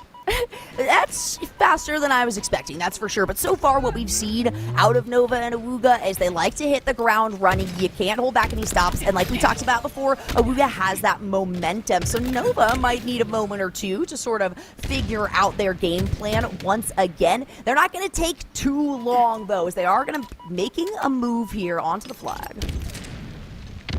Yeah, we see a good defensive hold there from Awuga, right? They didn't just cap and immediately get counter-capped on. They were able to secure their base. Now, trying to clear Piggy out. He is going to be dropped. However, 2 go down for Awuga. Make that 3 go down for Awuga. So Nova now on a push of their own. We see Lakar flying into the base here. Gets some shots out onto the sword player. However, there's a player top turret holding her. It's Rhino. He's going to try to clear it out. He does come in, get the shots down. He is able to take down Lakar and do enough damage to the flag for a to clean it up. So a great play from Ryan Noob to make a push back to his own flag, and because of it, they wipe 3. Piggy, the only one left alive. Now let's see if Ryan Noob can make the space for his team that he's looking for. Pro v Pro, it's got to go in the direction of 1, and Ryan Noob wants to take down Piggy every single time, pulling out the plasma pistol on top of it. Doesn't even get a fully charged shot off, and is able to make a connection with the melee as well. Belliary, Lethal Vixen, they're going to fall. Zev might be the next one, but no, she's fast on those triggers. Miss Lakar falls, and they're both sitting at 7 kills. Yeah, I don't care how strong the plasma pistol gets. It'll never not be trolled to me to see someone get gunned down by the pea shooter side of it, right? Just a little pew, pew, pew, you're dead. But that's exactly what Ryan did in that last fight. Big time fight coming out all over the map right now with Rockets and Overshield both dropping. It's looking like Ryan is going to be able to secure the Overshield. Rockets, however, though, I do believe went into the hands of Nova. Here come the Rockets, taking down Ryan's Overshield. The Overshield has completely been burned out of the play, so Miss Lakar chooses to use both her Rockets to take down Overshield. Interesting play. We'll see if it pays off, as Ryan is still finding kills around the map. So Lakar now pushing it on the Swordnade side, able to take down Belliary. That sniper's coming up, though. We'll see. Will she choose to play towards the flag with her teammate, or will she go for that sniper? If she does go and opt for the team play, which I have to agree with. However, she is going to be dropped, and that sniper rifle that she didn't grab gets picked up by none other than Zev, who immediately puts it to work, putting her in the respawn screen. And I'm loving this. It's as though they are listening to my commands. I demanded this, all right? I got to see the S7s in particular in the hands of these players. Miss Lakar having to make some split-second decisions. We can see, though, Lethal Vixen trying to set up for retaliation on Nova, who wants to make a move on that S7, but they are going to be able to do it thanks to Fortune Cookie on the flank here. Miss Lakar falls, so does Spartan Net. Piggy, the last member alive, and he's going to fall down, too. Awuga making a lot of space for themselves, and they're going to start the flag off. Yeah, and 4 go down there for Nova again. They get the perfect spawn trap on the side of Awuga, forcing the players out to the high side of the map. So a good snipe comes in there from Ryan. He's able to also land a body shot. The flag is momentarily going to be stopped, though. It looks like Zev will be there to continue the run. I believe they wiped him again, so Ryan knows he only has to worry about this one spawner. It's Miss Lakar. She's the first player. She's certainly not going to be able to stop this cap. Oh my God. And there it is. It gets put in. A nice shot landed from Ryan Noob, and a cap put in for Awuga. They go up 2-0 here early on in this game. I mean, they seem to be capping whenever they want. That's the only scoped no-scope I think I've ever seen in my life, but you're right there. 2 captures now for Awuga. They're feeling really comfortable. They have plenty of time on the clock, and they're making so much space for themselves, pushing Nova back to their spawn. It's hard enough to break away from a position like this, let alone get to the opposite side of the map and be able to travel with that flag. So solid position now coming out of Zev. She's got the overhead thanks to that repulsor on a killing spree. Let's give her a double kill on top of that. The repulsor once again used to get that last shot on point. Now Piggy is going to be the next target, but he comes out ahead. Yeah, Zev with some big kills there. Are able to eventually be cleaned out there, though. So here comes a push from Piggy and Nova onto this side of the map. Works with Lakar well. They clean out green. Zev on the first BR trying to slow down this push. Rockets in the hands of Lakar. She's now also trying to have an impact on this game. However, Piggy goes down, and so she's going to have to reset here on this play and hopefully, you know, find a new angle for these Rockets. Yeah, that last time she had the rockets, it's so hard when you throw a rocket out and you don't get a connection. You know that there's something like the overshield on the other side, you know, and it's worth it. And at the very least, you're not giving those shots over to the enemy. She does, though, manage to get a kill. So it is a trade, and it's Ryan Noob of all players that she drops down. You don't feel bad about expending the second rocket for that. Yeah, but you would have wanted to see her stay alive, right? Like, use the rockets, get some kills, and keep your life so you can make a move into the other team's base, because as we can see now, Nova once again on the back foot, trapped in their base, so not able to capitalize on the kills of Lakar there with the rockets, or any of the other kills on the map for that matter. Now once again being pinned in their base. Ryan Noob top tower, this is becoming a familiar sight here for Team Awuga. He is going to be cleared out, but look how much energy and effort they have to expend just to secure their base. Do see that Fortune Cookie's able to get the S7, comes out ahead on that firefight, so she's going to be able to hold on to that sniper for another moment. Already making moves onto the flag, though. Again, it's only one that's needed for Awuga to take game number 1. That momentum we talked about working well in their favor. Fortune Cookie, not necessarily the one that I want to see with the S7, and hey, you know what? She ends up falling, so we're going to see it in the hands of someone else in the meantime. Zev, the player I did want to see it on. She's got several shots, 7 in the canister. As you can see, Zev and Ryan both with snipers in hand. Double snipes for one team can spell disaster for the other here on this game type. And the slays begin to fall. Beliary, first person to land a pick. It's going to be Lakar. You feel pretty good anytime you can get Lakar off the map first in a team fight situation. So now 3 go down here for Nova. The push is on. 3 down. Lakar on the reset. Piggy is going to fall as well. It's staggered respawns, and still map control currently being held by Awuga, not just because of the S7. There's 3 shots left in there, as we can see. Miss Lakar picking up 1 try to take down Zev, but a well-placed grenade means she's not going to be able to push forward with that. I think there was another couple of shots in there, so likely going to be picked up here by Awuga, and there it is. Let's make that 1 count. Yeah, 1 shot. You gotta go for a no-scope, right? Yeah. Well, I guess instead Zev opts to grab the rockets, gets the double kill there. A great play. Now working into the base with rockets.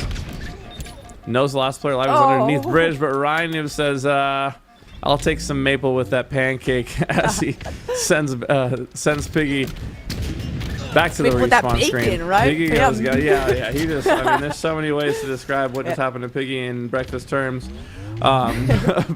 with pancakes and everything on the side. They do have this final fly cap though back, Jolly, and all it's going to take is a couple slays here. They opt to not even get the slays. Ryan just immediately grabs the flag, puts it in. That's going to be a 3-0 victory here for Awuga in game 1. Keeping that momentum going strong from the losers bracket run they've been on. It is, like I mentioned, you know, a best of 5, so you do have that kind of first game as a buffer, like I talked about before, that you can kind of use to resize up the enemy. But for Nova, they've been watching Awuga tear through the lower bracket. They've been able to sit back, hands behind their head, feet kicked up, right, and try to take down some notes. But this is where the hot hands actually get to show off, and we see Zev sitting there with 22 kills, 10 deaths, 13.7 KD, well into the double digits, the only player being there. And Miss Lakar, of course, the player who I expected to perform incredibly well, has the best stats on her team, 19 and 15, so 4.7, at least staying positive for the team. But Piggy got targeted really hard that game. It made it very difficult for any sort of recovery, especially on a map like Imperian. Yeah, and I do want to talk about Fortune Cookie and Spartanet clearly having a little bit harder of a game there. We know that you can't get carried to a grand finals. We've seen both of these players turn up and have their moments on their winners bracket journey to this grand finals. And so I know that they are capable of stepping up their game. And maybe, you know, maybe they just came in a little bit cold. They've been waiting around for a little while Ryan Noob and friends have been on a steady diet of domination throughout the losers bracket. And so, you know, I'm looking for those two to kind of find their feet in this series and have an impact on the games like we've seen earlier. Well, now's the time, because the last thing you want when you're going into something like Oddball and Streets for game number 3 is that live fire goes in favor of the team that took game 1. We've seen so many back and forths already today. I'd be more surprised if we didn't see a game 5 than if we did, as we take a look at some of these plays from that last round. It was a very quick round. I'll say that, and it wasn't just because it was 3 captures to 0, but the pressure that Awuga applied coming right out the gates was something that Nova just could not really adjust and adapt to. They don't have that opportunity in this next one. Yeah, they didn't really have an answer for it there in game 1. However, that's the beauty of a 5-game series, right? Every game is a full reset. Every game is brand new. You can leave that game 1 behind you if you're Nova and move on to game 2 and pretend like it never happened, right? You still have opportunities to win this series and this tournament. You have more opportunities than anybody else. You're coming out of the winner's bracket, right? So looking to see Nova start to put together their game plan here a little bit more in game number 2, start to find their footing and their comfort zone with one another once again. And yeah, I'm expecting a big bounce back here in game 2. They have so much potential. And of course, Miss Lakar and Piggy did have really standout performances. The unfortunate side is that Spartan Net and Fortune Cookie, you know, like you mentioned a little bit ago, Hunter, they just didn't have any chance to sort of find that recovery. So if we don't see them show up in this, things are going to be really spelling disaster for Nova in the future. We know that these players have it in them, though. We saw Fortune Cookie with some outstanding performances earlier, and Spartanet has played better than I've ever seen her do today. Game 1 was just the warm-up. You're absolutely right. That's kind of how they have to figure it out. Like I say, the reset, the recalibration, regrouping. You can't bring that negative energy, getting taken down 3-0 into the next game, particularly Slayer, particularly on Live Fire, because this is likely going to be another quick one. Yeah, Slayer Live Fire. Camo on the map, sniper rifle on the map. This is the map for flashy plays, right? This is the map we see players time and time again just, start running around with the sniper rifle, hitting no scopes and take the game over single-handedly, right? So heading into this game number 2, if you're looking at one player on Nova to go off and kind of make this a series, Jolly, who are we looking at here? Okay, so obviously everyone's like, oh, Miss Lakar, that's the player I already know she's going to go off. But I know that if Fortune Cookie pops off, Nova is looking really clean as a team. So that's who I'm looking to have that standout performance, because I already know there's so much consistency with a lot of the rest of them. And Spartanet has been sort of this kind of recovery player, has been this supporting position. And it works really well with her combined with these other 3 players. So Fortune Cookie, just get back on your game. Don't bring that negative energy into this one, and things will be looking good. And the potential, for... they don't want to deal with a reset. Awuga, they're so ready for it, though. They're ready for series number 8.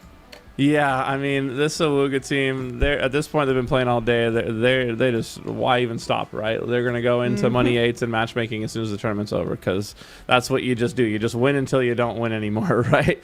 Play until you lose, like I always say. And so far, they have yet to lose in the losers bracket, at least, right?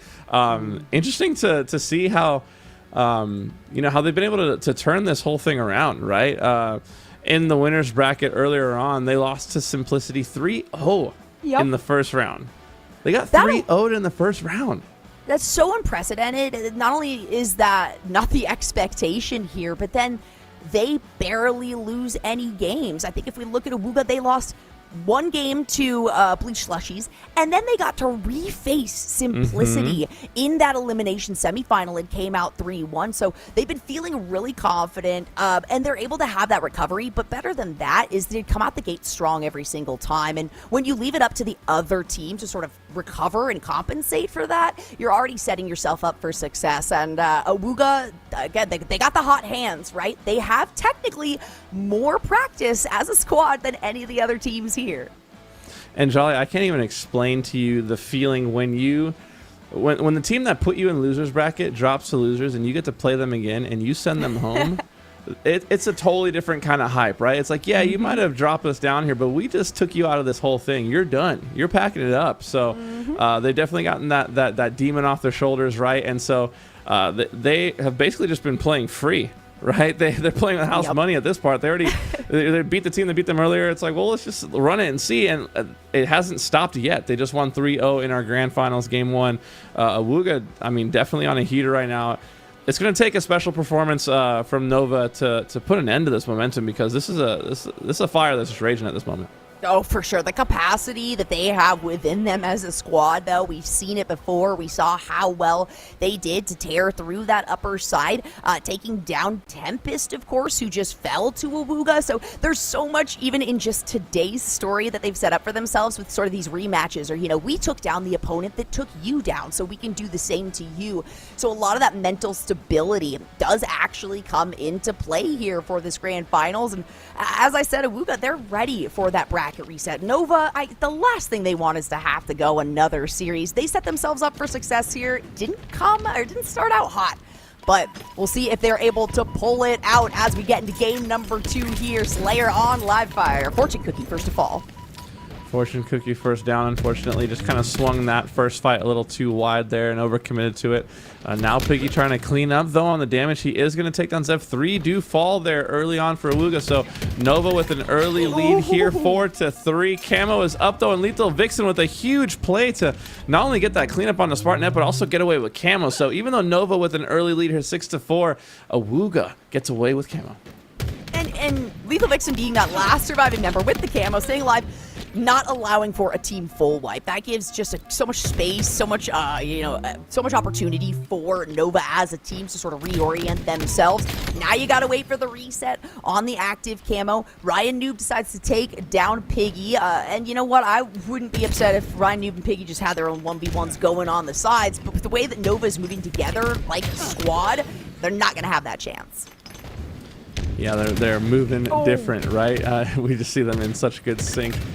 Miss Lakar is going to be dropped, though, so that's 3 down there for Nova in that last team fight. Awuga tying things up, make that taking the lead, finding the 4th player, Piggy. He is going to go down. However, Ryan Noob a little bit reckless here on this rotation. We'll see if Fortune Cookie's going to be able to take him down, but look at how he's playing his life. The help does come in. And I can't stress enough how important little plays like that are for Ryan, just to waste the other team's time. Like, he was dead to rights. He was going to die no matter what, but those extra seconds of milking his life, forcing the other team to continue to look at him with their crosshairs, allowed his teammates to take space on the map, and so him wasting the other team's time there was just as powerful a play as him getting a kill or 2 there. Absolutely. You know what? He forced out, like you said, their focus on him, but it was all thanks to that cognizance of recognizing, I'm going to toss a frag over this way, I'm going to keep eyes on this side. He was right about both of those angles without even knowing ahead of time that that's where the enemy is, and that's where, that veterancy really helps out for these pro players jumping in with the 3 gals that they each have on their teams, and Nova now has been able to gain themselves a bit of a lead. It's still only 3 kills. And Belliary is the current pop-off member for Awuga. Zev, she's still working on, filling up on gas right now. Isn't it funny how when the games are this tightly contested, Jolly, how like 3 kills can feel like so many? Like, oh, they finally have separation. They're taking the control. It's like, yeah, dog, you're up by 3. Like, what do you mean? But it really is the truth when the teams are this closely matched that 7 kills, for example, like now, like Nova's just open up can feel like a mountain to climb if you're Awuga and you're having to play so close in every situation. Nova really, though, putting on a show here. We do now have Camo Sniper in the hands of none other than Fortune Cookie, player that we had, shouted out before this series, saying we wanted to see her turn up. Well, this is an opportunity for her to do so right now with this Camo, with the sniper rifle in hand. Instead opts to get the perfect shots, and honestly, I kind of respect it. Oh, I respect the hell out of that one. She's going to go for the long shots on the S7. She does get taken down, though. A bit of a trade here. It's Piggy and Fortune Cookie both falling. And, I was going to call out Ryan Noob because I think this is the first time that we've seen the pro on the team having the worst stats. He's sitting at only 2 kills. Has, of course, quickly picked up 3 to sort of make me eat my words before they even come out here. But when we talk about consistency, looking at these numbers, 6, 8, 6, 7, Nova is feeling really good about themselves. But now only a 6-kill difference. Those shots don't hit from Lethal Vixen. A nice vision break coming out of Spartanet, and that's going to be an S7 drop in a trade. And you got to hit some of those shots, right? Not being contested there by Lethal Vixen, that's a missed opportunity. I know she wishes she could have those shots back there. Still anyone's game, though. An 8-kill lead currently for Nova. And looking at the stat sheet, it's none other than Fortune Cookie and Spartanet have both stepped up in a big way this game. Fragging with 8 kills and 7 kills respectively there. So they've turned it up, and the stat sheet, the scoreline has reflected that. Love to see it. Everything we could have wanted and more. And what could we want more than a tie in the series going into game number 3? Nova has that lead for themselves. It is still only a 3 kill sway. We've already seen how quickly that can be adjusted. Sorry, make that 2. The closer we get to 50, the more heat is going to be on, and the more pressure that Zev tends to do incredibly well as as a player here. Fortune Cookie and Spartanet, though, I could not be happier with their positioning and the fact that this squad is recognizing, you know what, if we move as a group, we're going to have our advantages when we sort of take place on the seaside. But you know what, you guys have heard enough of us talking as Zev managed to get that triple kill. Let's take a listen on Nova and how their communication is going. Nice. Don't die. Watch out, bags. I died from cuts. She went, I think. Top mid. Two top Top mid. mid. Both weak. Top mid. I have your B. Inside bottom mid. Screens. Okay. I killed pillars. I'm gonna die to screens. Green's Ryan. Weak. I'm here. Oh my god, nice. Q-door's last one. One shot Q-door. And I'm dying from dummies. They push me dummies. Bottom mid. Oh, one shot, bottom mid. Spawn dummy. Ryan dummy. On camo. I can reach top bottom mid and stuff. Stay bags. One Absolute shot bottom mid again. One shot key or something. Shot bottom mid. Bottom mid, key. Reload. Nice. Are you dead? I want to die. They're spawning green. Okay. I'm punching this. Lethal, weak and B. One more on me. Ryan's here, right? He's A pot. Okay, A-plat. I can look A pot with you, Sparty. Okay. Up near bottom. Yeah, A-plat. Dropping down key door. That's our exit. Hilliary. I'm gonna die. Up A pot. X. Dead. Training One. sniping. Back B, sniping. Dead. Nice. Nest. Big, Lethal. nice, big. Half health. I have shots. Look at Nest. Drop down You're back good. one. Yeah, you're good. Come here. My pillars. Pillars one shot. Yeah, bud. So calm, so calculated, so well put together, unlike ourselves here on the desk. As we head back in. I love these listen-ins. We, haven't gotten a chance to hear much from Awuga, but don't worry, we'll see some of that in the future. And it's as though the script was written here by production because Nova is going to come out ahead on that one and tie the series up 1-1 in this best of 5. Yeah, and we've seen Nova. Actually, they've gone to 3 game 5s today. Really, and won all 3 of them. Nova continues to show just how dominant and strong they are in the Slayer game type. So even though game 1 was looking like all Awuga, in game 2, Nova took that pretty convincingly, I would say. 50-35, they were in lead the entire game, never looked back. They're looking good. They tied the series up 1-1. I'm sure they're feeling good as well. Makes me feel good about a potential game number 5. And not only that, a potential bracket reset. Nova coming into this one not expecting a reset, but Awuga setting themselves up for success with the more games that they play. This is the one I was talking about that's going to be incredibly contentious, though. We have Oddball on Streets, and we've been talking about how we've had some really quick games. This is where things will very likely slow down. Yeah, Oddball, an absolute marathon of a game type, takes a lot of control, a lot of discipline, a lot of coordination to stay locked in for 25-30 minutes. And with the series tied up 1-1, you know both of these teams are going to be bringing their absolute best here to take charge of the series. And I want to see Ryan Noob not hold back on this like we might have seen in that last game, not really putting up the numbers we expect from these pros. It's trades to start the game out, though, and it's Nova with first hands on the ball. Interested to see here what kind of lead Nova can build early on. If they want to, really put the clamps on Awuga and put the pressure on them, they're going to want to get a setup with this Oddball early on. However, Camo and Shotgun still in play. Piggy able to get away. No, he does not get away with that Camo. I do believe it was burned, though, however. It looks like 3 going down there for Nova. Last member alive, Spartanet, caught in a tough position. Wisely chooses to wait for her teammates to respawn so they can formulate another push. And now we see the push. Here it comes. Spartanet gets the first pick. Excellent play out of her to reset that play, reset her life. She's looking for a second. Now will she get it? Oh! Not able to take down Zev there, but the trade is brought in from Piggy. Nova now with an opportunity to score. However, Rynoob still lurking in the back of this base. And if you know Rynoob, he can cause a huge problem if you don't clear him out. all of these players at this point have been causing huge problems in their own rights. Miss Lakar, she had eyes on that ball, but it's going to be stripped from Team Nova, doubling the points here for Awuga, but still so far behind. This is what I was talking about, that slow play. It's a trickle of points that we expect to see, and you got to keep an eye on that clock. You can't let the ball stay on the ground for too long, because the last thing you want is for the game to time out. Yeah, that's the worst feeling ever when you're about to get to the ball and score and it just resets right in front of your face. I mean, we've all been there time and time again. It literally feels like your heart getting ripped out of your chest.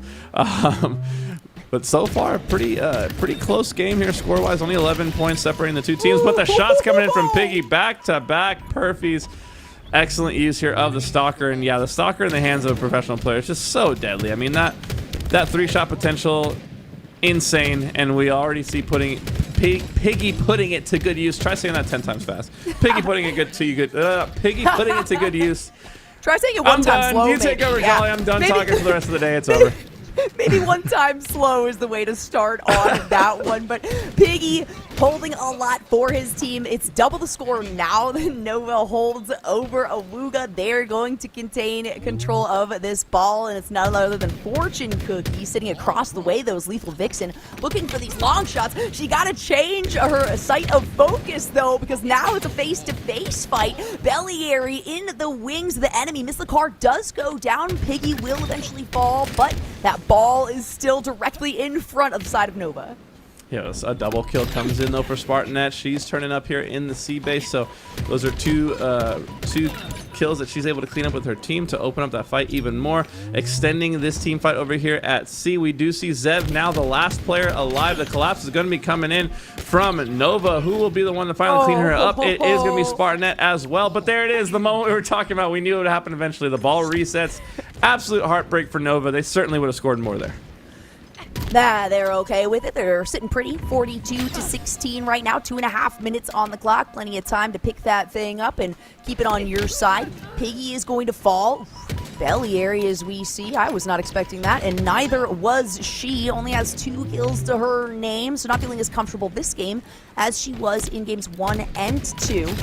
Miss Lakar now looking for those headshots. She gets the drop, but it's the slide that comes out ahead. Zev now, she finds success and immediately falls. Yeah, but look at the balanced effort here, Jolly, from the Nova squad. Only 3 kills separating the bottom fragger from the top fragger. Just an excellent effort from all involved.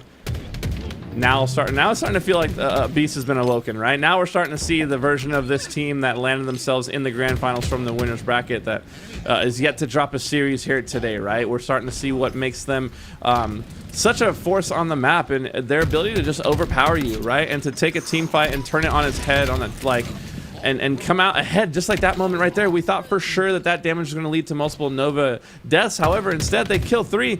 Zev, last player alive here, back A. Surely they're going to pinch their trapper, but the spawns do come in from PD. Do they know they do? They gets called out. Ryan Noob is going to pick up Spartanet, though, so a little bit of fortunate spawn there for Awuga, and they take full advantage.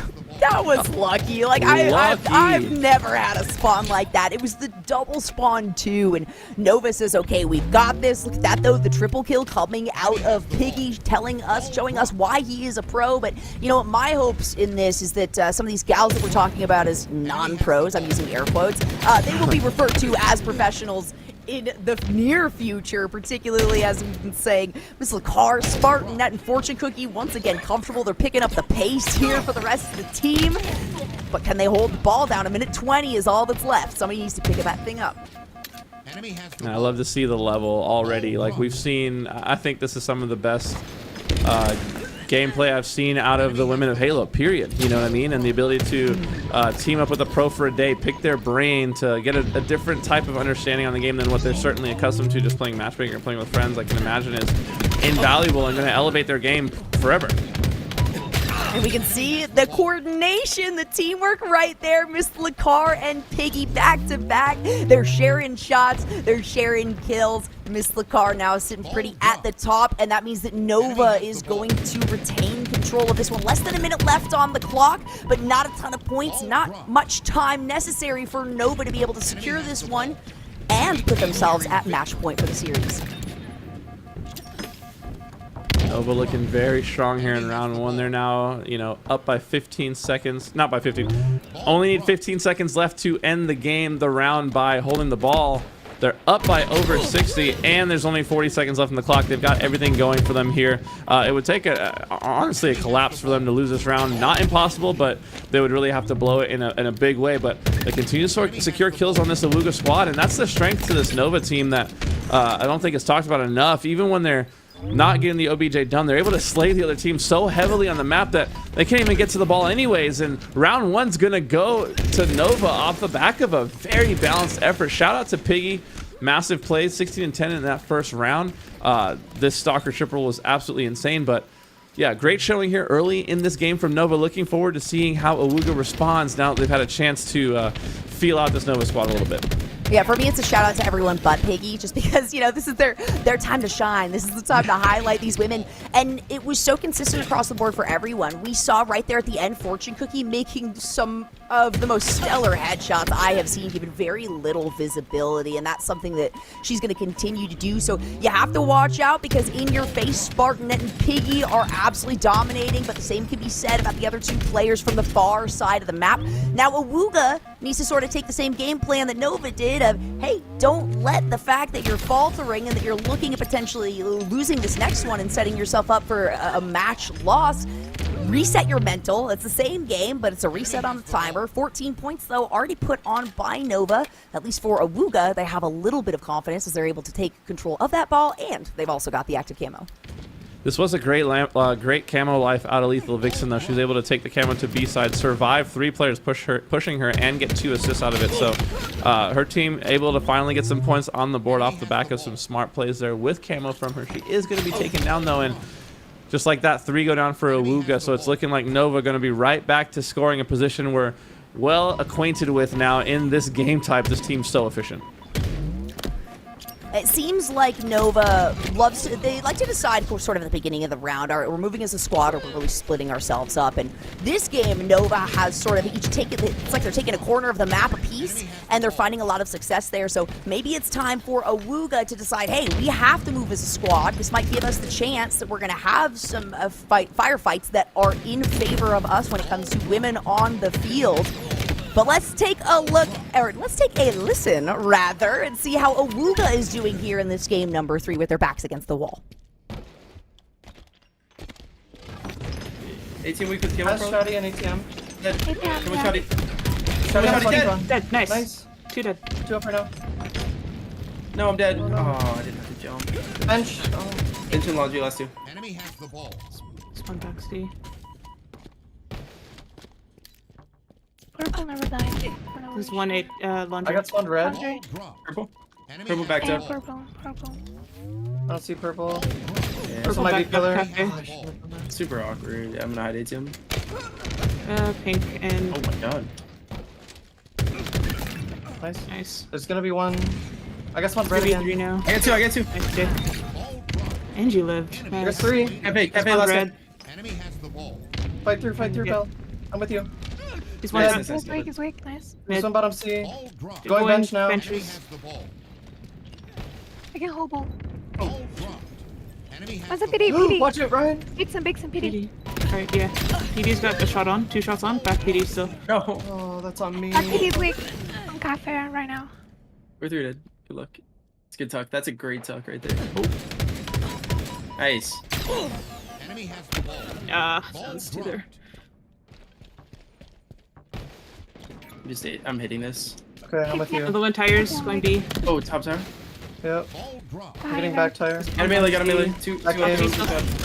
I got a 2 bash. shot top Oh, in. no. Ah, that's my bad. Front Another one eye. front. Front eye. Rotate out. Oh shit.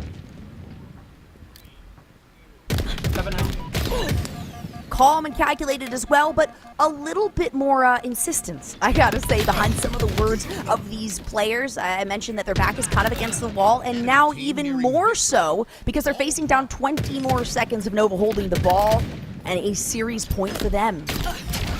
And that was one of the things I noticed earlier watching Nova play is just the efficiency, right? Like they're scoring on you while they're killing you, which is so demoralizing. Like it's not just them dropping the ball and holding the setup, which they have done, which they, for example, right now, But there's also times where they've hit the rotation with the ball and used that rotation as bait to then get kills in essentially what's a 3v4 scenario. So just really good objective efficiency out of this squad.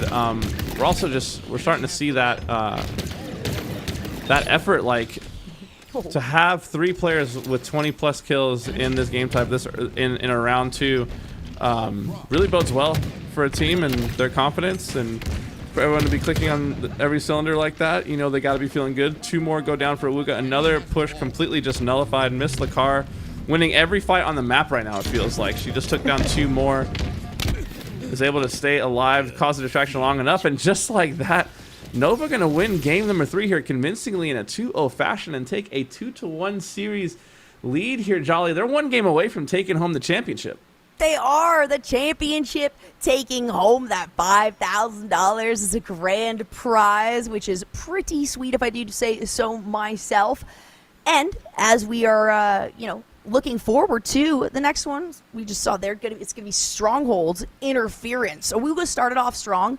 They had the momentum coming off the previous games. Now it feels like that momentum has changed hands, just like the Oddball did in that last game. It's currently being held by Nova. So what can be done to sort of staunch their momentum going forward into this next game? I think they need some energy. I don't know. I listening to the comms, it was a little. I think comms are important. I think it's having clear communication is important, but I also think that there's a time for passion, right? And when you're trying to reignite a fire, when the momentum is shifting the other way, I want to hear some passion coming in from Ryan, rallying the troops, like, let's go, guys, like, we got this, like those sorts of encouraging moments, I think could be a big bounce back for them. But, I mean, to reset and go back to where they were in game 1, I mean, remember, it was 2 games ago you 3-0'd this team on Imperian CTF, so you're clearly capable of coming away with a win here against the clear favorites in Nova, who have made it through the winners bracket. They just got to, get back to their roots, get back to what has made them them, and what has allowed Awuga to find themselves here in this grand finals. For sure. You know what? If it does go that way, then we are looking at 5 games here. We are looking at the potential for 10. Nova says they want to take it easy today, though, and they want to let Awuga off early. By doing that, it would mean that we don't see that bracket reset. And we'll have to see if that mentality can resurface, sort of, because we saw how much power they had from the momentum and the energy they had carrying through the entirety of that lower bracket. But also, how are their eyes doing? How's the lethargy sort of kicking in, right? You got to consider the fact they haven't really been able to get up. They haven't been able to take breaks because this has been 7 series back to back to back to back. Hopefully they've been able to, get some calories in their system, stay hydrated, because we never really consider those sort of missed opportunities when we're on the front side of the bracket. I think you're so right, Jolly. At some point, no matter how good you are, that fatigue is going to set in. Everyone has a point where it begins, and you hope that Awuga in this situation is not quite there yet. However, they have played a ton of Halo today. They've basically been nonstop since we started. They haven't had any breaks, so you got to imagine fatigue to be a factor here. But they're still in the series, right? They're 1 game away from forcing a game 5 here. It's going to be Interference. Strongholds. How do you feel about this game type, Jolly? Have you gotten a chance to run around in Interference much? Are you comfy? Are you dialed in? I would say I'm not dialed in on any of these maps. I guess you throw me on Imperian because it's pit, right? Like, I do like the style of this map. I love to watch it, and there's so much more space, more opportunity for sort of a game plan to be designed, I would say, on this map, and that's where I want to see Awuga be able to find some of these opportunities for themselves to recover. Essentially, slow it down, but increase the energy levels that you have back there. Like, put everything into what you're doing. We saw what Awuga has to offer. Ryan Noob is such a stalwart base of this team right now, and I think everybody just needs to kind of trust each other a little bit more and maintain that patience. Yeah, I'm not going to lie. It's a little discouraging seeing a Ryan Noob team lose an Oddball game 2-0. Ryan Noob, throughout Halo history, been one of the greatest Oddball minds in history. Always known for his legendary objective efficiency, but a game type like Interference Strongholds, I feel like, can really play into his hand with just his big picture view of the game and wanting to, command the troops each individually, get everyone set up, get everyone to the right spots. I feel like this would be the game type to do it, right? Trap the other team either in bunker or trap them in carbine spawns, get the rotations dialed in, or just hold a 2-cap and lock them in. I think it could go either way. However, whichever way it's going, it needs to go there now, right? This is your last chance. If you're Aluga, your back is against the wall. You've made it this far. You've run 99 out of the 100 yards. Just 1 yard to go. It starts right now. We've seen how well they do in that situation. They got dropped down to the lower bracket. They did better in the lower side of things than they did in the upper. So maybe this is the motivation that they have needed here. They allowed, all right, Nova to take games 2 and 3 so that they could feel a little more competition going into this game number 4. But it's true, when things get down to the wire in a situation like this, you start really losing out on that energy. You have to manage to find something within yourself. And hopefully these players are encouraging it out of each other, because at the end of the day, I know that I am incapable. If I'm feeling bad, if my back's against the wall like this, where, you know, I feel like it's an end-all be-all situation, the support of your teammates means so damn much. Yeah, you start to pull things out of you didn't even know you had, right? And out of one another, right? This is a character building moment here. Keys to victory for this map, obviously Overshield is going to be huge. Overshield and Heatwave. Heatwave is low-key such a disruptive force on this map. If you can control it, you can easily patrol that C base and keep it locked down. Obviously, there's also the thruster top middle. I'm really interested to see from Awuga whether or not it's going to be more structured hold location. Here we have a shot of Lethal Vixen getting to meet Ryan Noob in person at HCS London, and then now is teaming with them. Like, you can't make this stuff up. I love it. I'm so glad that production pulled this one up, because it's true. It's like everything comes full circle. There's so much put into this Women of Halo scene, and I love the fact that there's a lot of emotional grounding behind it too. You know, we're fans of the game. We're fans of all the players. It doesn't have to be women. It doesn't have to be men. It doesn't really matter, and that's what gap is being closed when events like this are being held by Complexity here, by Women of Halo. So thanks to everybody who's supporting it, and please support those players in the chat. If there is somebody that you absolutely adore, let them know, because now might be the last opportunity.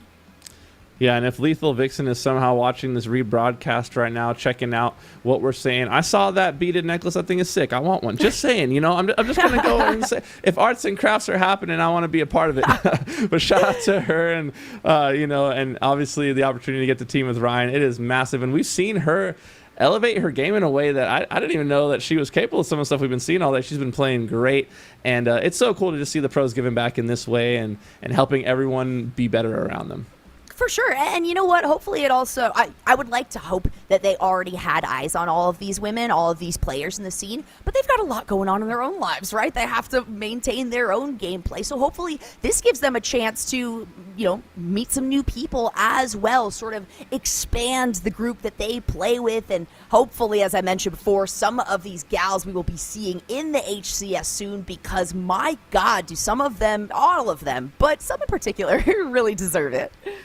Yeah, there's a lot of talent in the player pool right now. What's you know, with everyone that's playing Halo Infinite in year number 3, there's not a lot left to figure out, right? The game is kind of the meta's been established.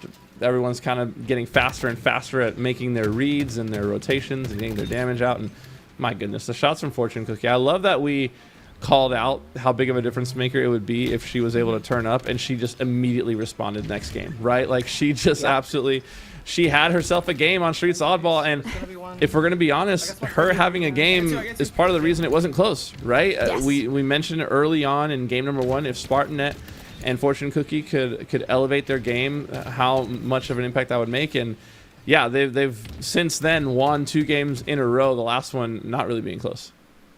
Yeah, you know, we hate to say it, but we saw it, right? So we can't ignore that fact. But I also think, too, you know, I was talking about SpartanNet as a player that's supporting the rest of the team a lot. She had some crazy pop-off moments as well. And one of those players that she has a little bit less consistency, but I gotta say, the more I watch her, the more I see that just overall increase in how she improves every single time. But let's get right into this. It is possible that this is the last game of the series because Nova is up 2-1 over Awuga. They did tear through the upper side of the bracket, meaning they don't have to face a bracket reset. So it's up to Awuga to keep this tournament going. I was just going to say, this could be our last series together. I mean, there's all kinds of reasons to be sad. So we're hoping Awuga here can find some life and give us a series, push us to at least 1 Game 5. And if that's the case, then at least he can make it 2 Game 5s. But early on, control going in the favor of Nova here. We're hopping on board with Piggy, milking his life, and C is not able to get that triple cap, though. So that's a big play coming in for Awuga to stop that triple cap from happening. However, as I say that, Spartanette comes in with a sick double kill of her own. She's currently 3-2 to start the game. 3 kills, 2 assists, no deaths to her name. She's playing an excellent game to get things started. I hope her ears are burning. I hope she knows that we were hyping her up because she has so much potential and so much prowess when she is in the right mindset. I can feel that that is the case. But speaking of the right mindset, Piggy came into this one saying, all right, I have had enough of Ryan Noob trying to, make a claim to his fame in this game. Nova wants to shut it down right here, right now. Maybe trying to take a step off of the B point for Awuga. They were the first team to put points on the board. Nova's not too far ahead, but look at the triple kill coming out of Ryan Noob. There's only so much you can do, Piggy. And that's how you lead from example, right? Like, as Ryan Noob, the guy that they're looking to for answers in this series, they need an answer badly, and Ryan Noob answering the call with another double kill. Make that a killing spree. Miss Lakar and Fortune Cookie both going down. Not just the double kill, but an overshield grabbed here as well. You would imagine Ryan's probably going to play towards B. B's going to be capped momentarily, but Ryan, look at how he's using the overshield. He knows he has it. He's waiting for the fight. Going to pop it now. He does just that. Here comes the push into A. The collapse is in. Fortune Cookie first to go down. The spawner on the street goes down as well. Ryan, 7 kills in a row. He is 9-4 as we're looking now at a bird's eye view of the entire map. You just see green corpses all throughout the map. Ryan Noob putting on a show there with that overshield, stopping the A push and maintaining scoring. Awuga has found a really good strategy, too, on this one. Ryan Noob, of course, taking all these kills for himself, but we've seen that Lethal Vixen, Bellieri, and Zeb sort of split themselves off from him. They're like, all right, you have this gravitational pull about you. Well, let's sort of make up for the extra space that is available around here. And Piggy's trying to compensate for that. Miss Lakar actually struggling a lot more than I would have thought on this map. Maybe she's not as familiar with it or has her own problems as I see. I love that stick and then just walk away from the explosion. No need to shoot your gun when it's unnecessary. Don't even look at him, right? Just stick him and look away. It's like the ultimate disrespect. Like, oh, you're just an annoying gnat that I flicked out of my face. You're not even worth my attention. But I do want to bring up, though, after all of the plays we saw from Ryan, starting the game off, essentially 7-0, they weren't scoring after all of that. And somehow Nova was able to come off spawn, take space back into the map, and maintain scoring position. So it's only now that Awuga's finally scoring, and even as I say that, it's going to be short-lived as B is being recaptured. And so I'm noticing now that Nova are just a lot more free in the space they take in the map and their ability to get in and spread out and make their presence known all over the map, while as I feel like Awuga being a little bit too slow on their rotations, a little too slow on taking space in the map, and because of it, they're ending up boxed in quite a bit. The scoring continuing now for Nova. The score is 96-48, so just about a 50-point lead here for Nova, and growing. Perfect shots coming in there from Piggy. Yeah, I think something I would really like to see coming out of Awuga is trying to contest the captures more. It seems like once Nova is on that point, Awuga's like, all right, well, let's try to recover elsewhere on the map, as opposed to just contesting the take in the first place. And that might be able to make a huge difference to them. Awuga now, as I say it, look at that, as though they are listening. They're working across A, and they almost had a triple cap with that. See, maybe the opportunity here as Fortune Cookie goes down. Bellieri immediately has a little bit of retaliation, though, coming from the side of Nova, and they are doing a great job. Ready to set themselves up for tying things, but B, you gotta contest B. That's what I need to see, more of that. Yeah, B is the point. You can't afford to give up for free.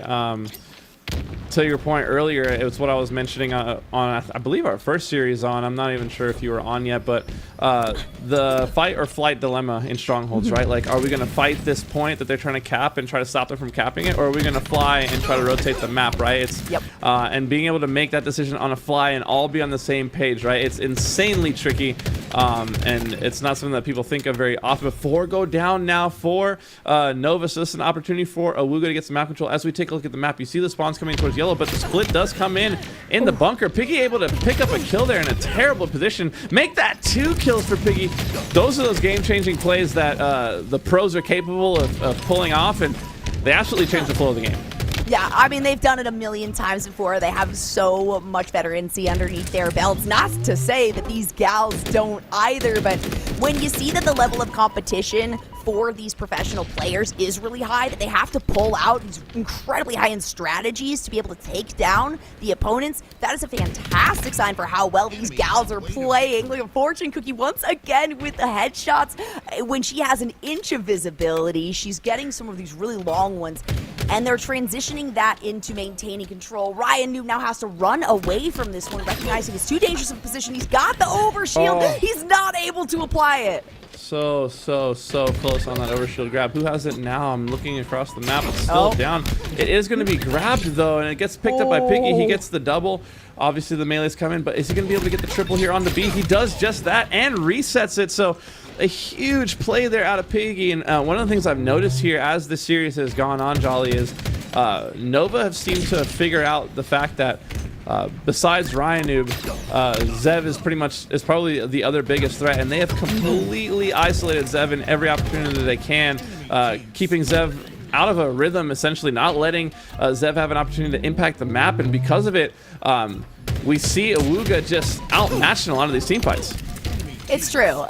The other side of the coin on that one too is, you know, Awuga tried to do the same thing with Miss Lakar, but when Spartanet and Fortune Cookie are able to absolutely step up and take the place of that overwhelming individual, then there's only so much you can do. You have to once again readjust your game plan, and Awuga just doesn't have enough time and space to be able to do that confidently. I agree wholeheartedly. Agree 1000%. And you know, even there, finally it looks like an opportunity for them to capture B, but a clutch play comes in out of Nova. A fight is won, and they continue capping. And I mean, Nova's looking to seal the deal here on this tournament with you know, a 3-1 grand finals win. I mean, they've been dominant all day.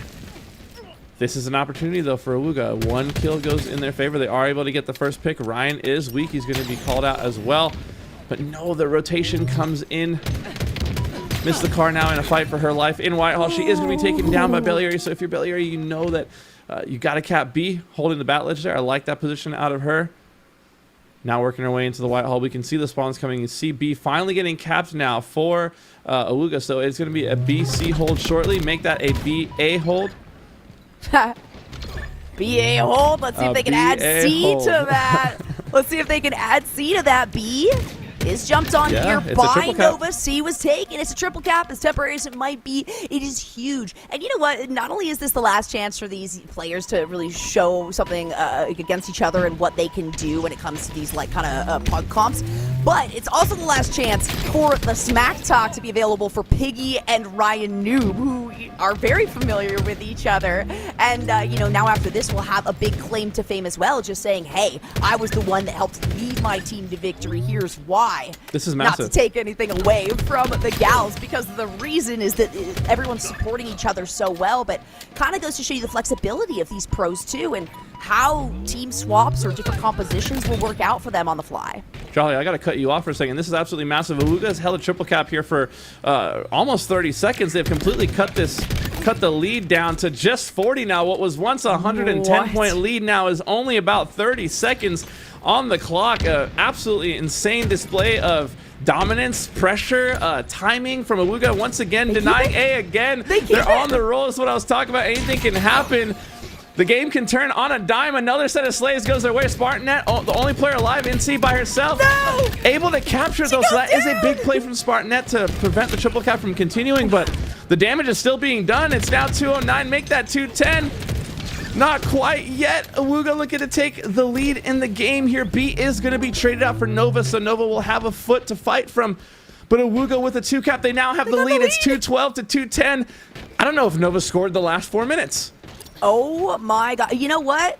Awuga, I think Nova, this is a team, you don't want to keep applying pressure to them. They're just turning into a diamond at this point. Now, it's Awuga who's holding on to it. 20 more seconds of keeping these 2 points. A is going to be where Nova focuses, though, to try to turn things back around. It's still a 20-point lead, but now is the time for Awuga to find one more point. This is their last opportunity to keep this tournament alive, to go into a potential game number 5.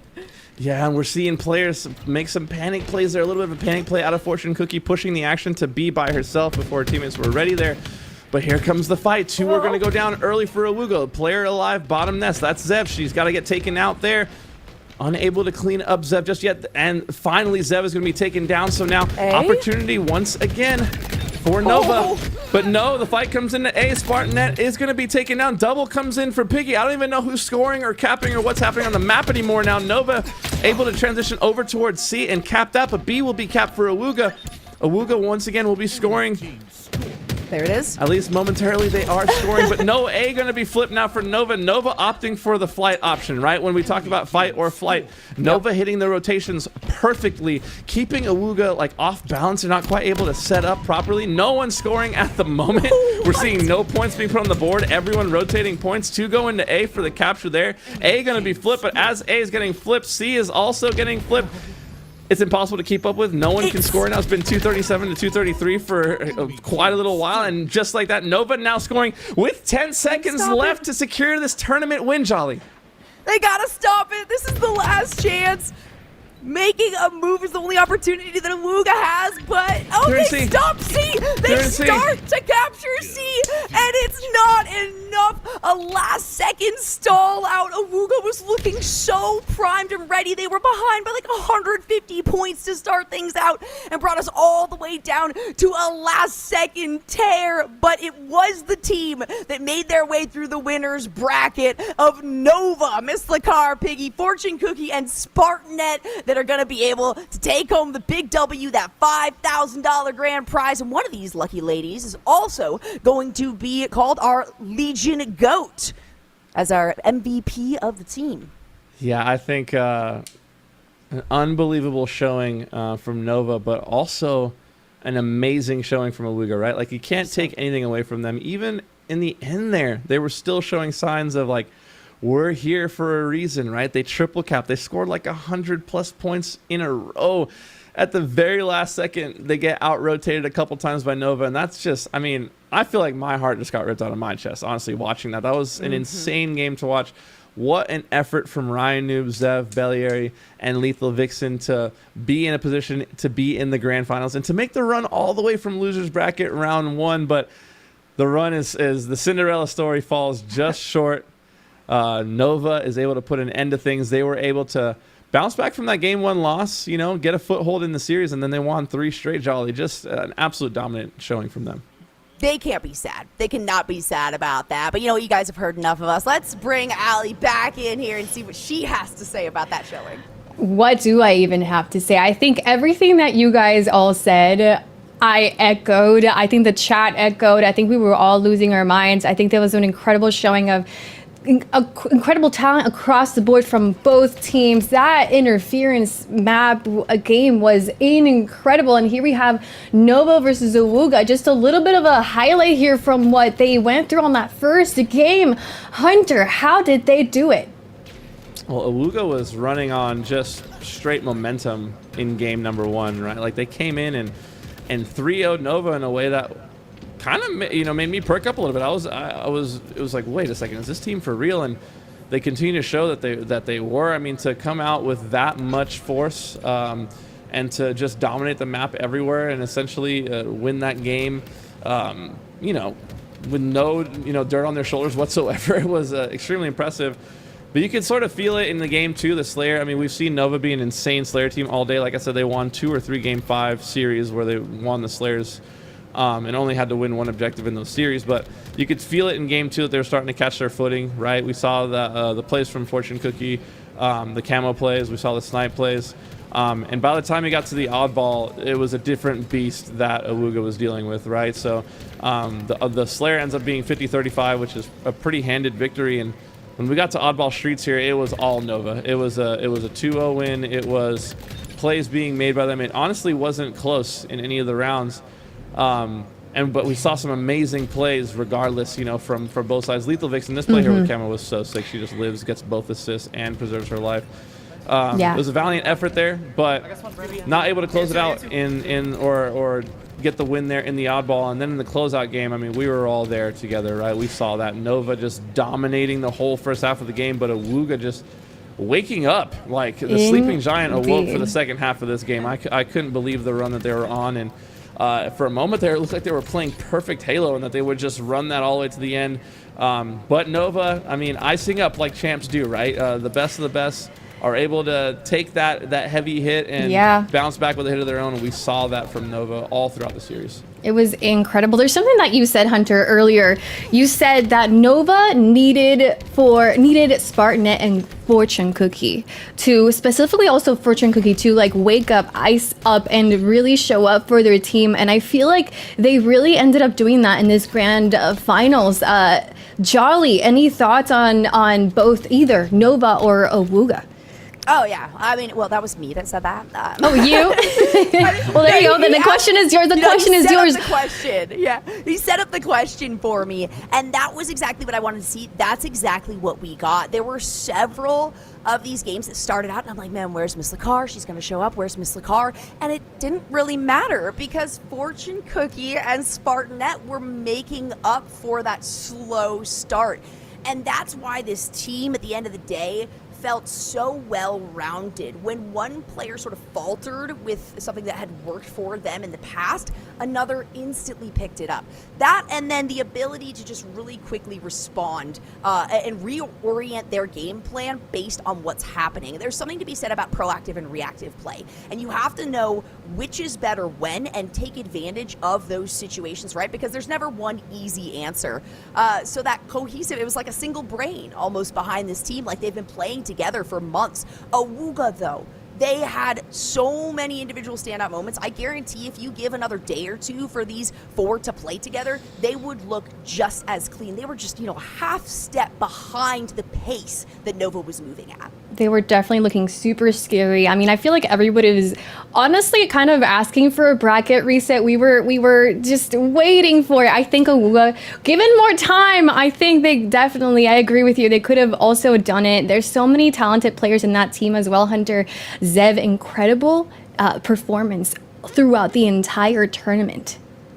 Yeah, Zev definitely stepping up on that Awuga roster to be that sort of right hand, you know, that sidekick for Ryan Noob, the pros. We talked enough about the pros. We don't need to be talking about them at all.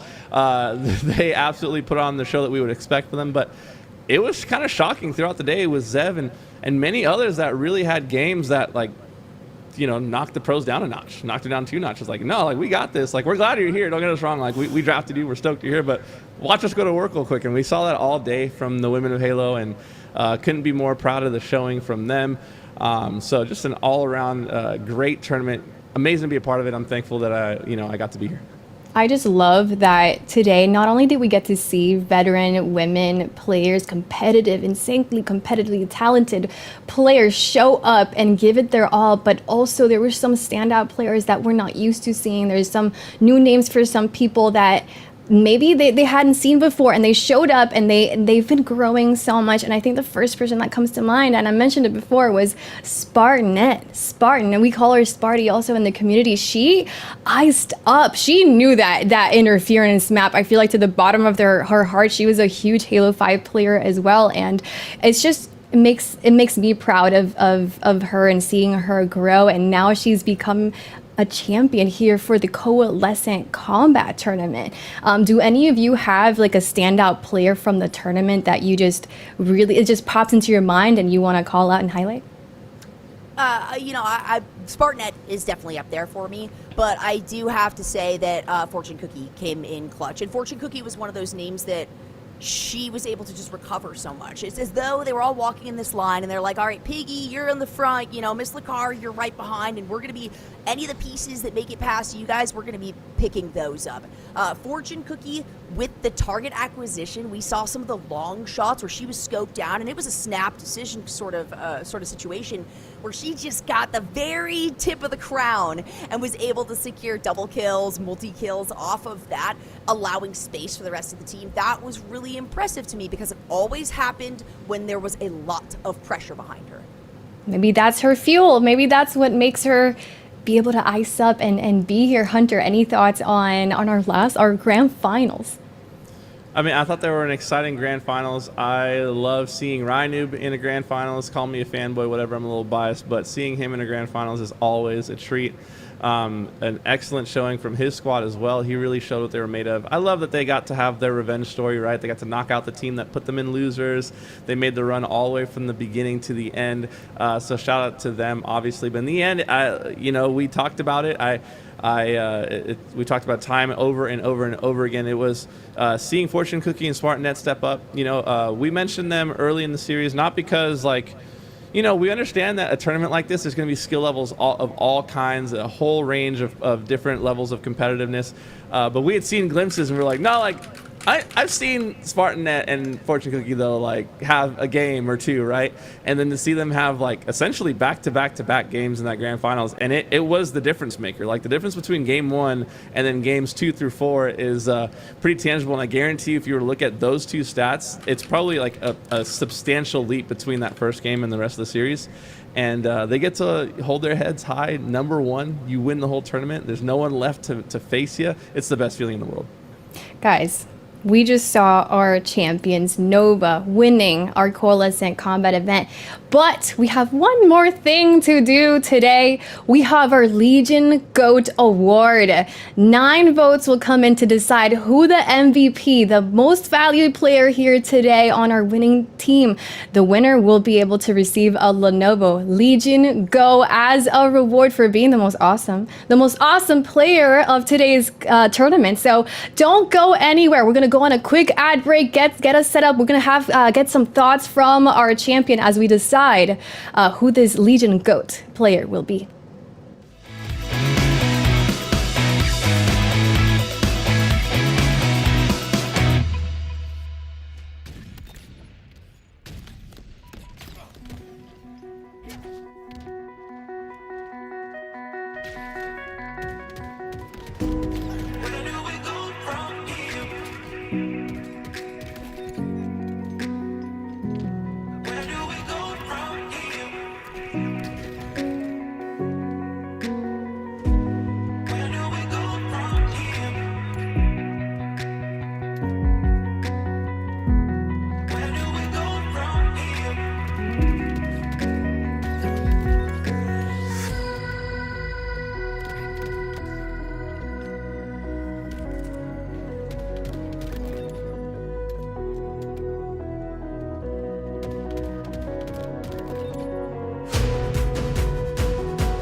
All right, everybody, the votes have been put in. We have a decision on who our Lenovo GOAT, our MVP of today's Coalescent Combat Tournament will be. Are you all ready?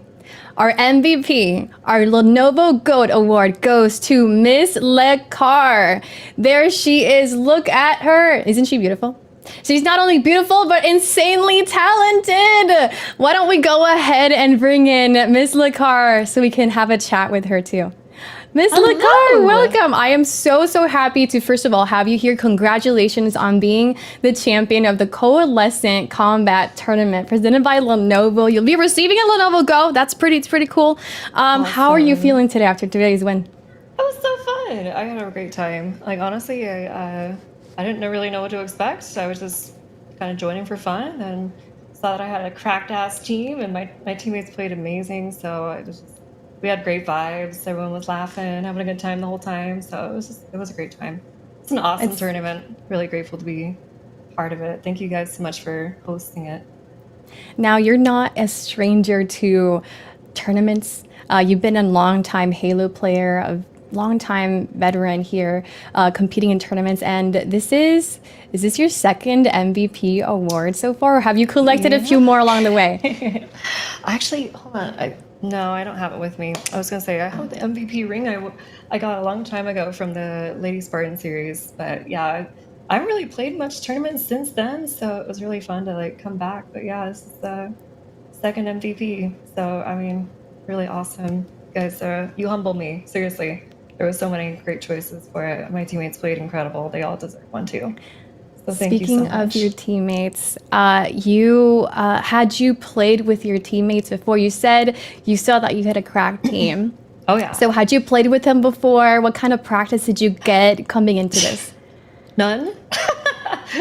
I showed up. I had not even shot my gun until this very morning. I woke up at like 7 in the morning. I was so tired all day, so they really helped me. But no, I actually met Spartanet at a LAN a long time ago, and we talked and hung out for a while, and I've been friends with Cookie for a long time too, and I've played Piggy many times in matchmaking and talked to him for a little bit, but yeah, we've never actually played together, so it was really cool. I had no idea what kind of chemistry we'd have, but it totally meshed well, and I guess we didn't need the practice. We were just ready for it, so it was really awesome.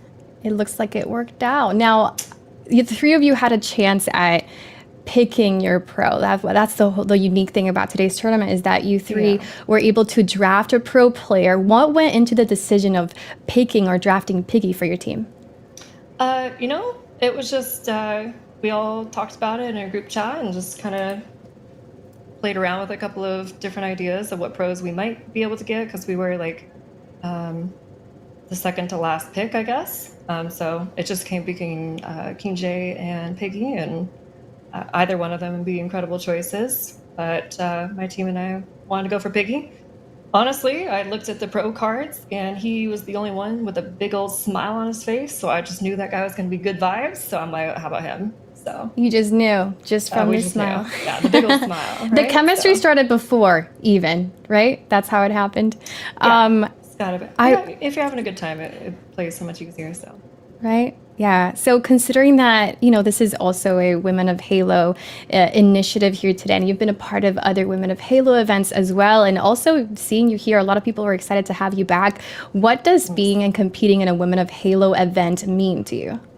That's just, I'm so grateful for the opportunities. I came from the COD scene too. I played a lot of female tournaments in the COD scene. I know how hard it is to put these tournaments together, and all the work and time and effort it goes into, behind the scenes, and you guys casting it, and the prize pool, and everyone getting together and organizing the pros. I know it's just it's a massive amount of work, and so I just show up and play. You guys let me join. I don't have to do any work, so I'm extremely grateful for you guys to be putting these on. In the third year of Halo Infinite, we still have tournaments to play for. That's really special, because I think the community overall in Halo is just one of the best ever, and I'm so grateful for everyone that's involved in it, especially the female scene. Like, all the ladies today are incredible, and they're also kind and amazing people overall. So it's so fun to, almost every game I was playing against someone that I knew pretty well, like a good friend of mine, and so that just makes it even more fun, you know. So yeah, these tournaments are incredible. I do love playing in them. It's been too long. I've been out of the tournaments for a little while, probably like over a year now. So I was happy to get back into one of them, and I'm sure I'll be returning for any of them that come in this future. That was my next question. Like, what is next for Miss Lacar this year? Streaming. I'm just kidding. Streaming. Yeah.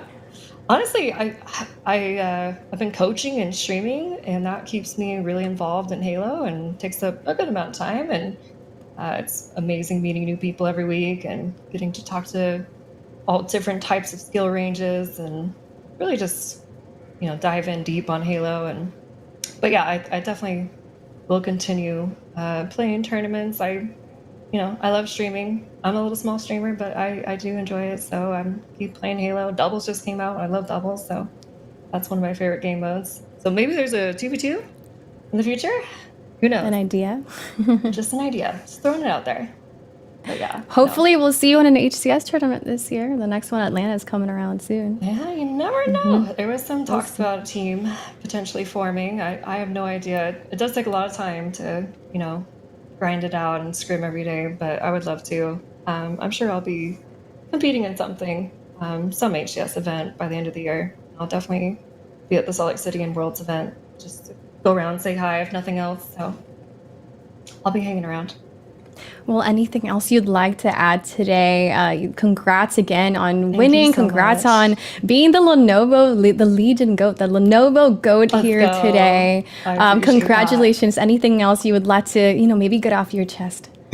Again, I just want to thank everybody that was a part of this, all the players today, the casters. You guys are incredible. You know, the tournament organizers, Women of Halo, Complexity. It was really an honor to just be able to play in this. And shout out to my teammates. They absolutely killed it. They're so sweet and amazing and gorgeous. It was a great time. And Piggy was playing out of his mind. So it was a great team. Great tourney. Thank you guys so much. I really do appreciate it. Well, congrats again. I hope you enjoy your Lenovo, your new Lenovo Legion Go. Thank you so much for coming here and chatting with us on today's tournament. Congrats again. Enjoy your victory and go enjoy the rest of your day. Thank you so much for coming on. Thank you. I appreciate it, Aliak. You are amazing. Have a great rest of your day. I'll talk to you guys soon. Well, there you have it, guys. Our champion, our MVP, our Legion GOAT here, Miss Lacar. She's an incredible player. It's not what's the word for it? It's not strange to see her winning. I'm looking for the right words here. It's expected that she would be the MVP, but I want to let you all know that this was a really hard choice for the panel that voted for the Legion GOAT. 11 votes went into it, and 6 votes towards Lacar and 5 towards Spartan. It was so close. It was such a hard decision here because of what a talented team came through here with Nova. Congrats again to the entire team. Thank you so much to everybody who hung out with us today and stuck around for everything that we threw out there for you. I just here it is. Here are the placements, everybody. First place, Nova, Miss Lacar, our Legion GOAT, with Piggy, Fortune Cookie, and Spartan Net. Congrats. They took the biggest piece of the pie, the biggest piece of that $5,000 prize pool there. And Awooga. I feel like I cannot say that name without saying Awooga in my mind, although I can't really say it in my mind. But Awooga with Ryan Noob, Zev, such an incredible player, also coming up, and Lethal Vixen. I love how much love she also received from the community as well, being a First Nation woman here competing and representing, and also having a chance to play with Ryan Noob. I saw that she created a beautiful medallion for him, and now she was able to team up with him, and those are the opportunities that the Women of Halo events bring towards these players, and why it's so important to have events like this to not just close the gap between all the diverse people that can compete in Halo and esports, but to also give people a chance to to have opportunities that will inspire them to continue moving on and inspire the audience to also maybe go play too, inspire women to play as well. It has been an incredible day today. Congrats again on the champion, Nova, your Coalescent Combat Tournament champions. And here, we're going to be leaving it for today. Keep on the lookout for some more events here on LVT, on Complexity Halo, for more initiatives coming from them. And of course, Women of Halo. Go check everybody out. Go on those Twitters. Go follow them and see what other events will be coming up in the scene. Thank you so much, everybody. And from the bottom of my heart, thank you for having me here today. It was a pleasure to be able to host this amazing tournament. And it really means so much to me to be able to be a part of it. So thank you all. I'll see you guys on the next one.